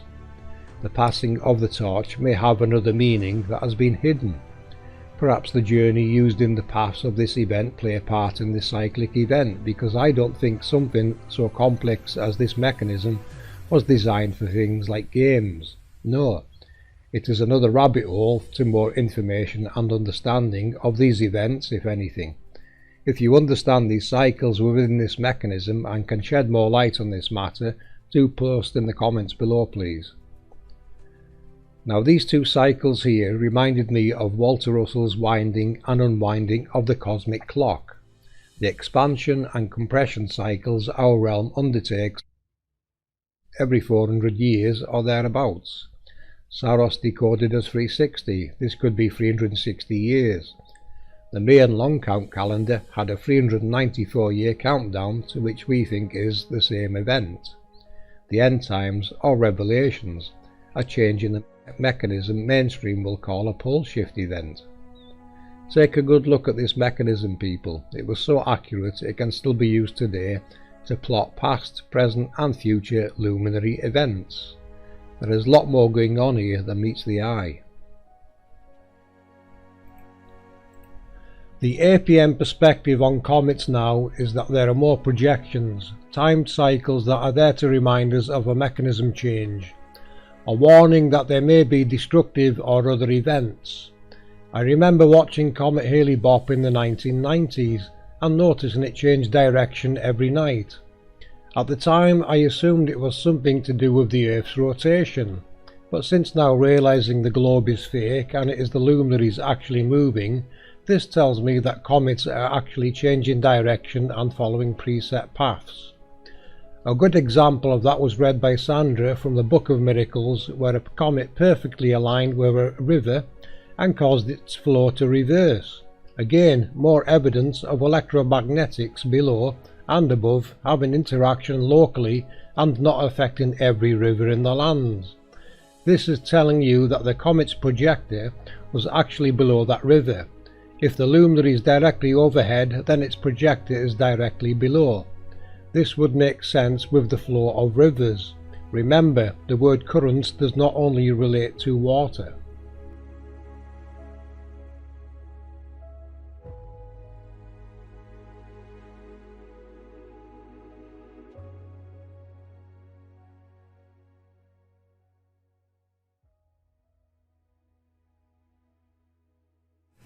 This time, let's look at some of the flood events that our ancients recorded to have happened through history. In North America, the Hopi legend has two versions of the Hopi's emergence into the present fourth world. The prevalent one is that the spider grandmother caused a hollow reed to grow into the sky, and it emerged into the fourth world at Sipapu. The people then climbed up the reed into this world, emerging from the Sipapu.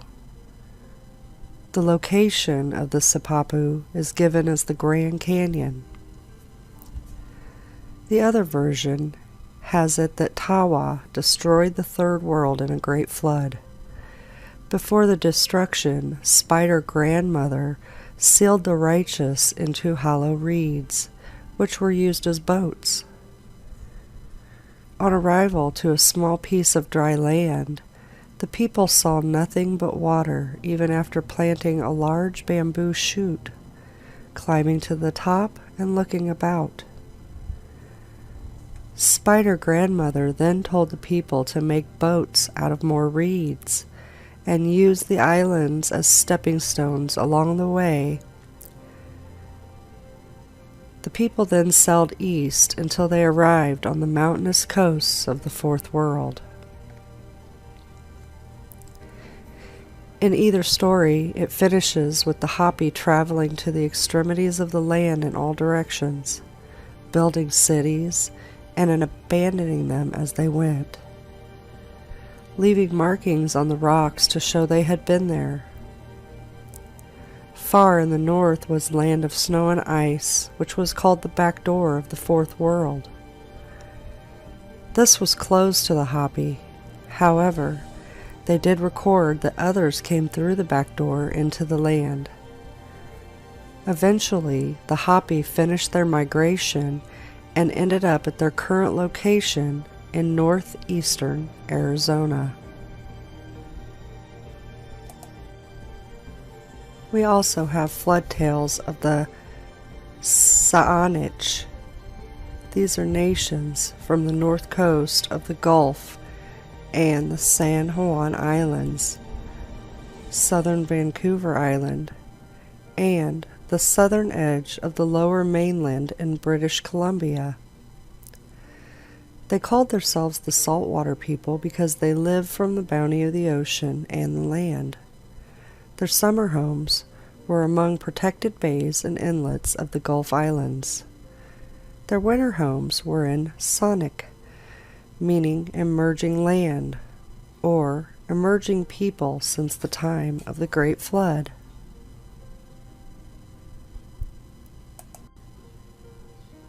The Eskimos say a great inundation, together with an earthquake, swept the land so rapidly that only a few people escaped in their canoes to the tops of the highest mountains.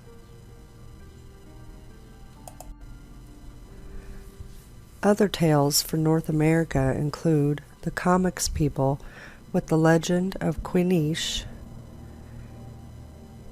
Anishinaabe with the creation story, Turtle Island, the Inuit flood legend, and the Nisqually with the beginning of the Nisqually world legend.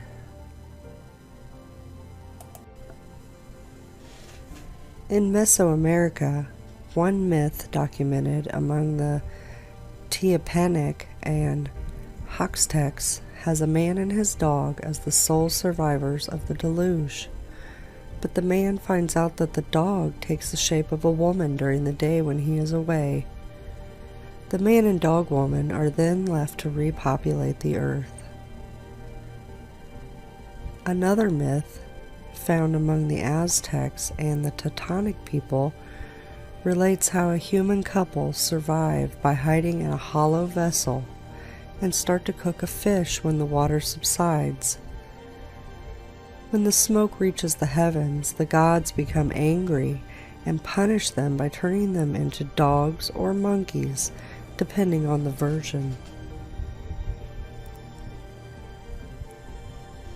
In Mayan mythology, as expressed in the Popol Vuh, the creator gods attempted to create creatures who would worship them 3 times before finally succeeding in creating a race of humans that would pay proper homage to their creators.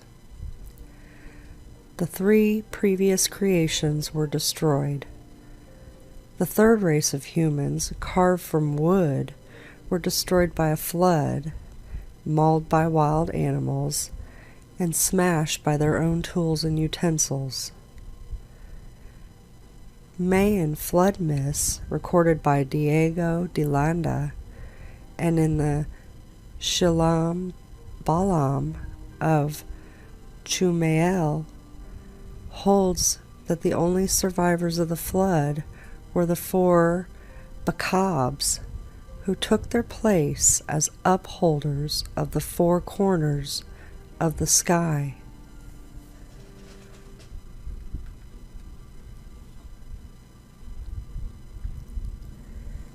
In Mesoamerica, a variety of reasons are given for the occurrence of the flood.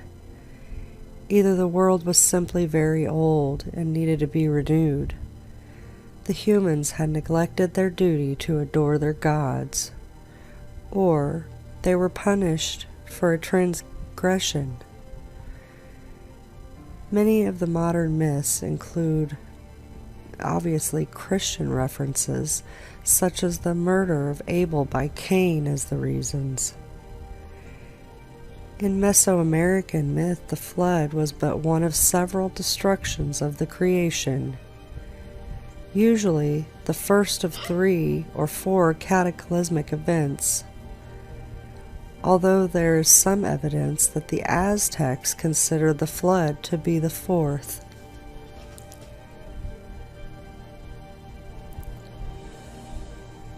Also, in Mesoamerica, among the Nahue, which is the Aztec people, tell that there were no survivors of the flood and creation had to start from scratch, while other accounts relate that current humans are a descendant from a small number of survivors.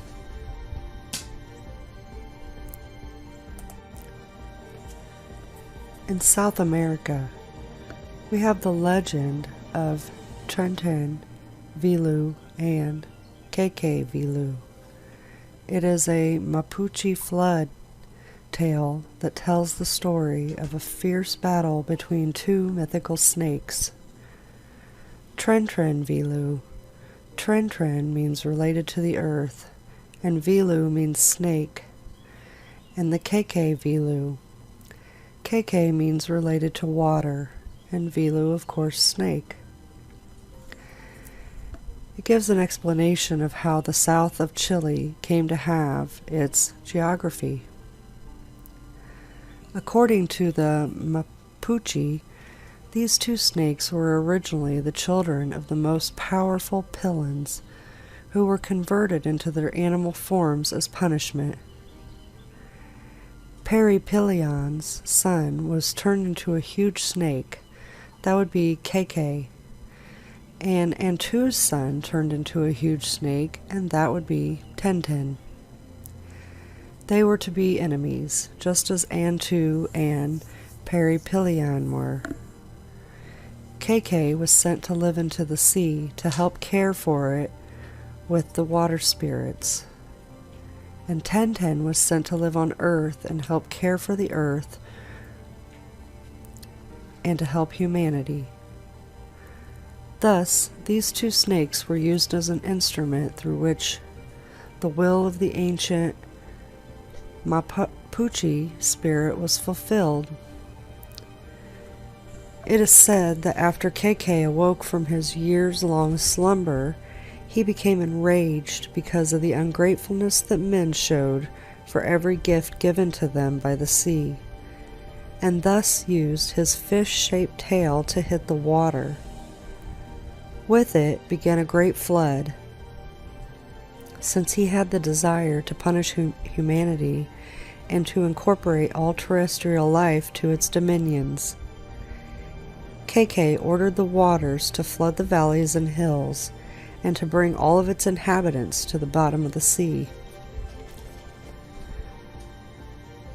Seeing Tenten that both humans and animals were desperate and that of men invoked her, and as by orders of her father she was the one who had to provide them with the wisdom and protection, she decided to help humanity.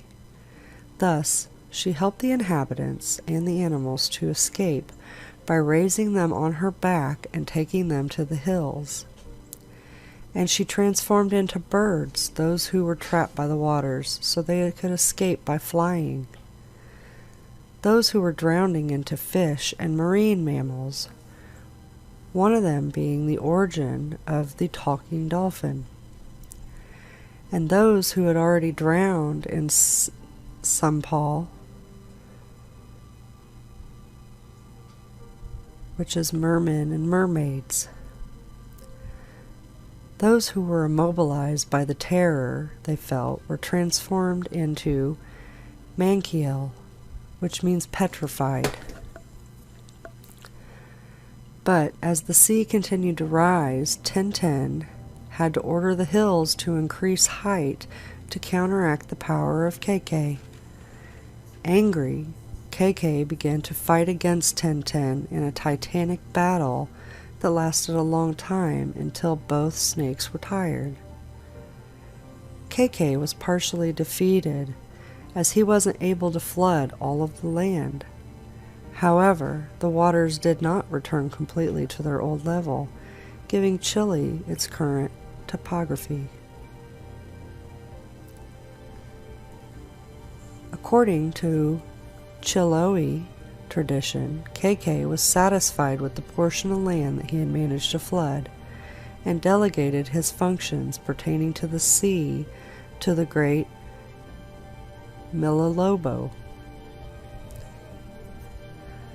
According to Mapuche tradition, after the cataclysm, everyone continued their quiet life until one day it was Tenten who was angered by the attitude that men had, and made all the volcanoes erupt, and their population had to move to safer places. From that moment on, Tenten continues to manifest itself through earthquakes and volcanic eruptions, while KK continues to cause tidal waves and floods when he rolls over during his sleep. Other South American tales also include from Canary, the Inca, Muisca, and the Tupi. In Asia, in the ancient Near East, in Mesopotamia, there is the Gilgamesh flood myth, which says the great gods Anu, Enlil, Ninurta, Inuji, and Ah were sworn to secrecy about their plan to cause a flood. But Ah told the plan to Etnapishtim. He was ordered to build a boat which was to have equal dimensions with the corresponding width and length, which was 120 cubits, with 6 decks divided into 7 and 9 compartments, and be covered over like the Apsu boats. He was told to tell the elders they can no longer inhabit Enlil territory, and they should go down to Apsu to live in the Ah territory, which is freshwater marshland near the temple of Ah, or known as Aninki, at the city of Eridu. When the storm came in the early morning, a black cloud arose from the horizon. The thunder god, Adad, rumbled the cloud, and the storm gods, Shular and Hanish, went over the mountains and land. The Anunnaki gods lit up the land with their lightning. There was a stunned shock at Adad's deeds, which turned everything to blackness, and the land was shattered like a pot. All day the south wind blew, and the water overwhelmed the people like an attack. No one could see another. The mistress of the gods wailed that the old days had turned to clay because she had said evil things in the assembly of the gods, ordering a catastrophe to destroy her people and fill the sea like fish. The other gods wept with her. Their lips were burning. The flood lasted 6 days and 6 nights, flattening the land. On the 7th day, the storm was pounding like a woman in labor. Then the sea calmed, and the whirlwind and flood stopped. All day there was quiet. All humans had turned to clay. The terrain was flat. The boat then lodged on Mount Nemush.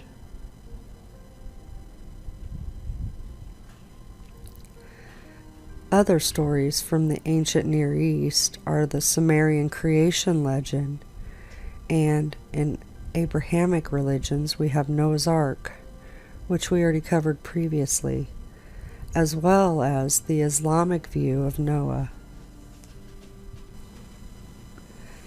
In China, there is a great flood of China story, which was a major flood event in ancient China that continued for 2 generations, which resulted in great population displacement, among other disasters such as storms and famine.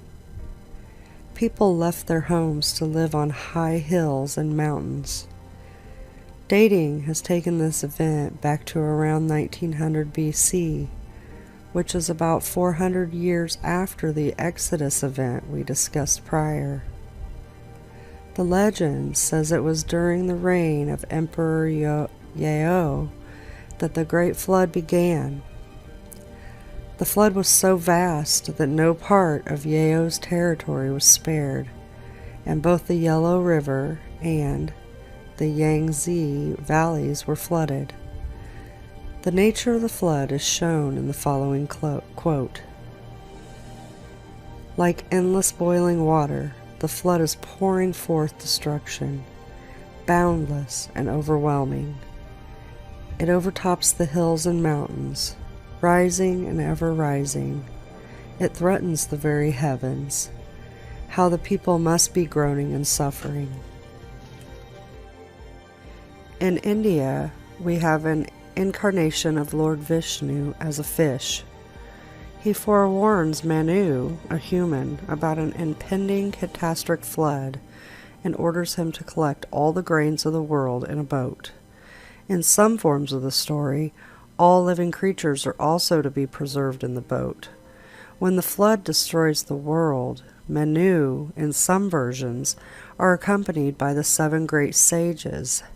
They survive by boarding the ark, which Lord Vishnu then pulls to safety. In Paluga, the creator god of the inhabitants of Andaman Islands sends a devastating flood to punish people who have forgotten its commands. Only 4 people survive, 2 men and 2 women. From the Philippines, we have Igorot. It says, when the world was flat and there were no mountains, there lived 2 brothers, sons of Lumawig, the Great Spirit. The brothers were fond of hunting. Since there were no mountains, there was no place to catch pig and deer, so the older brother said, "Let us cause the water to flow over all the world and cover it, then the mountains will have to rise up." The others from Asia include Korea, Malaysia, and the Decoding people.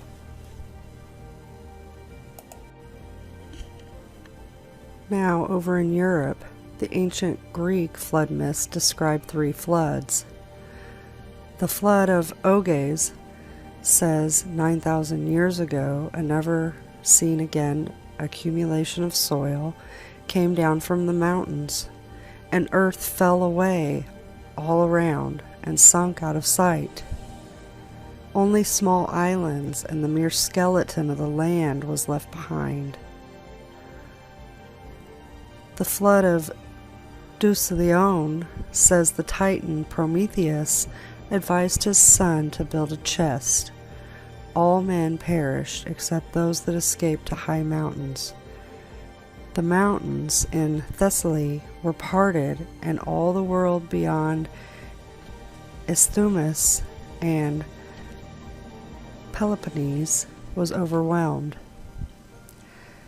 Decoding and his wife floated in a chest for 9 days and 9 nights. Afterwards, at the bidding of Zeus, they threw stones which became men and women. The Bibliotheca gives this as an etymology of the Greek Laos people as derived from the lost stone.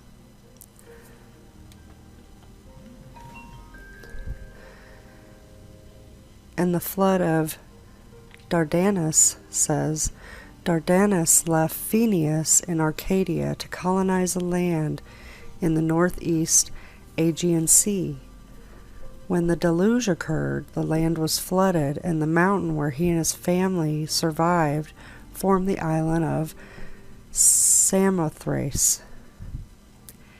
He left Samothrace on an inflated skin to the opposite shores of Asia Minor and settled on Mount Ida. They lived in the open for 50 years. His grandson, Tros, moved from the highlands down to a large plain on the hill that had many rivers flowing down from Ida above. There he built a city which was named Troy. Today we call the area Dardanelles. The Augean deluge ended the Silver Age, and the flood of Decoding ended the First Bronze Age. In addition to these floods, the Greeks tell how the world was also periodically destroyed by fire. Others from Europe include the Welsh, the Norse, and the Finnish flood legends. The Irish has Labor Gabala Erin, which says the first people to arrive in Ireland are led by Cessair, daughter of Bith, son of Noah. They are told to go to the western edge of the world to escape the oncoming flood. When the flood comes, Fintan is the only one to survive. He becomes a salmon and later an eagle and a hawk, living for 5,500 years after the flood, whence he becomes a man again and recounts the Ireland's history.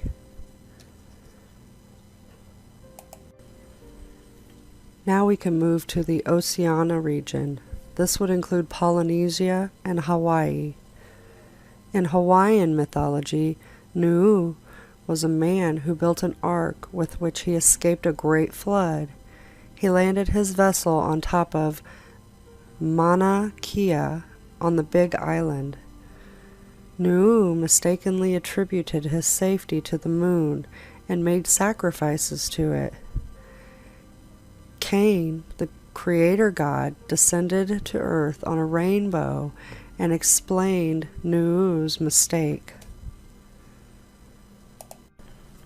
In the Maori tradition, Ruadapu became angry when his father elevated his younger half-brother ahead of him. Ruadapu lured his half-brother and a large number of young men of high birth into his canoe and took them out to sea, where he drowned them. He called on the gods to destroy his enemies and threatened to return as the great wave of early summer. As he struggled for his life, the half-brother recited an incantation invoking the southern humpback whales to carry him ashore. The last place that we'll talk about is Africa. I found no tales of any floods for Africa. However, our own research shows us that in northwestern Africa, near the Eye of the Sahara, there's clear runoff of where there used to be waters that ran back off into the ocean. Most of Africa I would consider safe zones for the most part, due to the high elevation.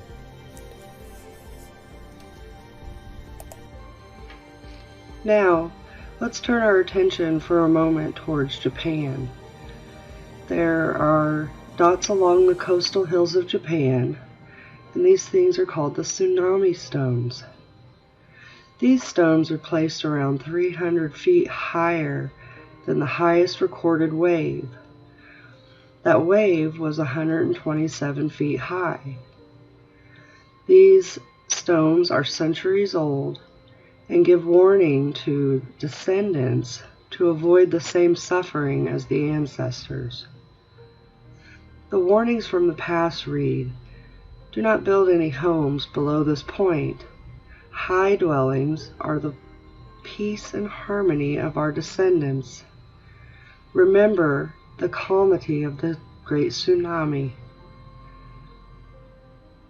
Other warnings say, "If an earthquake occurs, go to high land in case they foreshadow destructive waves." So, as we can see, this recorded history of catastrophes and floods are not just secluded to the Noah story. Organized religion wants us to believe there was one flood that destroyed the world. However, these different events are recorded through different eras in history in all cultures of the world. We now call this the Noah cycle. Even today, there's an application mainstream is using called the NOAA Weather Radar, which provides us with weather, hydrologic, and climate forecasting for the United States and its territories, as well as adjacent waters and ocean areas. This cycle has occurred over and over in history, right around the 365 to 394 year mark. These events are the cause of mud floods, the disappearance of cultures through time, as well as changes to our DNA. As I have said before, this is not meant to cause fear, but to educate us on the cycles of Earth to enable survival, which our ancestors have told us repeatedly through the ages. High land is the way to survival. Let's talk a little bit about this map. This map was put out there by Ed Dames. He's an ex-CIA agent, and this is the map of what's going to occur with our world after a pole shift. So the first area we're going to look at is the red zones. These are our safe zones, which, as we can see, we have some in the United States, South America, Greenland, and part of Europe, and a little bit in Australia and New Zealand. Next, we'll look at the dark blue. This is where the coastal subsidence will occur. This will be in northeast Russia and the southern tip of South America. Next, let's look at the green. This is where landmass is submerged. This appears to be part of Ireland, Western Australia, southern part of America, along with the eastern side of Mexico, and the eastern coast of America and Canada. Next, let's look at where our hot and cold areas will mix. This will run through the United States, southern South America, and we'll have an area that runs up from Africa up through the middle of Europe, and we'll also have a little bit over in Australia. Next, we'll look at our flood-prone areas. That looks to be a lot of northeastern Europe, most of the UK, northeastern Africa, and northwestern Canada, as well as the broken up islands above Canada. Next, we have our loss of agriculture, which includes wheat, barley, rye, corn, sago, millet, rice, potatoes, apples, citrus, and grapes. These areas are going to include part of Europe, east and west, India, part of Australia, Canada, and a great deal of the United States, as well as South America. Next, we have more loss. This will consist of our livestock, horticulture, and agriculture. These items will include beef, dairy, pigs, sheep, coconut, cotton, hemp oils, peanuts, and sugars. Next, we will have new faults developing. What I noticed about these is they're running more of a north to south than an east to west. Next, let's look at the epicenters of new major volcanic and seismic activity. So we have up in northern North America, we also have Southern America, Mexico, Eastern South America, Southeastern South America. We're also going to have new activity in Iceland. We have activity in Europe and Asia, all across.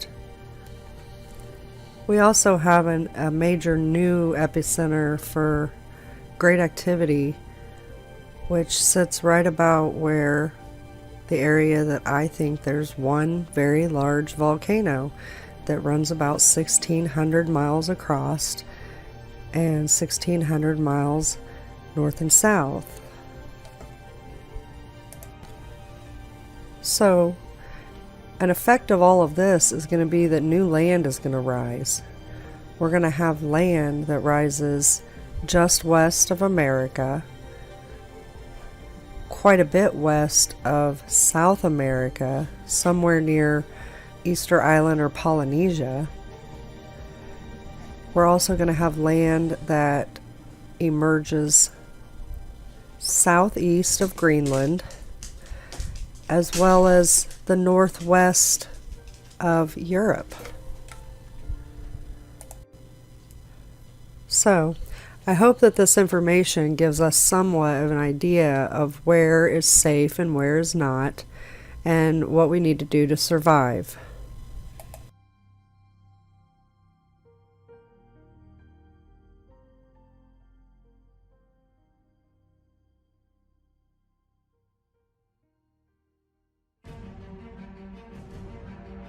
This animation will be explained more in our next video, but because it involves spiders, which One Conscience has already mentioned, this is what they decode as to us. Some of you may recognise these. If not, don't worry, our next video goes deeper with them. Now, Hopi Prophecy and others have spiders and cobwebs in their cultures, and say we will see spider webs in the sky. These are what they are referring to alongside various halos. There is a very good chance you, your children, even your grandchildren may see these in the heavens, and this would be their alignment. This is not all of them, of course, just some to show you what you may witness in the heavens. Now, it doesn't take a genius to see gaps where others exist and connect to other areas. What you are looking at are more parts of the construct, more events that are time cycles. I will give these a more thorough breakdown in our next video, but while we are on the subject of Perseus and Medusa, consider that Perseus represents one of these and reroutes power from another technology that has detrimental effects on all living species. So detrimental in fact that it can instantly petrify, hence the name Medusa. There is a technology that more than likely petrified the giants, titans and other species in our realm, and Perseus represents that rerouting of the power. The cutting off of the head is actually making sure it does not get powered up, is how it decodes.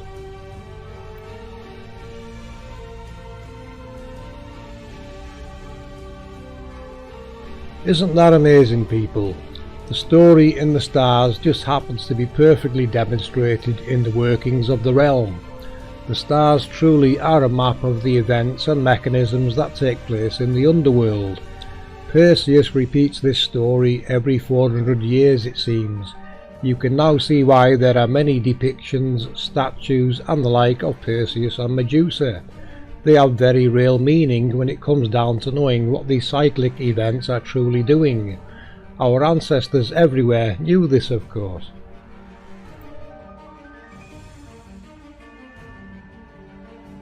Doesn't this really bring to life all those stories and what they called mythologies into context? Our ancestors were telling the truth. All this, of course, has been hidden, suppressed, privatized and monetized to hide how our realm truly works. Our research just keeps showing us we live in a technological construct that has very, very intelligent design.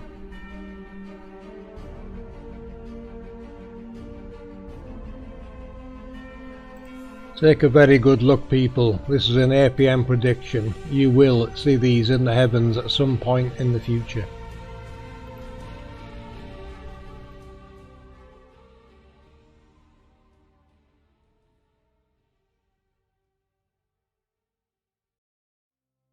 I borrowed this video from Jimbo's channel.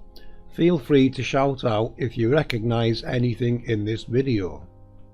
Now we can talk about compression and expansion a bit more. If you remember, I mentioned in a previous video the giants may have been born near the end of the expansion cycle. We do have to consider this. It seems we are at the end of a compression cycle, and the pole shift event will take us into the expansion cycle, a mechanism switch related to the winding and unwinding of the cosmic clock spring, which you can find in Walter Russell's work. When this event happens, we would expect to see a comet and of course widespread chaos and destruction, which is what is explained in scriptures and prophecies, the wrath of God. These are merely warnings for us to understand. Beware the cyclic changes from this amazing construct's mechanisms when they start up and make the needed changes to perform their mechanism's roles. It is part of how it works. We basically live on top of a very powerful and complex machine. Our ancestors were very well aware of this. You will have noticed the genetic changes in our previous End Times Decoded videos. New life forms can be created, and ones long gone may return. These beings may have been created during the pole shift event, which is basically a polarity switch. It may be so powerful it puts out a pulse like an EMP, which of course affects any beings in its path. Perhaps this is Medusa, turning living beings into petrified or crystallized rock instantly. These beings were petrified instantly and seemed completely unaware of anything taking place. Frozen in time, and they litter the landscapes everywhere. We are literally walking on giants and titans. Roger from Mud Fossil University also covers these, and you will find he already has DNA proof and is also very easily pointing out various parts of anatomy on some of the largest beings that lay on and within the ground. He will even show you a dragon in northwest Africa that is a few thousand miles in length. One Conscience and Jimbo have also found dragons on the landscape. There is even a reference to the green skin of dragons in John Dee's work, which relate to the West Gates. Dragons are also mentioned in the overlay I used with the world chakras in my first video on decoding this realm. I'll leave links below to these channels should you wish to look further. So those various faces mentioned in scriptures, the sets of 4 faces, they will be playing a part in the genetic makeup of various species. I would not be surprised if there is more information sealed below in the rooms the angel technology reside in, the technology that is responsible for the arts and acts of creation. A good look at Walter Russell's work will show you we are talking about electrocrystallization. If you look further into that process, you will find that some scientists actually made insects appear while experimenting. This was repeated and the same thing happened. Insects appeared. This would make sense when you think of plagues of locusts appearing from nowhere. It may very well have been a certain technology that switched on to do its role, and the insects were like a side effect.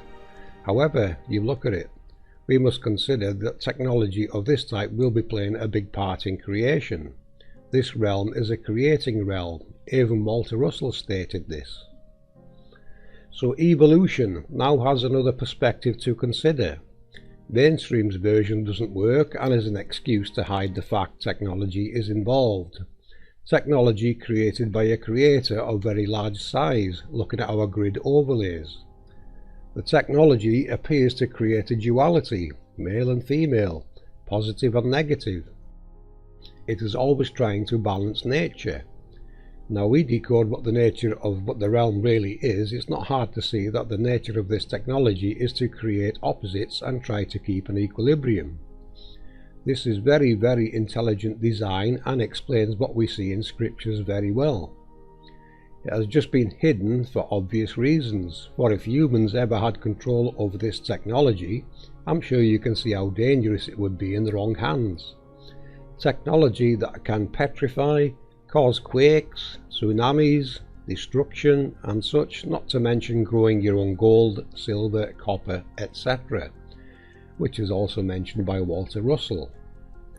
Any corporation knowing this knowledge would be the most powerful corporation on earth, was how Walter worded it. And here we are today, finding out the earth is flat, realizing that treaties have been put into place to stop you exploring, and everything that we've been taught has been a lie. History, space, the sciences, to mention a few. But when they lie about the shape of the world, you realize there is something very important being hidden.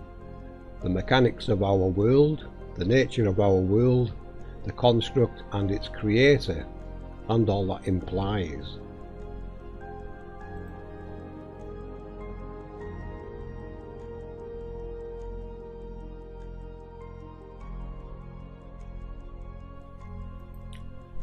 The APM model we are creating based upon our new understandings, research and decodings encompasses this information easily into our restructured view of the true world model. It makes perfect sense to us. This is the knowledge we were being taught in ancient times, and various pole shift events and other changes have slowly but surely eroded that information into the idiocy we are being taught today in our schools. An education which is more like brainwashing, indoctrination, assumptions, assertions and excuses, including an impossible world model that cannot be proven scientifically and is easily debunked. Open your eyes, people, there is a bigger picture to see here.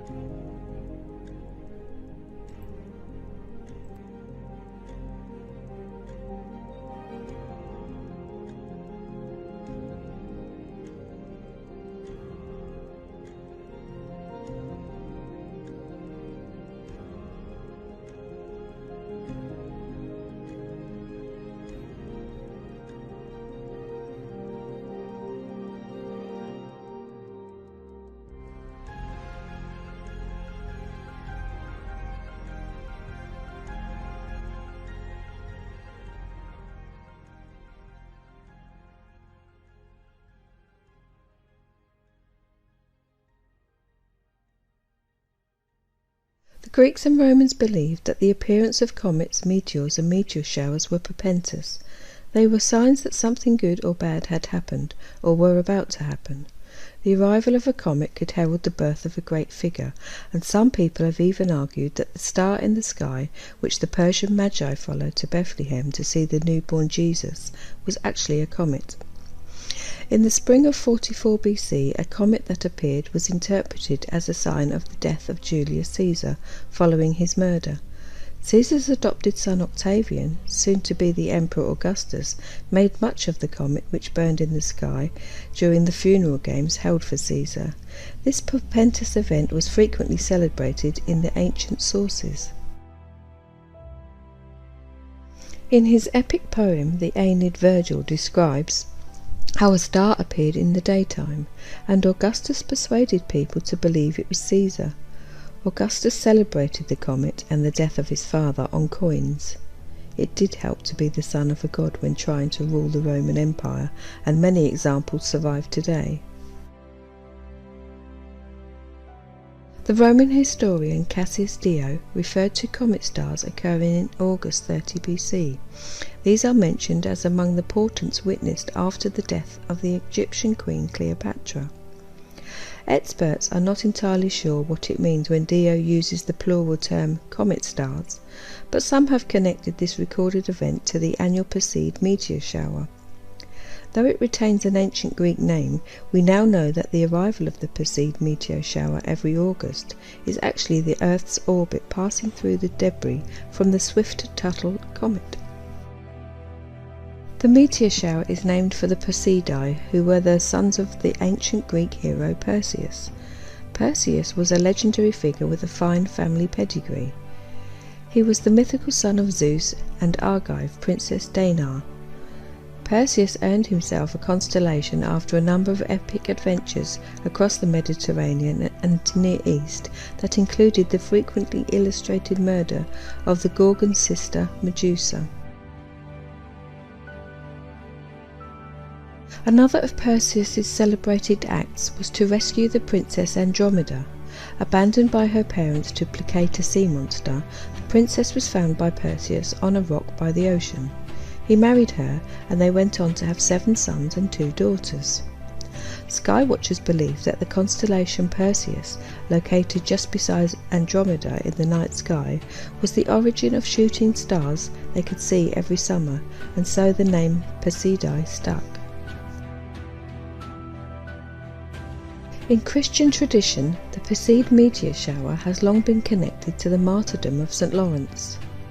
Laurentius was a deacon in the early church at Rome, martyred in the year 258 AD during the persecutions of the Emperor Valerian. The martyrdom supposedly took place on August 10th, when the meteor shower was at its height, and so the shooting stars are equated to the saint's tears.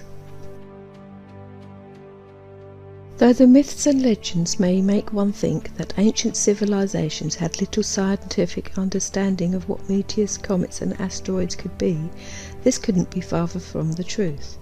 The early astronomers of the Near East those who created the Babylonian and Egyptian calendars and astronomical data, were by far the most advanced in antiquity. And a recent study of ancient cuneiform texts has proven that the Babylonian ability to track comets, planetary movements and sky events as far back as the first millennium BC involved a much more complex geometry than had been previously believed. So what you have seen is how we connect all these events into worldly cycles. There are many parts of the very large mechanisms of the underworld, the technologies that are responsible for the creation and movement of luminaries, the stars, and pretty much most of nature's processes. The Creator's glory is a technological glory. Until you decode what creates nature, you are left guessing, but we can see what the nature of our world truly is now, and it is a technological construct which reveals a very intelligent Creator. A construct of vast magnitude and magnificence that has been described and depicted everywhere, in scriptures, Enoch, sacred geometry, geoglyphs, petroglyphs, hieroglyphs, prophecies. It shows how technologies have been personified to hide how this world truly works. The globe was invented to hide the 12 gates and anything that is beyond. We have seen how politicians use the construct's destructive cycles to fool the unwary. The forgotten knowledge we are now rediscovering again, and knowledge that was always there to warn us of these cycle changes and to plan for them. Open your eyes, people, and see what the creator of this amazing construct was teaching us. How it works, how to harness its energies, and how to survive its destructive cycles. So, if you truly want world peace, then it has to start with the truth. The truth about who we are, where we are, and where we live.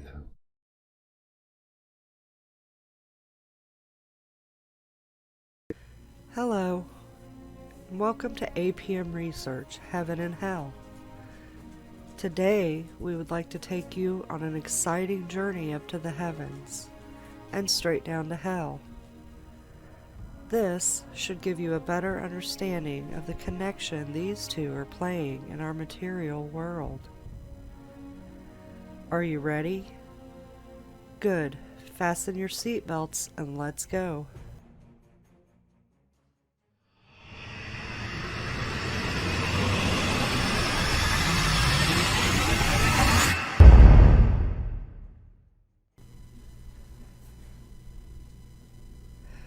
What we have here are two constellation maps.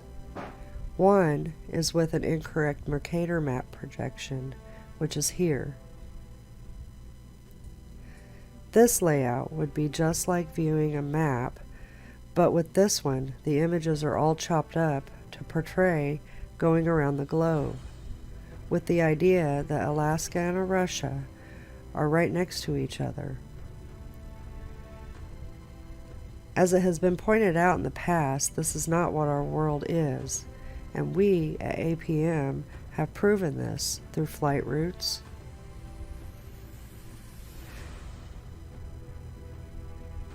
as well as ship cruises.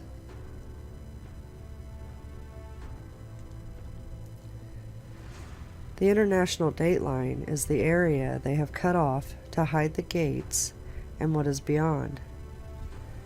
The international dateline is faked to support the globe model, the ring of fire projection, and the misinterpreted aurora borealis projection. A big thanks to FPV for cutting and correcting the sky projection map of the constellations, as well as these others from the past.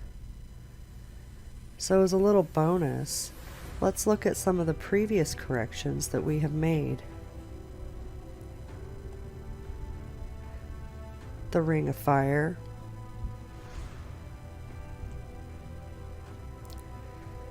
the aurora borealis, and the CIA map of safe zones.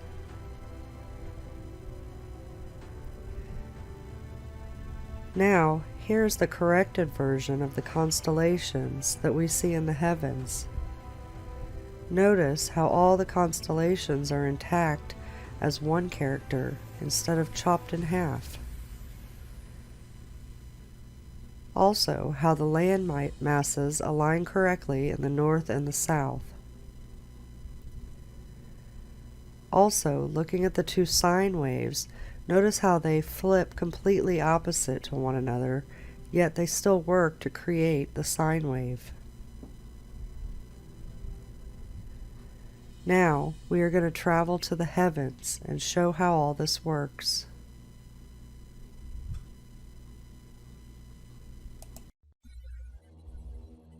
Aquarius is a constellation of the zodiac.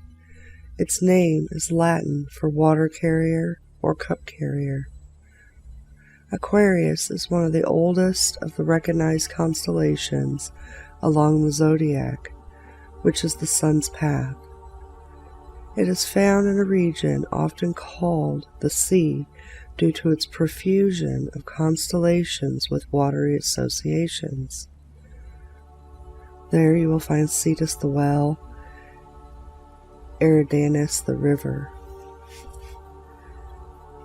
Aquarius is identified as the Great One in Babylonian star catalogs and represents the god Ah himself, who is commonly depicted holding an overflowing vase. The Babylonian star figure appears with entitlement stones and cylinder seals from the second millennium. It contained the winter solstice in the early Bronze Age. In Old Babylonian astronomy, Ah was the ruler of the southernmost quarter of the sun's path, the way of Ah, corresponding to the period of 45 days on either side of the winter solstice. Aquarius was also associated with the destructive floods that the Babylonians regularly experienced. In Greek mythology, Aquarius is sometimes associated with Deus Leon, the son of Prometheus, who built a ship with his wife Pyrrha to survive an imminent flood. They sailed for 9 days before washing ashore on Mount Parnassus. Aquarius is also sometimes identified with the beautiful Ganymede, a youth in Greek mythology and the son of the Trojan king Tros, who was taken to Mount Olympus by Zeus to act as a cup carrier to the gods. Yet another figure associated with the water bearer is Cecropes, a king of Athens who sacrificed water instead of wine to the gods. There are 3 major meteor showers with radiance that come from Aquarius. The Eta Aquarids, which is between April 21st and May 12th. This one is seen coming from the water jug. The Delta Aquarids, which peak once on July 29th and again on August 6th. And the Iota Aquarids, which also peaks on August 6th. Capricornus. Its name is Latin for the horn goat, or the goat horn, or having horns like a goat, and it is commonly represented in the form of a sea goat. This is a mythical creature that is half goat, half fish. This constellation is also located in the area of the sky called the Sea. It is the smallest constellation in the zodiac. The constellation was first attested in depictions on a cylinder seal from around the 21st century BCE. It was explicitly recorded in the Babylonian star catalogs before 1000 BCE. In the early Bronze Age, the winter solstice occurred in the constellation. But due to the precession of the equinoxes, the December solstice now takes place in the constellation Sagittarius. The Sun is now in the constellation Capricorn from late January through mid-February. Although the solstice during the Northern Hemisphere's winter no longer takes place while the Sun is in the constellation Capricornus, as it did until 130 BCE, the astrological sign called Capricorn is still used to denote the position of the solstice, and the latitude of the Sun's most southerly position continues to be called the Tropic of Capricorn, a term which also applies to the line on the Earth at which the Sun is directly overhead at local noon on the day of the December solstice. Despite its faintness, the constellation Capricornus has one of the oldest mythological associations, having been consistently represented as a hybrid of a goat and a fish since the Middle Bronze Age, when the Babylonians used Mulsuhermas, the goatfish, as a symbol of their god Ah. In Greek mythology, the constellation is sometimes identified as Amathea, the goat that suckled the infant Zeus after his mother Rhea saved him from being devoured by his father Kronos. Sagittarius.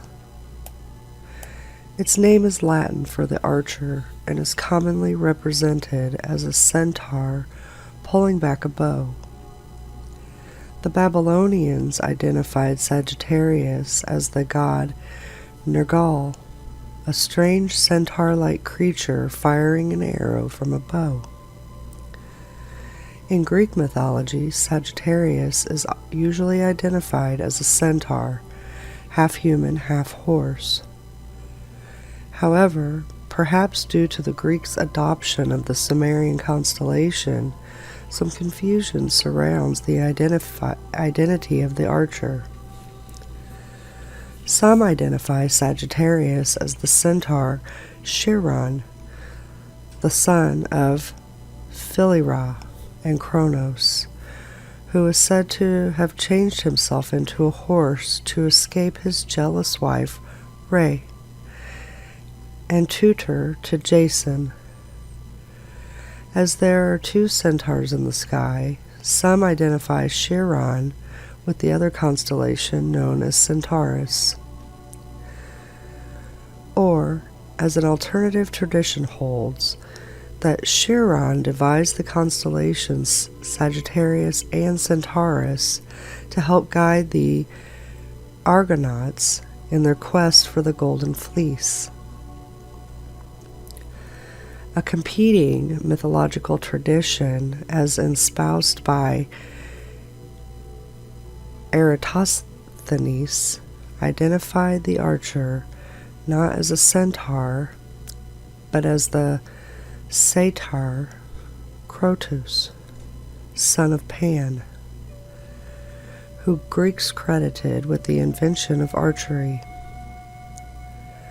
According to myth, Crotus often went hunting on horseback and lived among the Muses, who requested that Zeus place him in the sky, where he is seen demonstrating archery. The arrow of the constellation points towards the star Antares, the heart of the scorpion, and Sagittarius stands poised to attack should Scorpius ever attack the nearby Hercules, or to avenge Scorpius's slaying of Orion. Scorpius. Its name is Latin for scorpion. It is a large constellation located in the southern hemisphere near the center of the Milky Way. It is written that Orion boasted to goddess Artemis and her mother Leto, that he would kill every animal on earth. Although Artemis was known to be a hunter herself, she offered protection to all the creatures. Artemis and her mother Leto sent a scorpion to deal with Orion. The pair battled, and the scorpion killed Orion. However, the contest was apparently a lively one that caught the attention of the king of the gods, Zeus, who later raised the scorpion to heaven at the request of Artemis. So every winter, Orion hunts in the sky, but every summer he flees as the constellation of Scorpion comes. In another Greek story involving Scorpio without Orion, Phaeton, whom is the mortal male offspring of Helios, went to his father, who had earlier sworn by the river Styx to give Phaeton anything he should ask for. Phaeton wanted to drive his father's sun chariot for a day.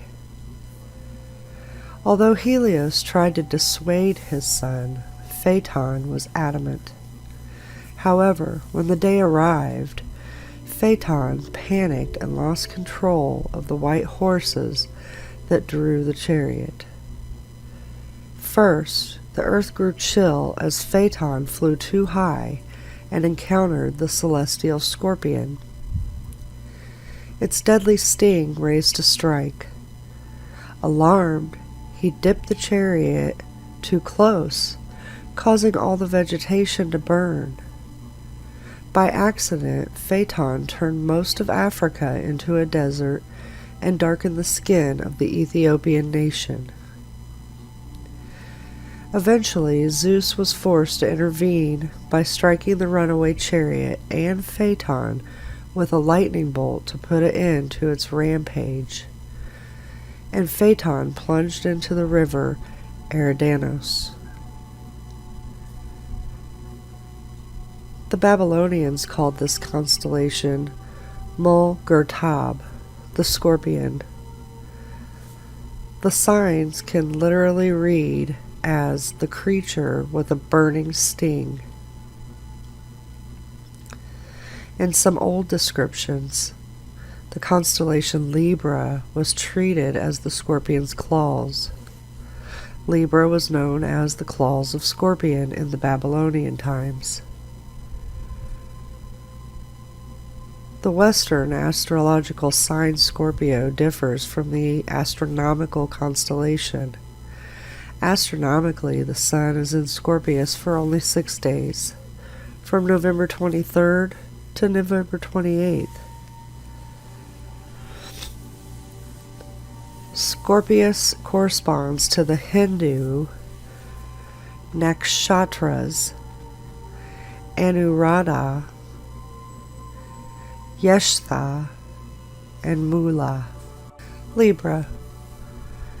Its name is Latin for weighing scales. Libra was known in Babylonian astronomy as Mul Zibanu, the scales or balance, as alternatively as the claws of Scorpion. The scales were held sacred to the sun god Shamash, who was also the patron of truth and justice. It was also seen as the scorpion's claws in ancient Greece. In Arabic, Zubana means scorpion's claws, and likely, similarly in other Semitic languages, this resemblance of words may be why the scorpion's claws became the scales. It has also been suggested that the scales are an allusion to the fact that when the sun entered this part of the ecliptic at the autumnal equinox, the days and nights are equal. Libra's status as the location of the equinox earned the equinox the name first point of Libra.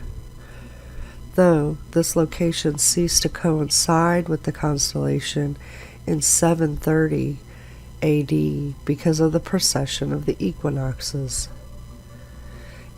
In ancient Egypt, the three brightest stars of Libra formed a constellation that they viewed as a boat. Virgo. Its name is Latin for virgin. Virgo is prominent in the spring sky in the northern hemisphere, visible all night in March and April. As the largest zodiac constellation, the sun takes 44 days to pass through it, longer than any other. During the Middle Ages, Virgo sometimes was associated with the Blessed Virgin Mary. Early Greek astronomy associated the Babylonian constellation with their goddess Demeter. The Romans associated it with their goddess Ceres. Alternatively, the constellation was sometimes identified as the virgin goddess Iastita or Astrea, holding the scales of justice in her hand. That has now been separated as the constellation Libra. Classical Times identifies Virgo as Arigon, the daughter of Icarius of Athens. Icarius, who had been favored by Dionysus, was killed by his shepherds while they were intoxicated, after which Arigon hanged herself in grief.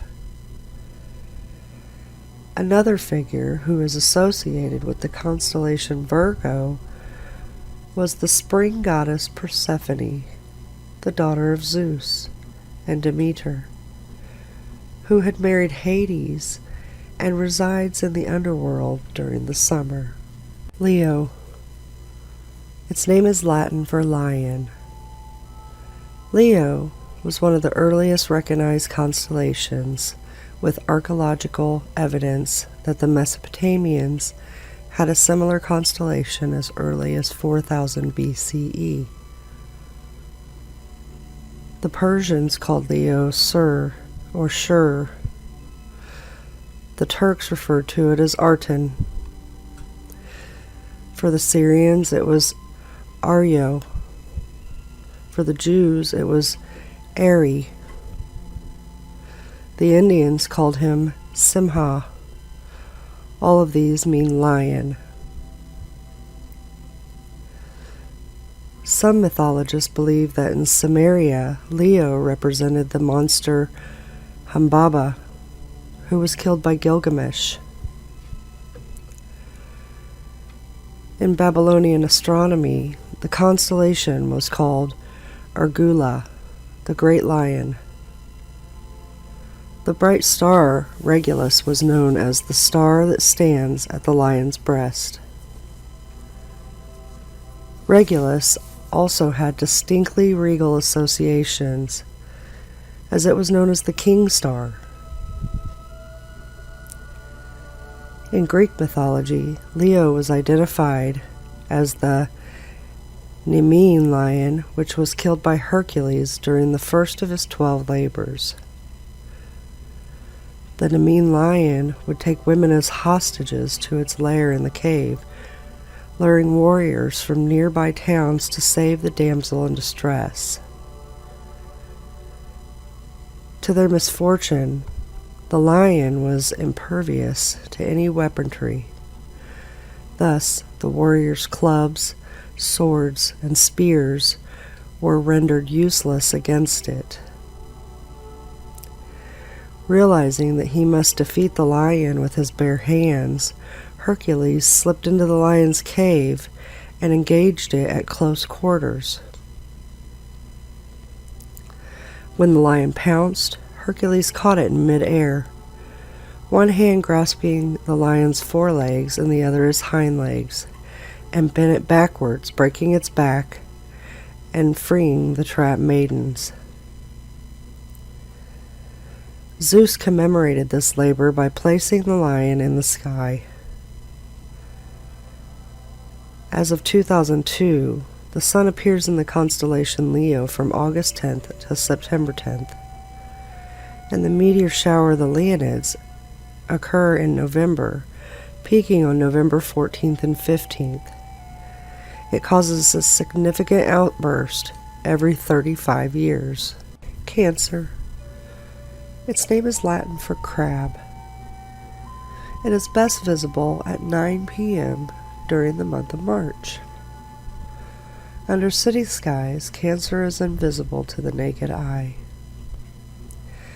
Cancer is said to have been the place for the Akkadian sun of the south, perhaps from its position at the summer solstice in very remote antiquity.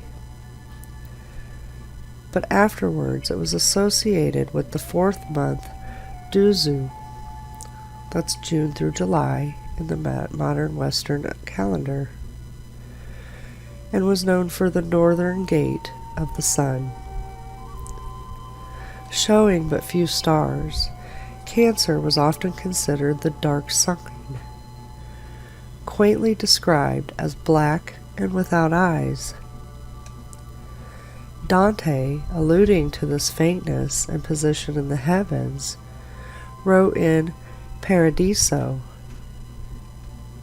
"Then a light among them brightened, so that if Cancer one such crystal had, winter would have a month of one sole day." Cancer was the location of the sun's most northerly position in the sky, the summer solstice, in ancient times, though this position now occurs in Taurus due to the precession of the equinoxes around June 21st.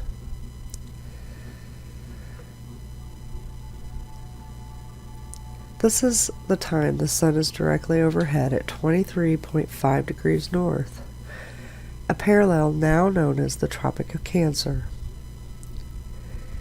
In Coptic Egypt, it identified with Anubis, one of the Egyptian divinities commonly associated with Sirius. Gemini. Its name is Latin for twins. In classical antiquity, Cancer and not Gemini was the location of the sun on the first day of summer.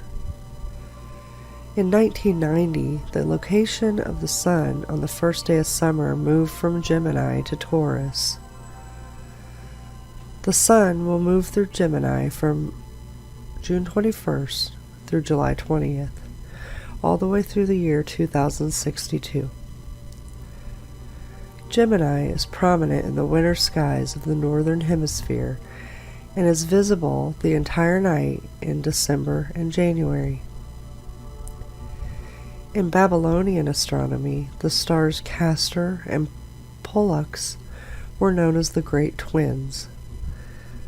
The twins were regarded as minor gods and were called Meshlemteia and Lugalira, meaning respectively the one who has risen from the underworld and the mighty king. Both names can be understood as titles of Nergal, the major Babylonian god of plague and pestilence, who is the king of the underworld. The Geminids are a bright meteor shower that peak on December 13th and 14th. The Epsilon Geminids peak between October 18th and October 29th and have only been recently confirmed. They overlap with Orionids, which makes the Epsilon Geminids difficult to detect visually. Taurus. The name is Latin for the bull. Taurus is a large and prominent constellation in the northern hemisphere's winter sky. It is one of the oldest constellations, dating back to at least the early Bronze Age, when it marked the location of the sun during the spring equinox. Its importance to the agricultural calendar influenced various bull figures in mythology of ancient Sumer. Also Akkad, Assyria, Babylon, Egypt, Greece, and Rome. The identification of the constellation of Taurus with a bull is very old, certainly dating back to the Chalcolithic and perhaps even the Upper Paleolithic. Taurus is represented in a cave painting at the Hall of Bulls in the caves at Lascaux. It is accompanied by a depiction of the Pleiades. Taurus marked the point of the vernal spring equinox from about 4000 BC to 1700 BC, after which it moved to the neighboring constellation Aries. The Pleiades were closest to the Sun at the vernal equinox around the 23rd century BC. In Babylonian astronomy, the constellation was listed in the Mola Pen as Gua'ana, the bull of heaven. It has been claimed that when the Babylonians first set up their zodiac, the vernal equinox laid in Taurus. The old Babylonian epic of Gilgamesh, the goddess Ishtar sends Taurus, the bull of heaven, to kill Gilgamesh for spurning her advances. Enkidu tears off the bull's hind part and hurls the quarters into the sky, where they become the stars we now know as Ursa Major and Ursa Minor. Some locate Gilgamesh as the neighboring constellation of Orion, facing Taurus as if in combat, while others identify him with the Sun, whose rising on the equinox vanquishes the constellation. In early Mesopotamian art, the bull of heaven was closely associated with Inanna.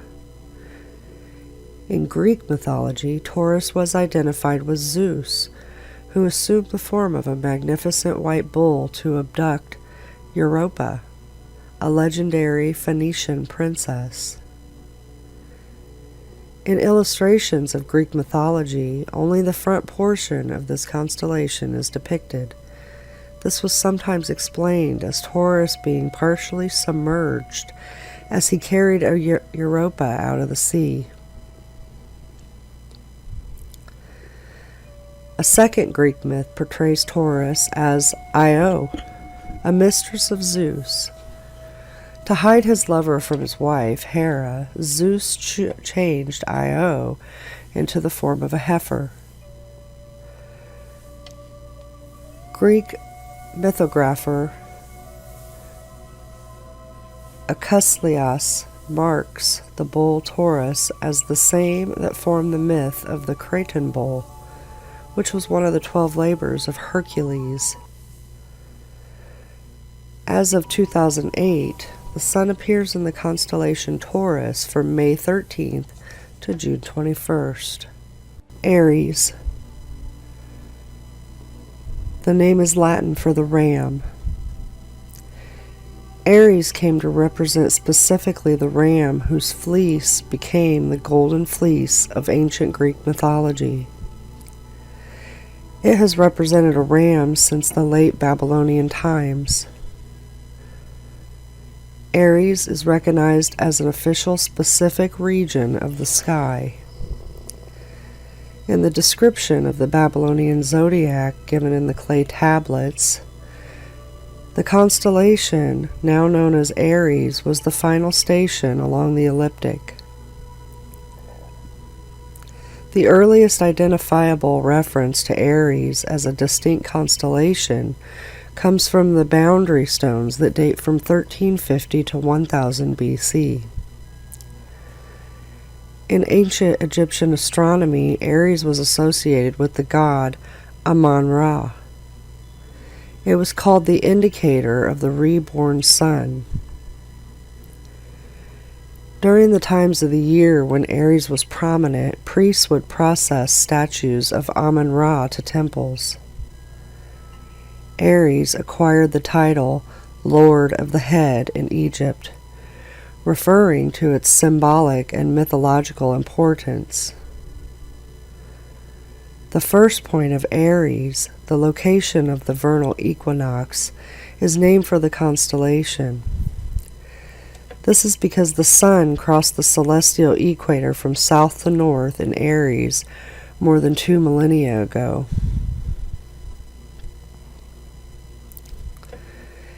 Hipparchus identified it in 130 BC as the point south of Gamma Aratus.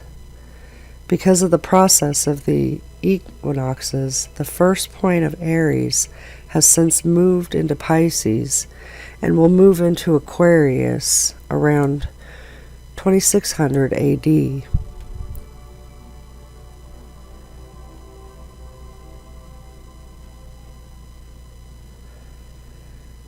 The sun now appears in Aries from late April through mid-May, though the constellation is still associated with the beginning of spring. In a similar system to the Chinese, the first lunar mansion in Hindu astronomy was called Aswini, after the traditional name for the Beta and Gamma Aratus, the Aswins. Because the Hindu New Year begins with the vernal equinox, Aries itself is known as Ajah and Misha. In Hebrew astronomy, Aries was named Tale. It signified either Simeon or God, and generally symbolizes the Lamb of the world. Aries is home to several meteor showers. Most of the daytime Aretids are not visible to the naked eye. They are observed in a radio spectrum. This is possible because of the ionized gas they leave in their wake.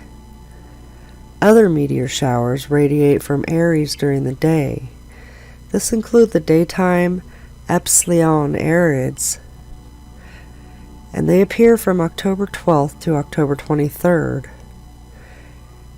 Also, the northern and southern daytime May Aretids and the Delta Aretids are another meteor shower radiating from Aries. The shower lasts from December 8th to January 14th. We also have the autumn Aretids, which also radiate from Aries, and this lasts from September 7th to October 27th. Pisces. Pisces originates from some composition of the Great Swallow. In current Western Pisces and Anuntium, the Lady of Heaven, at the place of the northern fish. In the first millennium BC, text known as the Astronomical Diaries, part of the constellation, was also called Dununu, the fish cord or the ribbon. In the Greek version, according to Hyginus, Aphrodite and Eros, while visiting Syria, fled from the monster Typhon by leaping into the Euphrates River and transforming into fish. The Roman variant of the story has Venus and Cupid being carried away from this danger on the back of two fishes. There is also a somewhat different origin tale that Hyginus preserved in another work. According to this, an egg rolled into the Euphrates, and some fishes nudged this to shore, after which the doves sat on the egg until Aphrodite hatched out of it. The fishes were then rewarded by being placed in the sky as a constellation.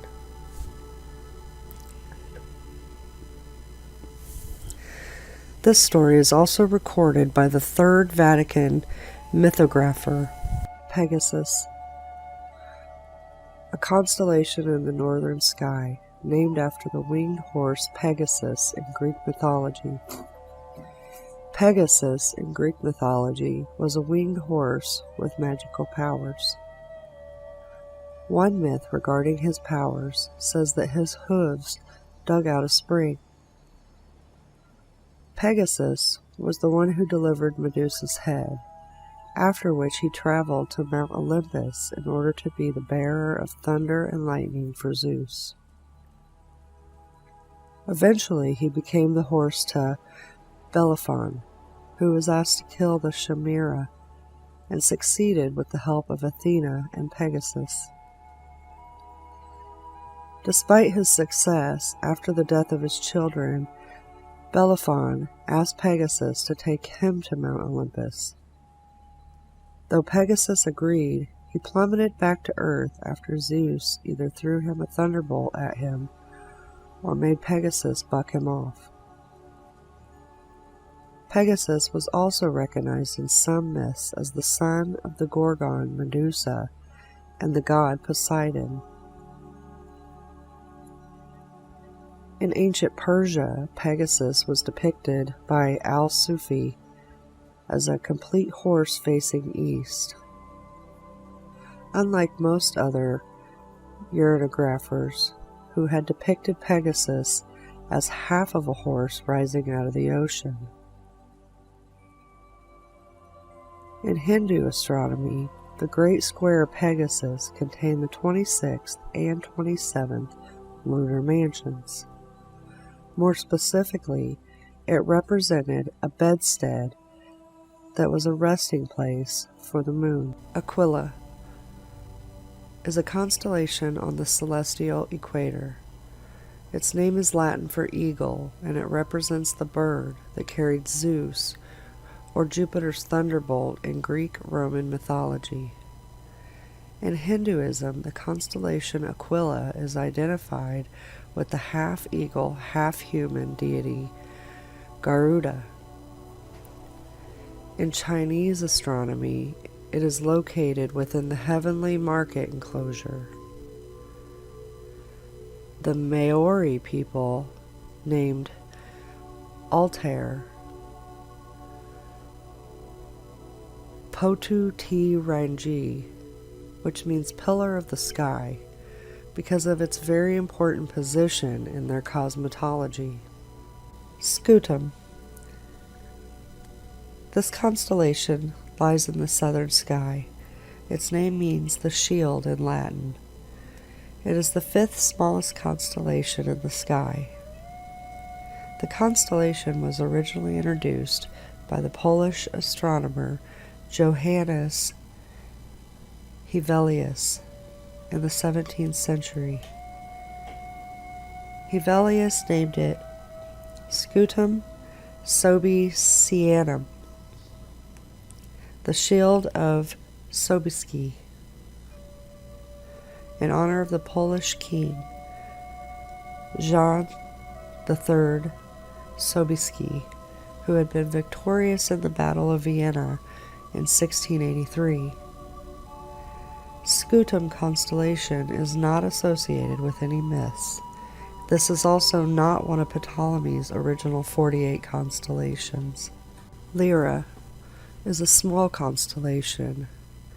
Lyra was often represented on star maps as a vulture or an eagle carrying a lyre, and hence is sometimes referred to as Vultur Cadens or Aquila Cadens, which means falling vulture or falling eagle. Lyra is nearly overhead in temperate northern latitudes shortly after midnight after the start of summer. From the equator to about the 40th parallel south, it is visible low in the northern sky during the same winter months. In Greek mythology, Lyra represents the lyre of Orpheus, made by Hermes from a tortoise shell, given to Apollo as a bargain. It was said to be the first lyre ever produced. Orpheus's music was said to be so great that even inanimate objects such as trees, streams, and rocks could be charmed. Joining Jason and the Argonauts, his music was able to quell the voices of the dangerous sirens who sang tempting songs to the Argonauts. At one point, Orpheus married Eurydice, a nymph. While fleeing from an attack by Aristeus, she stepped on a snake that bit her, killing her. To reclaim her, Orpheus entered the underworld, where the music from his lyre charmed Hades. Hades relented and let Orpheus bring Eurydice back on the condition that he never once looked back until outside. Unfortunately, near the very end, Orpheus faltered and looked back, causing Eurydice to be left in the underworld forever. Orpheus spent the rest of his life strumming his lyre while wandering aimlessly through the land, rejecting all marriage offers from women.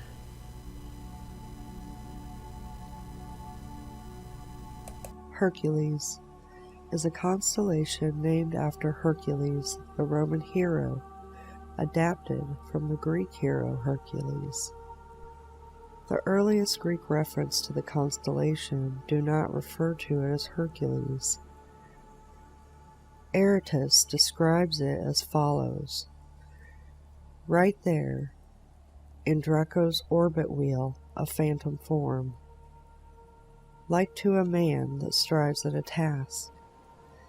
That sign no man knows how to read clearly, nor what the task he has bent, but men simply call him on his knees.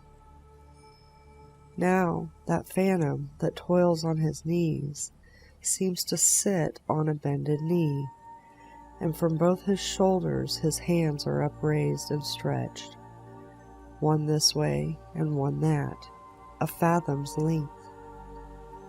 Over the middle of the head of the crooked dragon, he has the tip of his right foot. Here, too, that crown, which glorious Dionysus set to be a memorial of the dead Ariadne. Wheels beneath the back of the toil-spent phantom. To the phantom's back the crown is near, but by his head mark near at hand the head of Ophiuchus. Hermes pierced for strings and bade it be called the Lyra, and he brought it into the heaven and set it in front of the unknown phantom.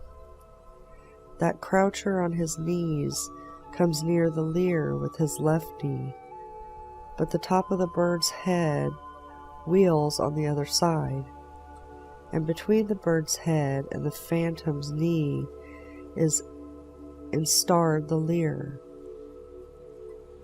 The story connecting Hercules with the constellation is recounted by Dionysus on his way back to Mycenae from Iberia, having obtained the castle of Geryon as his 10th labor. Hercules came to Liguria in northwestern Italy, where he engaged in battle with two giants, Albion and Bergion. The opponents were strong. Hercules was in a difficult position, so he prayed to his father Zeus for help. With the aegis of Zeus, Hercules won the battle. It was this kneeling position of Hercules when prayed to his father Zeus that gave him the name the Kneeler. Corona Borealis is a small constellation in the northern celestial hemisphere. Its brightest stars form a semicircle arc. Its Latin name, inspired by its shape, means northern crown. In classical mythology, Corona Borealis generally represents the crown given by the god Dionysus to the Cretan princess Erdine, and set by him in the heavens.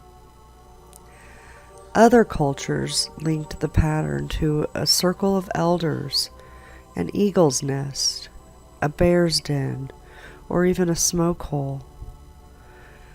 Ptolemy also listed a southern counterpart, the Corona Australis, with a similar pattern. In Greek mythology, Corona Borealis was linked to the legend of Theseus and the Minotaur. It was generally considered to represent a crown given by Dionysus to Erdine after she had been abandoned by the Athenian princess Theseus. When she wore the crown at her marriage to Dionysus, he placed it in the heavens to commemorate their wedding. In wealth mythology, it was called Caer Arianahud, the castle of the silver circle, and was the heavenly abode of the lady Arianahud. To ancient Balts, Corona Borealis was known as Darzelis, the flower garden. The Skitty people of Native America saw the stars of Corona Borealis representing a council of stars whose chief was Polaris. The Shawnee people saw the stars as the heavenly sisters who descended from the sky every night to dance on earth. Bootes is a constellation in the northern sky. The name comes from the Greek meaning herdsman or plowman. In ancient Babylon, the stars of Bootes were known as Shupa. They were apparently depicted as the god Enlil. The name Bootes was first used by Homer in his Odyssey as a celestial reference point for navigation, described as late setting or slow to set. Exactly whom Bootes is supposed to represent in Greek mythology is not clear. According to one version, he was a son of Demeter, twin brother of Plutus, a plowman who drove the oxen in the constellation Ursa Major. The Greek name for Bootes means bear watcher. The stars of Bootes were incorporated into many different Chinese constellations. Arcturus was part of the most prominent of these, variously designated as the Celestial King's Throne, or the Blue Dragon's Horn.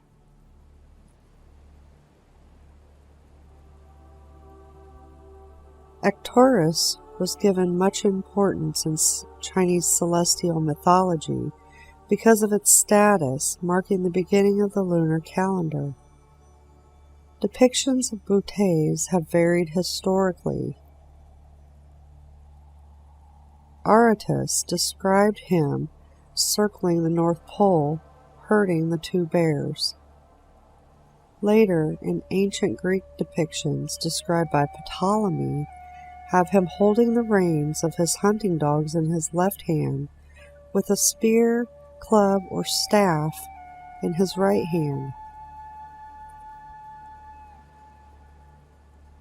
After Hevelius introduced Mon Maenalus in 1681, Bootes was often depicted standing on the Peloponnese mountain. Ursa Major, also known as the Great Bear, is a constellation in the northern sky whose associated mythology likely dates back into prehistory. Its Latin name means greater or larger she-bear, referring to and contrasting it with the nearby Ursa Minor, the lesser bear. Ursa Major is primarily known from the asterism of its 7 main stars, which has been called the Big Dipper. Its 2 brightest stars can be used as navigational pointer towards the place of the current North Pole star Polaris. Ursa Major is visible throughout the year from most of the northern hemisphere and appears circumpolar above the mid-northern latitudes. From southern temperate latitudes, the main asterism is invisible. In Roman mythology, Jupiter, the king of gods, lusts after a young woman named Callisto, a nymph of Diana. Jupiter's jealous wife discovers that Callisto has a son named Arcus and believes it's by Jupiter. Juno then transforms the beautiful Callisto into a bear, so she is no longer attracts Jupiter. Callisto, while in bear form, later encounters her son Arcus. Arcus almost shoots the bear, but to avert the tragedy, Jupiter turns Arcus into a bear too and puts them both in the sky, forming Ursa Major and Ursa Minor. In ancient times, the name of the constellation was Helike, which means turning, because it turns around the pole. It is the sole constellation that never sinks below the horizon and bathes in the ocean's waves. So this is why it's used as a celestial reference point for navigation. Draco is a constellation in the far northern sky. Its name is Latin for dragon. Draco is circumpolar, never setting, and can be seen all year from the northern latitudes. Thuban, a Draconis, was the northern pole star from 3942 BC when it moved further north than Theta Bootes until 1793 BC. The Egyptian pyramids were designed to have one side facing north, with an entrance passage geometrically aligned so that Thuban would be visible at night. Due to the effects of the precession, it will again be the pole star around the year AD 21,000. The traditional name of the Alpha Draconis, Thuban, means head of the serpent. Dragons in Greek mythology that may have inspired the constellation's name include Ledon, the dragon who guarded the golden apples of the Hesperides. Hercules killed Ledon during his 12 labors. He was tasked with stealing the golden apples. In Greco-Roman legend, Draco was a dragon killed by the goddess Minerva and tossed into the sky upon his defeat. The dragon was one of the giants who battled the Olympic gods for 10 years. As Minerva threw the dragon, it became twisted on itself and froze at the cold north celestial pole before it could right itself. Sometimes Draco is represented as the Titan son of Gaia, Typhon. Traditionally, Arabic astronomy depicts that Draco had 100 magnificent heads, guarded the golden apple tree, and was put in the sky as a constellation for protecting the apples with valor. In February, we have the Draconids, which is a meteor shower that was discovered February 4, 2011. Auriga is north of the celestial equator. Its name is Latin for the charioteer. Auriga is most prominent during winter evenings in the northern hemisphere, as are 5 other constellations that have stars in the winter hexagon asterism. Because of its northern declination, Auriga is only visible in its entirety as far as 34 degrees south. The first record of Auriga's stars was in Mesopotamia as a constellation called Gam, representing a scimitar or crook. In Greek mythology, Auriga is often identified as the mythological Greek hero Eratosthenes of Athens, the son of Hephaestus, who was raised by the goddess Athena. His chariot was created in the image of the sun's chariot, the reason Zeus placed him in the heavens.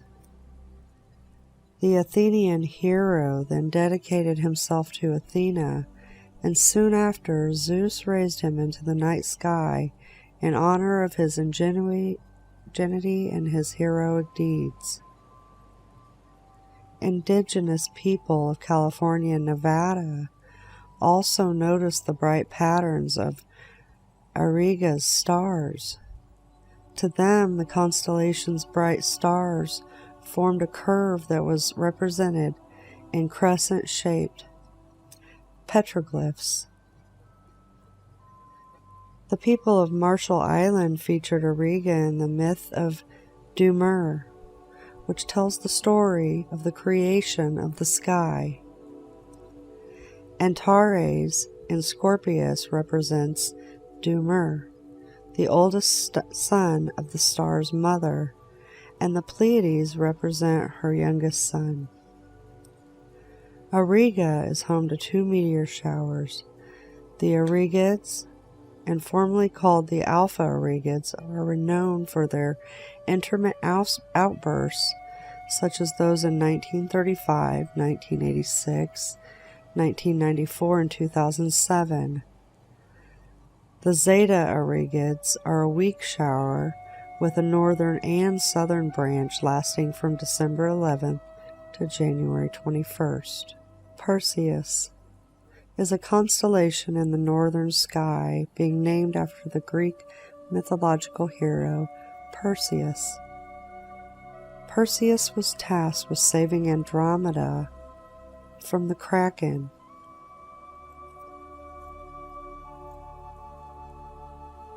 Perseus hosts the radiant of the annual Perseids meteor shower, one of the most prominent meteor showers in the sky. They radiate from mid-July, peaking in activity between the 9th and 10th of August each year. They have been observed for about 2,000 years. Horologium. This constellation lies in the southern sky. Its name means the clock in Latin. It is a small, faint constellation that was created in the 18th century by the French astronomer Nicolas Louis de Lacaille. Lacaille originally named the constellation Horologium Oscillatorium, or the pendulum clock, but the name was later shortened simply to Horologium, the clock. The constellation is not associated with any myths and does not have any bright stars. This is not one of Ptolemy's original 48 constellations. Crater is a small constellation in the southern celestial hemisphere. It depicts a cup that has been associated with the god Apollo and is perched on the back of Hydra, the water snake. Crater is identified with a story from Greek mythology in which a crow or raven serves Apollo and is sent to fetch water. but it delays its journey as it finds some figs and waits for them to ripen before eating them. Finally, it retrieves the water in a cup and takes back a water snake, blaming it for drinking the water.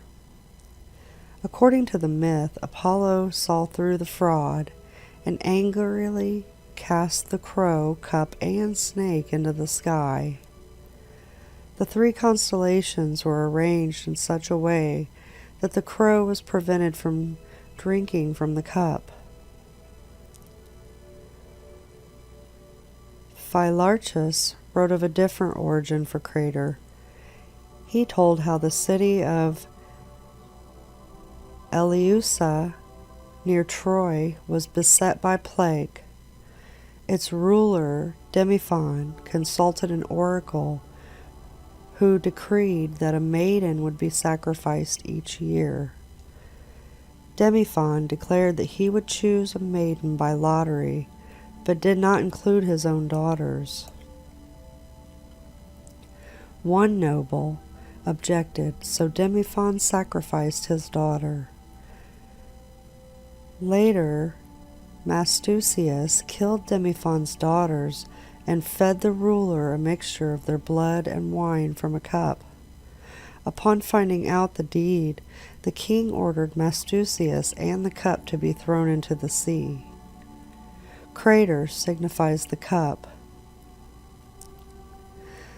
The craterids are a faint meteor shower that takes place between January 11th and January 22nd. Argo, a very large constellation in the southern sky that has been divided into 3 constellations of Carina, Puppis, and Vela. The genitive was Argus Navis. Flamsteed and other early modern astronomers called the constellation Navis the ship.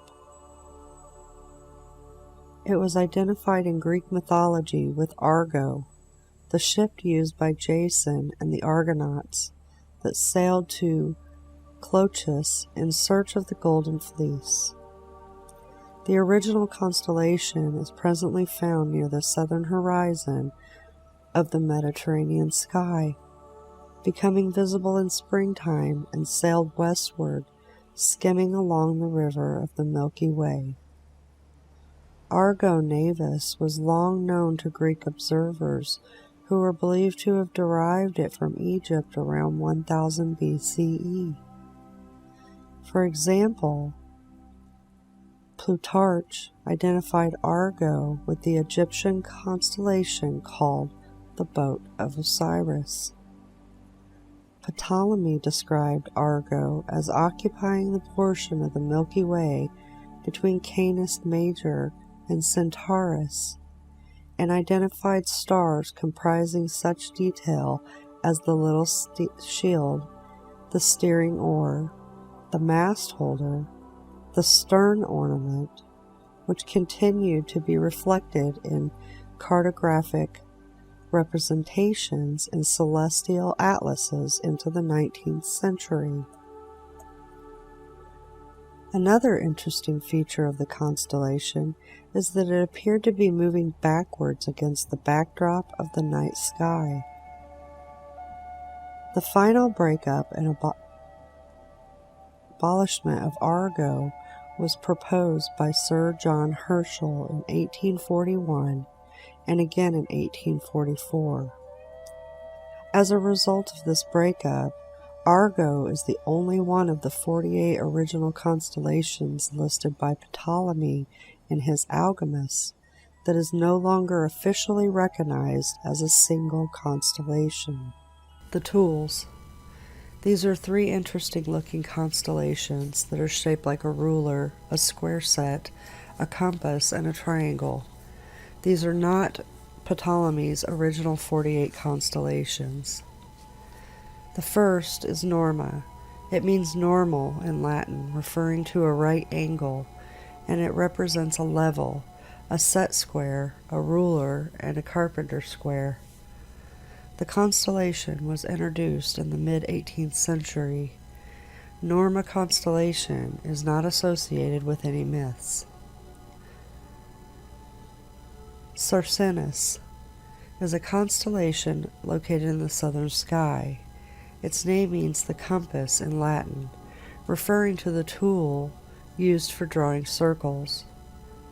Circinus was created and first catalogued by the French astronomer Nicolas Louis de Lacaille in the 18th century. Lacaille created the constellation to bridge the void between Triangulum Australe and the stars marking Centaurus's forefeet. Triangulum Australe is a constellation that lies in the southern sky. Its name means the southern triangle in Latin. The three brightest stars in the constellation form an equilateral triangle.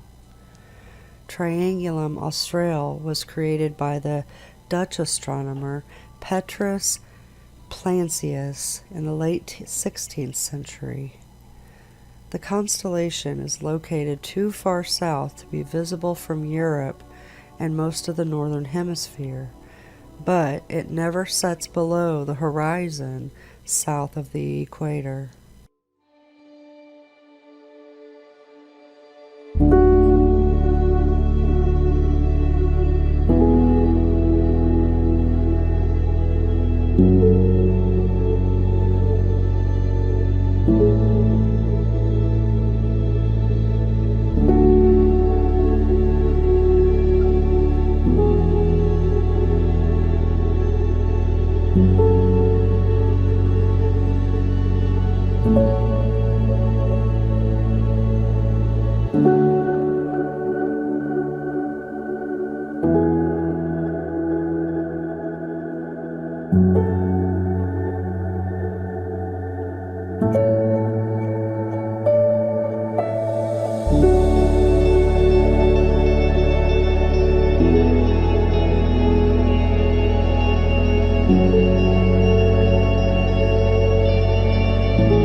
Now, let's take a look at some other zodiac-related data.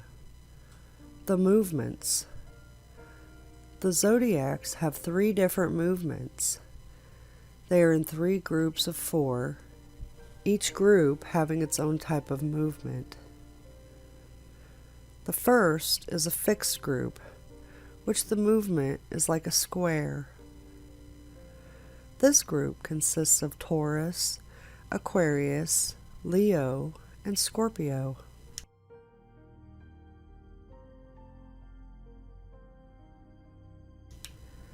The second is the mutable group, which the movement is that of an infinity sign. This group consists of Virgo, Gemini, Pisces, and Sagittarius.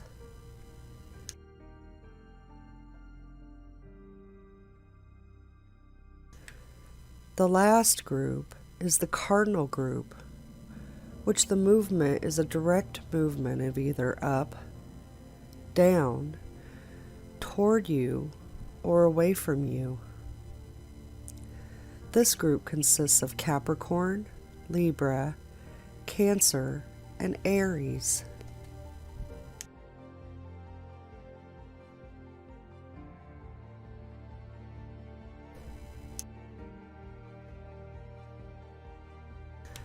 The next bit we can look at is the information given to us about the pre-Diluvian zodiac. Evidence of a correspondence between the pre-Diluvian patriarchs and the signs of the zodiac is found in the Jewish synagogue inscription from Engedi. The synagogue itself was destroyed around 530 AD. The zodiac signs were allocated to Adam and his descendants as follows. Abel, Aries. Aries is the sign representing the first generation, and Aries is the first sign of the zodiac in every astrological system. Aries, the lamb, represents Adam's firstborn Abel, the shepherd.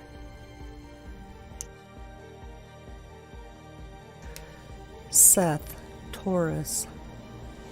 Seth was so named because his mother Eve exclaimed at his birth, "God has appointed me another seed in place of Abel, whom Cain slew." The other seed is really the same seed in another form.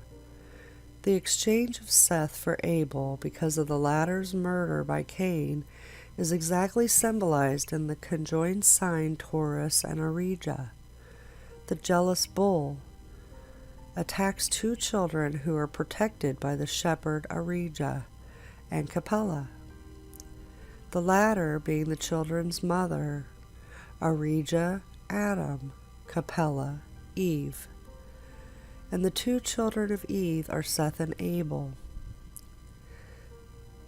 The Hermetic literature states that Agathodaimon is the biblical patriarch Seth.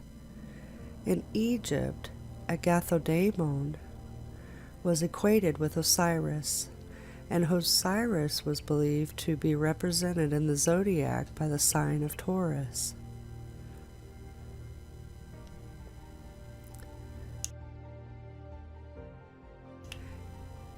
Enosh, Gemini.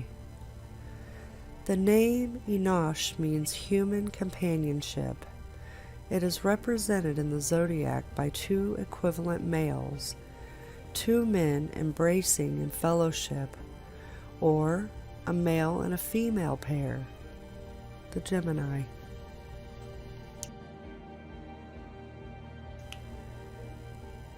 Canaan, Cancer. Canaan means gathering together into a home, nest, or community. It is represented in the zodiac by a crab or similar creature gathering together its offspring with its pincers. The offspring being the cluster of stars known as Praecipi.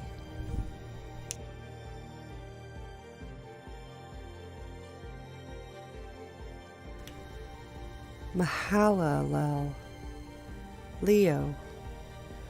Mahalalel means public recognition or acclaim of the divine leader, symbolized in the zodiac by a lion, the universally recognized king of beasts.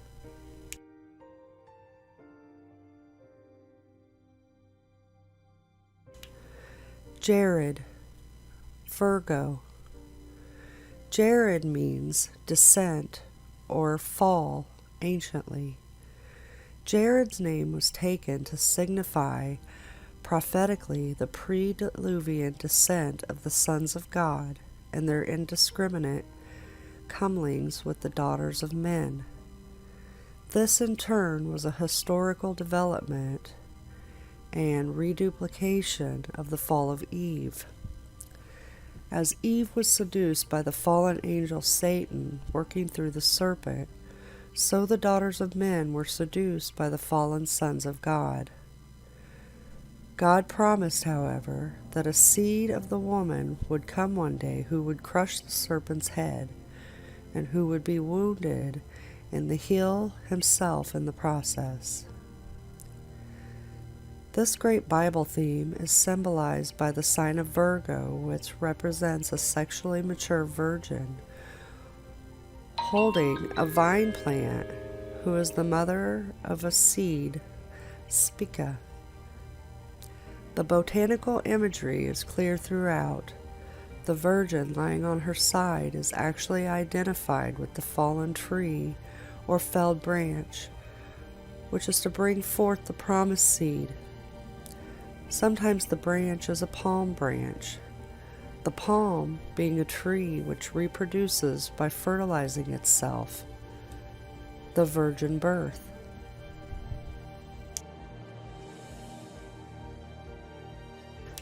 Enoch, Libra.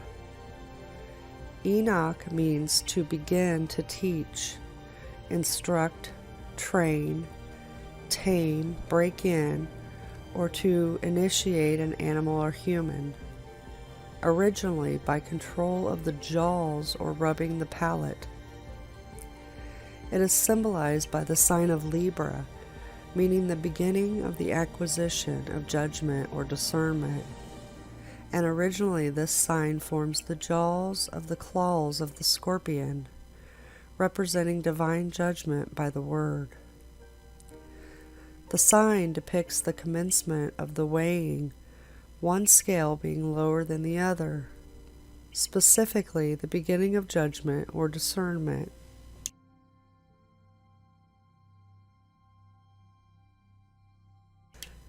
Methuselah, Scorpio.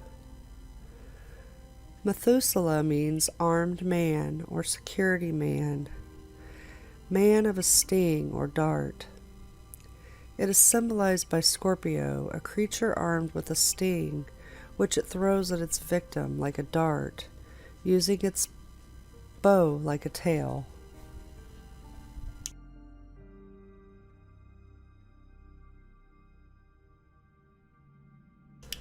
Lamech, Sagittarius, comes from the root LMK.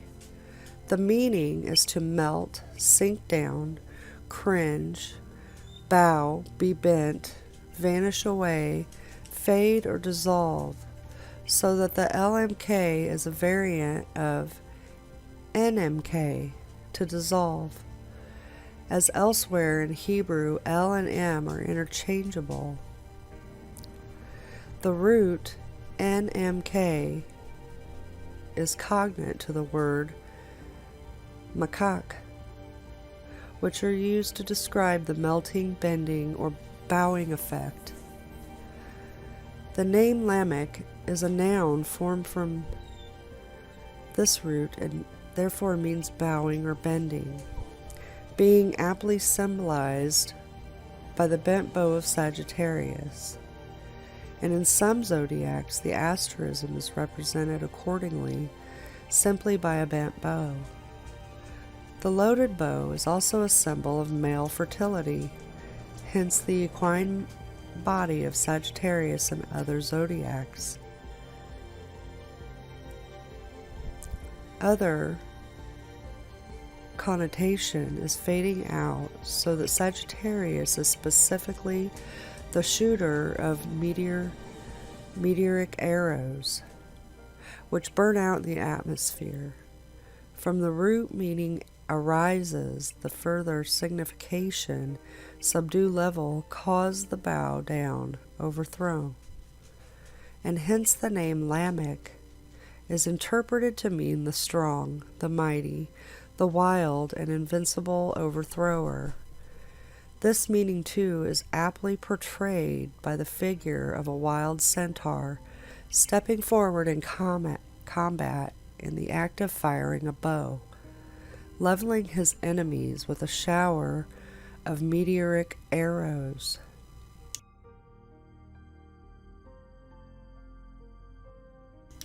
Noah, Capricorn. Noah means rest or relief, literally the reclining of an animal. It is symbolized by the reclining ungulate, goat, sheep, or antelope of Capricorn, which in some zodiacs is simply a reclining ungulate, but in others it is depicted with the tail of a fish representing the two phases of Noah's life, pre and post-flood. The flood was believed to have been foretold by a gathering of all the planets in the signs of Capricorn.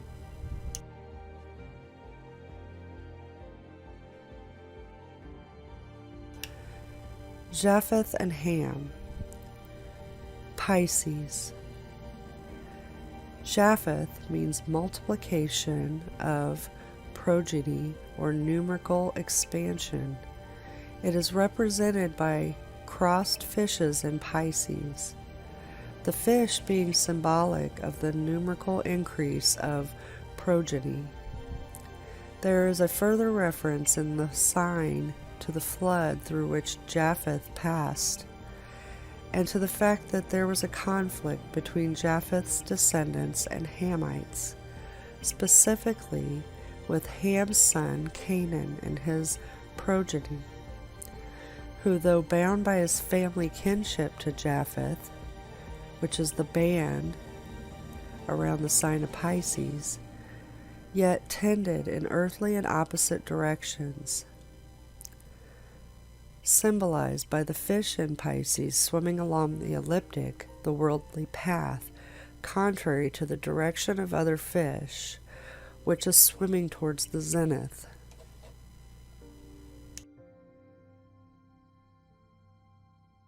And the last bit I'd like to finish with is the fact that the zodiac relates to the gates.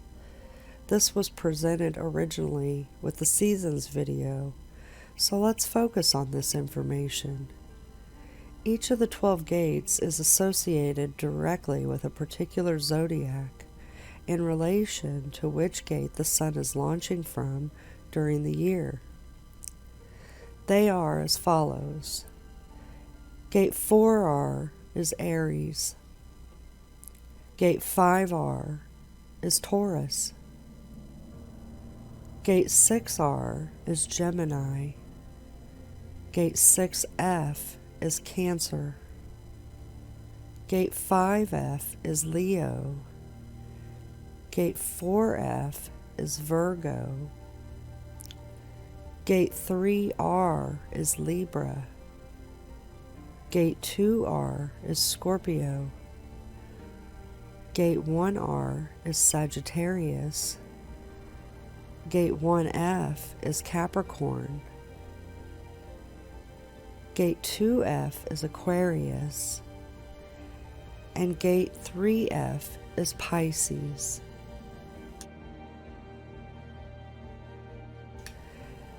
This explains our zodiac months as well as why the sun appears to rise from a specific degree for so long. It's simply rising from the front and rear gate of this area. This also, as presented in the seasons video, gives us the analemma of the sun, the infinity symbol.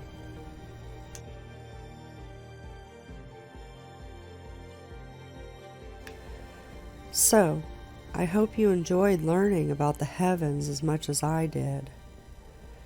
Now, I'm going to hand it over so we can head down to hell.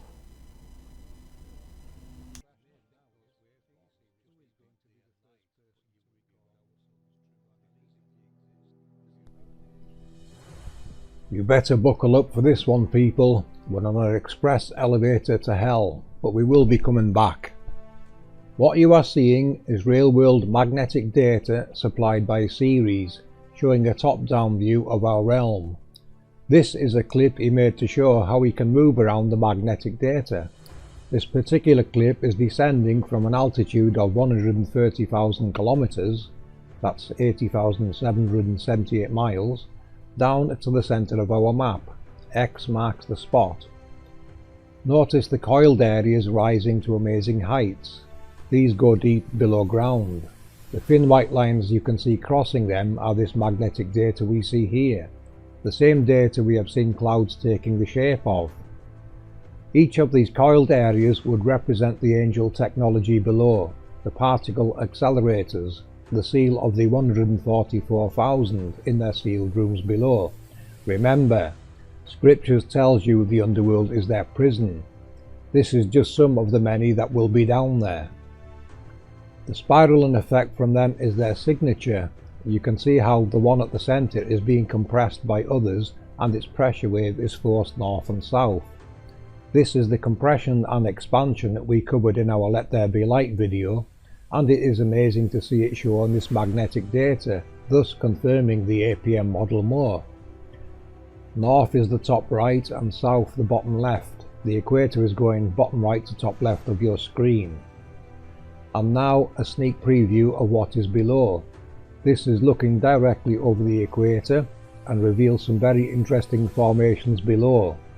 We will be looking forward to more of this data from Ceres, and we can present and explain them in future videos.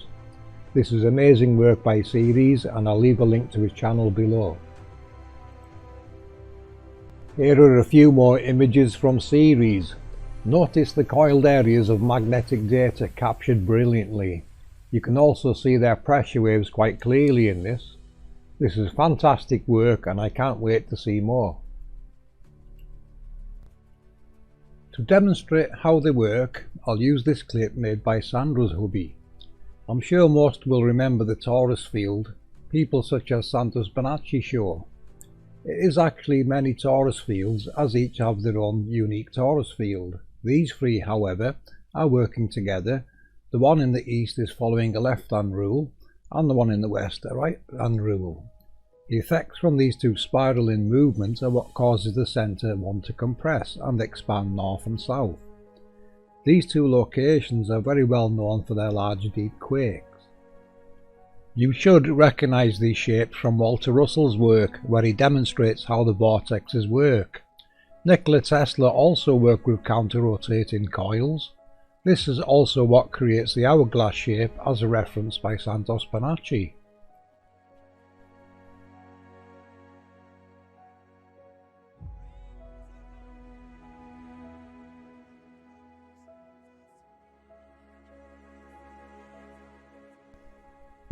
This technology emits a spiraling pressure wave as the flow around the halo causes the reaction needed to generate harnessable electricity, as seen in Walter Russell's work.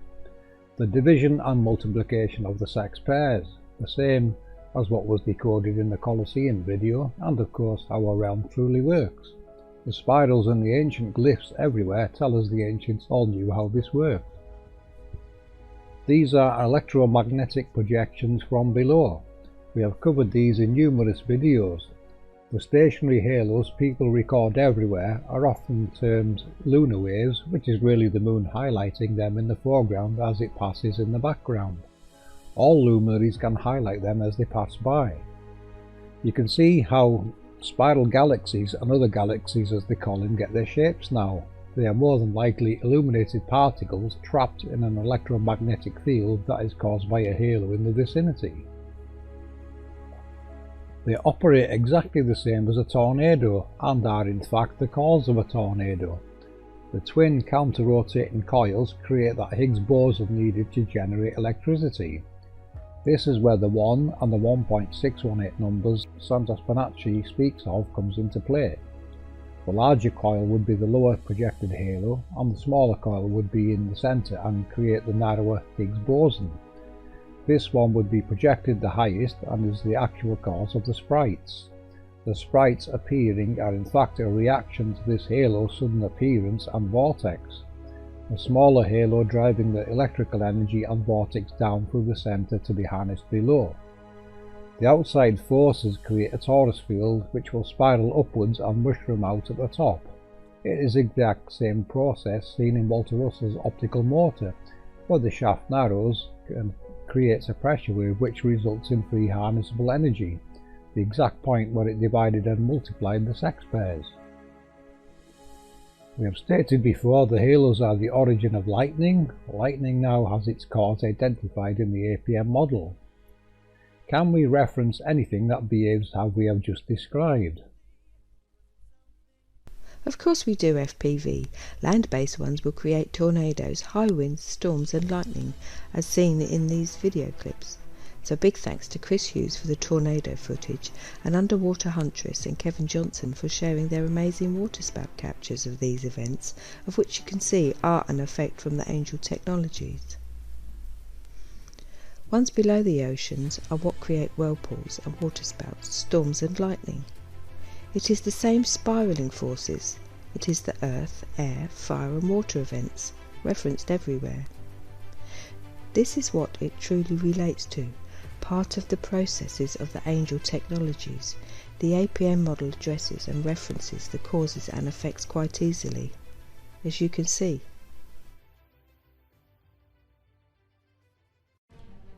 I made this clip to show you what the constellations look like as they cross our map and grid. You can see the compression at the centre, and the ones in the north and south appear to be revolving around those locations. This, however, could be due to perspective and the way our eyes work. They may in fact be crossing in straight lines. This, of course, comes under the category of full exploration to reveal exactly what is taking place in the extreme north and south with our luminaries. Of course, we all know that exploration above and below certain latitudes are not exactly encouraged, in fact quite the opposite. The labels attributed to the luminaries are reversed, as this is a top-down view above them, so I could demonstrate them correctly going east to west. The alignments aren't perfect, but will serve their purpose for this demonstration. I faded the map and grid's opacity in and out so you can see the alignments as they cross the heavens. The program I'm using is called Stellaris and is a free download. The expansion and compression we demonstrated in our Let There Be Light video may also be playing a part in this, as they send a shockwave north and south. This is very evident in the magnetic data and may play a part in illuminating stars. Remember, Walter Russell states there is only light. At rest it is darkness, and when moved it becomes illuminated. It simply requires the correct circumstances to move, which you will get to see in a few moments. The fantastic constellation presentation One Conscience just presented will be continued into another video sometime. A big shout out go out here to Sandra's hubby, who has been doing some fantastic work in the graphics department and helping APM to bring this story to light.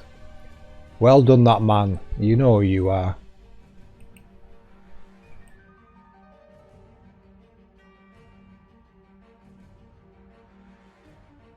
I want you to pay attention to the Milky Way in this clip. Do you see what I see? Yes, it is the sine wave. If you watch, you will see the sun always rises at the same location of the sine wave and moves with it. The sine wave is our luminary's prime driver. For example, it would push the sun, or rather in the underworld, it would push our solar boat, the scarab beetle, east to west. It would then return east following the movement of the sine wave, as we have shown to be the light they call the ISS. Do we not wonder why that light in the sky follows a sine wave path? I added the tropics of Cancer and Capricorn so you can see it is actually contained between these two locations and very much involved in driving luminaries east to west. This is where our Earth chakras come into play. If you remember my first video on this research, I added a waveform across the map, as I could see back then that it was related to the chakras and a waveform. That waveform is now decoded as the Milky Way, or perhaps we should call it the Milky Wave. When I showed my Nazca line work, which decode to me as the technical blueprints to the realm, and the research and decodings one conscience and myself worked upon, to Jimbo, who is a black box engineer, he instantly recognised it as a setup very similar to a sweepback transformer and flyback killer, a cathode ray tube and an oscilloscope. You can watch Jimbo's breakdown of it on my channel. He is indeed correct, as our research is proving. Jimbo joined us to help with explaining the technical side of this configuration and is always at hand in the background helping when he can. I do think there are more waveforms of various frequencies that drive various luminaries, which we will get to in a moment. You can see how the sun in this clip is being moved within that sine wave. It would arrive in the west, shut down or switch to standby mode and be pushed east again ready for the next sunrise. This would be the flyback killer, which by design moves it as quickly as possible east. The light in the sky we call the ISS, in our opinion, is this light. We decoded it as Isis, Ra's mother, or Mary, the star of the sea. Every culture has a name for this process. We just seem to have forgotten what it all is truly related to. To break down and decode this realm, we must look at it with a technological mindset, from the workings of it to the scriptures that describe it. Mount Sinai is a good example of one we can decode to show you how it's done easily. Mount Sinai is an unidentified mountain, except for some speculation in scriptures, where Moses receives the laws. So let's give it an APM decode. First, we'll have to put etymology to play here. I like to use a good dictionary to look up the words to find the meanings. You will find that words have other meanings when speaking in terms of electrical, physics, and mathematics. Mount means to climb or ascend, or to increase in amounts. Sin is the abbreviation of the sign in trigonometry. A stands for acceleration.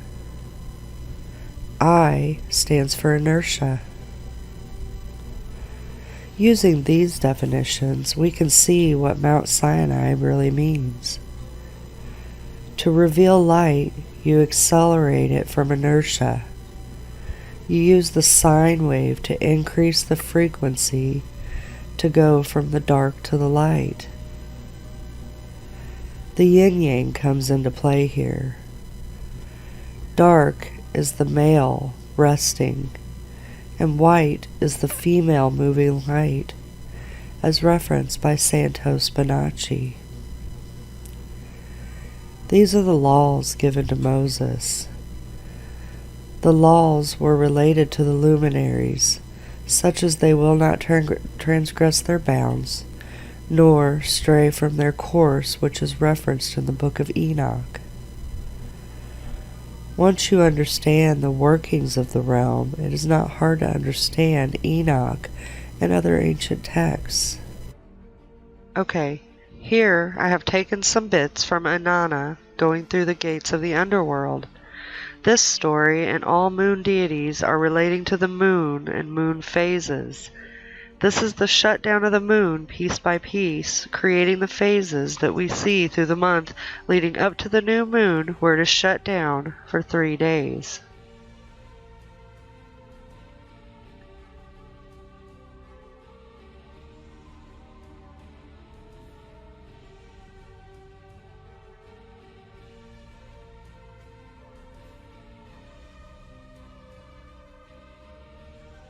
I am Inanna, Queen of Heaven, on my way to the east. Nettie spoke. Stay here, Inanna. I will speak to my queen. I will give her your message. Nettie, the chief gatekeeper of the Kur, entered the palace of Ereshkigal, the queen of the underworld, and said, my queen, a maid as tall as heaven, as white as the earth, as strong as the foundations of the city wall, waits outside the palace gates. She has gathered together the 7 me. She has taken them in her hands, with the me in her possession. She has prepared herself. When Ereshkigal heard this, she spoke. Come, Nettie, my chief gatekeeper of the Kur, heed my words. Bolt the 7 gates of the underworld. Then, one by one, open each gate a crack. Let Inanna enter. As she enters, remove her royal garments. Let the holy priestess of heaven enter bowed low. When she entered the first gate, from her head, the shagura, the crown of the steep, was removed. What is this? Asked Inanna, and the gatekeeper said, Quiet, Inanna. The ways of the underworld are perfect. They may not be questioned. When she entered the second gate, from her neck the small lapis beads were removed. What is this? Asked Inanna, and the gatekeeper said, Quiet, Inanna. The ways of the underworld are perfect. They may not be questioned.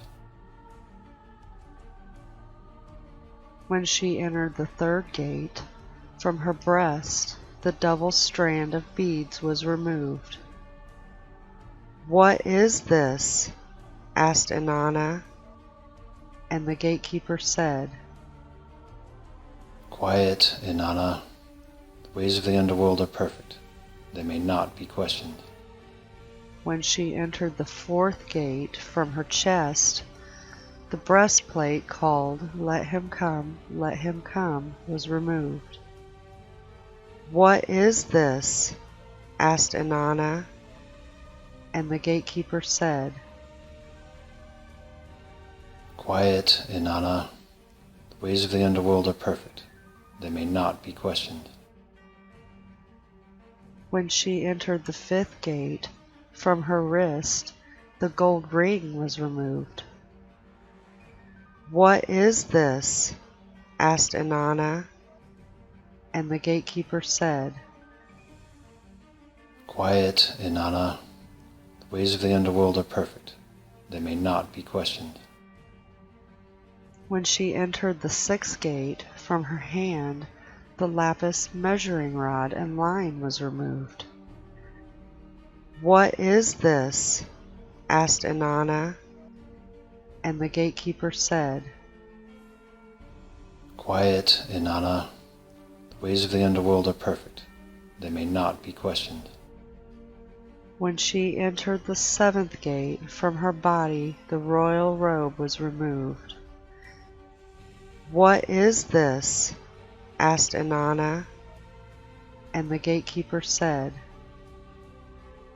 Quiet, Inanna. The ways of the underworld are perfect. They may not be questioned. Naked and bowed low, Inanna entered the throne room. Ereshkigal rose from her throne. Inanna started towards the throne, the Anuanna. The judges of the underworld surrounded her. They passed judgment against her. Then Ereshkigal fastened on Inanna the eye of death. She spoke against her the word of wrath. She uttered against her the cry of guilt. She struck her. Inanna was turned into a corpse, a piece of rotting meat, and was hung from a hook on the wall.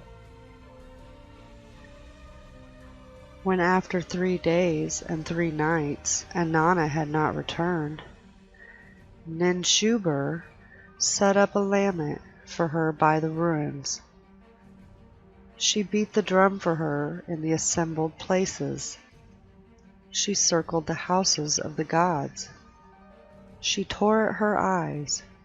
She tore at her mouth. She tore at her thighs.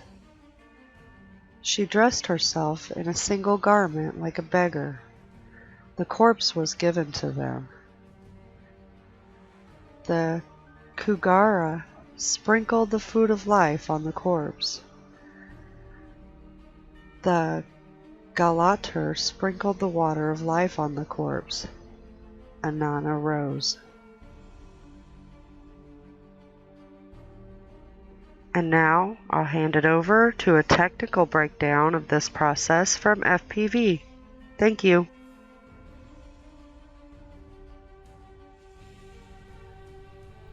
Okay, so following on from Inanna, who was obviously the moon, and the story was about the lunar phases. I looked into the phases as we previously mentioned and the waveform overlaps that have to be occurring. Lunar phases. This is one occlusion of a waveform on our moon that creates what we call phases. Going back to Inanna, this is the moon being occluded by this waveform until it is in full totality and becomes a new moon. Inanna's me and my 7, total 8 nodes being occluded. The moon has to be a similar halo that has 8 nodes just like our sun. It then goes through its various phases again until its next occlusion. It is the same occlusion but a top-down perspective. This waveform decodes as Rahu. Rahu is a shadow entity if you look it up, one that causes eclipses and is the king of meteors. The moon being swallowed by Rahu is in fact this waveform shadow.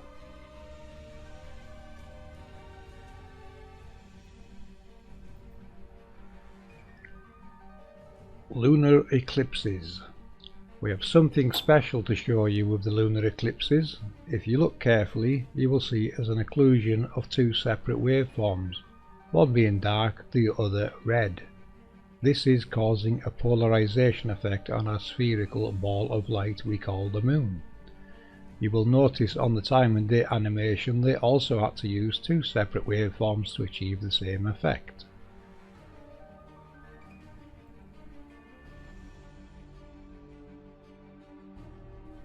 Here's another top-down view of the lunar eclipse.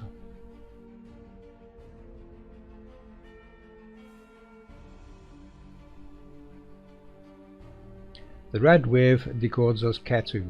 This is the second waveform you see going across the moon, then exiting, and then the first larger waveform exits. Ketu is regarded as a shadow planet, but like Rahu, it casts its own shadow. The lunar eclipse is 2 eclipses in one. Be sure to keep recording after the red wave Ketu has left, or you will miss the first larger waveform exiting the scene. This one still needs identified but is clearly a larger waveform than Ketu. Today let's look into obelisks, temples and other structures around the world. The truth is in plain sight, and because of what we are taught we do not understand the significance of the structures around us, or the layouts of the very areas around these in the microform of the surrounding areas all the way through the macroforms of towns and cities. The obelisk name came from ancient Greece, obeliscus, diminutive of obelos. Originally they were called tekenu by the ancient Egyptians. Tekenu means to pierce, as in to pierce the sky. Another meaning of pierce, you may not be aware, is to transfix, which means to make motionless. This to me is interpreted as the fixed stars which do not move across the ecliptic, in the same way as planets. They appear to be motionless. These are our constellations. Ancient obelisks are monolithic. They consist of a single stone. Herodotus, a Greek traveller, was the first of recorded history that is told to us to describe the objects. The earliest temple obelisk is still in its original position in Heliopolis and stands 68 feet high and weighs 120 metric tons. It symbolised the sun god Ra. And during the religious reformation of Akhenaten, it was said to have been a petrified ray of the Aten, the sun disk. It was also thought that the god existed within the structure. Let's take a moment and look at some highlights of the Egyptian creation story, as this will relate to the obelisk and the obelisk site designs. In the beginning there was darkness, a watery abyss of chaos, the primordial ocean of Nun. Out of the Nun came the Benben, which is the pyramid whence the sun rose for the first time to light the world. This is also where the first god Atum stood. Atum is the source of everything in the world, thus the creator of all life. Before rising atop the Benben, Atum was floating within the Nun, holding both the male and female aspects within. Atum created life by using the female part in him to spawn the god of air and emptiness, Shu, and his sister Tefnut, the goddess of moisture and mist. Once his first two children were created, the one became three. Chaos left the world and light entered it. Shu and Tefnut mated and produced the earth god Geb and the sky goddess Nut. Geb and Nut were in such a tight embrace that they had to be separated by their father, so Geb lay down to form the earth and Nut extended over the earth and became the sky, the duality, as above so below. The Benben stone, also known as the Pyramidion, is the top stone of the Egyptian pyramid. It is also related to the obelisk. The pyramid and obelisk significance have been previously overlooked, especially the astronomical phenomena connected with sunrise and sunset, the zodiacal light and sun pillars respectively. The obelisks used to represent the living deity of the pharaoh. They were raised carefully and positioned so that the first and last light of the day would touch their peaks to honour the sun god. The sun god would then enter on the journey of navigating his barge through the underworld and avoid great destruction by the great serpent Apophis. The ancients used the obelisks to serve as sundials in the journey of Ra across the sky. Some temples were built close enough to the Nile so they became partially submerged during the river's annual flooding. These would then work as the Colosseum, as was shown previously in the Colosseum Decode. Some temples were built with the obelisk on top of them and aligned with the sun's daily passage. The alignment was seen in the horizon following the east to west path, as well as the vertical to align as the sun took its journey up and down the gates. Since these times, many of Egypt's obelisks have been destroyed, dismantled for new religions to consume the land, stolen or given to other countries as gifts. Of the 29 original obelisks in Egypt, only 9 remain. Of the 3 obelisks that survived time from Assyria, none remain there. We can find them in the British Museum. From Ethiopia, only one remains standing and can be found at the Northern Stelae Park in Axum. When the Romans conquered Egypt, they began taking the obelisks as their own. On top of stealing, they erected 7 of their own from Egyptian style. These are found in Aries, France, Munich, Germany, and 5 in Rome.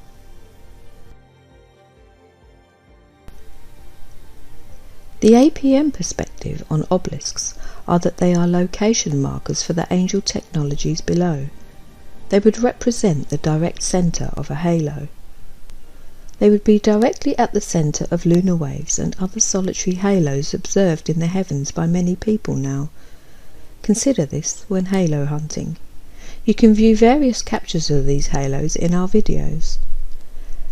A big shout out again to all those people sharing these very special captures.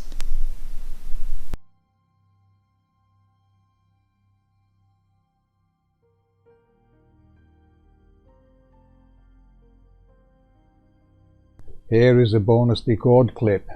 I looked at these images and noticed the technology hiding within. We will start with Sol, our sun. I fade out the parts we don't need, and lo and behold, we reveal our sun halo. I do think the sun emblem also depicts the nodes we see around our sun halo. Although we see 8 on the large horizontal halo, there may be more on other parts we have not seen as yet. Also take notice of the external solid band.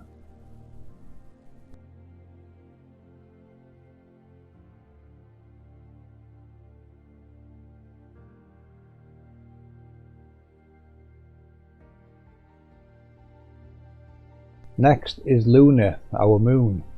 Notice this one has been given a face. I think this represents it being able to display the face of the moon, which has to be something close to the projector. The moon halo is very much the same configuration as our sun's halo. Pay particular attention to the waveforms around the moon, which may very well represent the pattern seen with Rahu and Ketu, the two waveforms that are definitely involved in the movement of luminaries. Next is Mercury. Notice this one has what we call a vertical halo, but this one contains two, so it is a different model to the Sun and Moon halo. The star contains 8 nodes, and the external waveform again is reminiscent of Rahu and Ketu, indicating they play a part in the motion or control over this projector.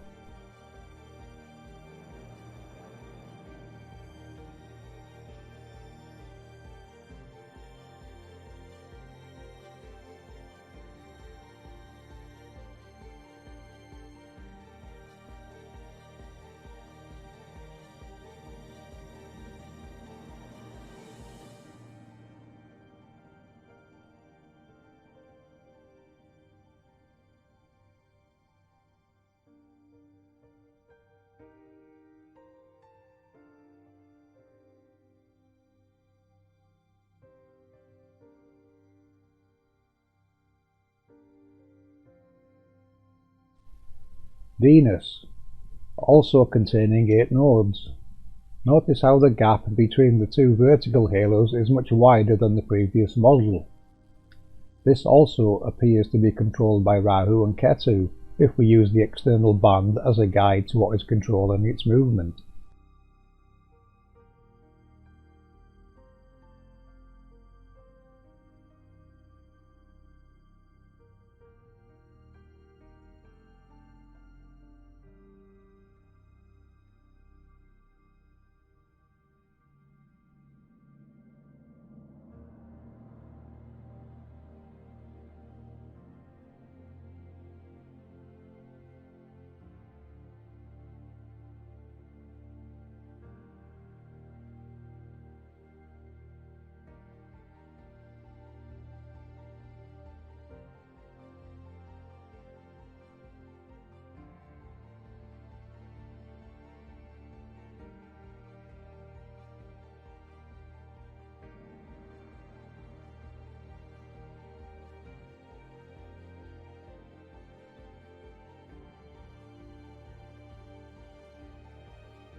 Mars, containing 12 nodes and 2 vertical halos. Again, this one appears to be under Rahu and Ketu's control, as the external band is a guide.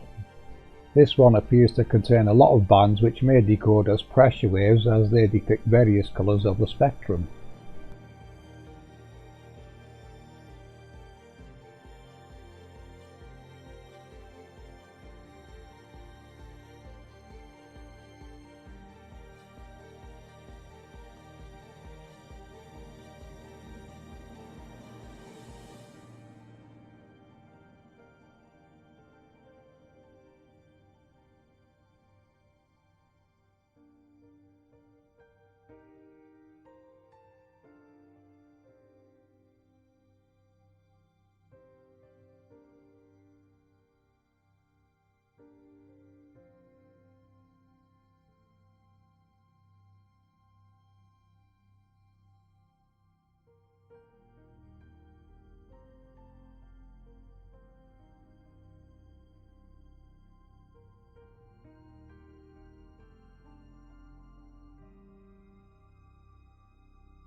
Jupiter.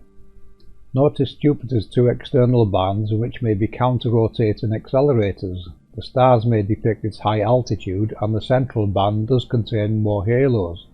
The 2 vertical halos also appear to be larger.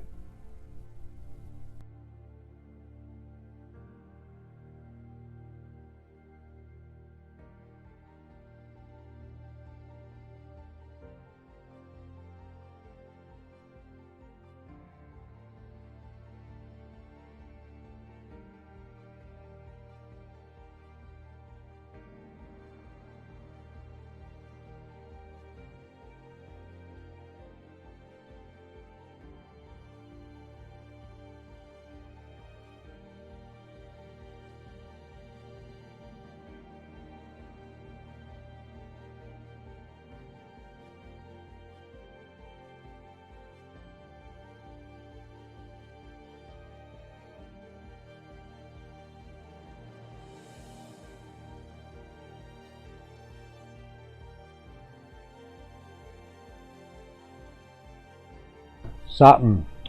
This one contains 2 external bands, possibly counter-rotating, 2 internal halos, again they may be counter-rotating, and 2 smaller vertical halos that have a different pattern to them. This one contains 7 nodes, but we do also consider Jupiter's moons to be nodes on one of its halos, so they may all contain more nodes than we have actually seen as yet.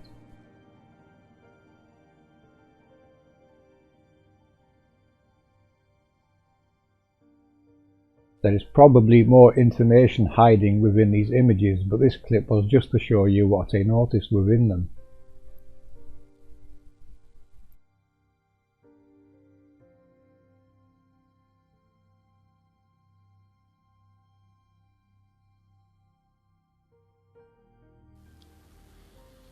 Many ancient cultures share similar beliefs, fundamental elements that vary slightly from culture to culture.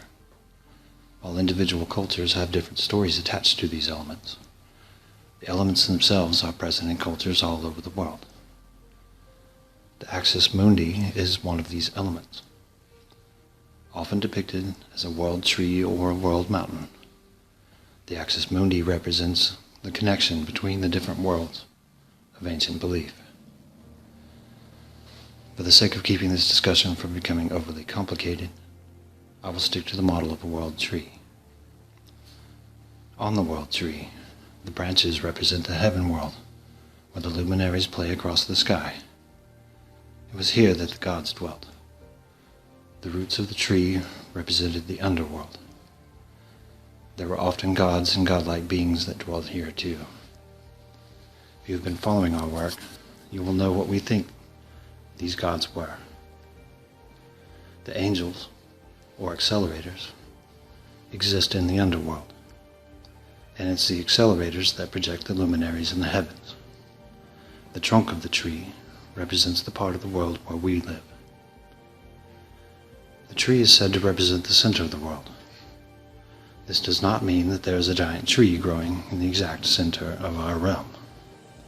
Shamans who remember and are most familiar with these old teachings will tell you quite frankly that the center, or axis mundi, is at the location you find yourself at any given moment. So once again we have a common element in ancient culture, passed down to us through allegorical stories. The common misconception about the world tree is that it represents a torus field. The fact that the center is everywhere you could possibly go negates that theory.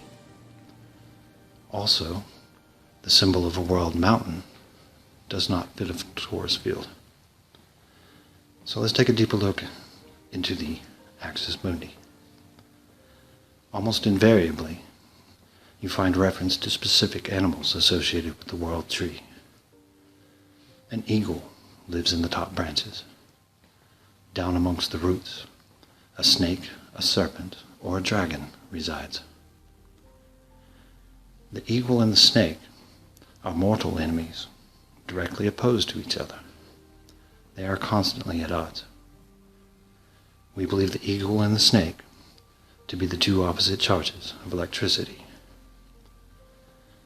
In many cultures, the eagle is associated with lightning, from the majestic thunderbird to Zeus, who would turn into an eagle and cast lightning down at his enemies. The eagle is strongly associated with atmospheric phenomena. We also know that the layer of the sky known as the ionosphere carries a very high electrical charge. The Earth's electrical field is ever present. On average, the field has 100 volts per meter of altitude, with highest voltage at the upper levels. The snake, or dragon, resides in the underworld. It represents the opposite electrical charge. We are very familiar with lightning strikes descending from the clouds to strike the ground. But there are also positive lightning bolts that travel upwards from ground to sky, as above, so below, two opposing electrical charges in an ever-present static electrical field. There is sometimes mention of a third animal that dwells on the tree. In the Norse version, this is the squirrel named Ratatoskar. This mischievous little troublemaker spends his time delivering insults between the eagle and the snake. In doing so, he keeps the rivalry going. Walter Russell taught that the two opposing forces of electricity are kept separate by what we know as magnetism. Magnetism balances and controls the equality of the two opposed electric charges. Now that we have a better understanding of the allegorical components of the world tree, we can decode it. The axis mundi is wherever you happen to be. This means that wherever you go, the forces of electricity and magnetism will have the same general effect on you. We live in a static electromagnetic field. And while there are slight differences in the field at different locations, the physical effects of that field are constant. Whether you see matter as particles or wave functions, we can still discuss the electrical components within matter without arguing overly much. All matter is composed of these electric charges. Matter will gravitate to the point in the electromagnetic field which is consistent with its electrical potential. What we call gravitation is a function of the electrical component of the electromagnetic field.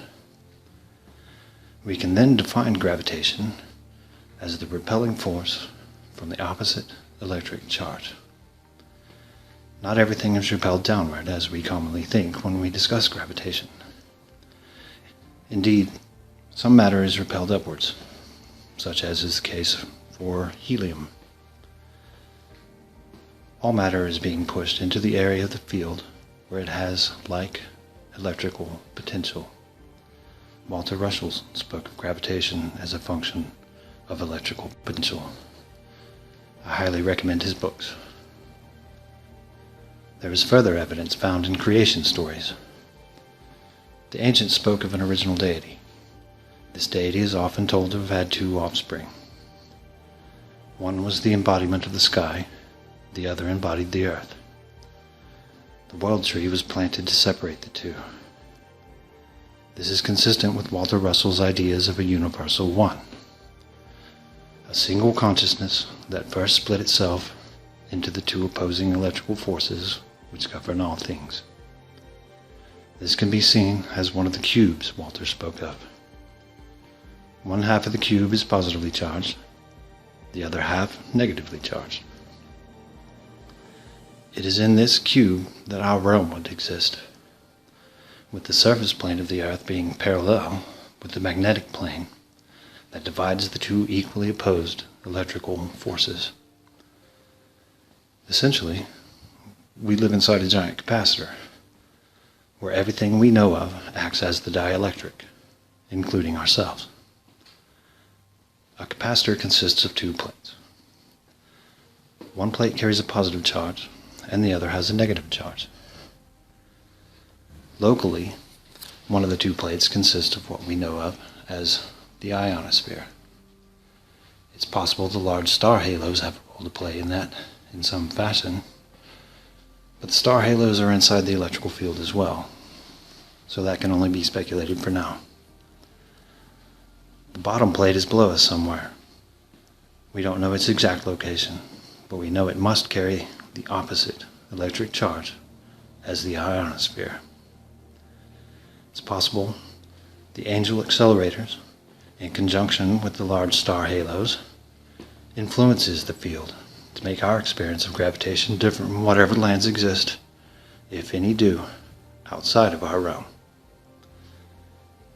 Everything between these two plates acts as a dielectric.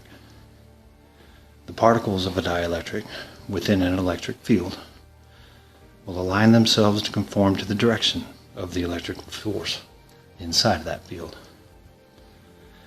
In Earth's case, we and everything else here act as those particles.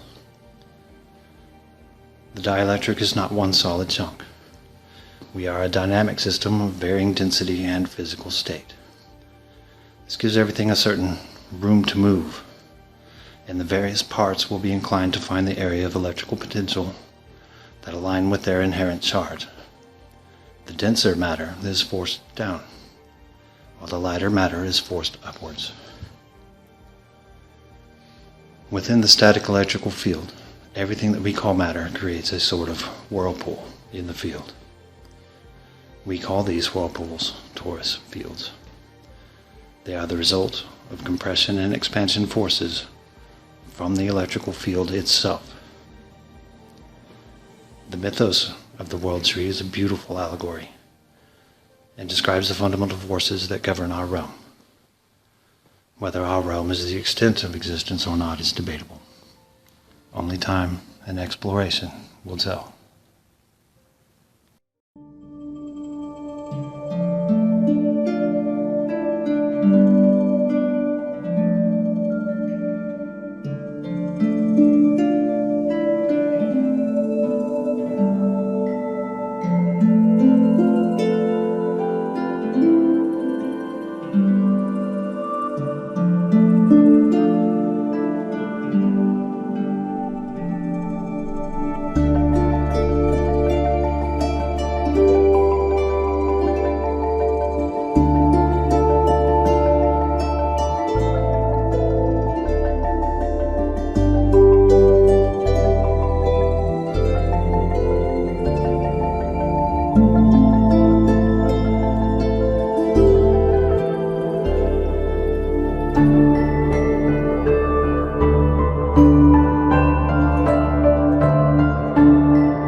Hello everyone.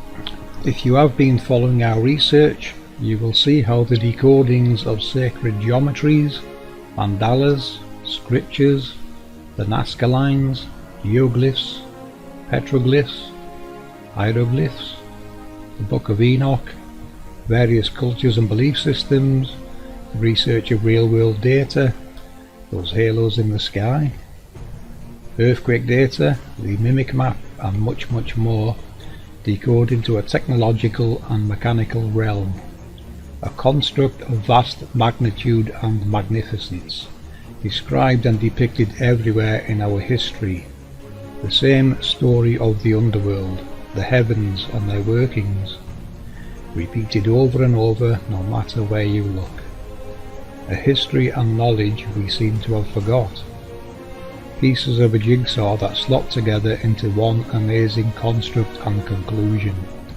There is a creator. In our previous video, we showed how the sun's 24-hour path works within this model.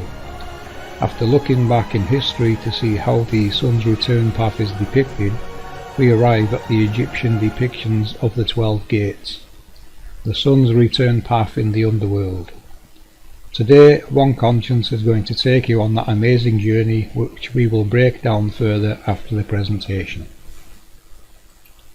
Okay, so today we're going to look at the book of Amtuat, the summary of the book of what is in the underworld. So what this book is it is a journey of the sun's path as it takes it through the underworld from the western gates back to the eastern gates to rise again. So let's begin. I want to say from the start that if I mispronounce any words, I apologize. I'm not fluent in Egyptian at all, and any corrections are welcome. The beginning of the horn of Amentent, which is the uttermost point of the deepest darkness. The first hour.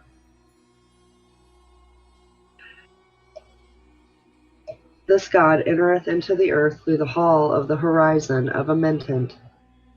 There are 120 a true to the journey over this hall before man arriveth at the gods of Tuat. The name of the first field is Netra.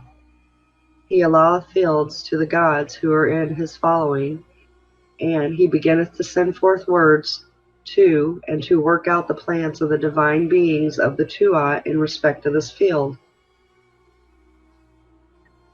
Ushimehatu Heftira is the name of the first hour of the night which guideth this great god through the hall.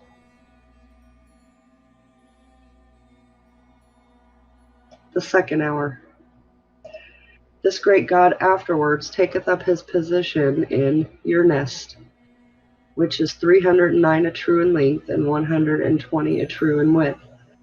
The name of the gods who are in this field is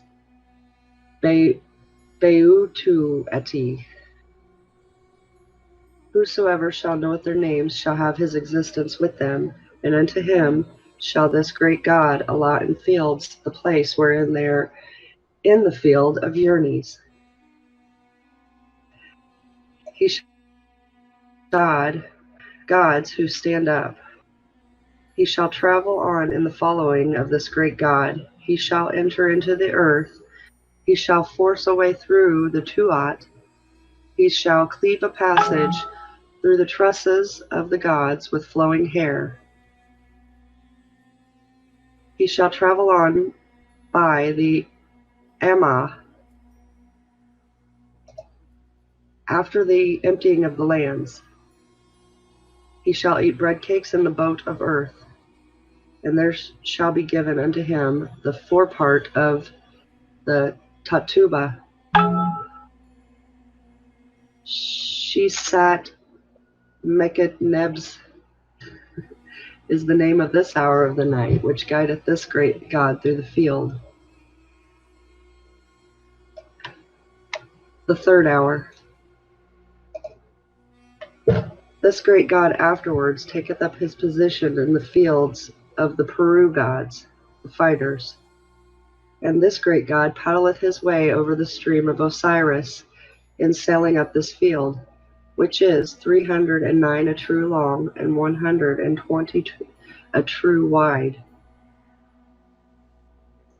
This great god uttereth words to those who are in the following of Osiris to this city, and he alloteth them estates which are situated in this field. Beu Shiteu, or hidden souls, is the name of the gods who are in this field, and whoever knoweth their names upon earth shall be able to approach the place where Osiris is, and there shall be given unto him water for his field. Netnibu Aheperua Atu is the name of this field. Whosoever shall know these hidden similitudes of the hidden souls in the correct form wherein they are depicted in Ament of the Tuat, now the beginning of such representation should be from Amentent. These figures, I say, shall act as magical protectors to that man upon earth and in Netterhurt, regularly and unfailingly. Whosoever knoweth these, when he is making his journey past them, shall escape from their roarings, and he shall not fall down into their furnaces. Whoever knoweth this, when he is keeping ward over his seat or place, his bread cake shall be with Ra.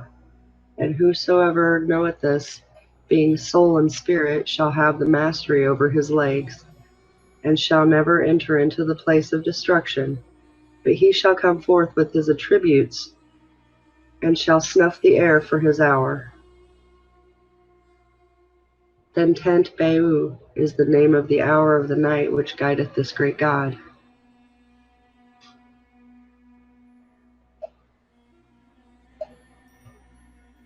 The fourth hour. The majesty of this great god, having been towed along afterwards, taketh up his position in the secret circle of Amentent, and he performeth the affairs of the gods of the Tuat, who are therein by means of his voice, but he seeth them not.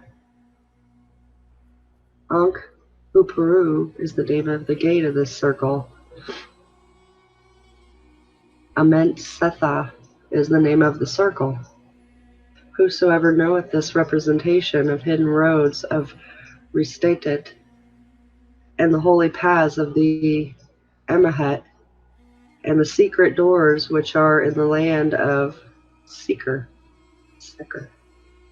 The god who is upon his sand shall be in the condition of him that eateth the bread cakes, which are made for the mouth of the living gods in the temple of Tem. Whosoever knoweth this shall be in the condition of him that is Mat on the ways, and he shall journey over the roads of Risatha, and he shall see the representations of the Amahat.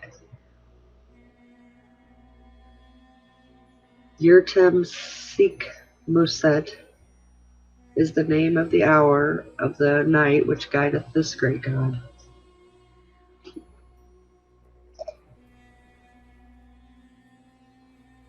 The fifth hour.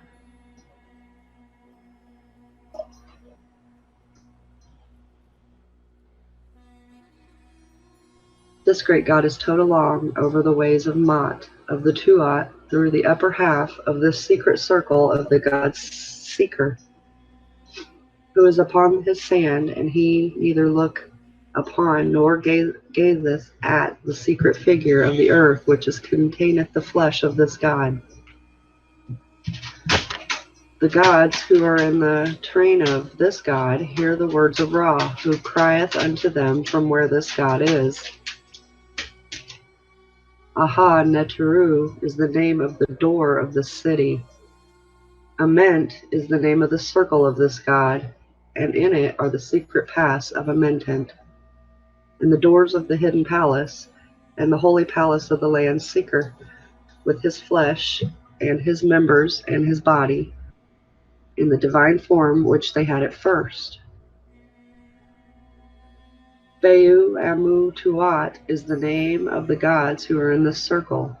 Their forms Aru, who are in their hour, and their secret shapes Heperu, neither know nor look upon nor see this image or similitude of Seeker or the hawk himself. Whosoever shall make these representations according to the image which is in the writing of the hidden places of Tuat, at the south of the hidden palace, and whosoever shall know them shall be at peace, and his soul shall unite itself with the offerings of Seeker. The goddess Hebet shall not hack his body into pieces.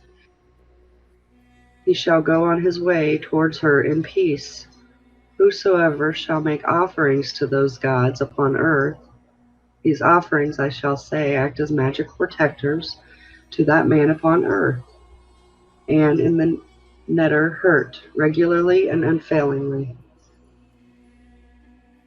Samharabis is the name of the hour of the night which guideth this great god through the field.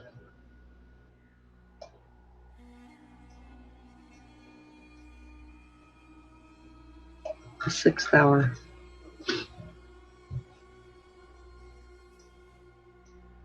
The majesty of this great god taketh up his position in the stream of Nebmut Tuatu, the lord of the waters of the god of the Tuat, and he sendeth forth words to the gods who are therein, and he commandeth that they have the mastery over their divine offerings in this city. He maketh his way through this field, being provided with his boat, and he setteth apart by his words the estates which are to produce their offerings in the city. And he giveth them water for their lakes, and he travelled through the Tuat every day. Setmetu is the name of the door of this city. The secret roads of Amentent, and the manner wherein this great god is being rowed along over the water, therein in his boat to perform the plans of the gods of the Tuat. The gathering together of them by their names and the manifestation of their shapes and their secret hours, such are the things of which the secret representations of the Tuat is not known to men and women. Whosoever shall make a copy of this image in writing according to the representation of the same, which is in the hidden things of Tuat, at the south of the hidden palace, and whosoever shall know them shall be in the condition of one who awardeth offerings in abundance in the Tuat, and he shall be united to the offerings of the gods who are in the following of Osiris, and his parents shall make the offerings which are obligatory on earth. The majesty of this great god sendeth forth words, and he give divine offerings to the gods of the Tuat, and he standeth up by them, and they see him, and they have dominion over their fields, and over the gifts made to them, and they effect their transformations by reason of the words which this great god hath spoke to them.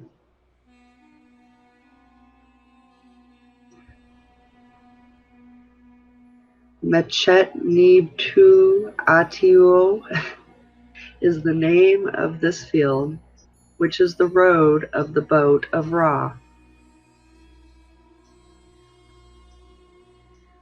Mespirit Taramat is the name of the hour of the night which guideth this great god through the country.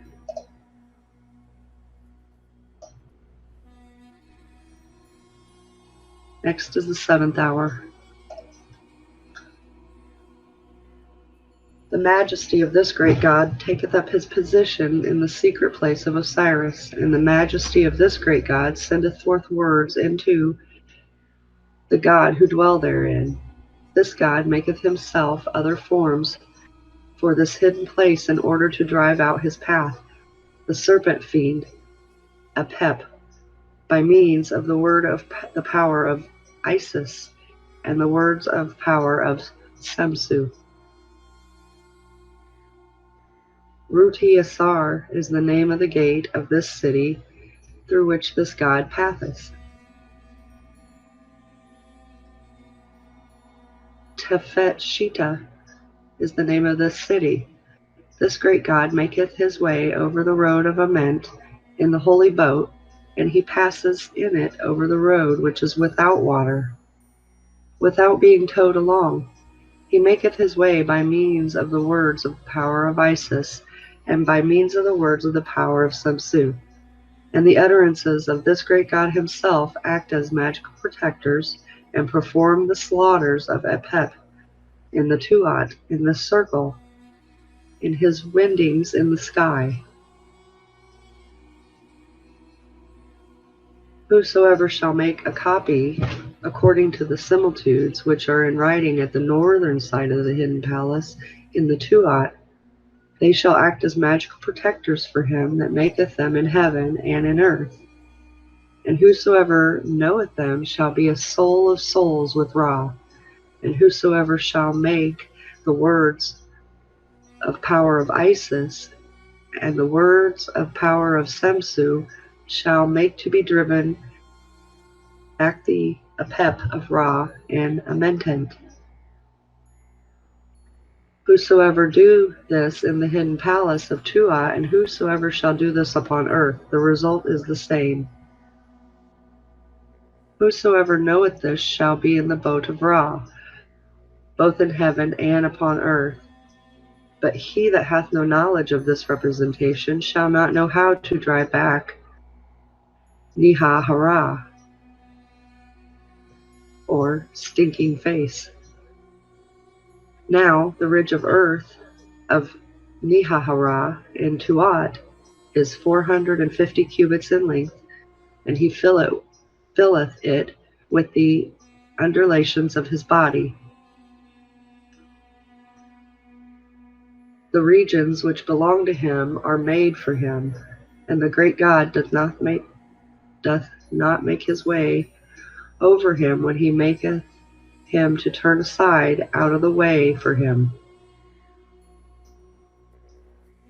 From this secret place of Osiris, when this god maketh his way through the city in the form of the serpent Mehen. Whosoever shall know this upon earth, the serpent Nihahara shall not drink his water, and the soul of him that knoweth it shall not be evilly entreated by the gods who are in this circle. And whosoever knoweth it, the crocodile Abshua, shall not devour his soul. Hesef ha-hes Nihahara is the name of the hour of the night which guideth this great God through the circle.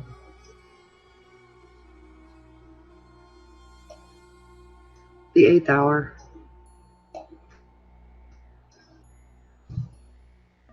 When the majesty of this great God hath taken up his position in the secret circles of those who are in their sand, he sendeth forth words to them from out of his boat, and the gods tow along him that is in the holy embrace of the serpent Mehen. Aha-Nurtif is the name of the gate of this city. Tibet Neteruset is the name of the city. As for the secret circle of Amentent, this great God maketh his way over it in his boat, by means of towing the gods who are in the Tuat. Whosoever shall make a copy of these things according to the similitude which is in writing on the north wall of the hidden palace of Tuat, and whosoever shall know them by their names, shall be in the condition of one who is fully provided with swathings on the earth, and he shall never be repulsed at the secret gates, and he shall have an abundance of offerings in the great funeral hall regularly and unfailingly for millions of years. Nebtusha is the name of the hour of the night which guideth this great God.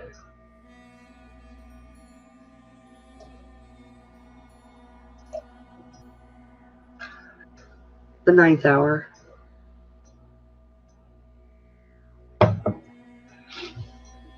When the majesty of this great God hath taken up his position in the circle, he sendeth forth words from his boat to the gods who dwell therein, and the sailors join the boat of this great God in the city. Sakeb is the name of the gate of this city through which the great God passeth to take up his position on the stream which is in the city. Asaru is the name of the city which the secret circle of Amentent, wherein take up their positions in the Tuat, this great God and his sailors. Whosoever maketh a copy these things in their names according to the similitude which are in writing on the east wall of the hidden palace of the Tuat, and whosoever knoweth their names upon earth, and knoweth their habitation in Amentent, shall rest in his habitation in the Tuat, and he shall stand among the lords of the provisions of the God, and his voice shall be Mat before the Chetcha beings on the day of the reckoning of Pharaoh. And these things shall act as magical protectors to him that knoweth them upon earth. Machnebs is the name of the hour of the night which guideth this great God in the circle.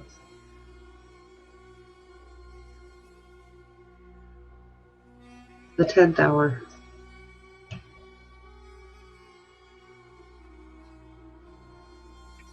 The majesty of this great God taketh up his position in the circle, and he sendeth forth words to the gods who are in it.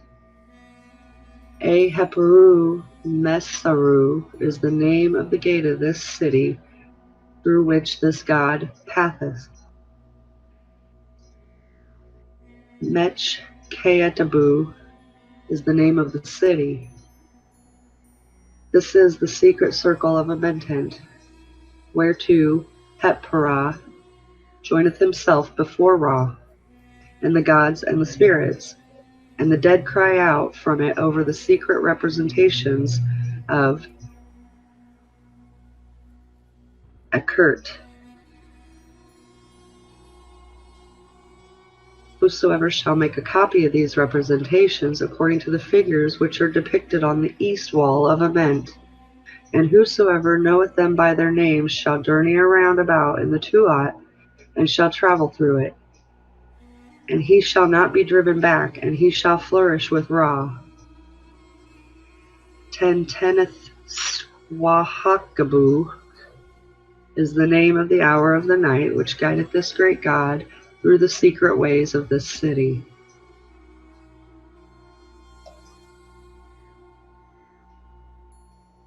The 11th hour.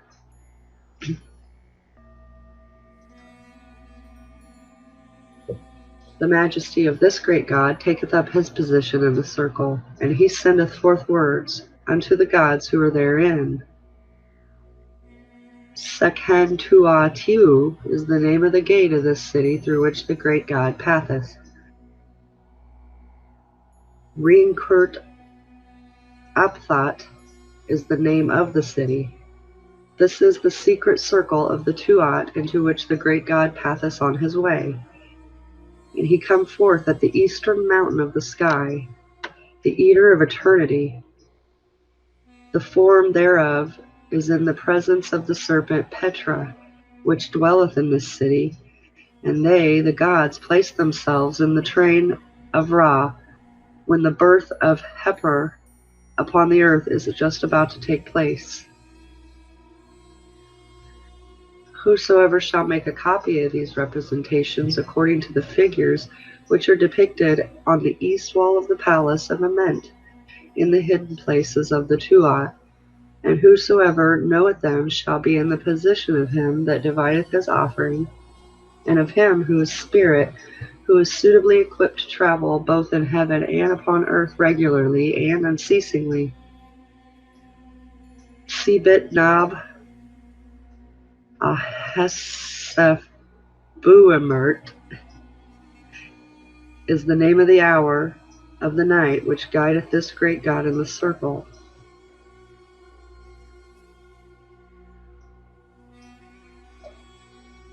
In the 12th hour.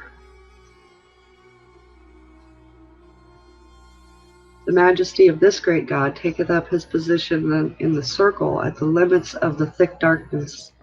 And this great God is born under the form of Heperah in this circle.